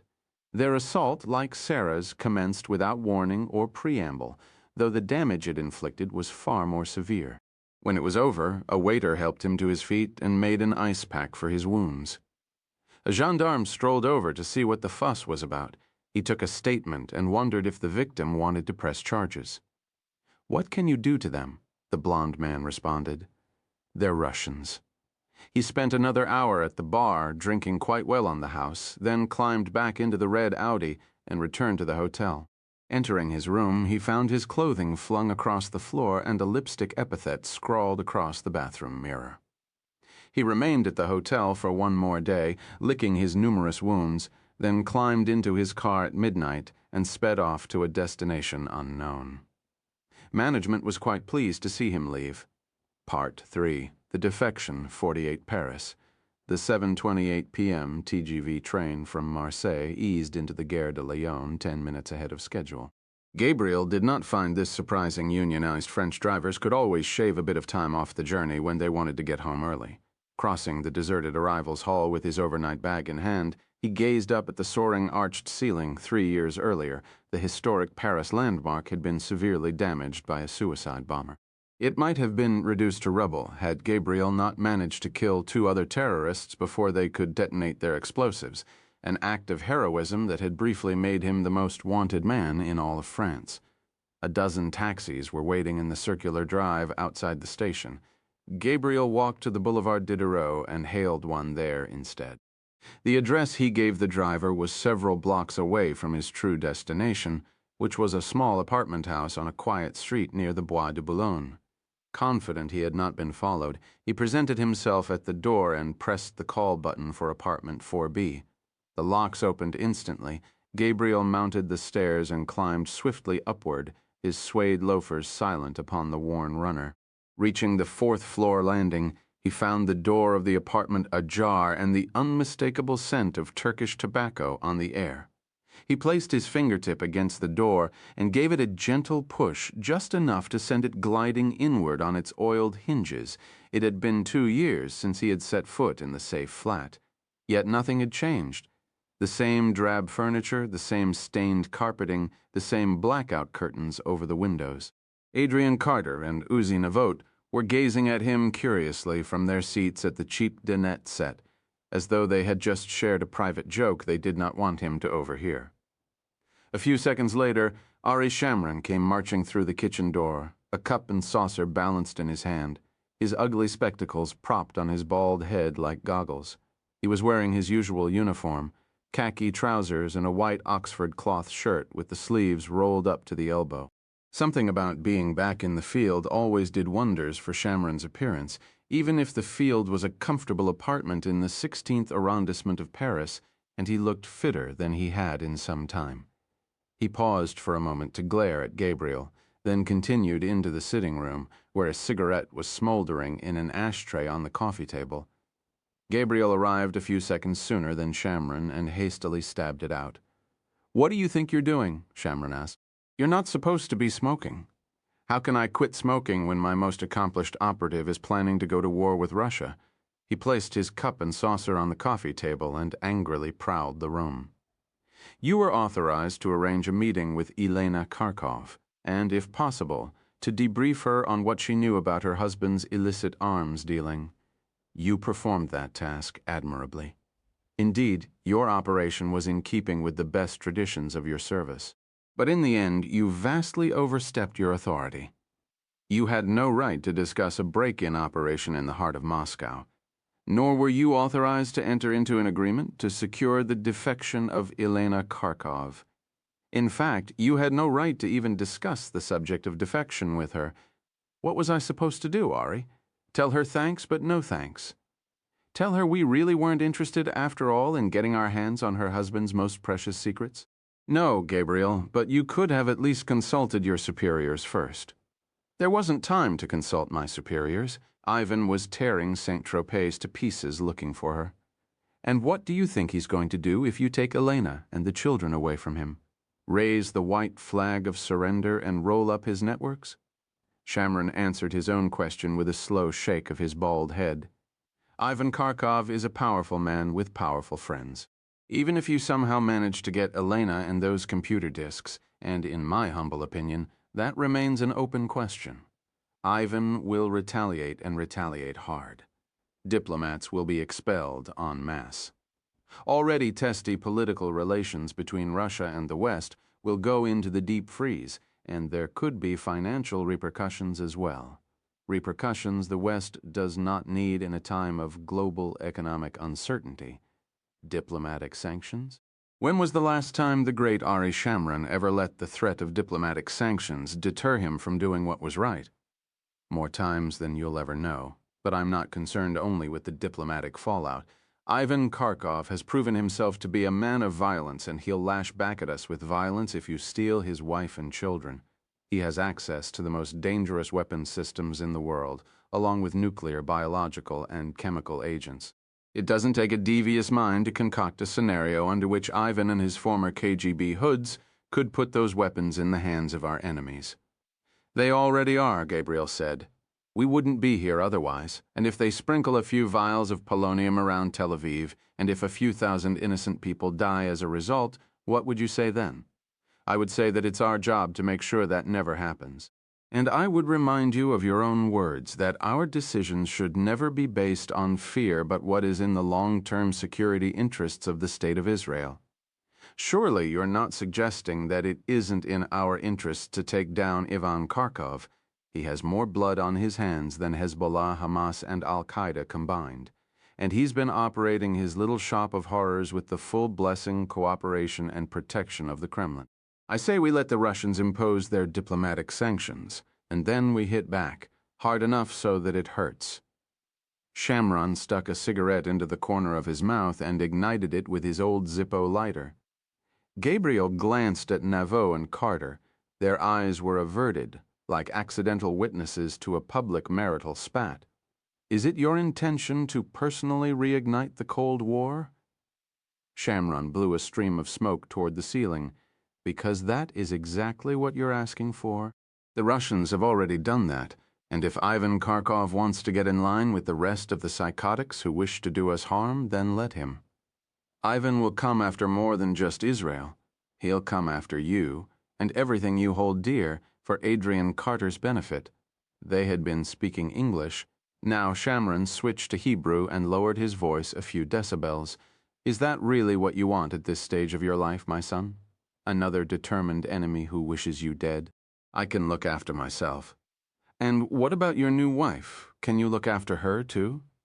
Every second of every day, Shamron gazed theatrically around the room. Isn't this where you brought Leah after the bombing of the Gare de Lyon? Greeted by Gabriel's silence, Shamron pressed his case.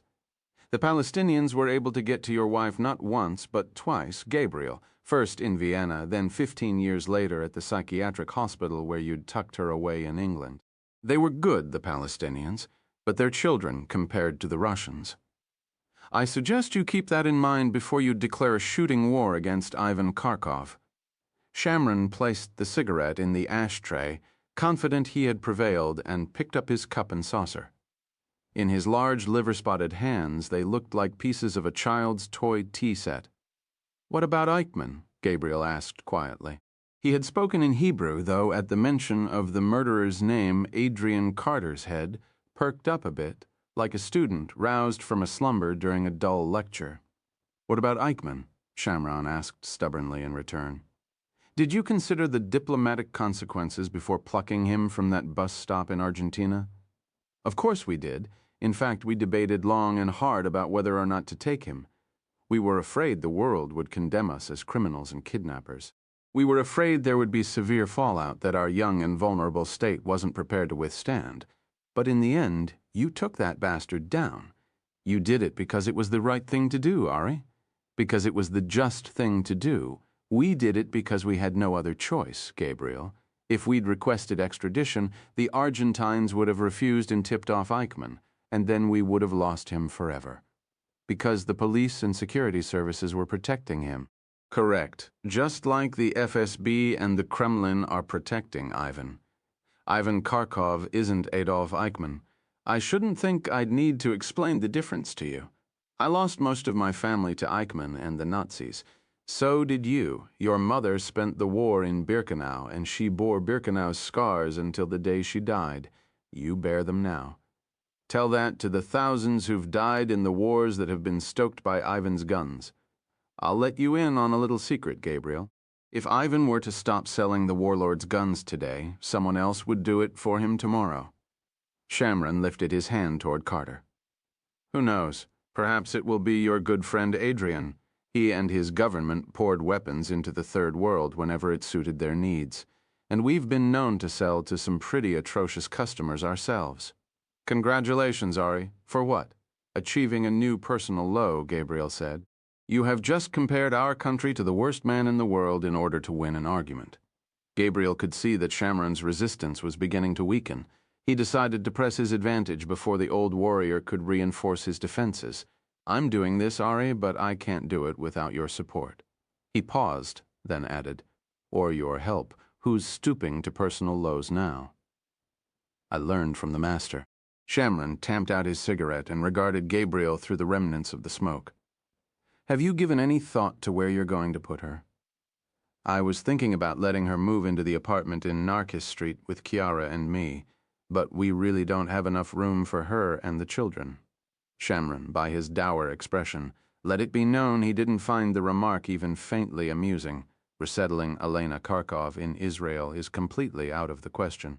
When Russia finally permitted its Jews to immigrate to Israel, a large number of non-Jewish Russians slipped into the country with them, including several serious organized crime figures. You can be certain that any number of these fine fellow countrymen of yours would be more than willing to kill Elena on Ivan's behalf. I never contemplated keeping her in Israel, Ari. She would have to go to America. Drop her in Adrian's lap? Is that your solution? We're not talking about resettling some KGB colonel who's used to living on government wages. Elena Kharkov is an extremely wealthy woman. She's grown accustomed to a lifestyle few of us can even contemplate. She'll become a problem. Most defectors eventually do. Shamron looked to Adrian Carter for affirmation, but Carter knew better than to inject himself into the middle of a family quarrel and maintained a Mandarin silence. Shamron removed his glasses and absently polished them against his shirt front. At the moment, the long-term emotional well-being of Elena and her children is the least of your problems. The first thing you have to do is devise some way of getting her back into Russia, alone, without Ivan becoming suspicious. Gabriel dropped an envelope on the coffee table. "What's that?" Shamron asked. "Elena's ticket home to Moscow." Shamron slipped on his spectacles and removed the letter from the envelope. He had no trouble reading it. Russian was one of his many languages. When he had finished, he inserted the letter back into the envelope carefully, as though trying not to leave fingerprints. "It's not a bad start, Gabriel, but what about the rest of it? How are you going to get her into that apartment without Ivan's private security service sounding the alarm? And how are you going to get her out of the country safely after she's stolen those discs? And how are you going to keep Ivan occupied while you kidnap his children?" Gabriel smiled. "We're going to steal his airplane." Shamron dropped Elena's letter on the coffee table. "Keep talking, my son." It did not take long for Shamron to fall under Gabriel's spell. He sat motionless in his chair, his hooded eyes half closed, his thick arms folded across his chest. Adrian Carter sat next to him, his face still an inscrutable blank mask. Unable to protect himself from the encroachment of Shamron's smoke, he had decided to fill the room with some of his own and was now puffing rhythmically on a pipe that reeked of burning leaves and wet dog. Gabriel and Navote sat side by side on the couch like troubled youth. Navote was rubbing the raw spot on the bridge of his nose where Bella's spectacles pinched him. At the conclusion of Gabriel's briefing, it was Carter who spoke first. He did so after banging his pipe on the edge of the ashtray, like a judge trying to bring an unruly court to order. "I've never regarded myself as having any particular insights into the French, but, based on our last meeting, I'm confident they'll play ball with you." He cast an apologetic glance at Shamron, who loathed the use of American sports metaphors when discussing sensitive operational details. French law gives the security services wide latitude, especially when dealing with foreigners, and the French have never been averse to bending those laws a little bit more when it suits their purposes. "I don't like operating with the French services," Shamron said. "They annoy me. I volunteer to take the point on this one, Ari. Thanks to Gabriel, the French and I have something of a relationship." Shamron's eyes moved to Gabriel. "I don't suppose I have to ask who's going to serve as Elena's chaperone. She won't do it unless I go with her. Why did I know that was going to be your answer?" Carter was slowly reloading his pipe. "He can go in on his American passport. The Russians wouldn't dare to touch him." "I suppose that depends on what sort of Russians you're talking about, Adrian. There are all different sorts. First you have your run-of-the-mill FSB thugs like the ones Gabriel encountered in Lubyanka. Then there are the private thugs who work for people like Ivan. I doubt very much that they'll be intimidated by a passport, even an American one." Shamron's gaze moved from Carter to Gabriel. "Do I need to remind you, Gabriel, that your friend Sergei made it clear that they knew exactly who you were and what would happen if you ever set foot in Russia again?" "I'm just going along for the ride. It's Elena's show. All she has to do is walk into the house on the embankment, grab Ivan's files, and walk out again." "What could possibly go wrong with a plan like that?" Shamron asked, sardonically of no one in particular. "How many of your brave associates do you intend to take along with you on this venture?" Gabriel recited a list of names. "We can send them in as El Al crew and cabin staff. Then we'll all fly out of Moscow together when it's over." Adrian Carter was puffing on his freshly loaded pipe and nodding his head slowly. Shamron had settled once more into his Buddha-like pose and was staring at Navote, who was staring back at him in return. "We'll need the approval of the Prime Minister," Shamron said. "The Prime Minister will do whatever you tell him to do," said Gabriel. "He always does. And God help us all if we create another scandal for him." Shamron's gaze flickered from Navote to Gabriel and back again. "Would you boys like to handle this yourselves, or would you like adult supervision?" "I've actually done this a time or two." "We'd love your help," Navote said. "But are you sure Gila won't mind?" "Gila?" Shamron shrugged his shoulders. "I think Gila could use a few days to herself. You might find this hard to believe, but I'm not the easiest person to live with." Gabriel and Navote immediately began to laugh. Adrian Carter bit hard on the stem of his pipe in a bid to stifle the impulse to join them, but after a few seconds he was doubled over as well. "Enjoy yourselves at my expense," Shamron murmured. "But one day you'll be old, too."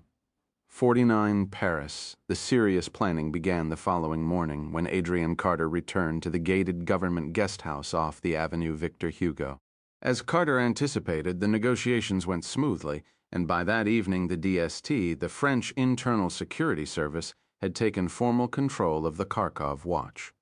Gabriel's troops, exhausted after nearly 2 weeks of constant duty, immediately departed for Paris.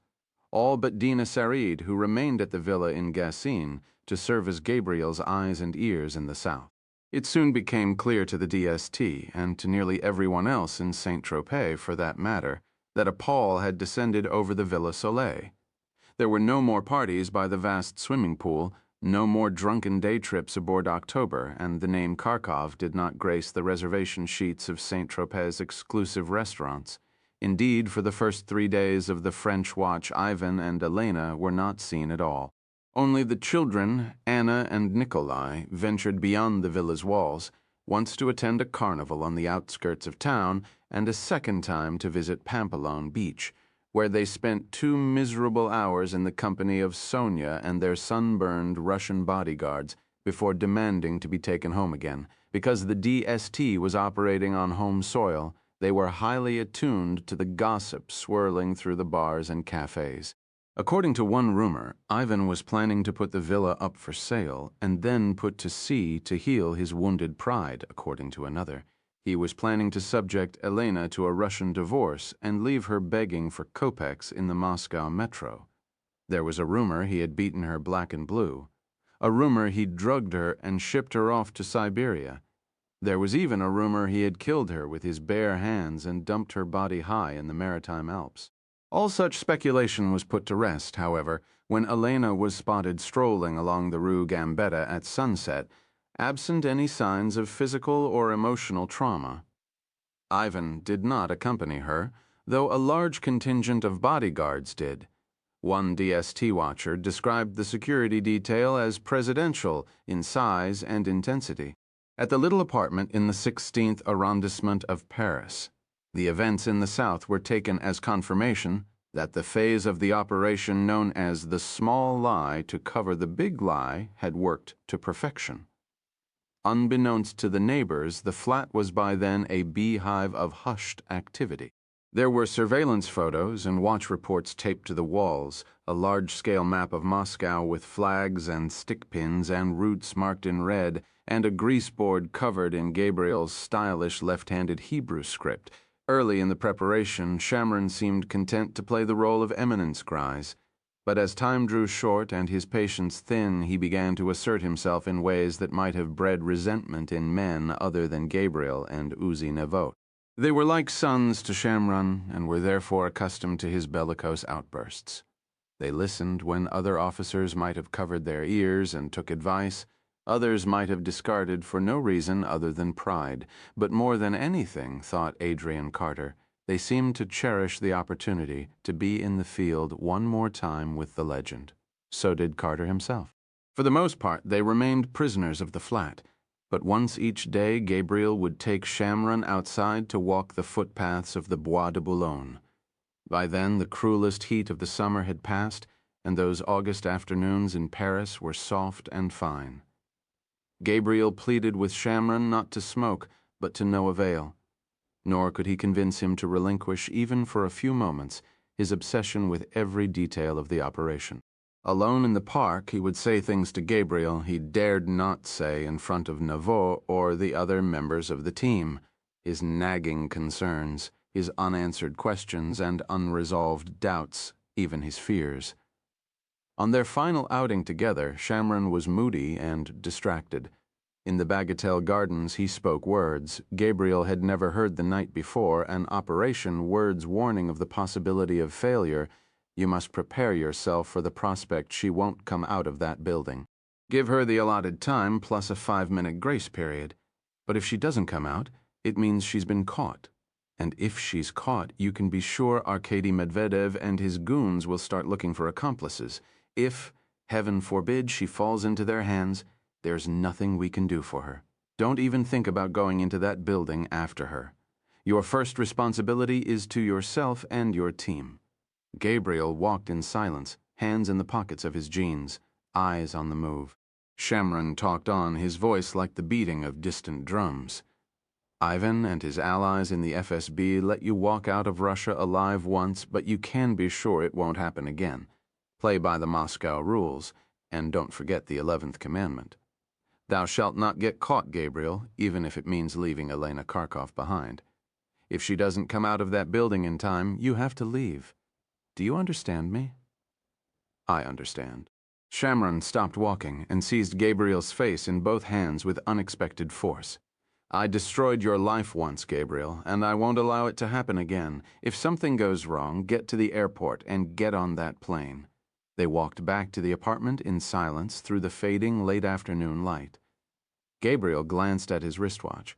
It was nearly 5 o'clock. The operation was about to commence, and not even Shamron could stop it now. 50 Moscow. It was a few minutes after 7 in Moscow when the house telephone in Svetlana Fedorov's apartment on the Kutuzovsky Prospect rattled softly. She was seated in her living room at the time, watching yet another televised speech by the Russian president, and was pleased by the interruption. She silenced him with the click of a button on her remote. God, if it were only that easy, and slowly lifted the receiver to her ear.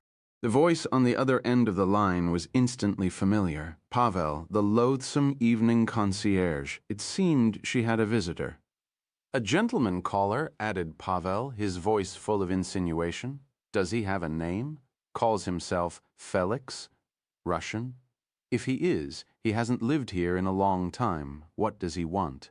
Says he has a message, says he's a friend of your daughter." "I don't have a daughter," she thought spitefully. "The woman I used to call my daughter has left me to die alone in Moscow while she cavorts around Europe with her oligarch husband. She was being overly dramatic, of course, but at her age she was entitled. What's he look like? A pile of old clothes? But he has flowers and chocolates. Godiva chocolates, Svetlana. Your favorite. He's not a mobster or a rapist, is he, Pavel?" "I shouldn't think so." "Send him up then. He's on his way. Wait, Pavel? What's wrong?" She looked down at her shabby old housecoat. "Ask him to wait 5 minutes, then send him up." She hung up the phone. Flowers and chocolates. He might look like a pile of discarded laundry, but apparently he was still a gentleman. She went into the kitchen and looked for something suitable to serve. There were no pastries or cakes in the pantry, only a tin of English tea biscuits, a souvenir from her last dreadful trip to London to see Elena. She arranged a dozen biscuits neatly on a plate and laid the plate on the sitting room table. In the bedroom, she quickly exchanged her housecoat for a summery frock. Standing before the mirror, she coaxed her brittle gray hair into appropriate condition and stared sadly at her face. There was nothing to be done about that. Too many years, she thought. Too much heartache. She was leaving her room when she heard the ping of the bell. Opening the door, she was greeted by the sight of an odd-looking little man in his early 60s, with a head of wispy hair and the small, quick eyes of a terrier.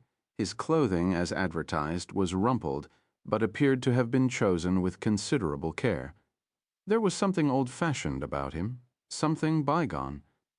He looked as though he could have stepped from an old black-and-white movie, she thought, or from a St. Petersburg coffeehouse during the days of revolution. His manners were as dated as his appearance. His Russian, though fluent, sounded as if it had not been used in many years. He certainly wasn't a Muscovite. In fact, she doubted whether he was a Russian at all. If someone were to put her on the spot, she would have said he was a Jew, not that she had anything against the Jews. It was possible she was a little Jewish herself. "I do hope I'm not catching you at an inconvenient time," he said. "I was just watching television." The president was making an important speech. "Oh, really? What was he talking about?" "I'm not sure. They're all the same." The visitor handed her the flowers and the chocolates. "I took the liberty. I know how you adore truffles." "How did you know that?" "Elena told me. Of course, Elena has told me a great deal about you. How do you know my daughter? I'm a friend, Mrs. Fedorov, a trusted friend. She sent you here? That's correct. For what reason? To discuss something important with you. He lowered his voice. Something concerning the well-being of Elena and the children. Are they in some sort of danger? It would really be better if we spoke in private, Mrs. Fedorov. The matter is of the utmost sensitivity. She regarded him suspiciously for a long moment before finally stepping to one side. He moved past her without a sound, his footsteps silent on the tiled hall, like he was floating. She thought with a shiver as she chained the door. Like a ghost, 51 Geneva. It is said that travelers who approach Geneva by train from Zurich are frequently so overcome by its beauty that they hurl their return tickets out the window and vow never to leave again, arriving by car from Paris, and in the middle of a lifeless August night, Gabriel felt no such compulsion. He had always found Geneva to be a charming yet intensely boring city. Once a place of Calvinistic fervor, finance was the city's only religion now, and the bankers and moneymen were its new priests and archbishops. His hotel, the Métropole, was near the lake, just across the street from the Jardin Anglais. The night manager, a diminutive man of immaculate dress and expressionless features, handed over an electronic key and informed him that his wife had already checked in and was upstairs awaiting his arrival. He found her seated in a wingback chair in the window, with her long legs propped on the sill and her gaze focused on the jet d'eau, the towering water fountain in the center of the lake. Her El Al uniform, crisp and starched, hung from the rod in the closet. Candlelight reflected softly in the silver-domed warmers of a room service table set for two. Gabriel lifted a bottle of frigid Chasselas from the ice bucket and poured himself a glass. I expected you an hour ago. The traffic leaving Paris was miserable. What's for dinner? Chicken Kiev, she said, without a trace of irony in her voice. Her eyes were still trained on the fountain, which was now red from the colored spotlights. The butter's probably congealed by now. Gabriel placed his hand atop one of the warmers. It's fine. Can I pour you some wine? I shouldn't. I have a 4:00 call. I'm working the morning flight from Geneva to Ben Gurion, then the afternoon flight from Ben Gurion to Moscow. She looked at him for the first time. You know, I think it's possible El Al flight attendants might actually get less sleep than office agents. No one gets less sleep than an office agent. He poured her a glass of the wine. Have a little? They say it's good for the heart. She accepted the glass and raised it in Gabriel's direction. Happy anniversary, darling. We were married 5 months ago today. She took a drink of the wine. So much for our honeymoon in Italy. 5 months isn't really an anniversary, Kyra? Of course it is, you dolt. She looked out at the fountain again. Are you angry with me because I'm late for dinner, Kyra? Or is something else bothering you? I'm angry with you because I don't feel like going to Moscow tomorrow. Then don't go. She shot an annoyed look at him, then turned her gaze toward the lake again. Ari gave you numerous opportunities to extricate yourself from this affair, but you chose to press on. Usually it's the other way around. Usually Shamron's the one doing the pushing, and you're the one digging in your heels. Why now, Gabriel? After everything you've been through, after all the fighting and the killing, why would you prefer to do a job like this rather than hide out in a secluded villa in Umbria with me? It's not fair to put it in those terms, Chiara. Of course it is. You told me it was going to be a simple job. You were going to meet with a Russian journalist in Rome, listen to what he had to say, and that was going to be the end of it. It would have been the end of it if he hadn't been murdered. So you're doing this for Boris Ostrovsky. You're risking your life and Elena's because you feel guilty over his death. I'm doing this because we need to find those missiles. You're doing this, Gabriel, because you want to destroy Ivan. Of course I want to destroy Ivan. Well, at least you're being honest. Just make sure you don't destroy yourself in the process. If you take his wife and children, he's going to pursue them to the ends of the earth. And us too. If we're very lucky, this operation might be over in 48 hours. But your war with Ivan will just be getting started. We should eat, Chiara, after all. It's our anniversary. She looked at her wristwatch. It's too late to eat. That butter will go straight to my hips. I was planning a similar maneuver myself. Promises, promises. She drank some more of the wine. Did you enjoy working with Sarah again?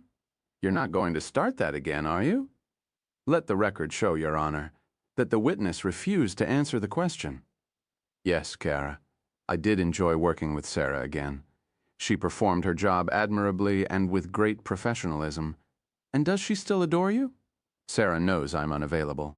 And the only person she adores more than me is you. So you admit it? Admit what?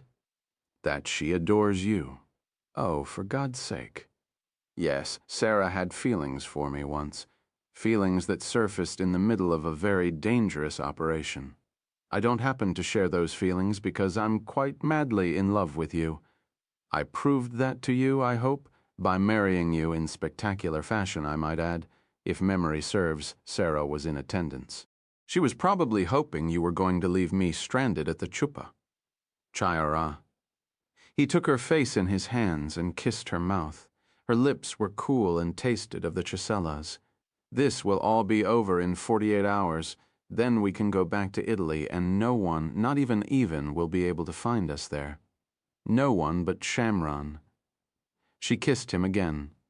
I thought you were planning a maneuver that had something to do with my hips.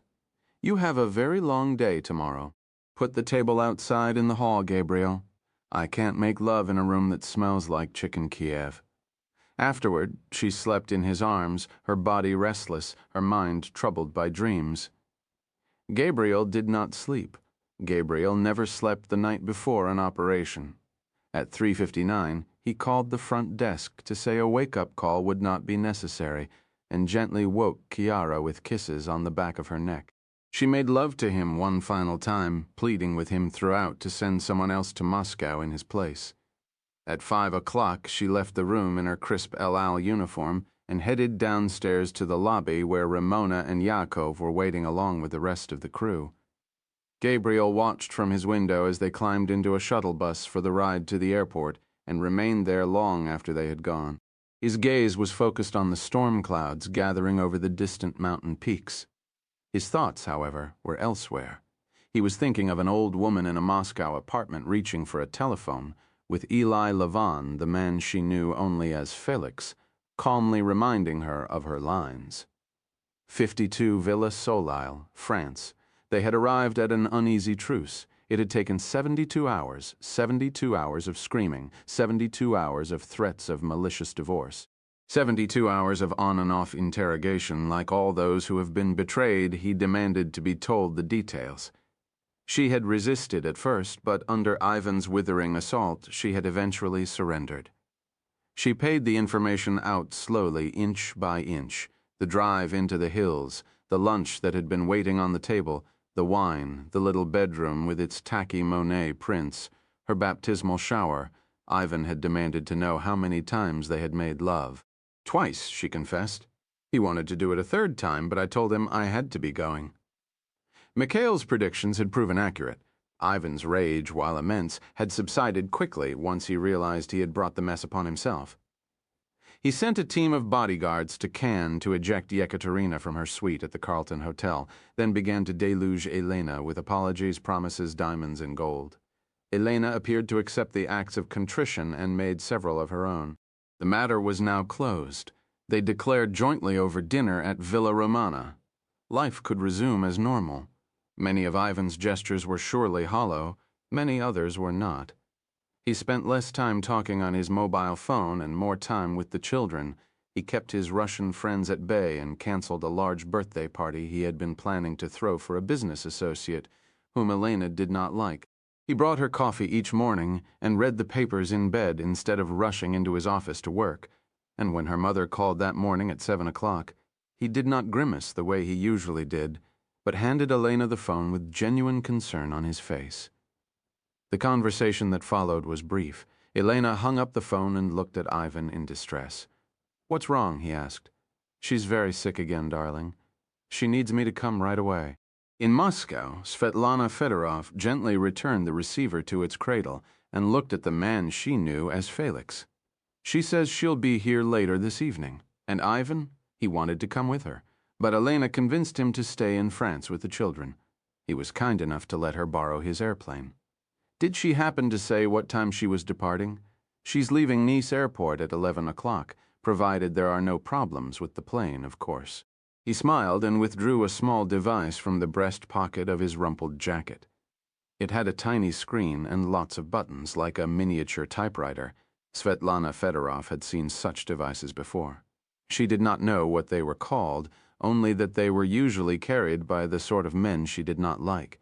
He typed something rapidly with his agile little thumbs and returned the device to his pocket. Then he looked at his watch. Knowing your son-in-law, he'll have you and your building under surveillance within the hour. Do you remember what you're supposed to say if anyone asks about me? I'm to tell them that you were a con artist, a thief who had come to swindle an old woman out of her money. There really are a lot of unscrupulous characters in the world. Yes, she said. One can never be too careful. In the aftermath of the most recent terrorist attacks in London, many improvements in security and operational capabilities had been made to the American Embassy in Grosvenor Square. Some the public could see, many others they could not.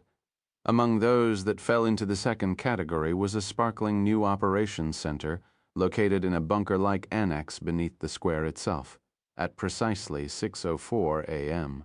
London time, Eli Lavon's message was handed to Adrian Carter with funereal silence by a young CIA factotum. Carter, after reading it, handed it to Shamron, who in turn handed it to Graham Seymour. "Looks like we're on," said Seymour. "I suppose you'd better cue the frogs." Carter activated a secure line to Paris with the press of a button and brought the receiver to his ear. "Bonjour, gentlemen. The ball is now heading toward your side of the court. Do try to enjoy yourselves." This time there was no indecision in her grooming.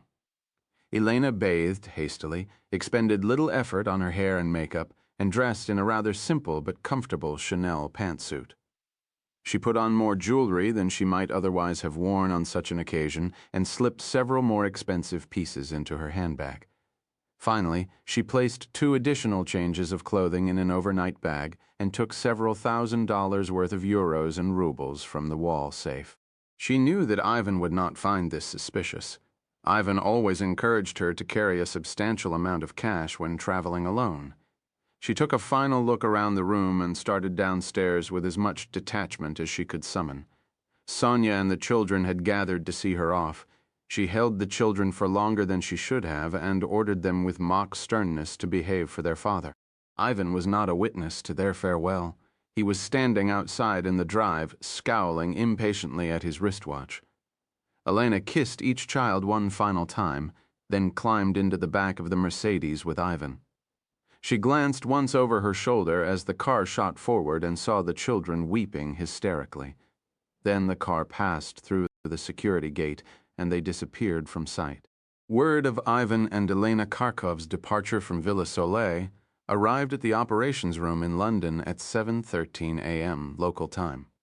Gabriel was informed of the development 5 minutes later. 1 hour after receiving the message, he informed the front desk that he was checking out of his room and that his stay, while far too brief, had been lovely. His rented Renault was waiting for him by the time he stepped outside. He climbed behind the wheel and headed for the airport. 53 nice. Franz Ivan was preoccupied during the drive, and for that Elena was grateful. He passed the journey alternately talking on his mobile or staring silently out his window, his thick fingers drumming on the center console. Because they were moving against the morning beach traffic, they proceeded without delay, around the Gulf de Saint-Tropez to Saint-Maxime inland on the D25 to the autoroute, then eastward on the autoroute toward Nice. As they sped through the northern fringes of Cannes, Elena found herself thinking about Ivan and Yekaterina making love in their suite at the Carlton. Ivan must have been thinking the same thing, because he took hold of her hand and said he was sorry for everything that had happened. Elena heard herself say she was sorry too. Then she looked out her window at the hills rising toward the Alps and began counting the minutes until she would be free of him. The exit for the Côte d'Azur International Airport appeared 15 minutes later. By then, Ivan had received another phone call and was engaged in a heated conversation with an associate in London. He was still on the phone. 5 minutes later, as they walked into the air-conditioned office of Riviera Flight Services, the airport's fixed base operator, Standing behind the pristine white counter was a man in his mid-30s with receding blonde hair. He wore navy blue trousers and a white short-sleeved shirt with epaulets. Ivan kept him waiting another 2 minutes while he concluded the call to London. "Kharkov," he said finally, "leaving for Moscow at 11. The young man hoisted a bureaucrat's troubled smile. "That's not going to be possible, Monsieur Kharkov. I'm afraid there's a rather serious problem with your aircraft." Elena dug a fingernail into her palm and looked down at her shoes. "What sort of problem?" asked Ivan. "A paperwork problem," answered the young man. "Your crew has been unable to produce 2 very important documents, an RVSM authorization letter and a Stage 3 certificate. The DGAC will not allow your plane to depart without them. The DGAC was the Direction Générale de l'Aviation Civile, the French equivalent of the Federal Aviation Administration." "This is outrageous," snapped Ivan. "I've taken off from this airport dozens of times in that same aircraft, and I've never been required to produce those documents before. I understand your frustration, Monsieur Kharkov, but I'm afraid rules are rules. Unless your crew can produce an RVSM authorization and Stage 3 certificate, your aircraft isn't going anywhere. Is there some sort of fine I can pay? Perhaps eventually, but not now. I want to speak to your superior. I'm the most senior man on duty. Get someone from the DJAE on the phone. The DJAC has made its position clear on this matter. They will have nothing further to say until they see those documents. We have an emergency in Moscow. My wife's mother is very ill. She has to get there right away. Then I would suggest that your crew do their utmost to find those documents. In the meantime, your wife might consider flying commercial." "Commercial?" Ivan brought his palm down on the counter. "My wife can't fly commercial. We have security issues to consider. It's simply not possible." "Then I doubt very much that she'll be going to Moscow today, monsieur." Elena moved cautiously to the counter. "My mother is expecting me, Ivan. I can't disappoint her. I'll just fly commercial." The clerk gestured toward his computer. "I can check departure times and seat availability if you would like." Ivan frowned, then nodded his head. The clerk sat down at the computer and punched a few keys. A moment later, he pulled his lips downward into a frown and shook his head slowly. "I'm afraid there are no seats available on any direct flights between Nice and Moscow today. As you probably know, Monsieur Kharkov, we have many Russian visitors this time of year." He tapped a few more keys. "But there is one other option." "What's that?" "There's a Swiss International Airlines flight departing in an hour for Geneva. Assuming it arrives on time, Madame Kharkov can then catch the 2 p.m. Swissair flight from Geneva to Moscow. It's scheduled to arrive at Sheremetyevo at 8 o'clock this evening." Ivan looked at Elena. "It's a very long travel day. Why don't you wait until I get the paperwork straightened out? I've already told my mother I was coming tonight." "I don't want to disappoint her, darling." You heard her voice. Ivan looked at the clerk. "I need 3 first-class seats, 1 for my wife and 2 for her bodyguards." A few more taps at the keyboard. Another slow shake of the head. "There's only 1 first-class seat available on each flight and nothing in economy, but I can assure you Madame Kharkov will be perfectly safe. If you would prefer, I can arrange a VIP escort with airport security." "Which terminal does Swissair depart from?" "Terminal 1. The clerk picked up the telephone. "I'll let them know you're on the way." The young man behind the counter did not work for Riviera Flight Services, but was in fact a junior case officer employed by the French Internal Security Service. As for the telephone call he placed after Ivan and Elena's departure, it was not to the offices of Swissair, but to his superior, who was sitting in the back of an ersatz service van just outside. Upon receiving the call, the officer in the van alerted regional headquarters in Nice, which in turn flashed word to the operations room in London. The news arrived on Gabriel's PDA while he was pretending to look at Rolex watches in an airport duty-free shop. He left the shop empty-handed and wandered slowly toward his gate. Elena tried to leave him at the curb, but Ivan, in a sudden rush of gallantry, would hear none of it. He stood with her on the endless line at the ticket counter and argued with the poor agent over the details of her itinerary. He bought a small gift for her mother and made Elena swear to call him the minute she landed in Moscow. And finally, as Elena was preparing to pass through security, he apologized once again for the damage he had done to their marriage. She kissed him one final time, and upon reaching the other side, turned to wave goodbye. Ivan was already walking away. Bodyguards at his side, telephone pressed to his ear. For the next half hour, she reveled in the mundane. She located her gate. She drank a café crème at a crowded bar. She bought a stack of newspapers and magazines, but mainly she just walked. For the first time in many years, Elena was alone, not truly alone, she thought, for surely someone was watching her, but free of the cloying presence of Ivan's bodyguards, at least for a few hours. Soon she would be free of them forever. She just had to run one small errand in Moscow first. She couldn't help but smile at the irony of it. She had to go to Russia to set herself free. She did this not only for herself, she thought, but for her country. She was Russia's conscience, Russia's savior. Nervous about missing her flight, she presented herself at the gate 10 minutes earlier than necessary and waited patiently for the command to board. Her seatmate was a sunburned Swiss gnome who passed the short flight frowning at numbers. Lunch was a wilted sandwich and a bottle of warm mineral water. Elena ate everything on her tray and thanked the bewildered air hostess profusely for her kind service. It was nearly 1:30 by the time the plane touched down in Geneva. Stepping from the jetway, she heard an announcement saying that Swissair Flight 1338 to Moscow was in final boarding. She arrived at her next gate with 5 minutes to spare and accepted a glass of champagne from the chief bursar as she settled into her first-class seat. This time her seatmate was a man in his mid-50s, with thick gray hair and the tinted eyeglasses of someone who suffered from light sensitivity. He was writing in a leather portfolio as she sat down and seemed to take no notice of her. As the plane was climbing rapidly over the Alps, he tore a single sheet of paper from the portfolio and placed it on her lap. It was a tiny pen-and-ink copy of Two Children on a Beach by Mary Cassatt. Elena turned and looked at him in disbelief. "Good afternoon, Elena," said Gabriel. "It's so good to see you again." 54 Moscow Arkady Medvedev's was a uniquely Russian story. A former breaker of dissident heads from the 5th Main Directorate of the KGB, he had been going to seed in the shattered remnants of his former service when, in 1994, he received a telephone call from an old underling named Ivan Kharkov. Ivan had a proposition. He wanted Medvedev to construct and oversee a private security service to protect his family and his burgeoning global financial empire. Medvedev accepted the offer without bothering to ask the salary. He knew enough about business in the newly capitalistic Russia to realize that a salary, at least the one listed on an employment contract, didn't much matter.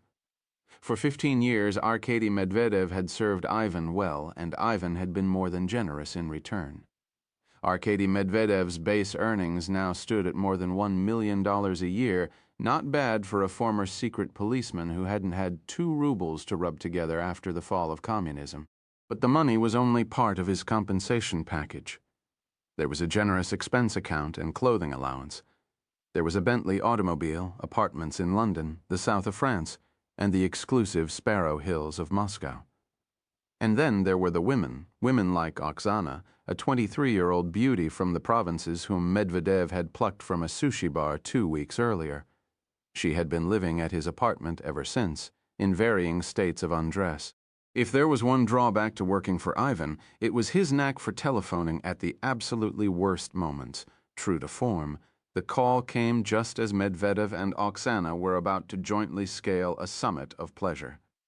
Medvedev reached for the phone, bathed in sweat, and brought the receiver reluctantly to his ear. The conversation that followed, though brief, thoroughly spoiled the mood when the call was over. Oksana resumed where she had left off, but for Medvedev it was no good. She finally collapsed forward onto his chest and sunk her teeth into his ear in frustration. "You're tired of me already?" "Of course not. So what's the problem, Arkady?" The problem, he thought, was Elena Kharkov. She was arriving in Moscow that evening for an emergency visit. Ivan was suspicious about her motives.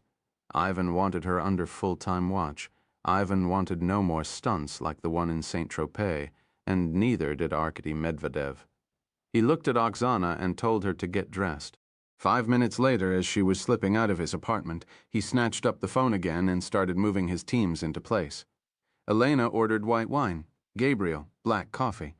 They both decided to try the ravioli with wild mushroom reduction. Elena took a single bite and nibbled on her bread instead. "You don't like the food?" Gabriel asked. "It's not very good. It's actually much better than the usual fare. When was the last time you flew commercial?" "It's been a while." She gazed out the window. "I suppose I'm a little like Russia itself. I went from having almost nothing to having almost everything. We Russians lurch from one extreme to the other. We never seem to get it just right." She turned and looked at him. "May I speak honestly without hurting your feelings? If you must. You look quite ridiculous in that disguise. I like you much better with your short hair and those glasses." She shook her head. "They're atrocious. You shouldn't wear tinted lenses. They hide the color of your eyes." "I'm afraid that's the point, Elena." She brushed a strand of hair from her face and asked where she was to be hidden after the defection. Her tone was casual, as though she were making polite conversation with a complete stranger. Gabriel answered in the same manner. "On Sunday night, instead of boarding your flight back to Geneva and Nice, you're going to board a plane to Tel Aviv.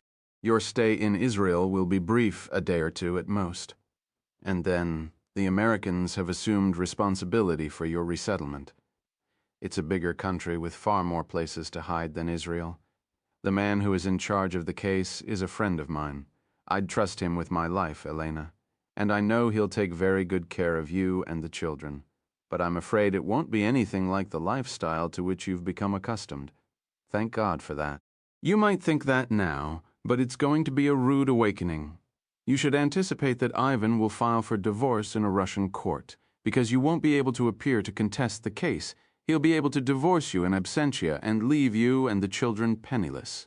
He paused. "Unless we can lay our hands on a bit of his money in the next 2 days.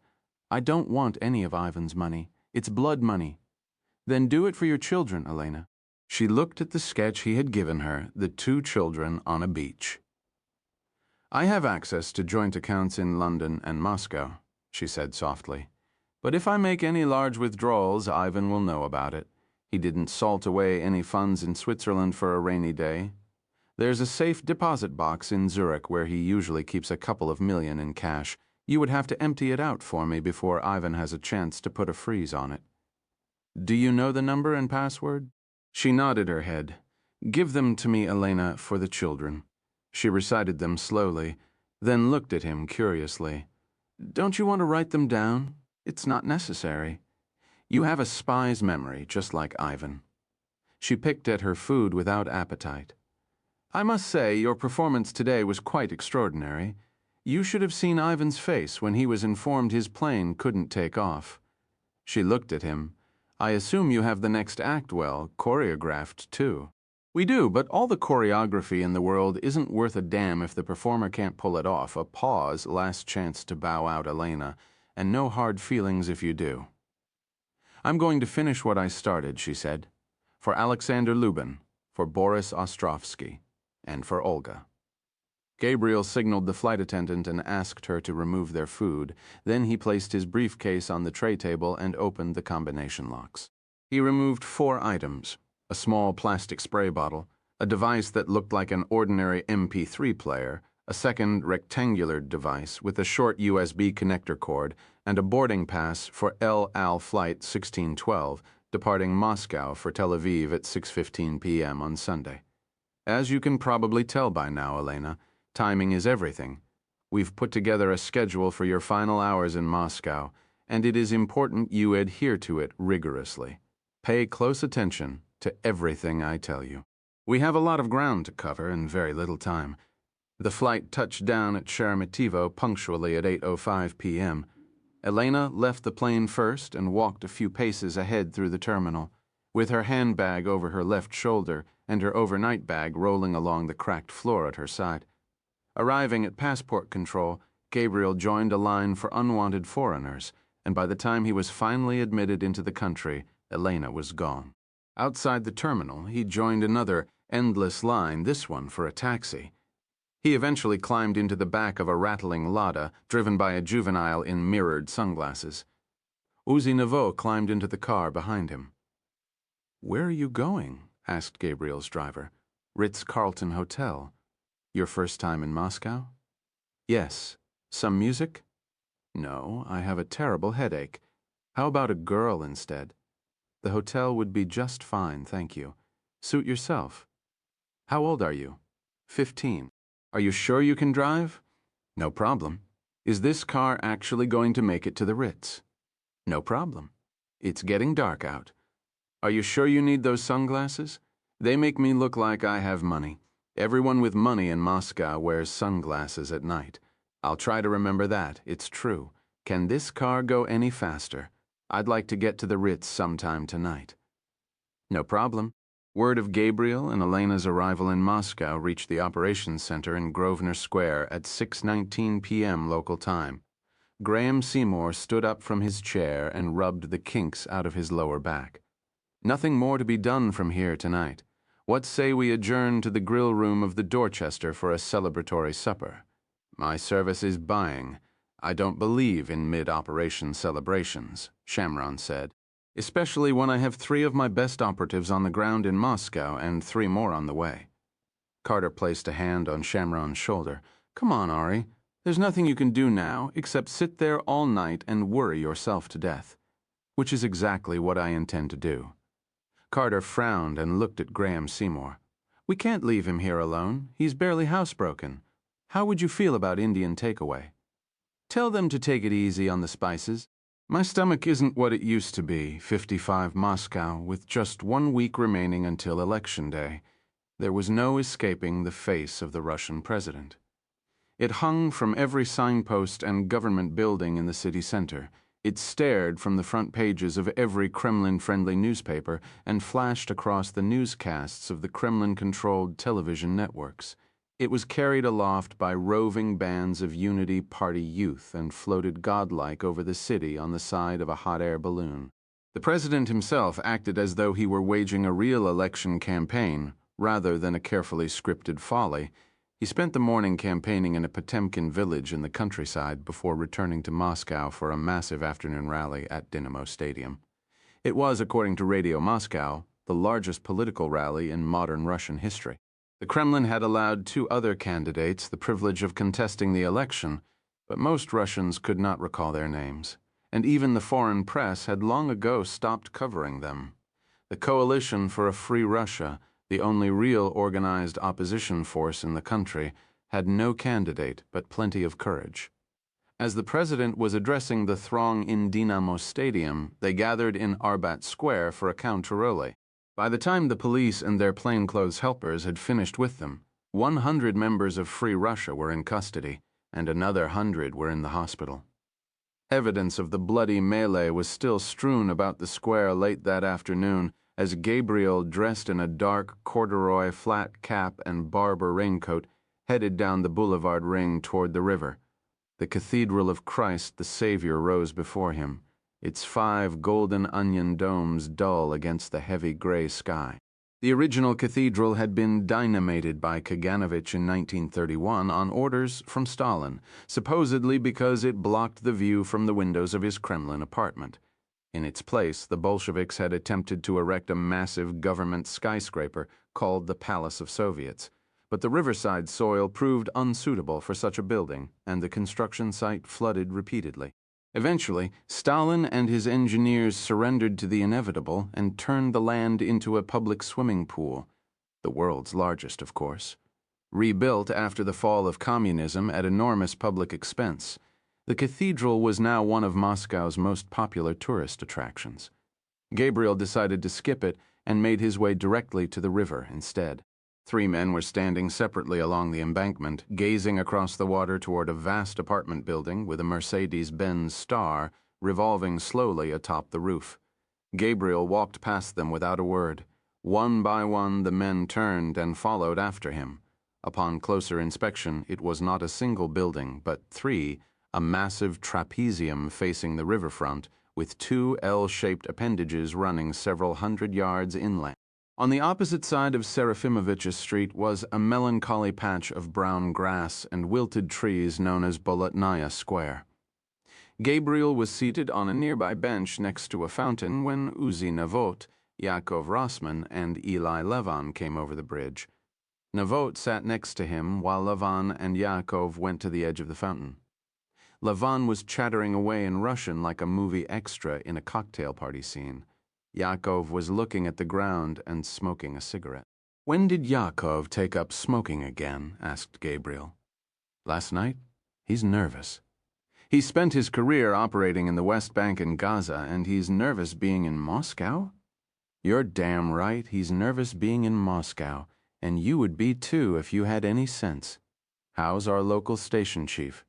"He looks a little better than Yakov, but not much. Let's just say he'll be quite happy when we get on that plane tomorrow night and get out of town." "How many cars was he able to come up with?"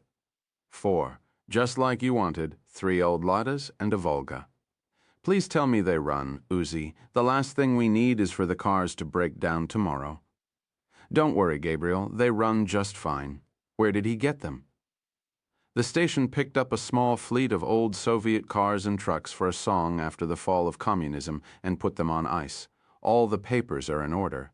And the drivers, 4 field hands from Moscow station. They all speak Russian. What time do we start leaving the hotel?" "I go first at 2:50. Eli goes 5 minutes after that. Then Yakov 5 minutes later. You're the last to leave. It's not much time, Uzi. It's plenty of time. If we get here too early, we might attract unwanted attention, and that's the last thing we want." Gabriel didn't argue. Instead, he peppered Navo with a series of questions about cell phone jammers, watch assignments, and finally the situation at the apartment house on the Kutuzovsky Prospect, where Elena was now staying with her mother. Navot's answer did not surprise him. "Arkady Medvedev has placed the building under round-the-clock surveillance." "How's he doing it?" "Nothing too technical. Just a man in a car outside in the street. How often is he changing the watcher? Every 4 hours. Does he change the car or just the man?" "Just the man. The car stays in place." Gabriel adjusted his tinted eyeglasses. His gray wig was making his scalp itch terribly. Navot was rubbing a sore patch above his elbow. He always seemed to develop some small physical malady whenever he was anxious about an operation. We should assume that Arkady has instructed the watchers to follow Elena wherever she goes, including tomorrow afternoon when she leaves for the airport. If the watcher sees her making an unannounced detour to the house on the embankment, he'll tell Arkady, and Arkady is bound to be suspicious.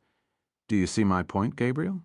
Yes, Uzi, Gabriel said pedantically. I believe I do. We have to make sure the watcher doesn't follow her tomorrow, or all our work could go up in flames in a Moscow minute. I suppose we could kill him. A minor traffic accident should suffice. Shall I tell the station chief that we need another Lada? What kind of car are the watchers using? An S-Class Mercedes. That's not really a fair fight, is it? Not really. We'd better make it an official car then, something that can take a punch. Tell the station chief we want to borrow the ambassador's limo. Come to think of it, tell him we want the ambassador too. He's really quite good, you know. Elena Kharkov had left her mother's apartment just one time that day, a fact that Arkady Medvedev and his watchers found neither alarming nor even the slightest bit noteworthy. The outing had been brief, a quick drive to a glittering new gourmet market up the street, where, accompanied by 2 of her bodyguards, she had purchased the ingredients for a summer borscht. She had spent the remainder of the afternoon in the kitchen with her mother, playfully bickering over recipes, the way they always had done when Elena was young. By evening, the soup had chilled sufficiently to eat. Mother and daughter sat together at the dining room table, a candle and a loaf of black bread between them, images of the president's rally in Dynamo Stadium playing silently on the TV in the next room. It had been nearly 24 hours since Elena's arrival in Moscow, yet her mother had assiduously avoided any discussion of the reason behind the unorthodox visit. She broached the topic now for the first time, not with words, but by gently laying Elena's letter upon the table. Elena looked at it a moment, then resumed eating. "You're in trouble, my love." "No, Mama." Who was the man you sent to deliver this letter? He's a friend. Someone who's helping me. Helping you with what? Elena was silent. You're leaving your husband? Yes, Mama, I'm leaving my husband.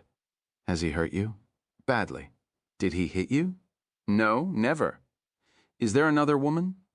Elena nodded, eyes on her food. She's just a child of 19. I'm sure Ivan will hurt her one day too. You should have never married him. I begged you not to marry him, but you wouldn't listen to me. I know. He's a monster. His father was a monster, and he's a monster. I know. Elena tried to eat some of the soup, but had lost her appetite. I'm sorry the children, and I haven't been spending more time with you the last few years. Ivan wouldn't let us. It's no excuse. I should have stood up to him. You don't have to apologize, Elena. I know more than you think I know. A tear spilled onto Elena's cheek. She brushed it away before her mother could see it. I'm very sorry for the way I've behaved toward you. I hope you can forgive me. I forgive you, Elena, but I don't understand why you came to Moscow like this. I have to take care of some business before I leave Ivan. I have to protect myself and the children. You're not thinking about taking his money. This has nothing to do with money. Her mother didn't press the issue. She was a party wife. She knew about secrets and walls. When are you planning to tell him? Tomorrow night? Elena paused, then added pointedly, when I return to France. Your husband isn't the sort of man who takes bad news well. No one knows that better than I do. Where are you planning to go? I haven't decided yet. Will you stay in Europe, or will you come home to Russia? It might not be safe for me in Russia anymore. What are you talking about? I might have to take the children someplace where Ivan can't find them. Do you understand what I'm saying to you? The party wife understood perfectly. Am I ever going to see them again, Elena? Am I ever going to see my grandchildren again? It might take some time, but yes, you'll be able to see them again. Time? How much time? Look at me, Elena. Time is not something I have in abundance. I've left some money in the bottom drawer of your dresser. It's all the money I have in the world right now. Then I can't take it. Trust me, Mama. You have to take that money. Her mother looked down and tried to eat, but now she too had lost her appetite. And so they sat there for a long time, clutching each other's hands across the table, faces wet with tears. Finally, her mother picked up the letter and touched it to the flame. Elena gazed at the television and saw Russia's new Tsar accepting the adulation of the masses. We cannot live as normal people, she thought, and we never will.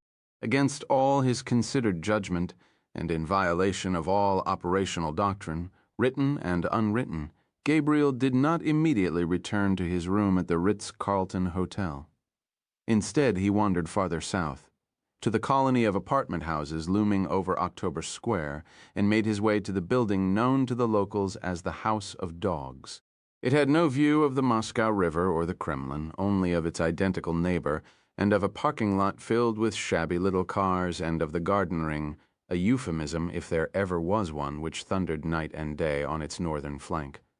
A biting wind was blowing out of the north, a reminder that the Russian summer had come and gone, and that soon it would be winter again. The poet in him thought it appropriate. Perhaps there never had been a summer at all, he thought. Perhaps it had been an illusion, like the dream of Russian democracy. In the small courtyard outside Entrance C, it appeared that the babushkas and the skateboard punks had declared a cessation of hostilities. 6 skinny militia boys were milling about in the doorway itself, watched over by 2 plainclothes FSB toughs in leather jackets. The Western reporters who had gathered at the building after the attempt on Olga Sukhova's life had given up their vigil, or, more likely, had been chased away. Indeed, there was no evidence of support for Olga's cause, other than 2 desperate words, written in red spray paint on the side of the building. Free Olga. A local wit had crossed out the word free and replaced it with fuck. And who said the Russians didn't have a sense of humor? Gabriel walked around the enormous building and, as expected, found security men standing watch at the other 5 entrances as well. Hiking north along the Leninsky Prospect, he ran through the operation one final time. It was perfect, he thought, with one glaring exception. When Ivan Kharkov discovered his family and his secret papers had been stolen, he was going to take it out on someone, and that someone was likely to be Olga Sukhova, 56 St. Tropez. Moscow, the undoing of Ivan Borisovich Kharkov, real estate developer, venture capitalist, and international arms trafficker, began with a phone call. It was placed to his St. Tropez residence by one François Boisson, regional director of the Direction Générale de l'Aviation Civile, the French aviation authority. It appeared, said Monsieur Boisson, that there was a rather serious problem regarding recent flights by Monsieur Kharkov's airplane. Problems, the director said ominously, that could not be discussed over the telephone. He then instructed Monsieur Kharkov to appear at Nice Airport at 1 that afternoon to answer a few simple questions. If Monsieur Kharkov chose not to appear, his plane would be confiscated and held for a period of at least 90 days. After an anti-French tirade lasting precisely 1 minute and 37 seconds, Ivan promised to come at the appointed hour. Monsieur Boisson said he looked forward to the meeting and rang off. Elena Kharkov learned of her husband's predicament when she telephoned Villa Soleil to wish Ivan and the children a pleasant morning. Confronted with Ivan's rage, she made a few soothing comments and assured him it had to be a misunderstanding of some sort. She then had a brief conversation with Sonia, during which she instructed the nanny to take the children to the beach. When Sonia asked whether Elena needed to speak to Ivan again, Elena hesitated, then said that, yes, she did need to speak to him. When Ivan came back on the line, she told him that she loved him very much and was looking forward to seeing him that night. But Ivan was still carrying on about his airplane and the incompetence of the French. Elena murmured, "Do svidanya, Ivan," and severed the connection. Gabriel was a man of unnatural patience, but now, during the final tedious hours before their assault on Ivan's vault of secrets, his patience abandoned him. It was fear, he thought. The kind of fear only Moscow can produce, the fear that someone was always watching, always listening, the fear that he might find himself in Lubyanka once again, and that this time he might not come out alive. The fear that others might join him there and suffer the same fate. He attempted to suppress his fear with activity. He walked streets he loathed, ordered an elaborate lunch he barely touched, and in the glittering gum shopping mall near Red Square, purchased souvenirs he would leave behind. He performed these tasks alone, apparently. The FSB had no interest in Martin Stonehill, naturalized American citizen of Hamburg, Germany. Finally, at 2:30 p.m., he returned to his room at the Ritz-Carlton and dressed for combat. His only weapons were a miniature radio and a PDA. At precisely 3:03 p.m., he boarded an elevator and rode down to the lobby. He paused briefly at the concierge's desk to collect a handful of brochures and maps, then came whirling out the revolving door into Tverskaya Street. After walking a half block, he stopped and thrust his hand toward the street as if hailing a taxi.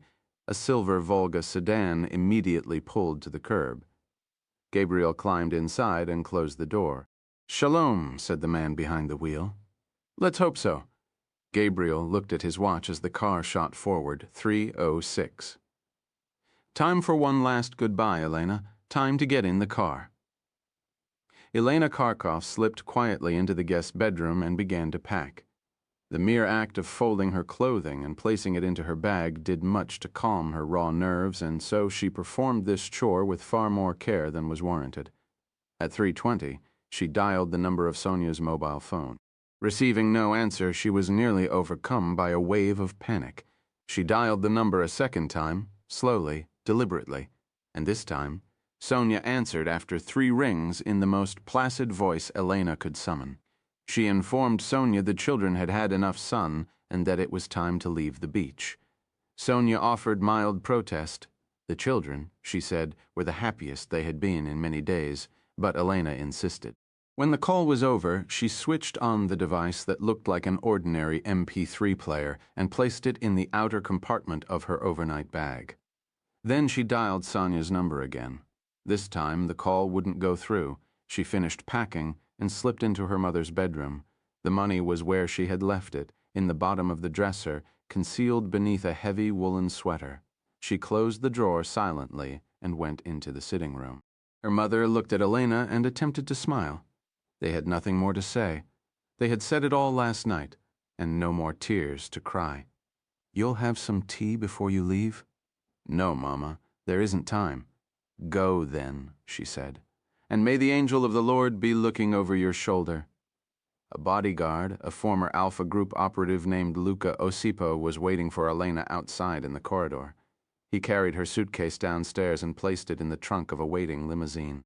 As the car pulled away from the curb, Elena announced calmly that she needed to make a brief stop at the house on the embankment to collect some papers from her husband's office.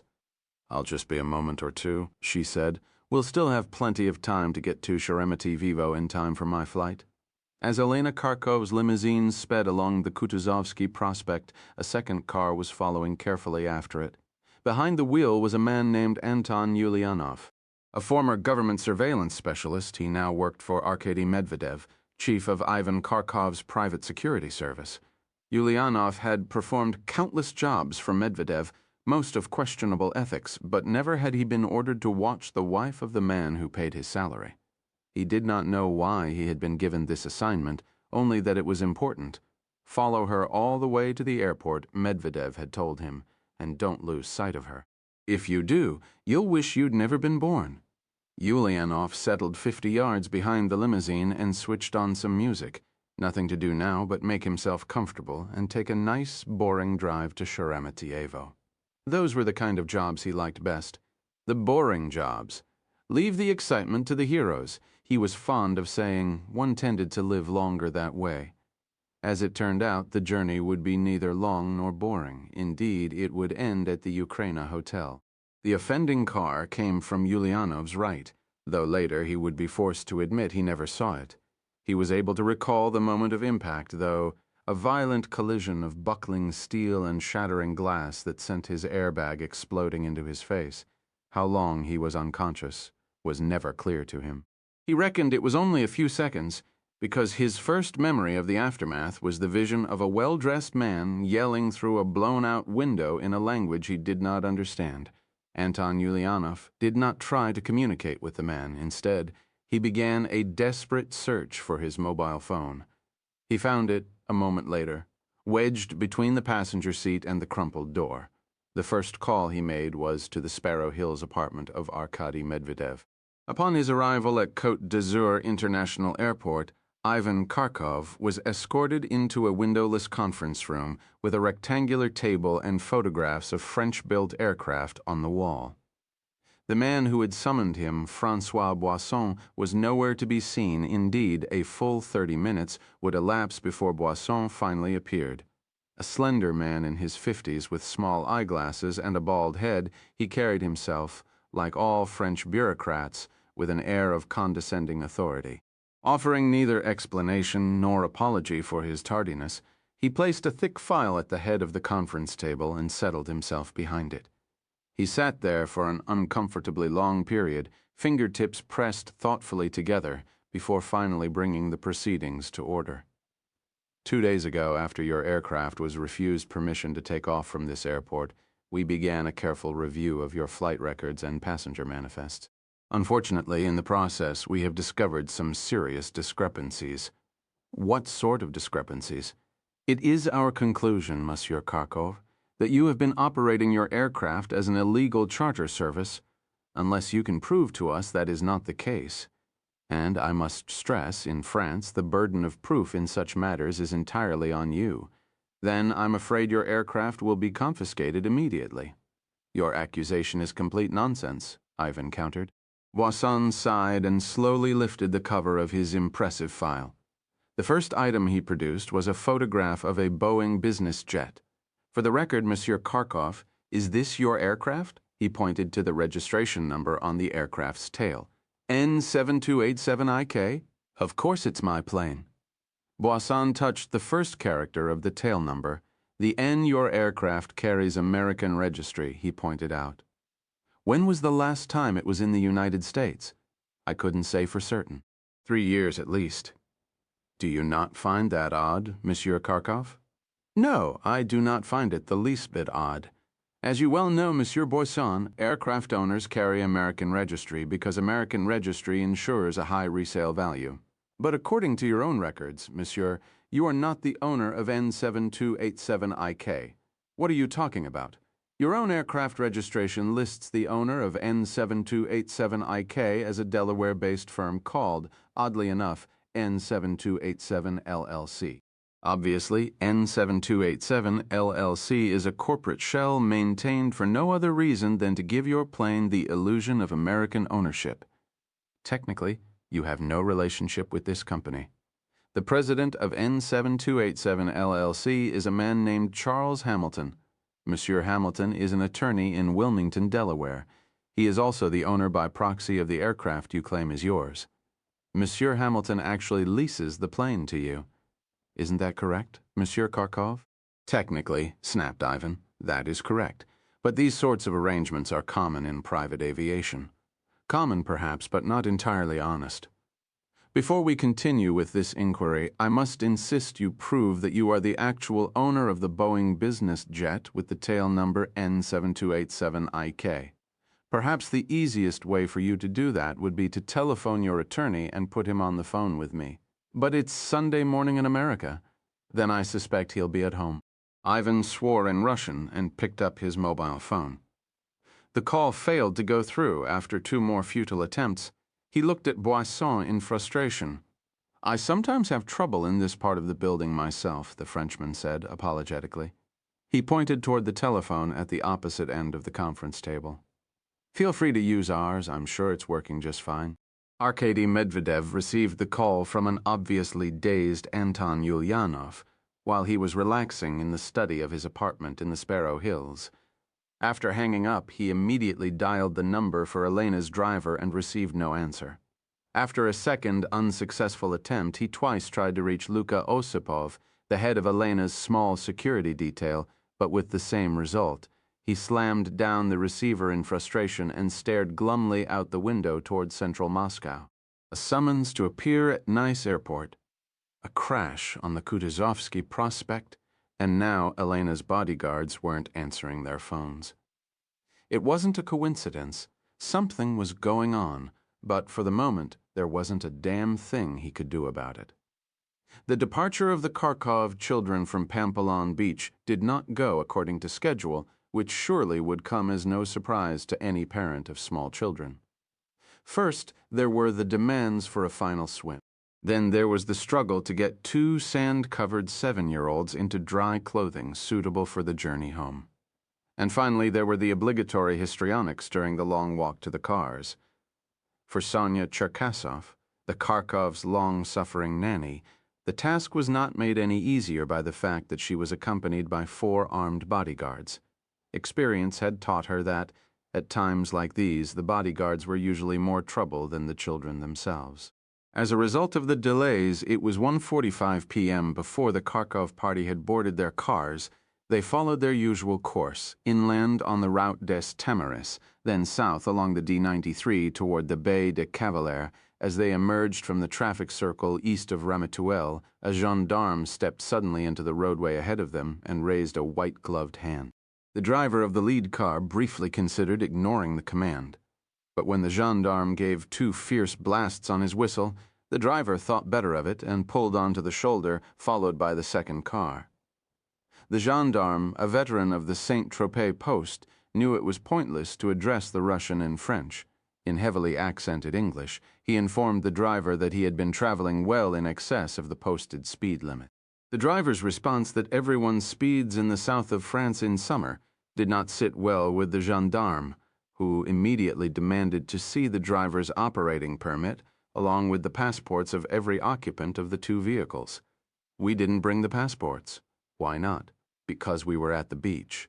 As visitors to France, you are required to carry your passports with you at all times. Why don't you follow us home? We can show you our passports and be done with this nonsense. The gendarme peered into the back seat. Are these your children, monsieur? No, they are the children of Ivan Kharkov. The gendarme made a face to indicate the name was not familiar to him. And who are you? I work for Mr. Kharkov. So do my colleagues in the second car. In what capacity, security, am I to assume that you are carrying weapons? The Russian driver nodded his head. May I see your permits, please? We don't have the permits with us. They're with the passports at Mr. Kharkov's villa. And where is this villa? The gendarme, upon hearing the answer, walked back to his car and lifted his radio to his lips. A second vehicle, a Renault minivan, had already arrived on the scene and shortly thereafter was joined by what appeared to be most of the Saint-Tropez force. The Russian driver, watching this scene in his rearview mirror, sensed the situation was deteriorating rapidly. He drew a mobile phone from his pocket and tried to call the chief of Ivan's detail, but the call failed to go through. After 3 more attempts, he gave up in frustration and looked out the window. The gendarme was now standing there with the flap of his holster undone and his hand wrapped around the grip of his sidearm. Where is your weapon, monsieur? The driver reached down and silently patted his hip. Please remove it and place it carefully on the dash of the car. He looked at the bodyguard in the passenger seat. You too, monsieur. Gun on the dash. Then I'd like you both to step out of the car very slowly and place your hands on the roof. What is this all about? I'm afraid we have no choice but to detain you until we can sort out the matter of your passports and weapons permits. The children and their nanny can travel together in one car. You and your 3 colleagues will be driven separately. We can do this in a civilized manner, or if you prefer, we can do it in handcuffs. The choice is yours, messieurs. 57 Moscow. On the western side of the house on the embankment was a small park with a pretty red church in the center. It was not popular under normal circumstances, and now, with the clouds low and heavy with rain, it was largely deserted. A few yards from the church was a coppice of trees, and amid the trees was a bench with much Russian obscenity carved into its wood. Gabriel sat at one end. Shmuel Peled, embassy driver and clandestine officer of Israeli intelligence, sat at the other. Shmuel was chattering away in fluent Russian. Gabriel was not listening. He was focused instead on the voices emanating from his miniature earpiece. The voice of Yaakov Rossman, who reported that Elena Kharkov's car was now free of opposition surveillance. The voice of Eli Lavan, who reported that Elena Kharkov's car was now approaching the house on the embankment at high speed. The voice of Uzi Navot, who reported that Elena Kharkov was now leaving her car and proceeding into the building with Luka Osipov at her shoulder. Gabriel marked the time on his wristwatch, 3:54. They were already 9 minutes behind schedule. Better hurry, Elena. We all have a plane to catch. Word of Elena Kharkov's arrival reached London 10 seconds later, not by voice, but by a terse message that flashed across the billboard-sized video screen at the front of the room. Adrian Carter had been anxiously awaiting the alert and had the handset of a dedicated line to Langley pressed tightly to his ear. She's heading into the building, he said calmly. Take down the phones. Everything from the Moscow River south to the Garden Ring. She crossed the lobby with Luka Osipov at her heels and entered a small foyer with a single elevator. He attempted to follow her into the waiting car, but she froze him with a wave of her hand. Wait here, she ordered, inserting a security keycard into the slot. She removed the card and pressed the button for the 9th floor. Luka Osipov stood motionless for several seconds, watching the elevator's ascent play out on the red lights of the control panel. Then he opened his mobile and tried to call the driver outside. Hearing nothing, he snapped the phone shut and swore softly.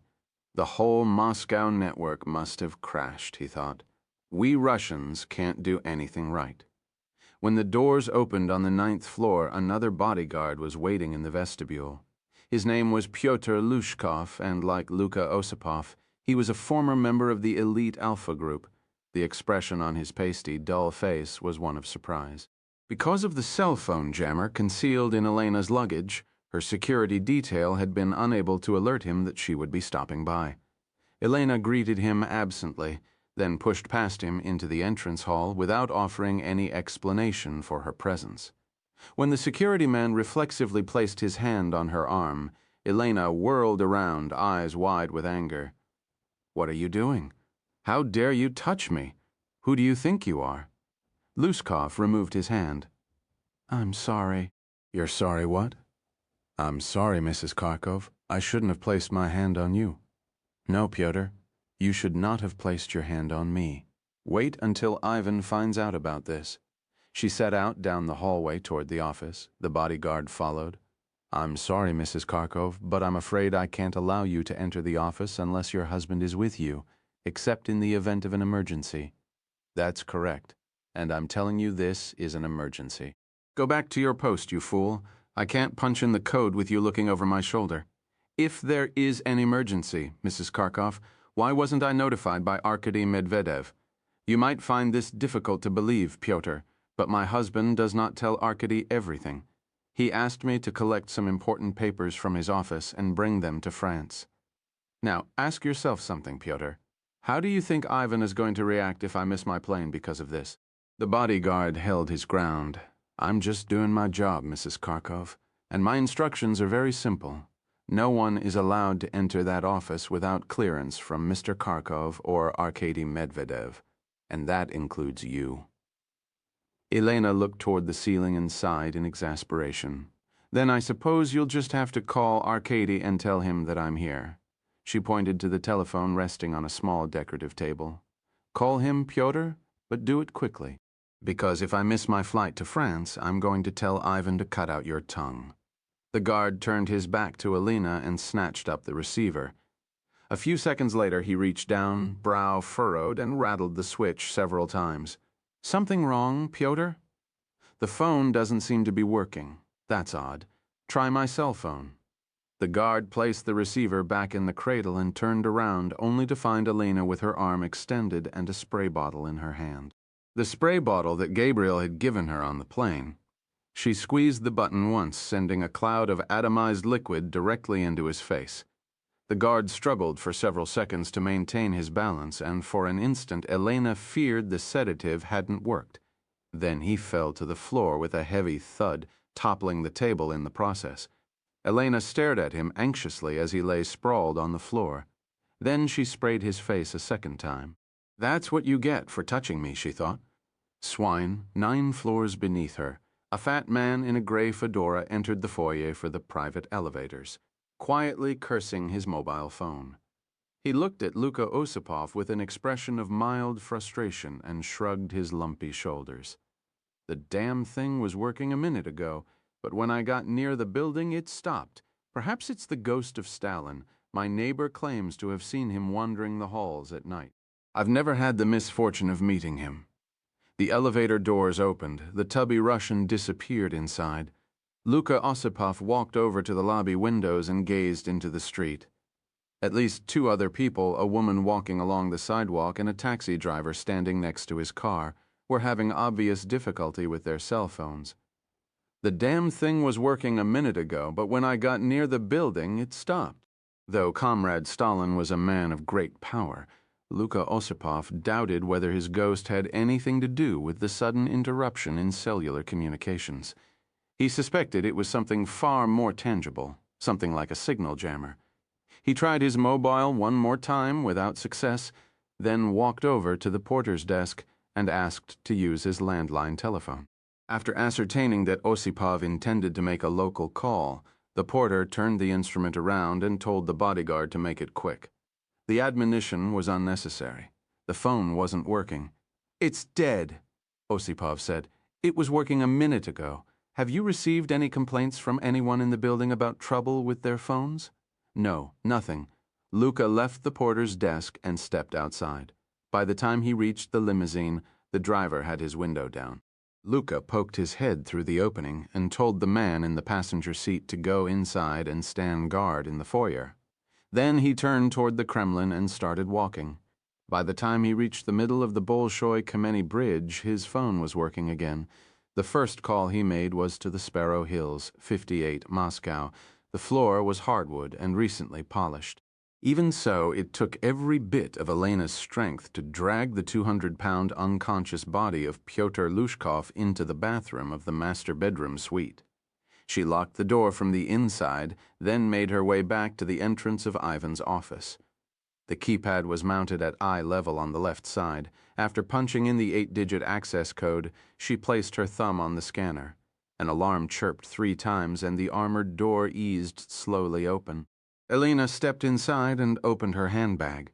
The desk, like the man who worked there, was heavy and dark and entirely lacking in grace.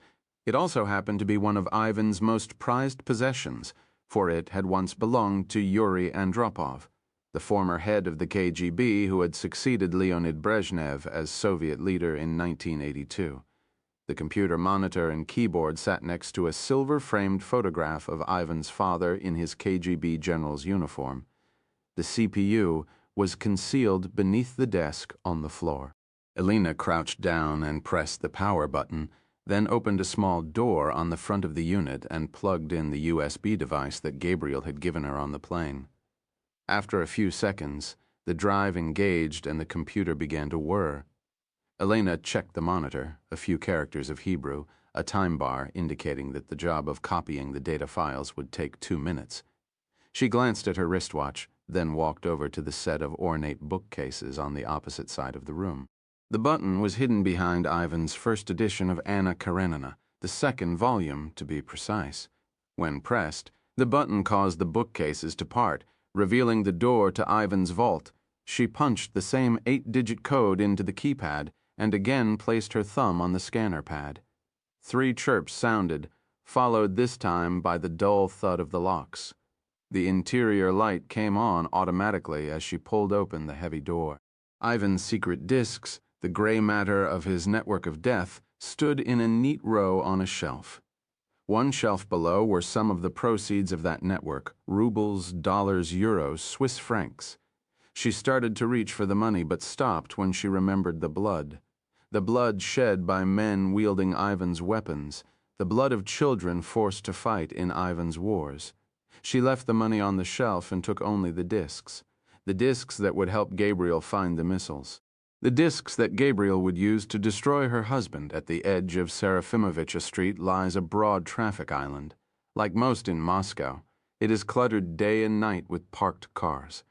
Some of the cars that afternoon were foreign and new, others were Russian and very old, including a battered Lada of uncertain color and registry occupied by Uzi Navot and his driver from Moscow station.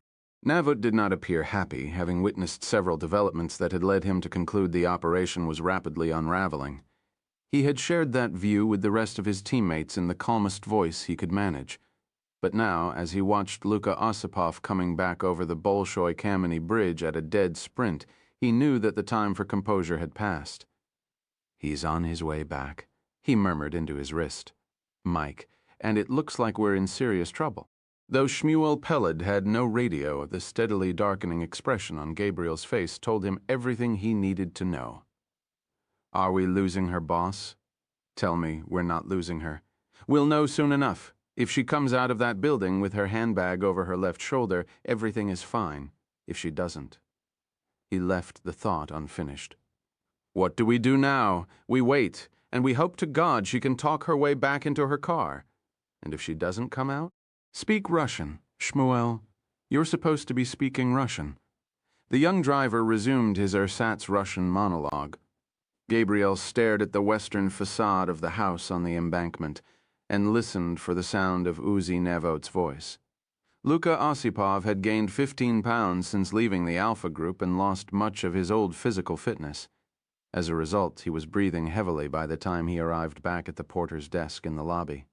"I need to get into apartment 9A immediately." "I'm afraid that's not possible, not without a security card for the elevator and a key for the apartment itself. I believe a woman under my protection is in grave danger in that apartment at this very moment. And I need you to get me inside. I'm sorry, but it's against policy."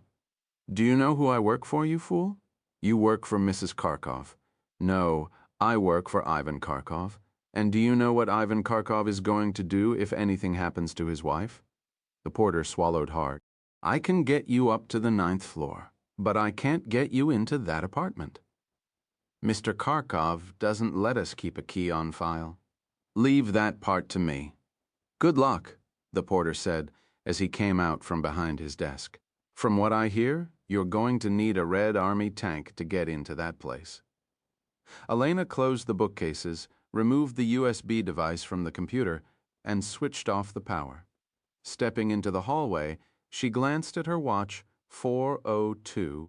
The entire thing had taken just 8 minutes.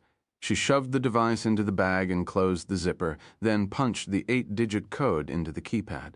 While the heavy door swung slowly shut, she righted the fallen table and returned the telephone to its proper place. After taking one last look around to make certain everything was in order, she started for the door. It was then she heard the pounding, a large male fist, interspersed with a large male palm. She reckoned it was the same sort of pounding the occupants of this house of horrors had heard nearly every night during the Great Terror.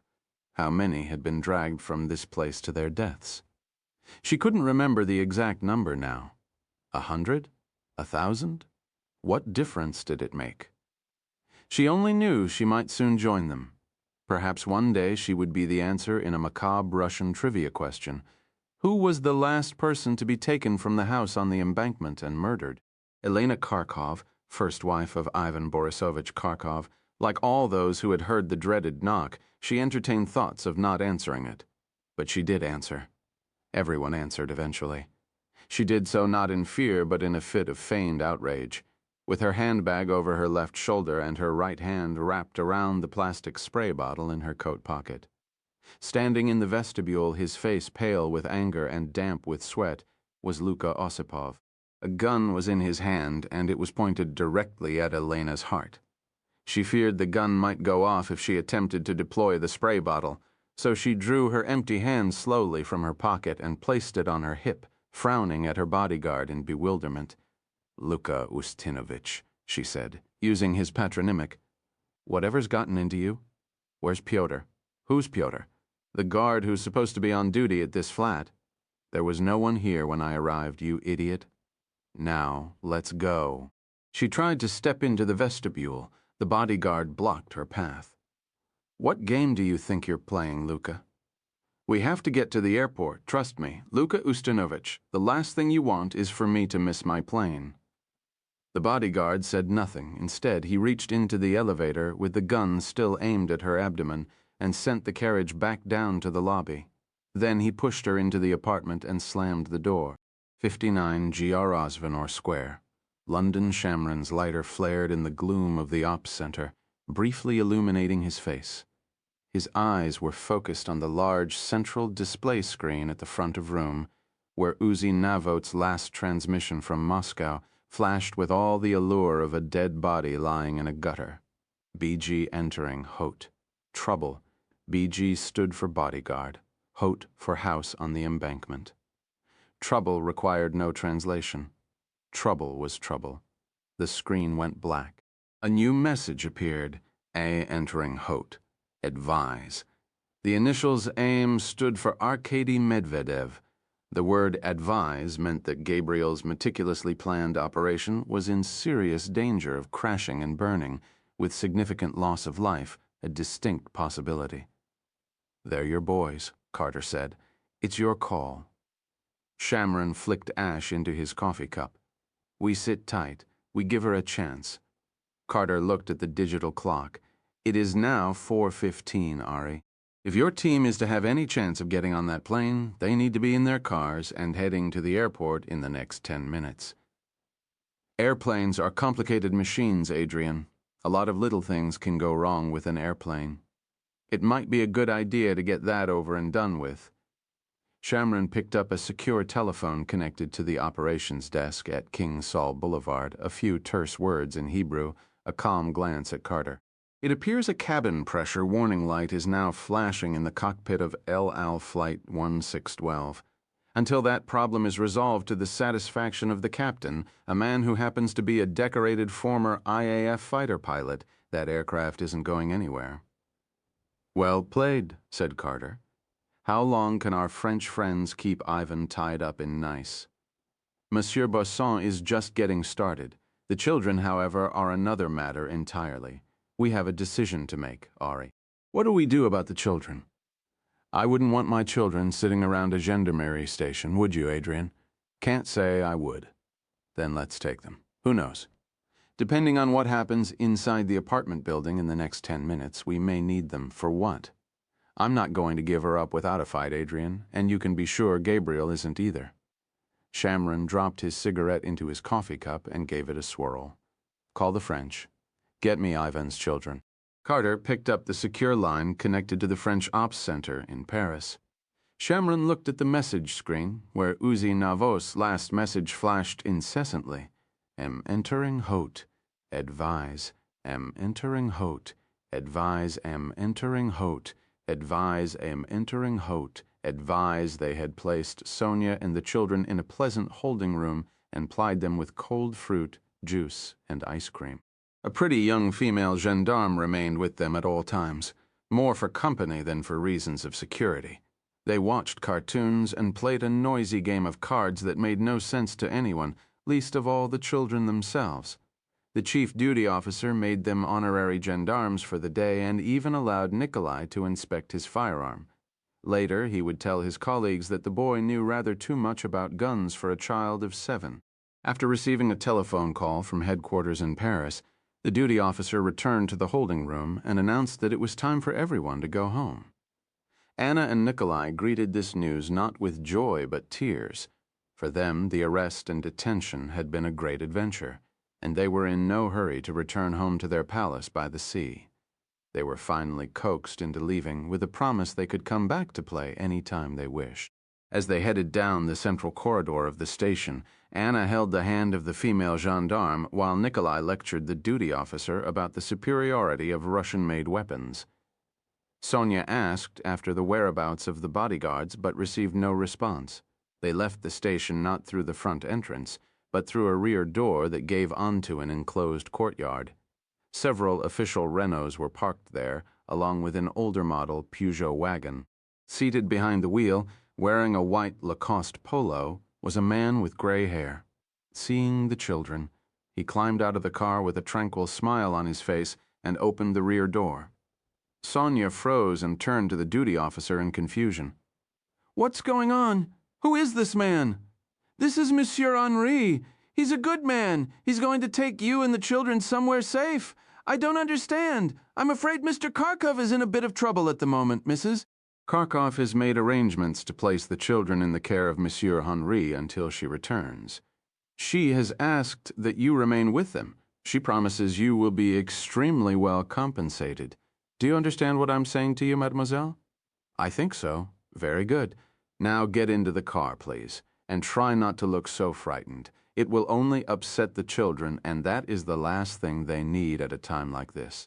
At Moscow's Sheremetyevo II airport, Chiara was standing at her post at the check-in counter when the status window on the departure board switched from on-time to delayed. 10 feet away, in the crowded passenger lounge, 187 weary voices groaned in unison.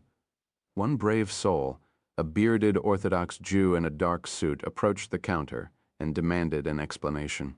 "It's a minor mechanical problem," Chiara explained calmly.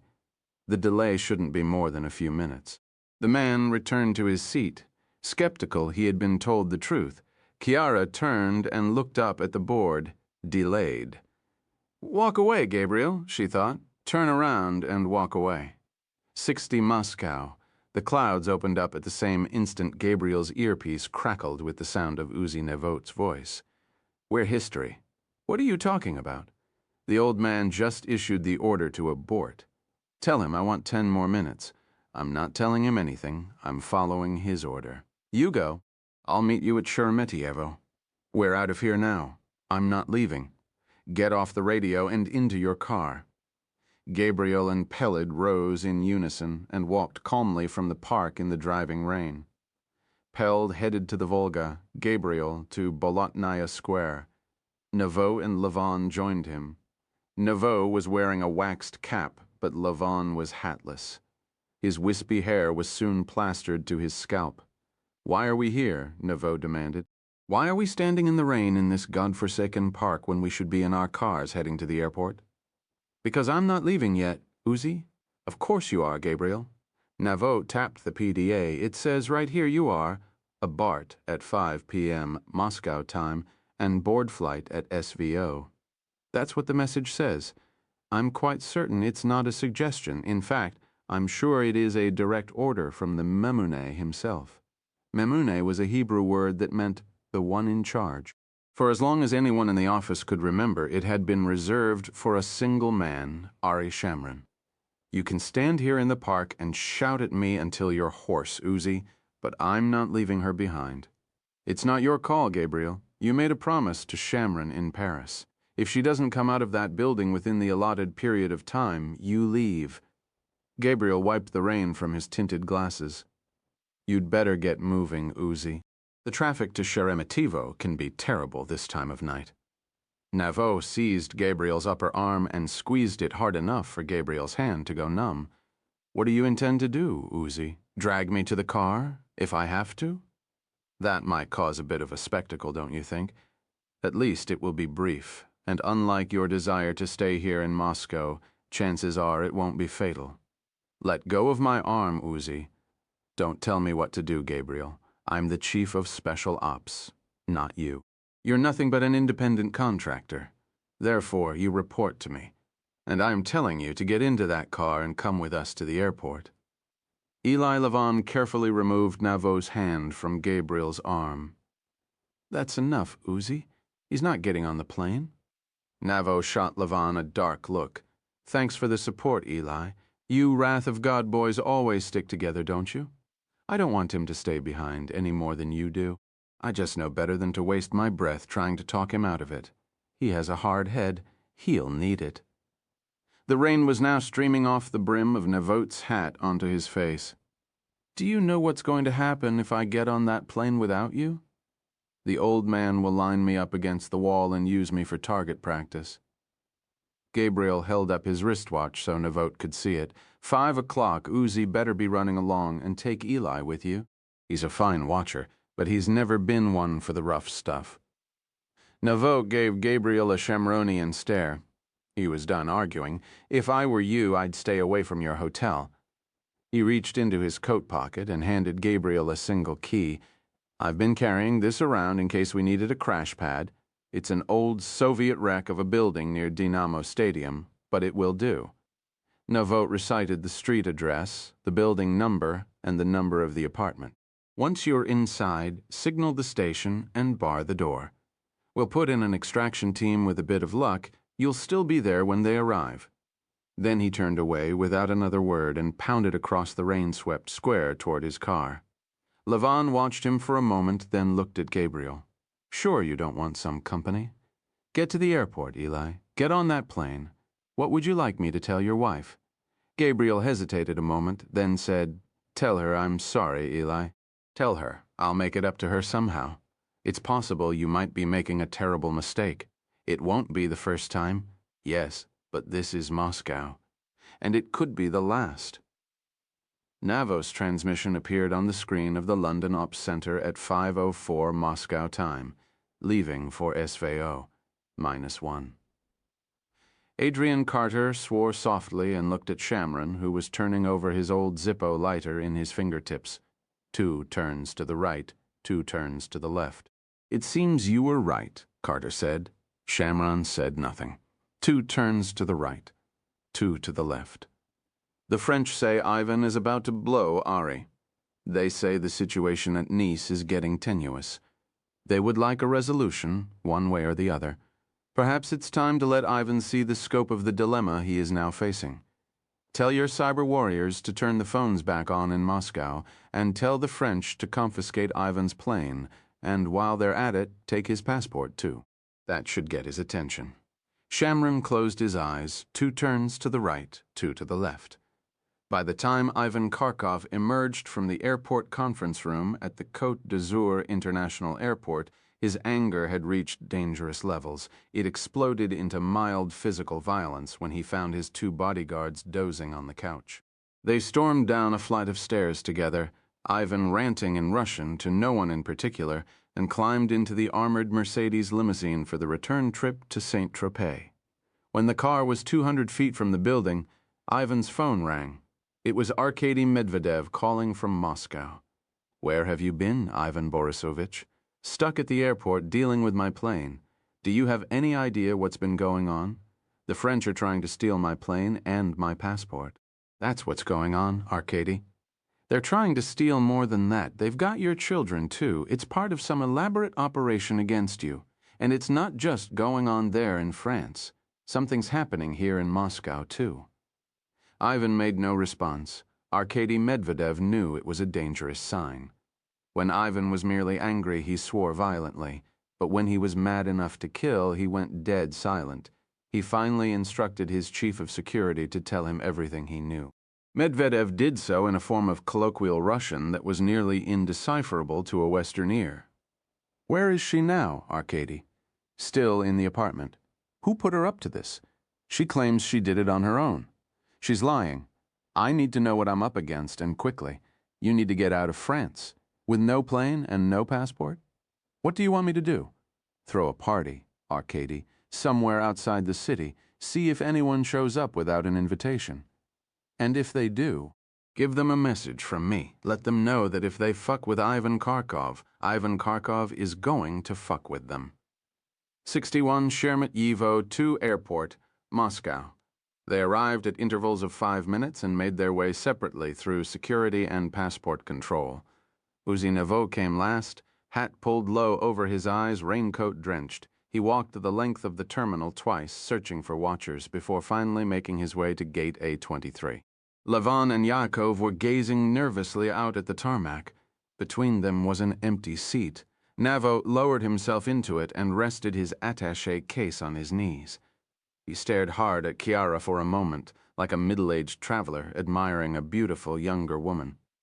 "How's she doing?" Levon answered. "How do you think she's doing? She has no one to blame but her husband. I'm sure we'll have plenty of time for recriminations later." Levon checked the departure board.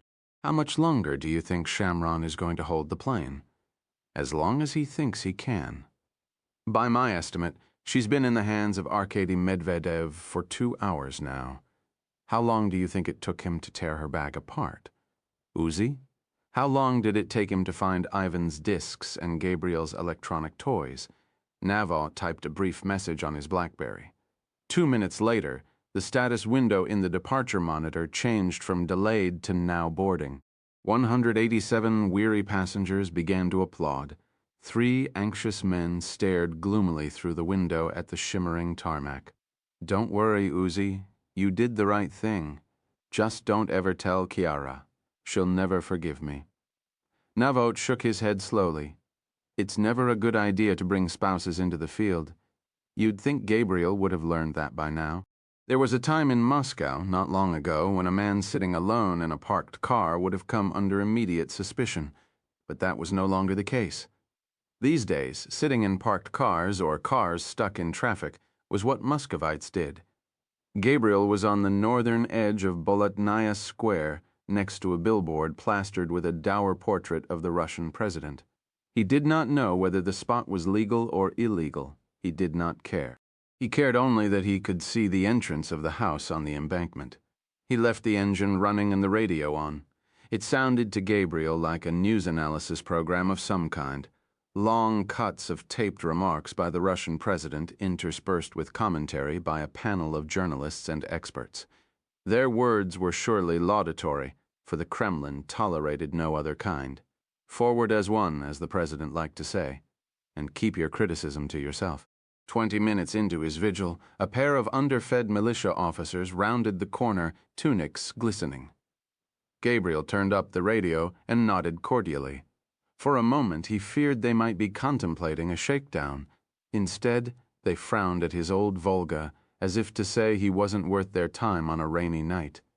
Next came a man with lank, dark hair and an open bottle of Baltica beer in his hand. He shuffled over to Gabriel's window and opened his coat, revealing a veritable pharmacy underneath.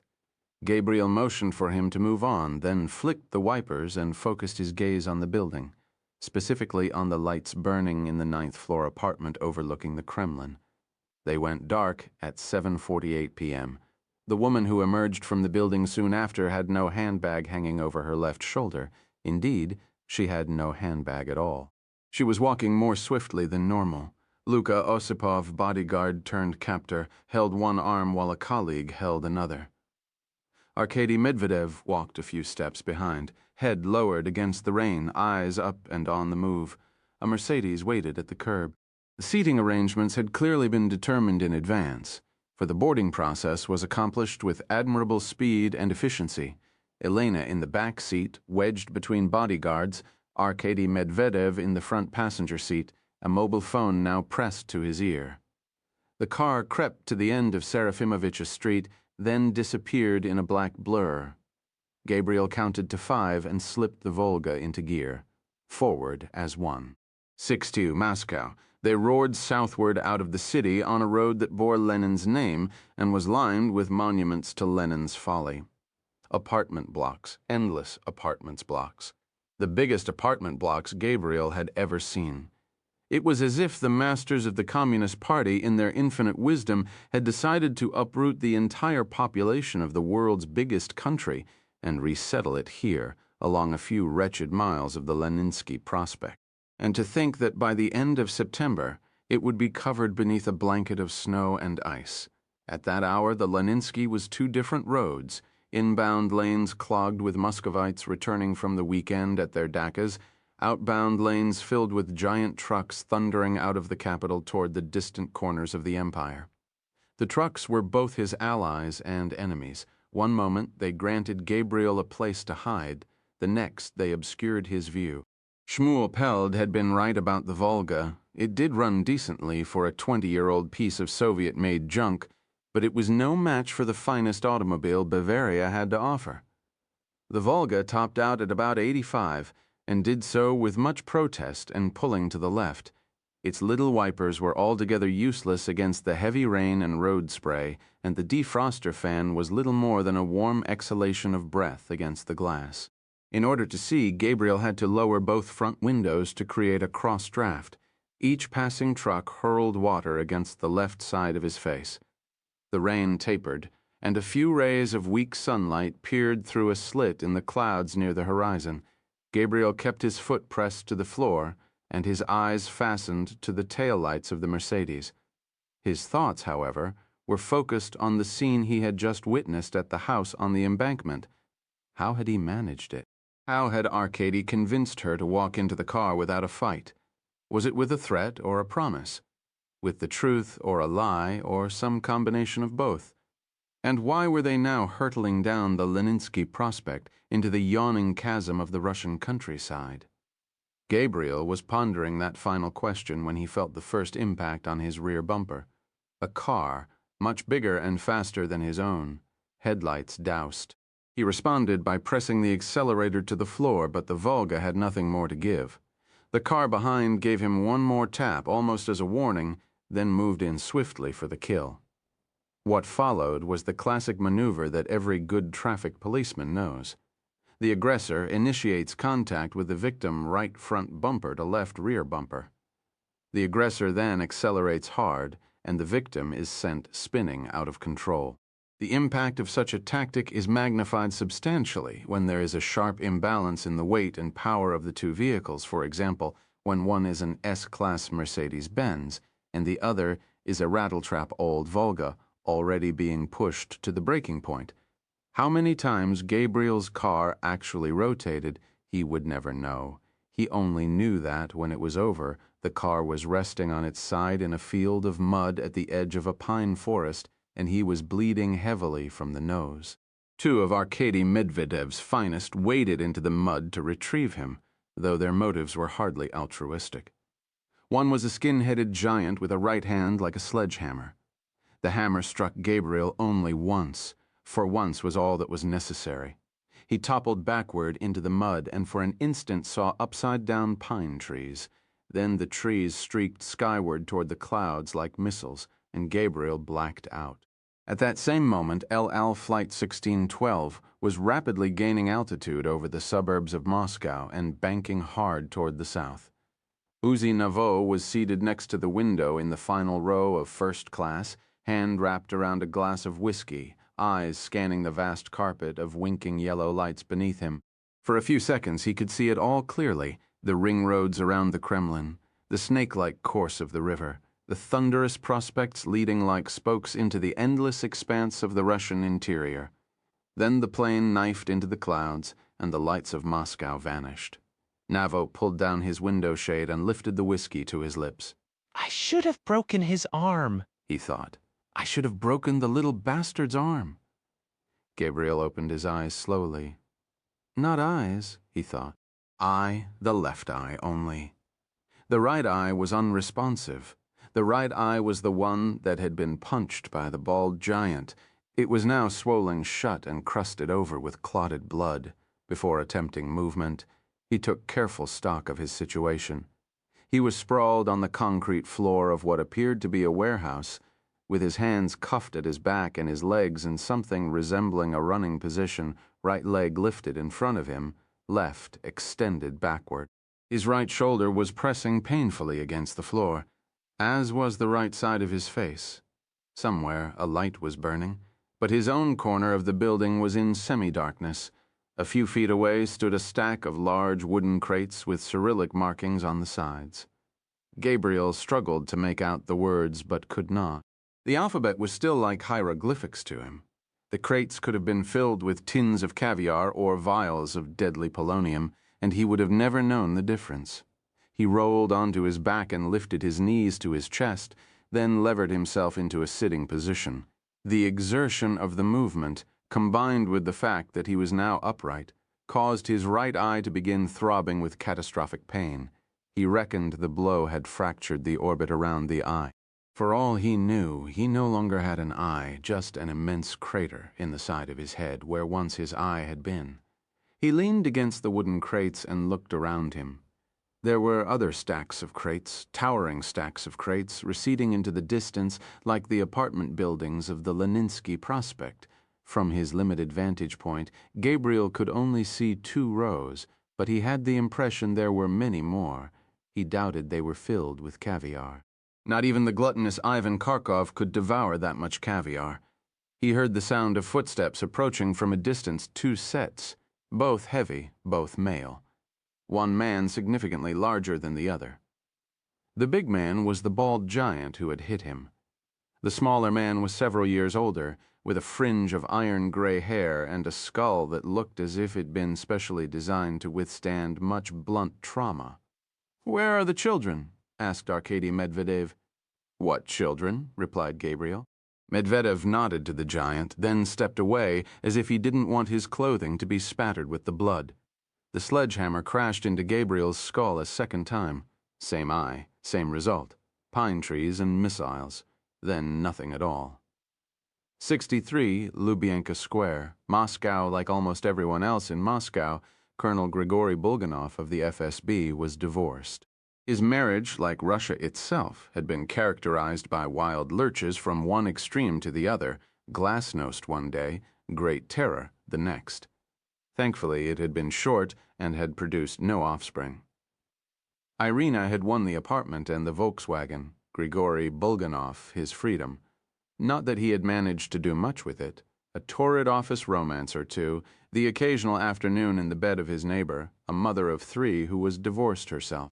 For the most part, Grigory Bulganov worked. He worked early in the morning. He worked late into the evening. He worked Saturdays. He worked Sundays. And sometimes, like now, he could even be found at his desk late on a Sunday night. His brief was counter-espionage, more to the point. It was Bulganov's job to neutralize attempts by foreign intelligence services to spy on the Russian government and state-owned Russian enterprises. His assignment had been made more difficult by the activities of the FSB's sister service, the SVR Espionage. By the SVR had reached levels not seen since the height of the Cold War, which had prompted Russia's adversaries to respond in kind. Grigory Bulganov could hardly blame them. The new Russian president was fond of rattling his saber, and foreign leaders needed to know whether it had an edge to it or had turned to rust in its scabbard. Like many FSB officers, Bulganov supplemented his government salary by selling his expertise, along with knowledge gained through his work itself, to private industry. In Bulganov's case, he served as a paid informant for a man named Arkady Medvedev, the chief of security for Russian oligarch Ivan Kharkov. Bulganov fed Medvedev a steady stream of reports dealing with potential threats to his businesses, legal and illicit. Medvedev rewarded him by keeping a secret bank account in Bulganov's name filled with cash. As a consequence of the arrangement, Grigory Bulganov had been able to penetrate Ivan Kharkov's operations in a way no other outsider ever had. In fact, Bulganov was quite confident he knew more about Ivan's arms trafficking activities than any other intelligence officer in the world. In Russia, such knowledge could be dangerous. Sometimes it could even be fatal, which explained why Bulganov was careful to stay on Arkady Medvedev's good side, and why, when Medvedev called his cell at 11:15 p.m. on a Sunday night, he didn't dare consider not answering it. Grigory Bulganov did not speak for the next 3 minutes. Instead, he tore a sheet of notepaper into 100 pieces while he listened to the account of what had taken place in Moscow that afternoon. He was glad Medvedev had called him. He only wished he had done it on a secure line. "Are you sure it's him?" Bulganov asked. "No question. How did he get back into the country? With an American passport and a crude disguise. Where is he now?" Medvedev told him the location. "What about Ivan's wife? She's here too. What are your plans, Arkady? I'm going to give him one more chance to answer a few questions. Then I'm going to drop him in a hole somewhere." A pause. "Unless you'd like to do that for me, Grigory? Actually, I might enjoy that. After all, he did disobey a direct order." "How quickly can you get down here?" "Give me an hour. I'd like to have a word with the woman, too." "A word, Grigory. This matter doesn't concern you. I'll be brief. Just make sure she's there when I arrive." "She'll be here.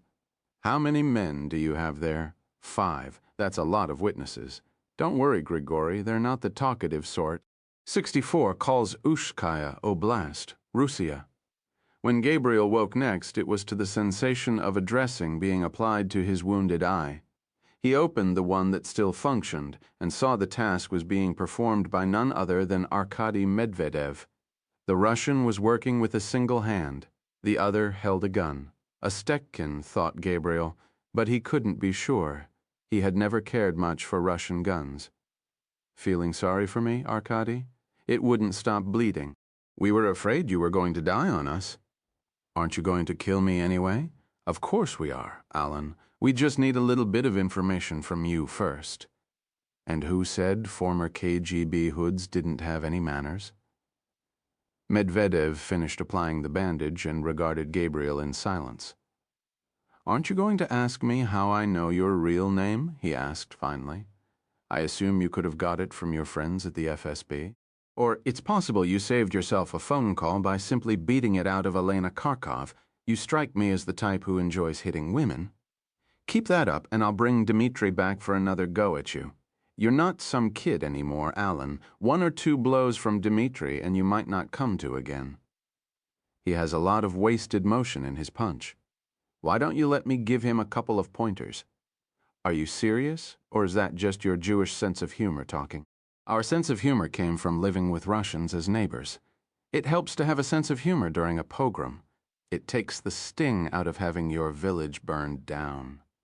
"You have a choice, Alan. You can lie there and tell jokes all night, or you can start talking." The Russian removed a cigarette from a silver case and ignited it with a matching silver lighter. "You don't need this shit, and neither do I. Let's just settle this like professionals. By professional, I suppose you mean I should tell you everything I know, so then you can kill me. Something like that." The Russian held the cigarette case toward Gabriel. "Would you like one?" "They're bad for your health." Medvedev closed the case. "Are you up for a little walk, Alan? I think you might find this place quite interesting. Any chance of taking off these handcuffs?" "None whatsoever. I thought you would say that. Help me up, will you? Just try not to pull my shoulders out of their sockets." Medvedev hoisted him effortlessly to his feet. Gabriel felt the room spin, and for an instant thought he might topple over. Medvedev must have been thinking the same thing because he placed a steadying hand on his elbow. "You sure you're up for this, Alan? I'm sure. You're not going to pass out on me again, are you?" "I'll be fine, Arkady." Medvedev dropped his cigarette and crushed it carefully with the toe of an expensive-looking Italian loafer. Everything Medvedev was wearing looked expensive. The French suit, the English raincoat, the Swiss wristwatch, but none of it could conceal the fact that underneath it all, he was still just a cheap KGB hood. Just like the regime, thought Gabriel, KGB in nice clothing. They set out together between the crates. There were more than Gabriel could have imagined. They seemed to go on forever, like the warehouse itself. Hardly surprising, he thought. This was Russia, after all. World's largest country, world's largest swimming pool, world's largest warehouse. What's in the boxes? Food. Really? Really. Medvedev pointed toward a skyscraper of wooden crates. That's canned tuna. Over there are canned carrots. A little farther on is the canned beef. We even have chicken soup. That's very impressive. 15 years ago, Russia was living on American handouts. Now you're feeding the world. We've made great strides since the fall of communism. What's really in the boxes, Arkady? Medvedev pointed toward the same skyscraper. Those are bullets, 50 million rounds to be precise. Enough to kill a good portion of the third world. There's not much chance of that, though. Your average freedom fighter isn't terribly disciplined. We don't complain. It's good for business. Medvedev pointed to another stack. Those are RPG-7s. Pound for pound, one of the best weapons money can buy, a great equalizer with proper training.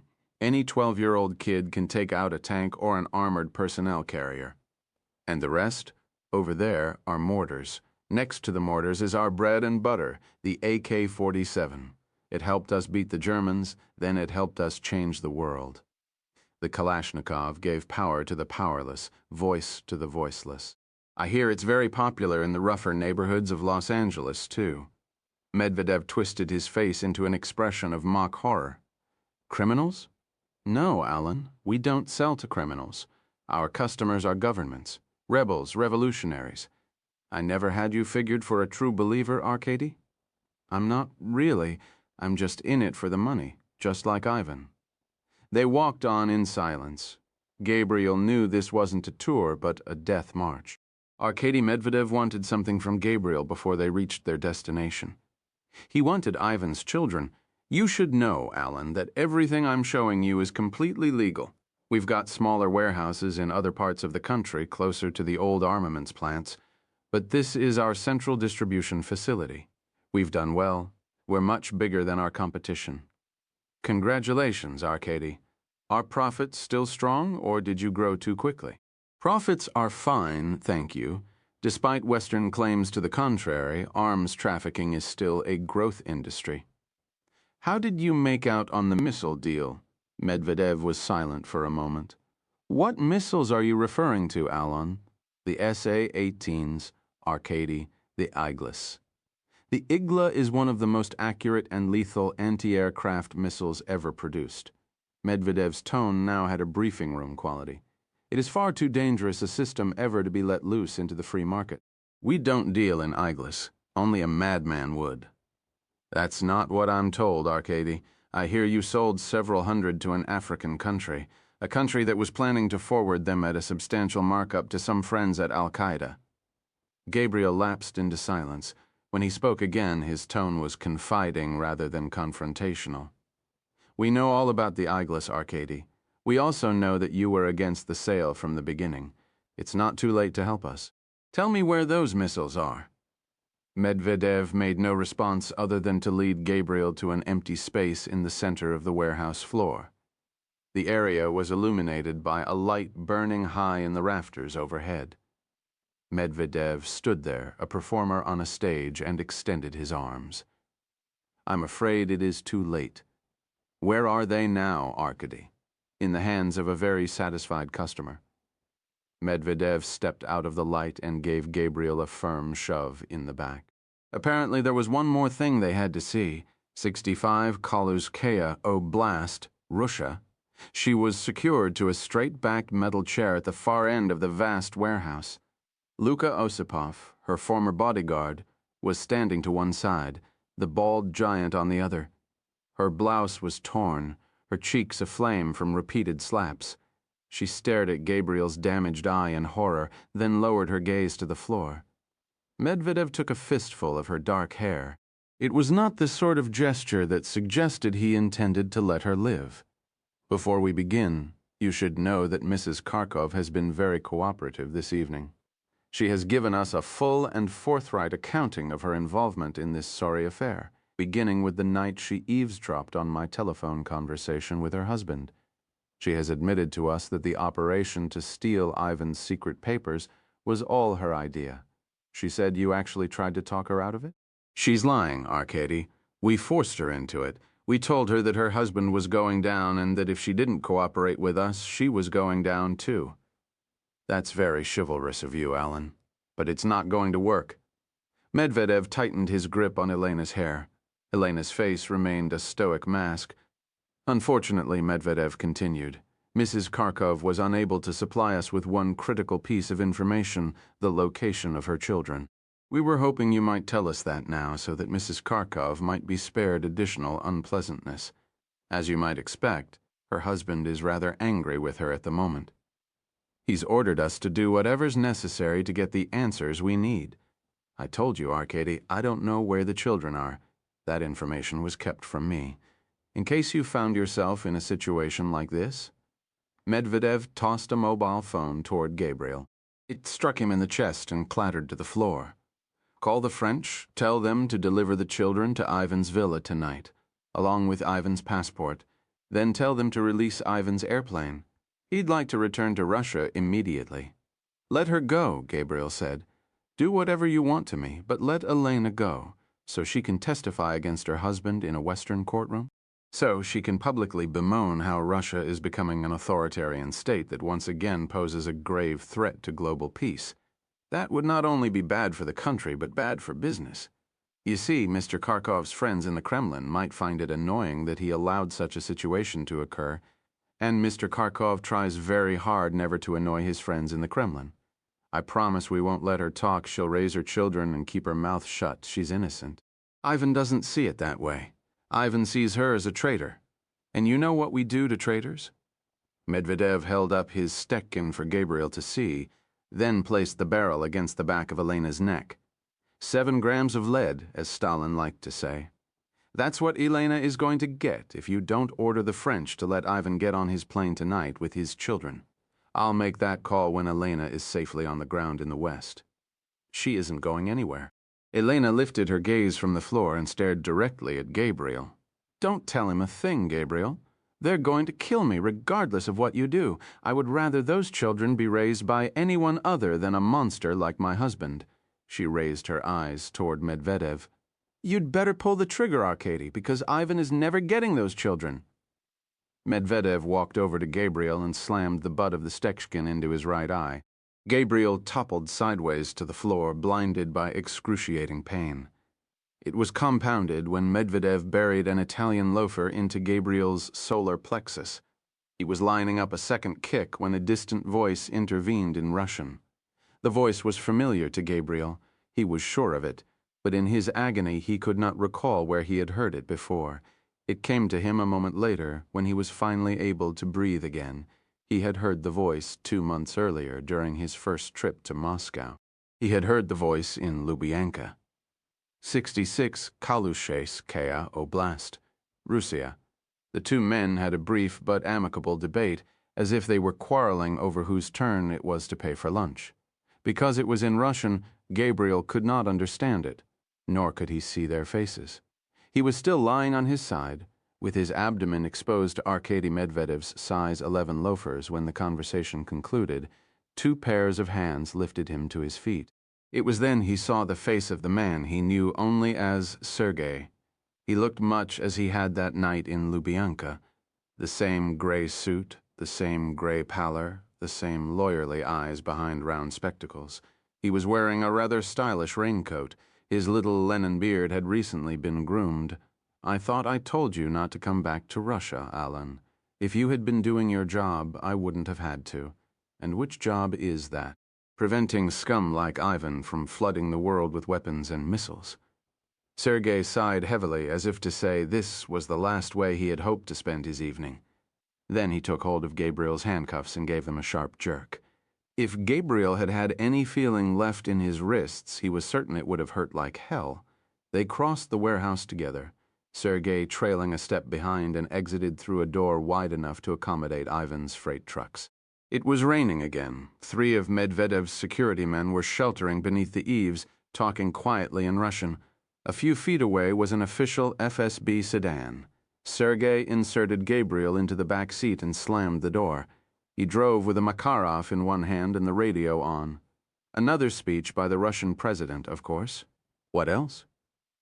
It was a small road, and it ran through a thick birch forest. Tucked amid the trees were dachas, not palaces like Ivan's dacha, but real Russian dachas. Some were the size of a quaint cottage. Others were little more than tool sheds. All were surrounded by little plots of cultivated land. Gabriel thought of Olga Sukhova, tending to her radishes. I believe in my Russia, and I want no more acts of evil committed in my name. He looked into the rearview mirror and saw the eyes of Lenin. They were searching the road behind them. Are we being followed, Sergei? It's not Sergei. My name is Colonel Grigory Bulganov. How do you do, Colonel Bulganov? I do just fine, Alan. Now shut your mouth. Bulganov eased into a turnout and killed the engine. After warning Gabriel not to move, he climbed out and opened the trunk. He rummaged around the interior before coming over to Gabriel's side of the car. When he opened the door, he was holding the Makarov in one hand and a pair of rusted bolt cutters in the other. What are you going to do? Cut me into little pieces. Bulganov placed the Makarov on top of the car. Shut up and get out. Gabriel did as he was told. Bulganov spun him around so that he was facing the car and took hold of the handcuffs. Gabriel heard a single snap and his hands were free. Would you like to tell me what's going on, Sergei? I told you, Alan. It's Grigory, Colonel Grigory Bulganov. He held out the Makarov toward Gabriel. I assume you know how to use one of these things? Gabriel took hold of the gun. Any chance of getting these cuffs off my wrists? Not without the key. Besides, you'll need to be wearing them when we walk back into that warehouse. It's the only way we'll be able to get Elena out of there alive. Bulganov treated Gabriel to one of his clever smiles. You didn't think I was actually going to let those monsters kill her, did you, Alan? Of course not, Sergei. Why would I think a thing like that? I'm sure you have a few questions. A couple thousand, actually. We'll have time for that later. Get back in the car and pretend your hands are still cuffed. 67, Kalushkaya Oblast. Rushia Gabriel peered out the car window at the dakas in the trees.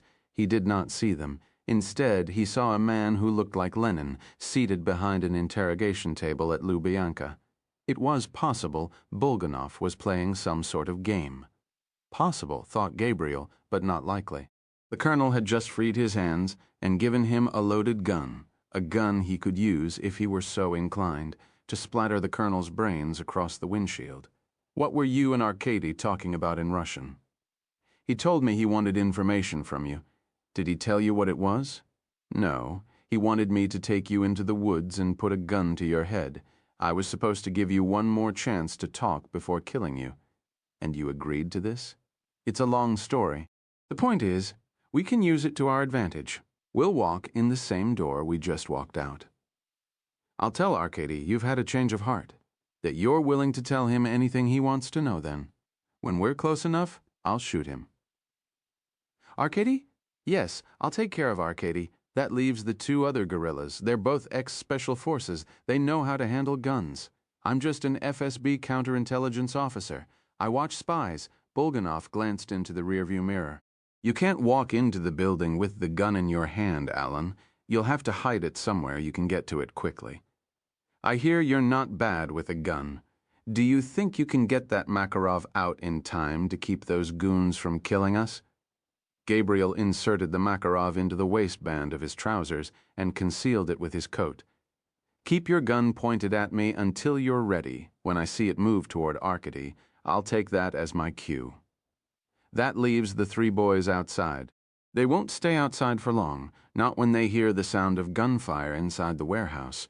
Whatever you do, don't offer them a chance to lay down their weapons and surrender. It doesn't work that way in the real world. Just turn around and start shooting, and don't miss. We won't have time to reload. You've only got 8 rounds in that magazine. If I have to use more than 5, we're in trouble. Can you see well enough? I can see just fine. I have to admit something to you, Alan. What's that? I've never shot anyone before. Just remember to pull the trigger, Grigory. The gun works much better when you pull the trigger. The three security guards were still milling about the entrance of the warehouse when Gabriel and Bulganov returned. Someone must have found where Ivan kept the beer because all three were drinking from enormous bottles of Baltica. As Gabriel walked toward the guards, he held his right wrist in his left hand to create the illusion his hands were still cuffed. Bulganov walked a half-step behind. Makarov pointed at the center of Gabriel's back. The guards seemed only moderately interested in their reappearance. Obviously, they were used to seeing condemned men being led around at the point of a gun. It was precisely 42 paces from the open loading door to the spot where Elena Kharkov sat chained to her metal chair. Gabriel knew this because he counted the steps in his head as he covered the distance now, with Colonel Grigory Bulganov at his side. Colonel Bulganov, who 2 months earlier had ordered Gabriel to be thrown down 2 flights of steps in Lubyanka. Colonel Bulganov, who had called himself Sergei that night and said he would kill Gabriel if he ever returned to Russia. Colonel Bulganov, who had never fired a gun in anger before and in whose hands Gabriel's life now resided.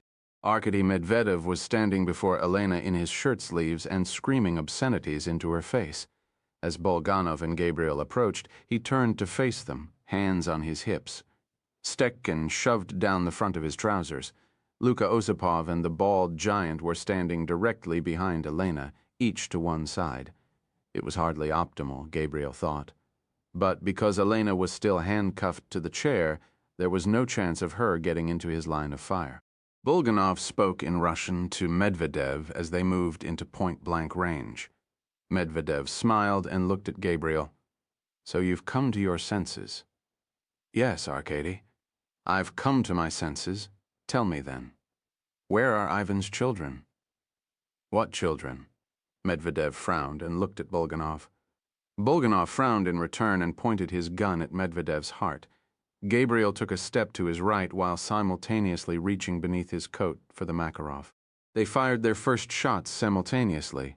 Bulganov into Medvedev's chest, Gabriel into the flat forehead of the bald giant. Luka Osipov responded with a futile attempt to draw his weapon. Gabriel's shot caught him just beneath the chin and exited at the base of his skull. At that instant, Gabriel heard the sound of shattering glass, the sound of 3 men simultaneously dropping 3 bottles of Baltica beer. They came in through the doorway, neatly spaced, like little floating ducklings in an arcade shooting gallery. Gabriel took them down in order, headshot, torso shot. He spun round and looked at Elena. She was desperately trying to pull her wrists through her handcuffs, her mouth wide in a silent scream. Gabriel wanted to comfort her, but could not. Arkady Medvedev was still alive and was struggling to get the Stekkin out of the front of his trousers. Gabriel kicked the gun out of Medvedev's hands and stood over him. The Russian began to pant, pink blood frothing at the side of his mouth. "I'd like you to give Ivan a message," Gabriel said. "Will you do that for me, Arkady?" Medvedev nodded, his breathing rapid and shallow. Gabriel raised the Makarov and fired his last 3 shots into the Russian's face. Message delivered. Gabriel held Elena tightly while Bulganov searched the bodies for a key to the handcuffs. He found one, a universal, on Luka Osipov. He freed Elena's hands first, then removed the cuffs from Gabriel's hands. "Take her out to the car," Gabriel said. "I'll be there in a minute. Be quick about it. Just go." As Bulganov led Elena toward the door, Gabriel searched the corpse of Arkady Medvedev. He found keys, passports, and a wallet filled with cash. He ignored the money and removed a single item, a plastic card embossed with the image of a large apartment house on the banks of the Moscow River.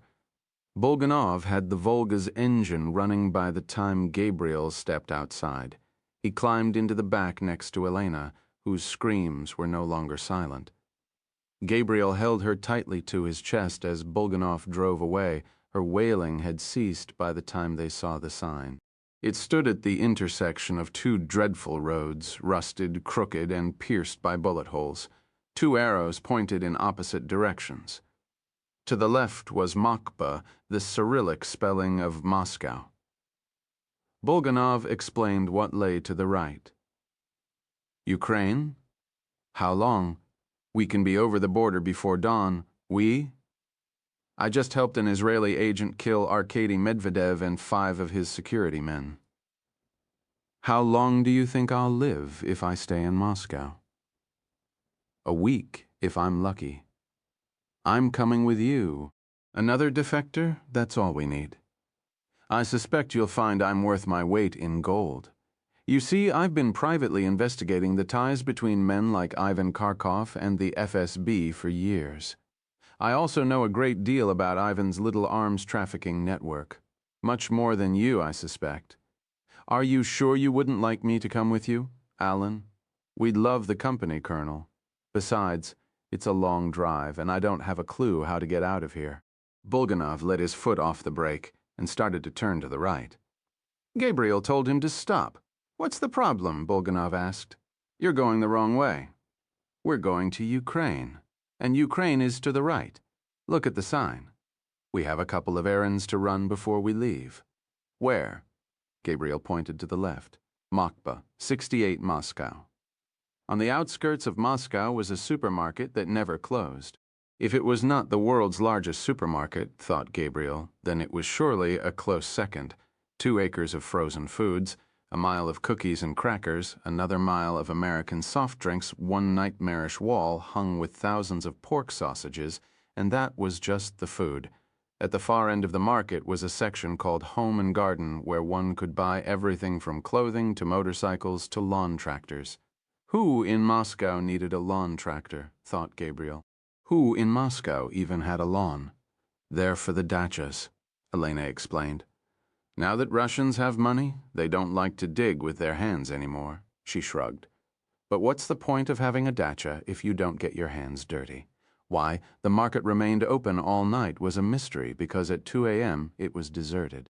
They walked the endless prospects of consumer goods, quickly pulling items from the shelves, clean clothing, bandages, and antiseptic, a pair of large sunglasses, enough snack food and cola to fuel an early morning road trip when they wheeled their cart up to the checkout stand. The drowsy female clerk looked at Gabriel's eye and winced. Elena contemptuously explained that her husband had crashed his car in a ditch, drunk out of his mind on vodka, of course. The checkout woman shook her head sadly as she rang up the items. Russian men, she muttered. They never change. Gabriel carried the bags out to the car and climbed into the back again with Elena. Bulganov, alone in the front, told them a story as he drove toward central Moscow. It was the story of a young KGB officer who never truly believed the lies of Lenin and Stalin and who had quietly raised a glass of vodka when the empire of deception finally fell. This young officer had tried to resign after the collapse of communism, but had been convinced by his mentor to stay on and help turn the KGB into a truly professional service.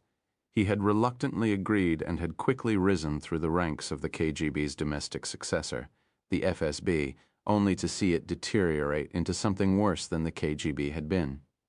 This young man, at great personal risk, had then joined forces with a group of officers who hoped to reform the FSB. Quietly, said Bulganov.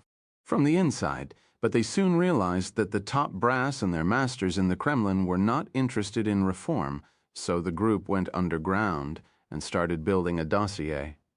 Our dossier does not paint a pretty picture FSB involvement in murder for hire, prostitution, and narcotics, FSB involvement in the operations of shady oligarchs, and worse. Who do you think planned and carried out those apartment house bombings that our president used to justify going back into Chechnya? My service is a criminal enterprise from top to bottom, and it is running Russia. How did I end up on your plate that night in Lubyanka? Ironically, it was all by the book. We were watching you from the moment you hit the ground in St. Petersburg, and I must admit you were quite good. We had no suspicions, even after you initiated contact with Olga Sukhova. We thought you were Natan Golani of the Israeli Ministry of Culture. So you didn't know Arkady and Ivan were going to have us killed that night? No, not at all. At first I thought you were just in the wrong place at the wrong time. But when you survived the attack and saved Olga, that caused Ivan a serious problem. I almost lost you during your detention in Lubyanka. Ivan Kharkov himself was on the phone to the chief. He knew your real name and your real job. He wanted you taken out into a field and shot. The top floor ordered me to do just that. I pretended to go along and started stalling for time.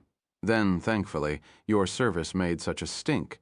You became too hot, even for the likes of Ivan Kharkov. How did you convince them not to kill me? I told them that it would be a public relations disaster if you died in FSB custody. I told them I didn't care what Ivan did to you once you left the country, but they couldn't lay a hand on you while you were on Russian soil. Ivan wasn't happy, but the top floor finally came around to my way of thinking. I put you in the van and got you to the border before they could change their minds. You came very close to dying that night. Alan, closer than you'll ever realize. Where's the dossier now? Most of it's up here, he said, tapping the side of his forehead. Whatever documentation we could copy was scanned and stored in email accounts outside the country.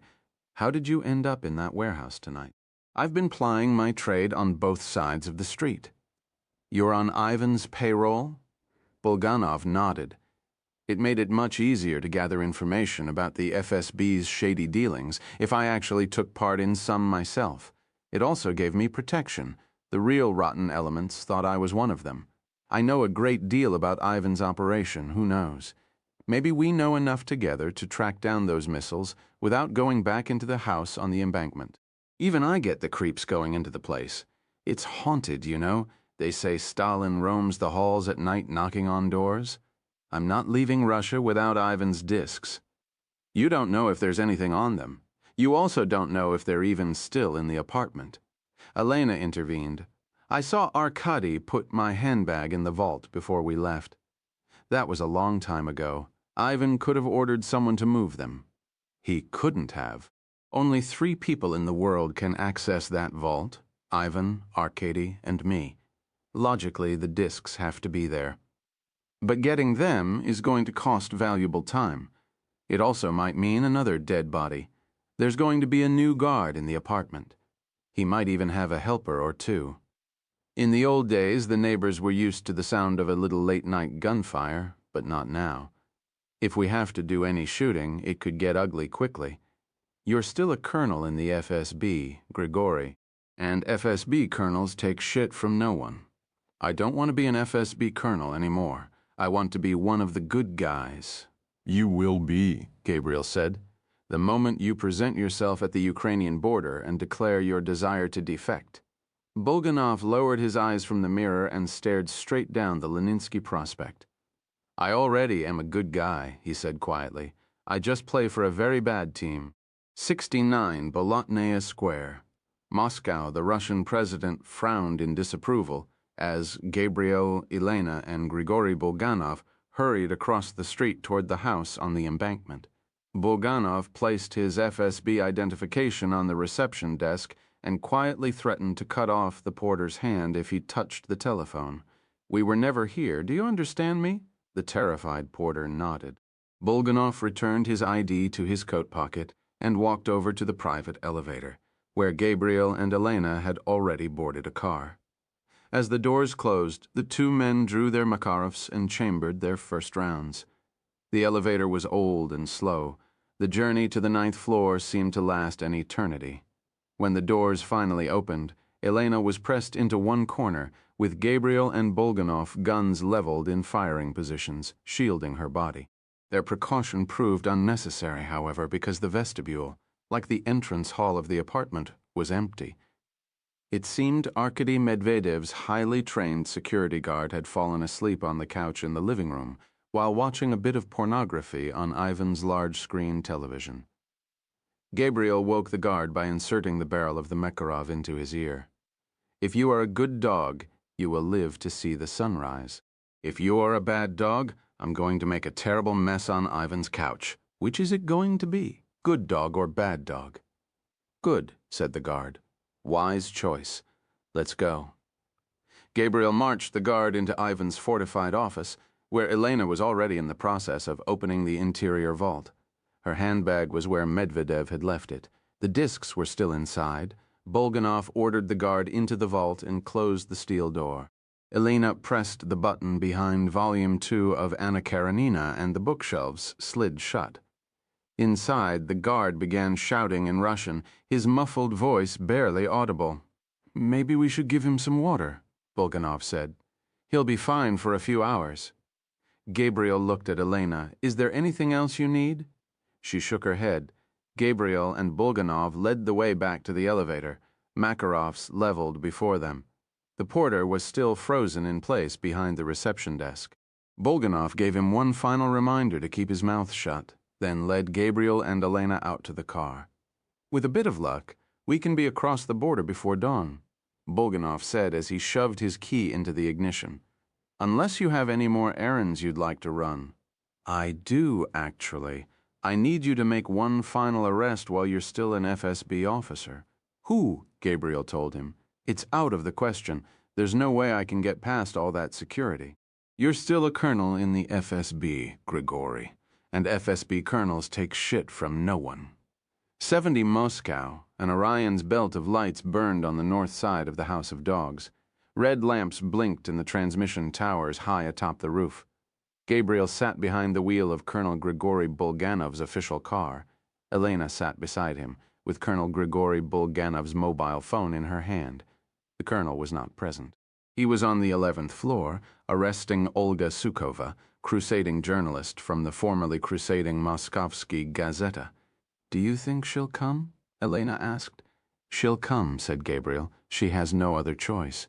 She knows that if she ever sets foot outside that apartment, your husband will kill her. Elena reached out and touched the bandage on Gabriel's right eye. I did the best I could. It needs stitches, probably more. I think that beast managed to break something. I'm sure he regretted his actions when he saw the gun in my hand. I don't think he ever saw your gun. She touched his hand. Where did you learn to do that? Unfortunately, I've had a lot of practice. May I make a confession? Of course. I'm glad you killed them. I know that must sound terrible coming from the wife of a murderer, but I'm glad you killed them the way you did, especially Arkady. I should have waited until you were gone. I'm sorry for that, Elena. Will it ever go away? The memory? No, it will never go away. She looked at the mobile phone and checked the strength of the signal. So is your name really Gabriel, or was that a deception too? It's my real name, Elena smiled. Is there something humorous about my name? No, it's a beautiful name. I was just thinking about the last words my mother said to me before I left her this afternoon. May the angel of the Lord be looking over your shoulder. I suppose she was right after all. We can pick her up on the way out of town if you like. My mother? The last thing you want to do is drive to Ukraine with my mother in the back seat. Besides, there's no need to bring her out right away. Not even Ivan would harm an old woman. She scrutinized him in silence for a moment. So are you, in fact, the angel of the Lord? Do I look like the angel of the Lord? I suppose not. She glanced up at the facade of the building. Is it true you don't know where my children are? He shook his head. I was lying to Arkady. I know where they are. Tell me. Not yet. I'll tell you when we're safely over the border. Look, she pointed up at the building, a light just came on. Does that mean she let him into the apartment? Probably. She looked at the mobile phone. Ring. Damn it. Ring. Relax, Elena. It's 3 o'clock in the morning and an FSB colonel is telling her to pack a bag. Give her a moment to digest what's happening. Do you think she'll come? She'll come. Gabriel took the phone from her grasp and asked how she knew the cassette was a forgery. It was the hands. What about the hands? The brushstrokes were too impasto. Sarah told me the same thing. You should have listened to her. Just then the phone rang. Gabriel handed it to Elena. Da? She said. Then da? Da. She looked at Gabriel. Flash the lights, Gabriel. She wants you to flash the headlights. Gabriel flicked the headlamps twice. Elena spoke a few more words in Russian. The 11th floor window went dark. Part 4, The Harvest, 71 Villa dei Fori, Umbria, the Vendemmia, the annual harvest of the wine grapes, commenced at the Villa dei Fiori on the final Saturday in September. It coincided with the unwelcome news that the restorer was planning to return to Umbria. Count Gasperi briefly considered making the drive from Rome to inform the staff in person. In the end, he decided a quick telephone call to Margarita would suffice. "When is he scheduled to arrive?" she asked, her voice heavy with dread. "This is unclear. But of course, will he be alone or accompanied by Francesca? This is also unclear. Should we assume he'll be working again?" "That is the hope," Gasperi said. "But my friends at the Vatican tell me he's been in some sort of accident. I wouldn't expect him to be in a terribly good mood. How will we tell the difference?" "Be kind to him, Margarita. Apparently the poor man's been through quite an ordeal." And with that, the line went dead. Margarita hung up the phone and headed out to the vineyards. The poor man's been through quite an ordeal. Yes, she thought. And now he's going to take it out on us. The return, as it became known to the staff, occurred late that same evening. Carlos, who lived in a stone cottage on a hill above the pasture, spotted the little Passat wagon as it turned through the gate and started down the gravel road toward the villa with its headlamps doused. He quickly telephoned Isabella, who was standing on the veranda of her residence near the stables as the blacked-out car flashed by in a cloud of dust. Her observation, though brief, yielded two critical pieces of information. The car definitely contained not one but two people, the restorer and the woman they knew as Francesca, and the woman was driving. Strong circumstantial evidence, she told Carlos, that the restorer had indeed suffered an accident of some sort. The last member of the staff to see the couple that night was Margarita, who watched them cross the courtyard from her static post above the chapel. Like all housekeepers, Margarita was a natural watcher, and, like any good watcher, she took note of small details. She found it odd, to say the least, that the woman was leading the way. She also thought she could detect something different about the restorer's movements, something vaguely hesitant in his step. She saw him once more when he appeared in the upstairs window and gazed in her direction over the courtyard. There was no soldierly nod this time. In fact, he gave no indication that he was even aware of her presence. He just peered into the gloom, as if searching for an adversary that he knew was there but could not see. The shutters closed with a thump, and the restorer disappeared from sight. Margarita remained frozen in her window for a long time after, haunted by the image she had just seen. A man in a moonlit window with a heavy bandage over his right eye. Unfortunately, Count Gasperi's predictions about the restorer's mood turned out to be accurate. Unlike in summer, when he had been predictably aloof, his moods now fluctuated between chilling silences and flashes of alarming temper. Francesca, while apologetic, offered few clues about how he had sustained the injury, stating only that he had suffered a mishap while working abroad. Naturally, the staff was left to speculate as to what had actually happened. Their theories ranged from the absurd to the mundane. They were certain of one thing. The injury had left the restorer dangerously on edge, as Anna discovered one morning when she approached him from behind while he was struggling to read the newspaper. His sudden movement gave her such a start that she vowed never to go near him again. Margarita took to singing as she went about her chores, which only seemed to annoy him more. At first, he did not venture beyond the Etruscan walls of the garden. There, he would spend afternoons beneath the shade of the trellis, drinking his Orvieto wine and reading until his eye became too fatigued to continue. Sometimes, when it was warm, he would wander down to the pool and wade carefully into the shallow end, making certain to keep his bandaged eye above water. Other times, he would lie on his back on the chaise and toss a tennis ball into the air for hours on end as if testing his vision and reactions. Each time he returned to the villa, he would pause in the drawing room and stare at the empty studio. Margarita took note of the fact that he would not stand in his usual spot directly before the easels, but several paces away. "It's as if he's trying to imagine himself working again," she told Anna. The poor man isn't at all sure he'll ever lay his hands on another painting. He soon felt strong enough to resume his walks. In the beginning, they were not long, nor were they conducted at a rapid pace.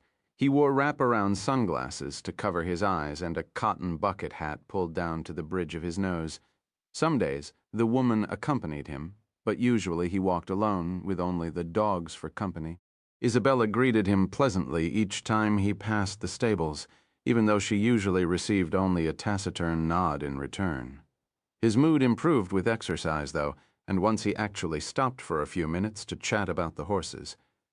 Isabella offered to give him riding lessons when his eye had healed, but he made no response other than to turn his gaze skyward to watch a jetliner on final approach to Fiumicino Airport. "Are you afraid?" Isabella asked him. "Yes," he admitted as the plane disappeared behind a khaki-colored hill. He was very afraid with each passing day. He walked a little farther, and by the middle of October he was able to hike to the gate and back each morning. He even began venturing into the woods again. It was during one such outing, on the first chilly day of the season, that the Villa dei Fiori echoed with a single crack of a small-caliber weapon. The restorer emerged from the trees a few moments later, with a sweater knotted casually round his neck and the dogs howling with bloodlust. He informed Carlos that he had been charged by a wild boar, and that the boar, unfortunately, had not survived the encounter. When Carlos looked for evidence of a gun, the restorer seemed to smile. Then he turned and set out down the gravel road toward the villa. Carlos found the animal a few minutes later. Between its eyes was a bloodless hole, small and neat, almost as if it had been painted with a brush. The next morning, the Villa dei Fiori, along with the rest of Europe, awoke to the stunning news that a disaster of unimaginable proportions had been narrowly averted. The story broke first in London, where the BBC reported that Scotland Yard was conducting major terrorism-related raids in East London and in neighborhoods near Heathrow and Gatwick airports. Later that morning, a sober-looking British Prime Minister went before the cameras at Downing Street to inform the nation that the security services had disrupted a major terrorist plot aimed at simultaneously destroying several airliners in British airspace. It was not the first time a plot such as this had been uncovered in Britain. What set this one apart, though, were the weapons involved, SA-18 shoulder-launch anti-aircraft missiles. British police had found 12 of the sophisticated weapons during their early morning raids and, according to the Prime Minister, were frantically searching for more.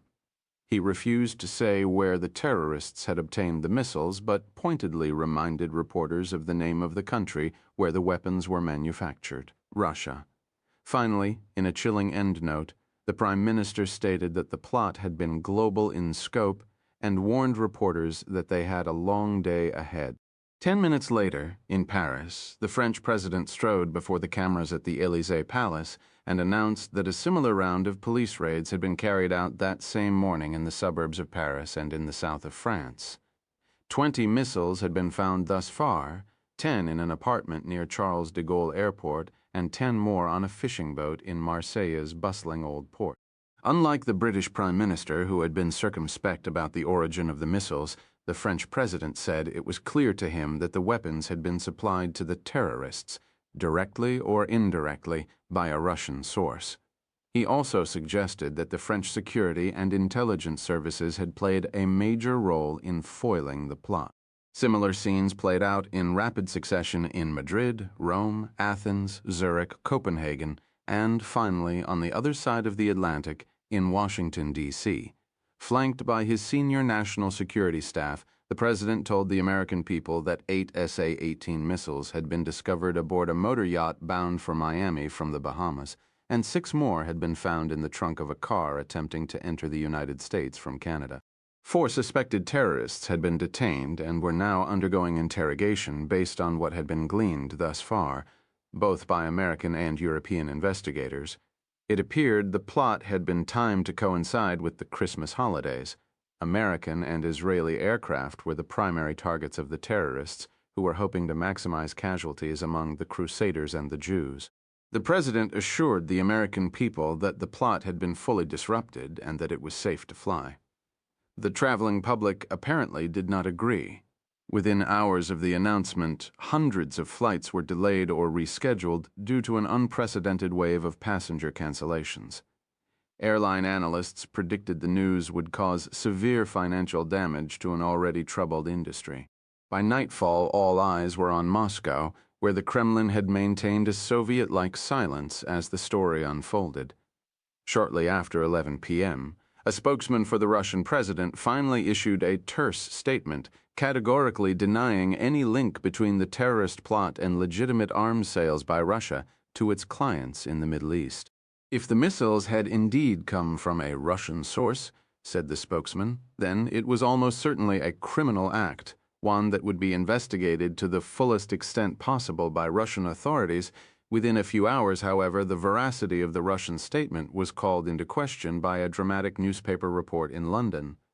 It was written by someone the men of the Kremlin knew well, Olga Sukhova, the former editor-in-chief of Moskovsky Gazeta. It was among the most intriguing aspects of the entire affair.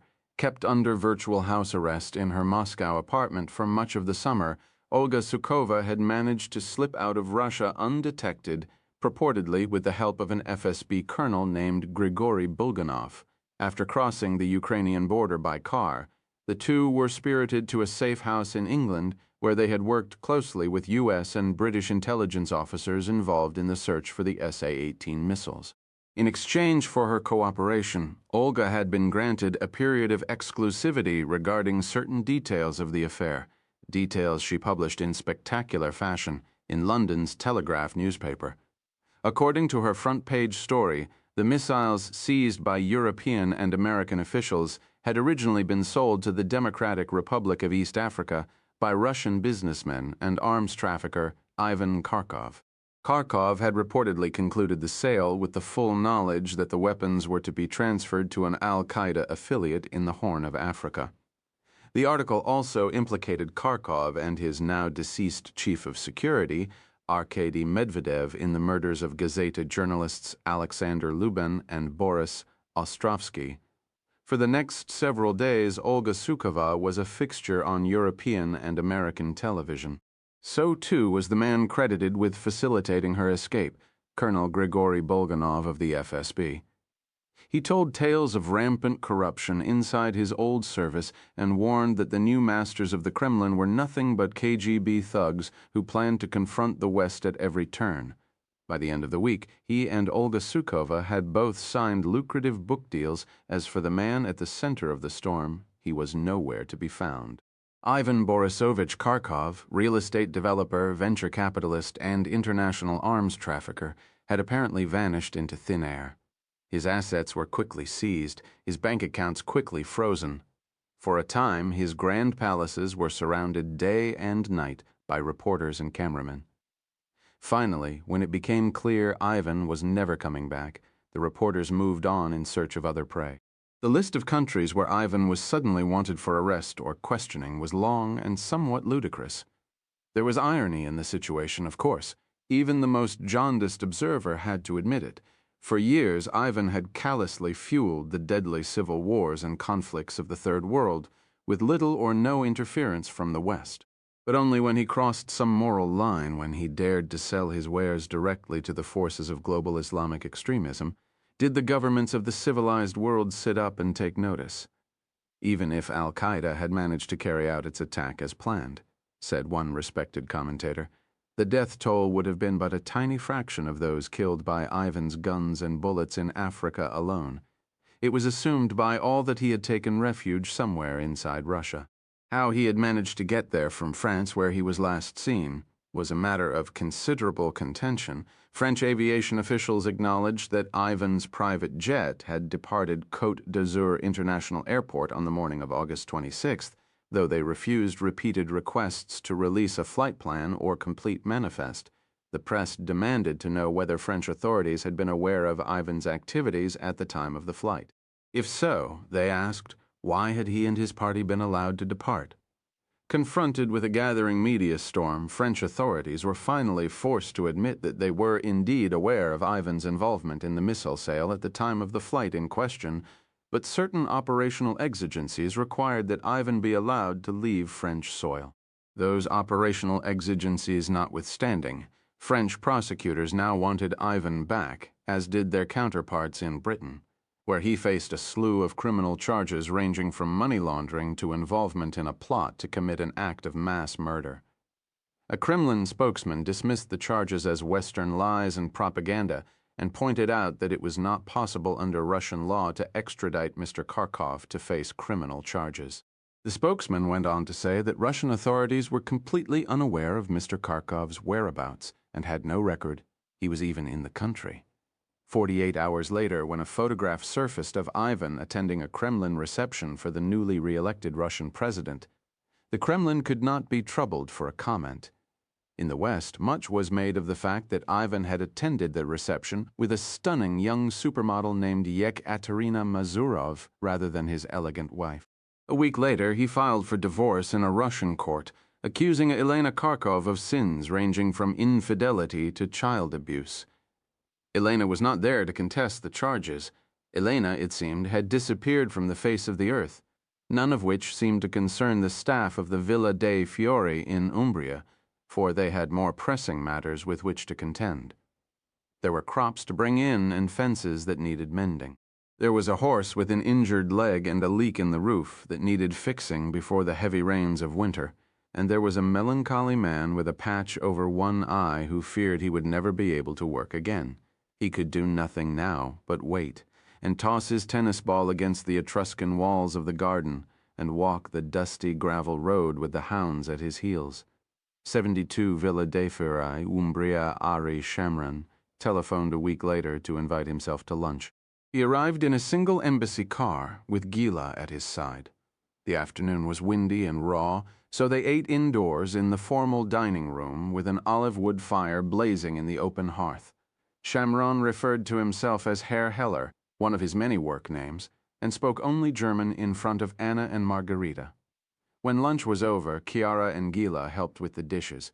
Gabriel and Shamron pulled on coats and walked along the gravel road between the umbrella pines. Shamron waited until they were 100 yards from the villa before lighting his first Turkish cigarette. "Don't tell Gila," he said. "She's bothering me to quit again. She's not as naive as you think. She knows you smoke behind her back. She doesn't mind as long as I make at least some effort to conceal it from her. You should listen to her for once. Those things are going to kill you. I'm as old as these hills, my son. Let me enjoy myself while I'm still here. Why didn't you tell me Gila was coming with you?" "I suppose it slipped my mind. I'm not used to traveling with my wife. We're going to Vienna to listen to music next. Then we're going to London to see a play." Shamron made it sound as if he had been sentenced to a month in solitary, with punishment rations. "This is what people do when they retire, Ari. They travel, they relax. I'm not retired. God, I hate that word. Next, you'll accuse me of being deceased. Try to enjoy yourself, Ari, if not for your sake, then for Gila's. She deserves a nice holiday in Europe. We all love you dearly, but you haven't exactly been the perfect husband and father. And for my sins, I am to be punished with a week of Mozart and Pinter." They walked in silence, Gabriel with his gaze downward, Shamron trailing smoke like a steam engine. "I hear we're sending a doctor up here tomorrow to remove your bandages. Is that why you came, to see the great unveiling?" "Gila and I thought you would like to have some family around. Were we wrong to come?" Of course not, Ari. I just might not be very good company. That gorilla managed to fracture my orbit and cause significant damage to my retina. Even under the best of circumstances, I'm going to have blurred vision for a while. "And the worst?" Significant loss of vision in one eye. Not exactly a helpful condition for someone who makes his living restoring paintings. "You make your living defending the state of Israel." Greeted by Gabriel's silence, Shamron looked up at the treetops moving in the wind. "What's wrong, Gabriel? No speech about how you're planning to leave the office for good this time. No lecture about how you've given enough to your country and your people already. I'll always be here for you, Ari, as long as I can see, of course. What are your plans? I'm going to remain a guest of Count Gasperi until I wear out my welcome. And, if my vision permits, I'm going to quietly restore a few paintings for the Vatican museums. You may recall I was working on one when you asked me to run that little errand in Rome. Unfortunately, I had to let someone else finish it for me. I'm afraid I'm not terribly sympathetic. You saved thousands of lives with that little errand. That's more important than restoring a painting." They came to the fork in the track. Shamron looked up at the large wood-carved crucifix and shook his head slowly. "Did I mention that Gila and I had dinner at the Vatican last night with Monsignor Donati and His Holiness?" "No, you didn't." His Holiness was quite pleased that the Church was able to play a small role in Ivan's demise. He's quite anxious it remain a secret, though. He doesn't want any more dead bodies in his basilica. You can see his point, said Gabriel. Absolutely, Shamron agreed. It was one of the many aspects of the affair that remained secret. The fact that Ivan's children, after leaving Saint-Tropez, had been taken to an isolated priory high in the Maritime Alps. They had remained there for nearly a week under church protection and with the full knowledge and approval of the Supreme Pontiff before boarding a CIA Gulfstream jet and flying clandestinely to the United States. Where are they? Gabriel asked.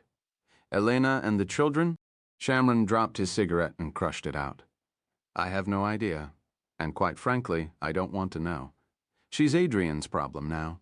Ivan has started more than divorce proceedings. He's created a special unit within his personal security service with one job, finding Elena and the children. He wants his children back. He wants Elena dead. What about Olga and Grigory? Your friend Graham Seymour is hearing rumors of Russian assassins heading for British shores. Olga is locked away in a safe house outside London, surrounded by armed guards. Grigory is another story. He's told Graham he can look after himself. Did Graham agree to this? Not entirely. He's got Grigory under full-time watch. Watchers can't protect anyone from a Russian assassin. Grigory should be surrounded by men with guns. So should you. Shamron didn't bother trying to conceal his irritation. If it were up to me, you'd be locked away someplace in Israel, where Ivan would never think to look for you. And you wonder why I'd rather be here? Just don't think about setting foot outside this estate. Not until Ivan's had a chance to cool down. Ivan doesn't strike me as the sort to forget a grudge. No, he doesn't. Perhaps we should just kill him now and get it over with. Shamron looked at the bandage on Gabriel's eye. Ivan can wait, my son. You have more important things to worry about. They had arrived at the stables in an adjacent pen. A pair of pigs were rolling about in the mud. Shamron looked at the animals and winced in disgust. First a crucifix, now pigs. What's next? We have our own chapel. Shamron ignited another cigarette. I'm getting tired, he said. Let's head back. They turned around and started toward the villa. Shamron produced an envelope from the breast pocket of his leather bomber jacket and handed it to Gabriel. It's a letter from Elena, Shamron said. Adrian Carter had it couriered to Tel Aviv. Did you read it? Of course. Gabriel removed the letter and read it for himself. Are you up to it? Shamron asked. I'll know after the great unveiling.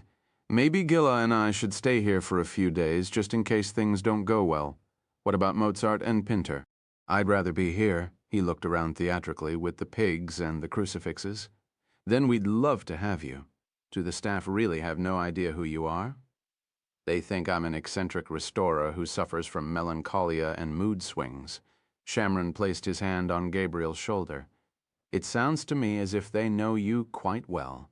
73 Villa di Fora, Umbria. The doctor came the following morning. Israeli by way of Queens, he wore a rabbinical beard and had the small, soft hands of a baby. He removed the dressing from Gabriel's eye, frowned heavily, and began snipping away the sutures.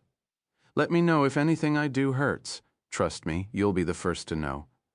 He shone a light directly into Gabriel's eye and frowned some more. How does it feel? Like you're burning a hole in my cornea. The doctor switched off the light. How does it feel now? Like it's covered in cotton wool and Vaseline. Can you see? I wouldn't go that far. He covered Gabriel's good eye. How many fingers am I holding up? 12. Come on. How many? 4, I think, but I can't be sure. The doctor uncovered the good eye. He was holding up 2 fingers. He put some drops in the damaged eye that burned like battery acid and covered it with a black patch. I look like an idiot. Not for long. Your retina looks remarkably good for what you've been through. You're a very lucky man. Wear the patch on and off for a few days until your eye regains some of its strength. An hour on, an hour off, do you understand? Yes, I think I do. Avoid bright lights, and don't do anything that might give you unnecessary eye strain. How about painting? Don't even think about it. Not for at least 3 days.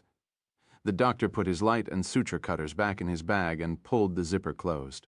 Gabriel thanked him for coming all the way from Tel Aviv for a 5-minute job. Just don't tell anyone you were here," he added. "If you do, that angry-looking little man over there will kill you with his bare hands." The doctor looked at Shamron, who had managed to watch the entire proceeding without offering a single piece of advice. "Is it true what they say about him? Was he really the one who kidnapped Eichmann?" Gabriel nodded. "Is it all right if I shake his hand? I want to touch the hands that grabbed hold of that monster." "It's fine," said Gabriel, "but be careful. He bites." He didn't want to wear the patch, but even he had to admit he looked better with it on than off. The tissue around the eye was still distorted with swelling, and the new scar was raw and hideous. "You'll look like yourself eventually," Chara assured him. "But it's going to take a while. You older men don't heal as fast." The doctor's optimism about the pace of his recovery turned out to be accurate. By the next morning, Gabriel's vision had improved dramatically, and by the morning after it seemed almost normal. He felt ready to begin work on Elena's request, but confined his efforts to only one small task: the fabrication of a stretcher 38 3/4 inches by 29 1/4 inches. When the stretcher was finished, he pulled a linen canvas over it and covered the canvas with a layer of ground. Then he placed the canvas on his easel and waited for it to dry. He slept poorly that night and woke at 4. He tried to fall asleep again, but it was no use, so he slipped out of bed and headed downstairs. He had always worked well in the early morning, and, despite his weakened eye, that morning was no exception. He applied the first layers of base paint, and by midday 2 small children were clearly visible on the canvas. He took a break for lunch, then spent a second session before the canvas that lasted until dinner. He painted from memory without even a photograph for reference, and with a swiftness and confidence he would not have thought possible a week earlier. Sometimes, when the house was quiet, he could almost feel her at his shoulder, whispering instructions into his ear. "Watch your brushwork on the hands," she reminded him. "Not too impasto on the hands." And sometimes, when his vision began to blur, he would see Elena chained to a chair in her husband's warehouse of death, a gun pressed to the side of her head.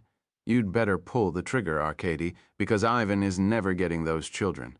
Chiara and the household staff knew better than to watch him while he worked, but Shamron and Gila were unaware of his rules and were therefore never far from his back."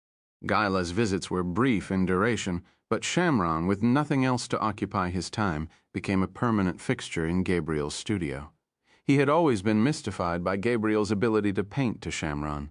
It was but a parlor trick or an illusion of some sort, and he was content now to sit silently at Gabriel's side as he worked, even if it meant forgoing his cigarettes. "I should have left you at Bezalel in 72, he said late one night. "I should have found someone else to execute those Black September murderers. You would have been one of the greatest artists of your generation instead of what? Instead of an eccentric old restorer with melancholia and mood swings who lives in a villa in the middle of Umbria, surrounded by pigs and crucifixes. I'm happy, Ari. I have Chiara. Keep her close, Gabriel. Remember, Ivan likes to break pretty things?"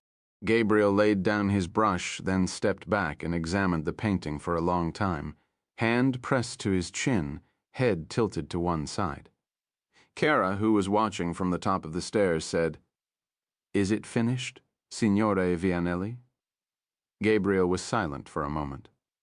"Yes," he said finally, "I think it is finished." "What are you going to do about the signature?" Shamron asked. "I'm not sure. May I give you a small piece of artistic advice, if you must? Sign it with the name your mother gave you." He dipped the brush in black paint and signed the name Gabriel Allen in the bottom left corner. "Do you think she'll like it?" "I'm sure she will. Is it finished now?" "Not quite," Gabriel said. "I have to bake it for 30 minutes. I should have left you at Bezalel," Shamron said. "You could have been great. Author's note, Moscow Rules is a work of fiction. The names, characters, places, and incidents portrayed in this novel are the product of the author's imagination, or have been used fictitiously. Any resemblance to actual persons, living or dead, businesses, companies, events, or locales is entirely coincidental. 2 Children on a Beach by Mary Cassatt does not exist and therefore could not have been forged. If it did, it would bear a striking resemblance to a picture called Children Playing on the Beach, which hangs in the National Gallery of Art in Washington, D.C. Visitors to the French ski resort of Courchevel will search in vain for the Hotel Grand, for it, too, is an invention. Riviera Flight Services is fictitious, and I have tinkered with airline schedules to make them fit my story. The Novodivici Cemetery is faithfully rendered, as is the house on the embankment, though it is a slightly less sinister place now than I have made it out to be. The FSB is in fact the Internal Security Service of the Russian Federation, and its multitude of sins have been widely reported. Deepest apologies to the director of the Impressionist and Modern Art Department at Christie's Auction House in London. I am quite certain he is nothing like Alistair Leach. To the best of my knowledge, there is no CIA safe house on N Street in Georgetown. Moskovsky Gazeta does not exist, though, sadly, the threat to Russian journalists is all too real. According to the Committee to Protect Journalists, 47 reporters, editors, cameramen, and photographers have been killed in Russia since 1992, making it the third deadliest country in the world in which to practice the craft of journalism after Iraq and Algeria. 14 of those deaths occurred during the rule of Russian President Vladimir Putin, who undertook a systematic crackdown on press freedom and political dissent after coming to power in 1999. Virtually all the murders were contract killings, and few have been solved or prosecuted. The most famous Russian reporter murdered during the rule of Vladimir Putin was Anna Politkovskaya, who was gunned down in the elevator of her Moscow apartment house in October 2006. A vocal critic of the regime, Politkovskaya was about to publish a searing exposé detailing allegations of torture and kidnapping by the Russian military and security forces in Chechnya. Putin dismissed Anna Politkovskaya as a person of marginal significance and did not bother to attend her funeral. No one connected to the Kremlin did. 6 months after Politkovskaya's murder, Ivan Safronov, a highly respected military affairs writer for the Kommersant newspaper, was found dead in the courtyard of his Moscow apartment building. Russian police claimed he committed suicide by jumping from a 5th-floor window. Even though he resided on the 3rd floor while conducting research in Moscow, I learned Safronov had telephoned his wife on the way home to say he was stopping to buy some oranges, hardly the act of a suicidal man. The oranges were later found scattered in the stairwell between the 4th and 5th floors, along with Safronov's cap. According to witnesses, Safronov was alive for several minutes after the fall and even attempted to stand. He would not survive the uncaring ineptitude of Moscow's ambulance service, which took 30 minutes to dispatch help. The attendants assumed Safronov had fallen from an open window in a drunken stupor. An autopsy found no trace of alcohol or drugs in his system. If the brutal death of Ivan Safronov was an act of murder rather than suicide, then why was he killed, and by whom, like Anna Politkovskaya, Ivan Safronov, had apparently uncovered information that Vladimir Putin's Kremlin did not want the rest of the world to know, specifically that Russia intended to sell advanced fighter jets and missiles to its 2 pariah allies in the Middle East, Iran and Syria. In order to provide the Kremlin with plausible deniability, it played any part in the sale. The deal was reportedly set to be conducted through an arms dealer in Belarus. Safronov is said to have confirmed details of the sale during a trip to the Middle East in the days before his death. The promiscuity of Russian arms sales in the Middle East has been well documented. So too have the activities of private Russian arms traffickers. One such man is Victor Bout, often referred to as the Merchant of Death and the world's most notorious gunrunner.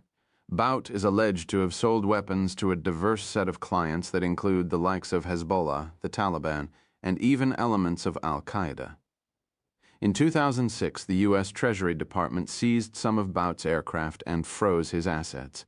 In March 2008, as I was finishing this manuscript, he was arrested in a luxury Bangkok hotel in an American-led sting operation. He is accused of offering to sell millions of dollars worth of weaponry to the FARC rebels of Colombia, including advanced shoulder-launch anti-aircraft missiles. At the time of this writing, he sits in a Thai jail cell awaiting legal proceedings and possible extradition to the United States to face charges. Finally, a note on the title. Many of us first became familiar with the term Moscow rules when we read John le Carré's classic novel of espionage, Smiley's People. Though the brilliant Mr. le Carré invented much of the lexicon of his spies, the Moscow rules were indeed a real set of Cold War operating principles and remain so today, even though the Cold War is supposedly a thing of the past. One can find written versions of the rules in various forms and in various places, though the CIA apparently has never gone to the trouble of actually placing them on paper. I'm told by an officer in the agency's National Clandestine Service that the rule quoted in the epigraph of this novel is accurate and is drilled into American spies throughout their training. Unfortunately, the journalists of Russia are now forced to operate by a similar set of guidelines, at least the ones who dare to question the new masters of the Kremlin. Acknowledgements. This novel, like the previous books in the Gabriel Allen series, could not have been written without the assistance of David Bull, who truly is among the finest art restorers in the world. Usually, David advises me on how to clean paintings. This time, however, he taught me how a man as gifted as Gabriel might forge one in a hurry. The technique Gabriel used for creating craquelure is a highly abbreviated version of the method developed by Han van Meegeren, a Dutchman often described as the greatest forger in history. I am indebted to several courageous Russian journalists in Moscow who generously shared with me some of their experiences. For obvious reasons, I cannot name them here, but I stand in awe of both their courage and their dedication to freedoms we in the West take for granted. Jim Maceda of NBC News was an invaluable resource, as was Jonathan, who took me to corners of the old Arbat I would have never found on my own. My Russian guides in St. Petersburg and Moscow gave my family the trip of a lifetime, while Tanya showed me the soul of a Leningrad girl. A very special thanks to the FSB colonel who walked me through the corridors of Lubyanka, also to my driver in Moscow, who poetically said of the Russians, "We cannot live as normal people." I did not realize it then, but he gave me the spine of a novel. Several Israeli and American intelligence officers spoke to me on background, and I thank them now in anonymity, which is how they would prefer it. A special thanks to Jay, who chose to serve his country in secret rather than use his brilliant mind to make money. We are all in his debt. A very senior administration official generously briefed me on his own experiences dealing with the new Russia and encouraged me every step of the way. Former President George H.W. Bush, Mrs. Barbara Bush, and Jean Becker, their amazing chief of staff, offered much support and gave me an invaluable glimpse of what it is like to entertain a visiting head of state. Roger Krezi talked to me about real-life Russian arms dealers and explained how I might take down a portion of the Moscow telephone system. David Zara of Tradewind Aviation helped me steal an oligarch's airplane. Deepest gratitude to the Astoria Hotel in St. Petersburg, the Savoy Hotel in Moscow, the Metropole Hotel in Geneva, the Hotel Les Grandes Alpes in Courchevel, and the Château de la Messardière in Saint-Tropez. Please forgive any complaints by my characters. They are a surly lot who travel far too much. Also, I am forever grateful to the staff of an isolated cattle farm in the hills of Umbria. They gave my family, and my characters, a glorious summer. None of us will ever forget. I consulted hundreds of books, newspaper and magazine articles, and websites while preparing this manuscript, far too many to name here. I would be remiss, however, if I did not mention the extraordinary scholarship and reporting of Robert Service, Peter Baker, Susan Glasser, David E. Hoffman, David Remnick, Alex Goldfarb, Marina Litvinenko, Anna Politkovskaya, Hedrick Smith, Peter Landisman, Douglas Farah, Stephen Braun, and Anne Applebaum. Anne's columns inspired me, and her Pulitzer Prize-winning book, Gulag, is an unforgettable reminder of what lies buried in the not-so-distant Russian past. Chris Donovan gave me a research packet from heaven. Louis Toscano made countless improvements to the manuscript, as did my copy editors, Tony Davis and Kathy Crosby. A special thanks to the remarkable team at Putnam, especially Neil Nyron, Marilyn Ducksworth, and Ivan Held, who graciously allowed me to borrow his first name for my villain.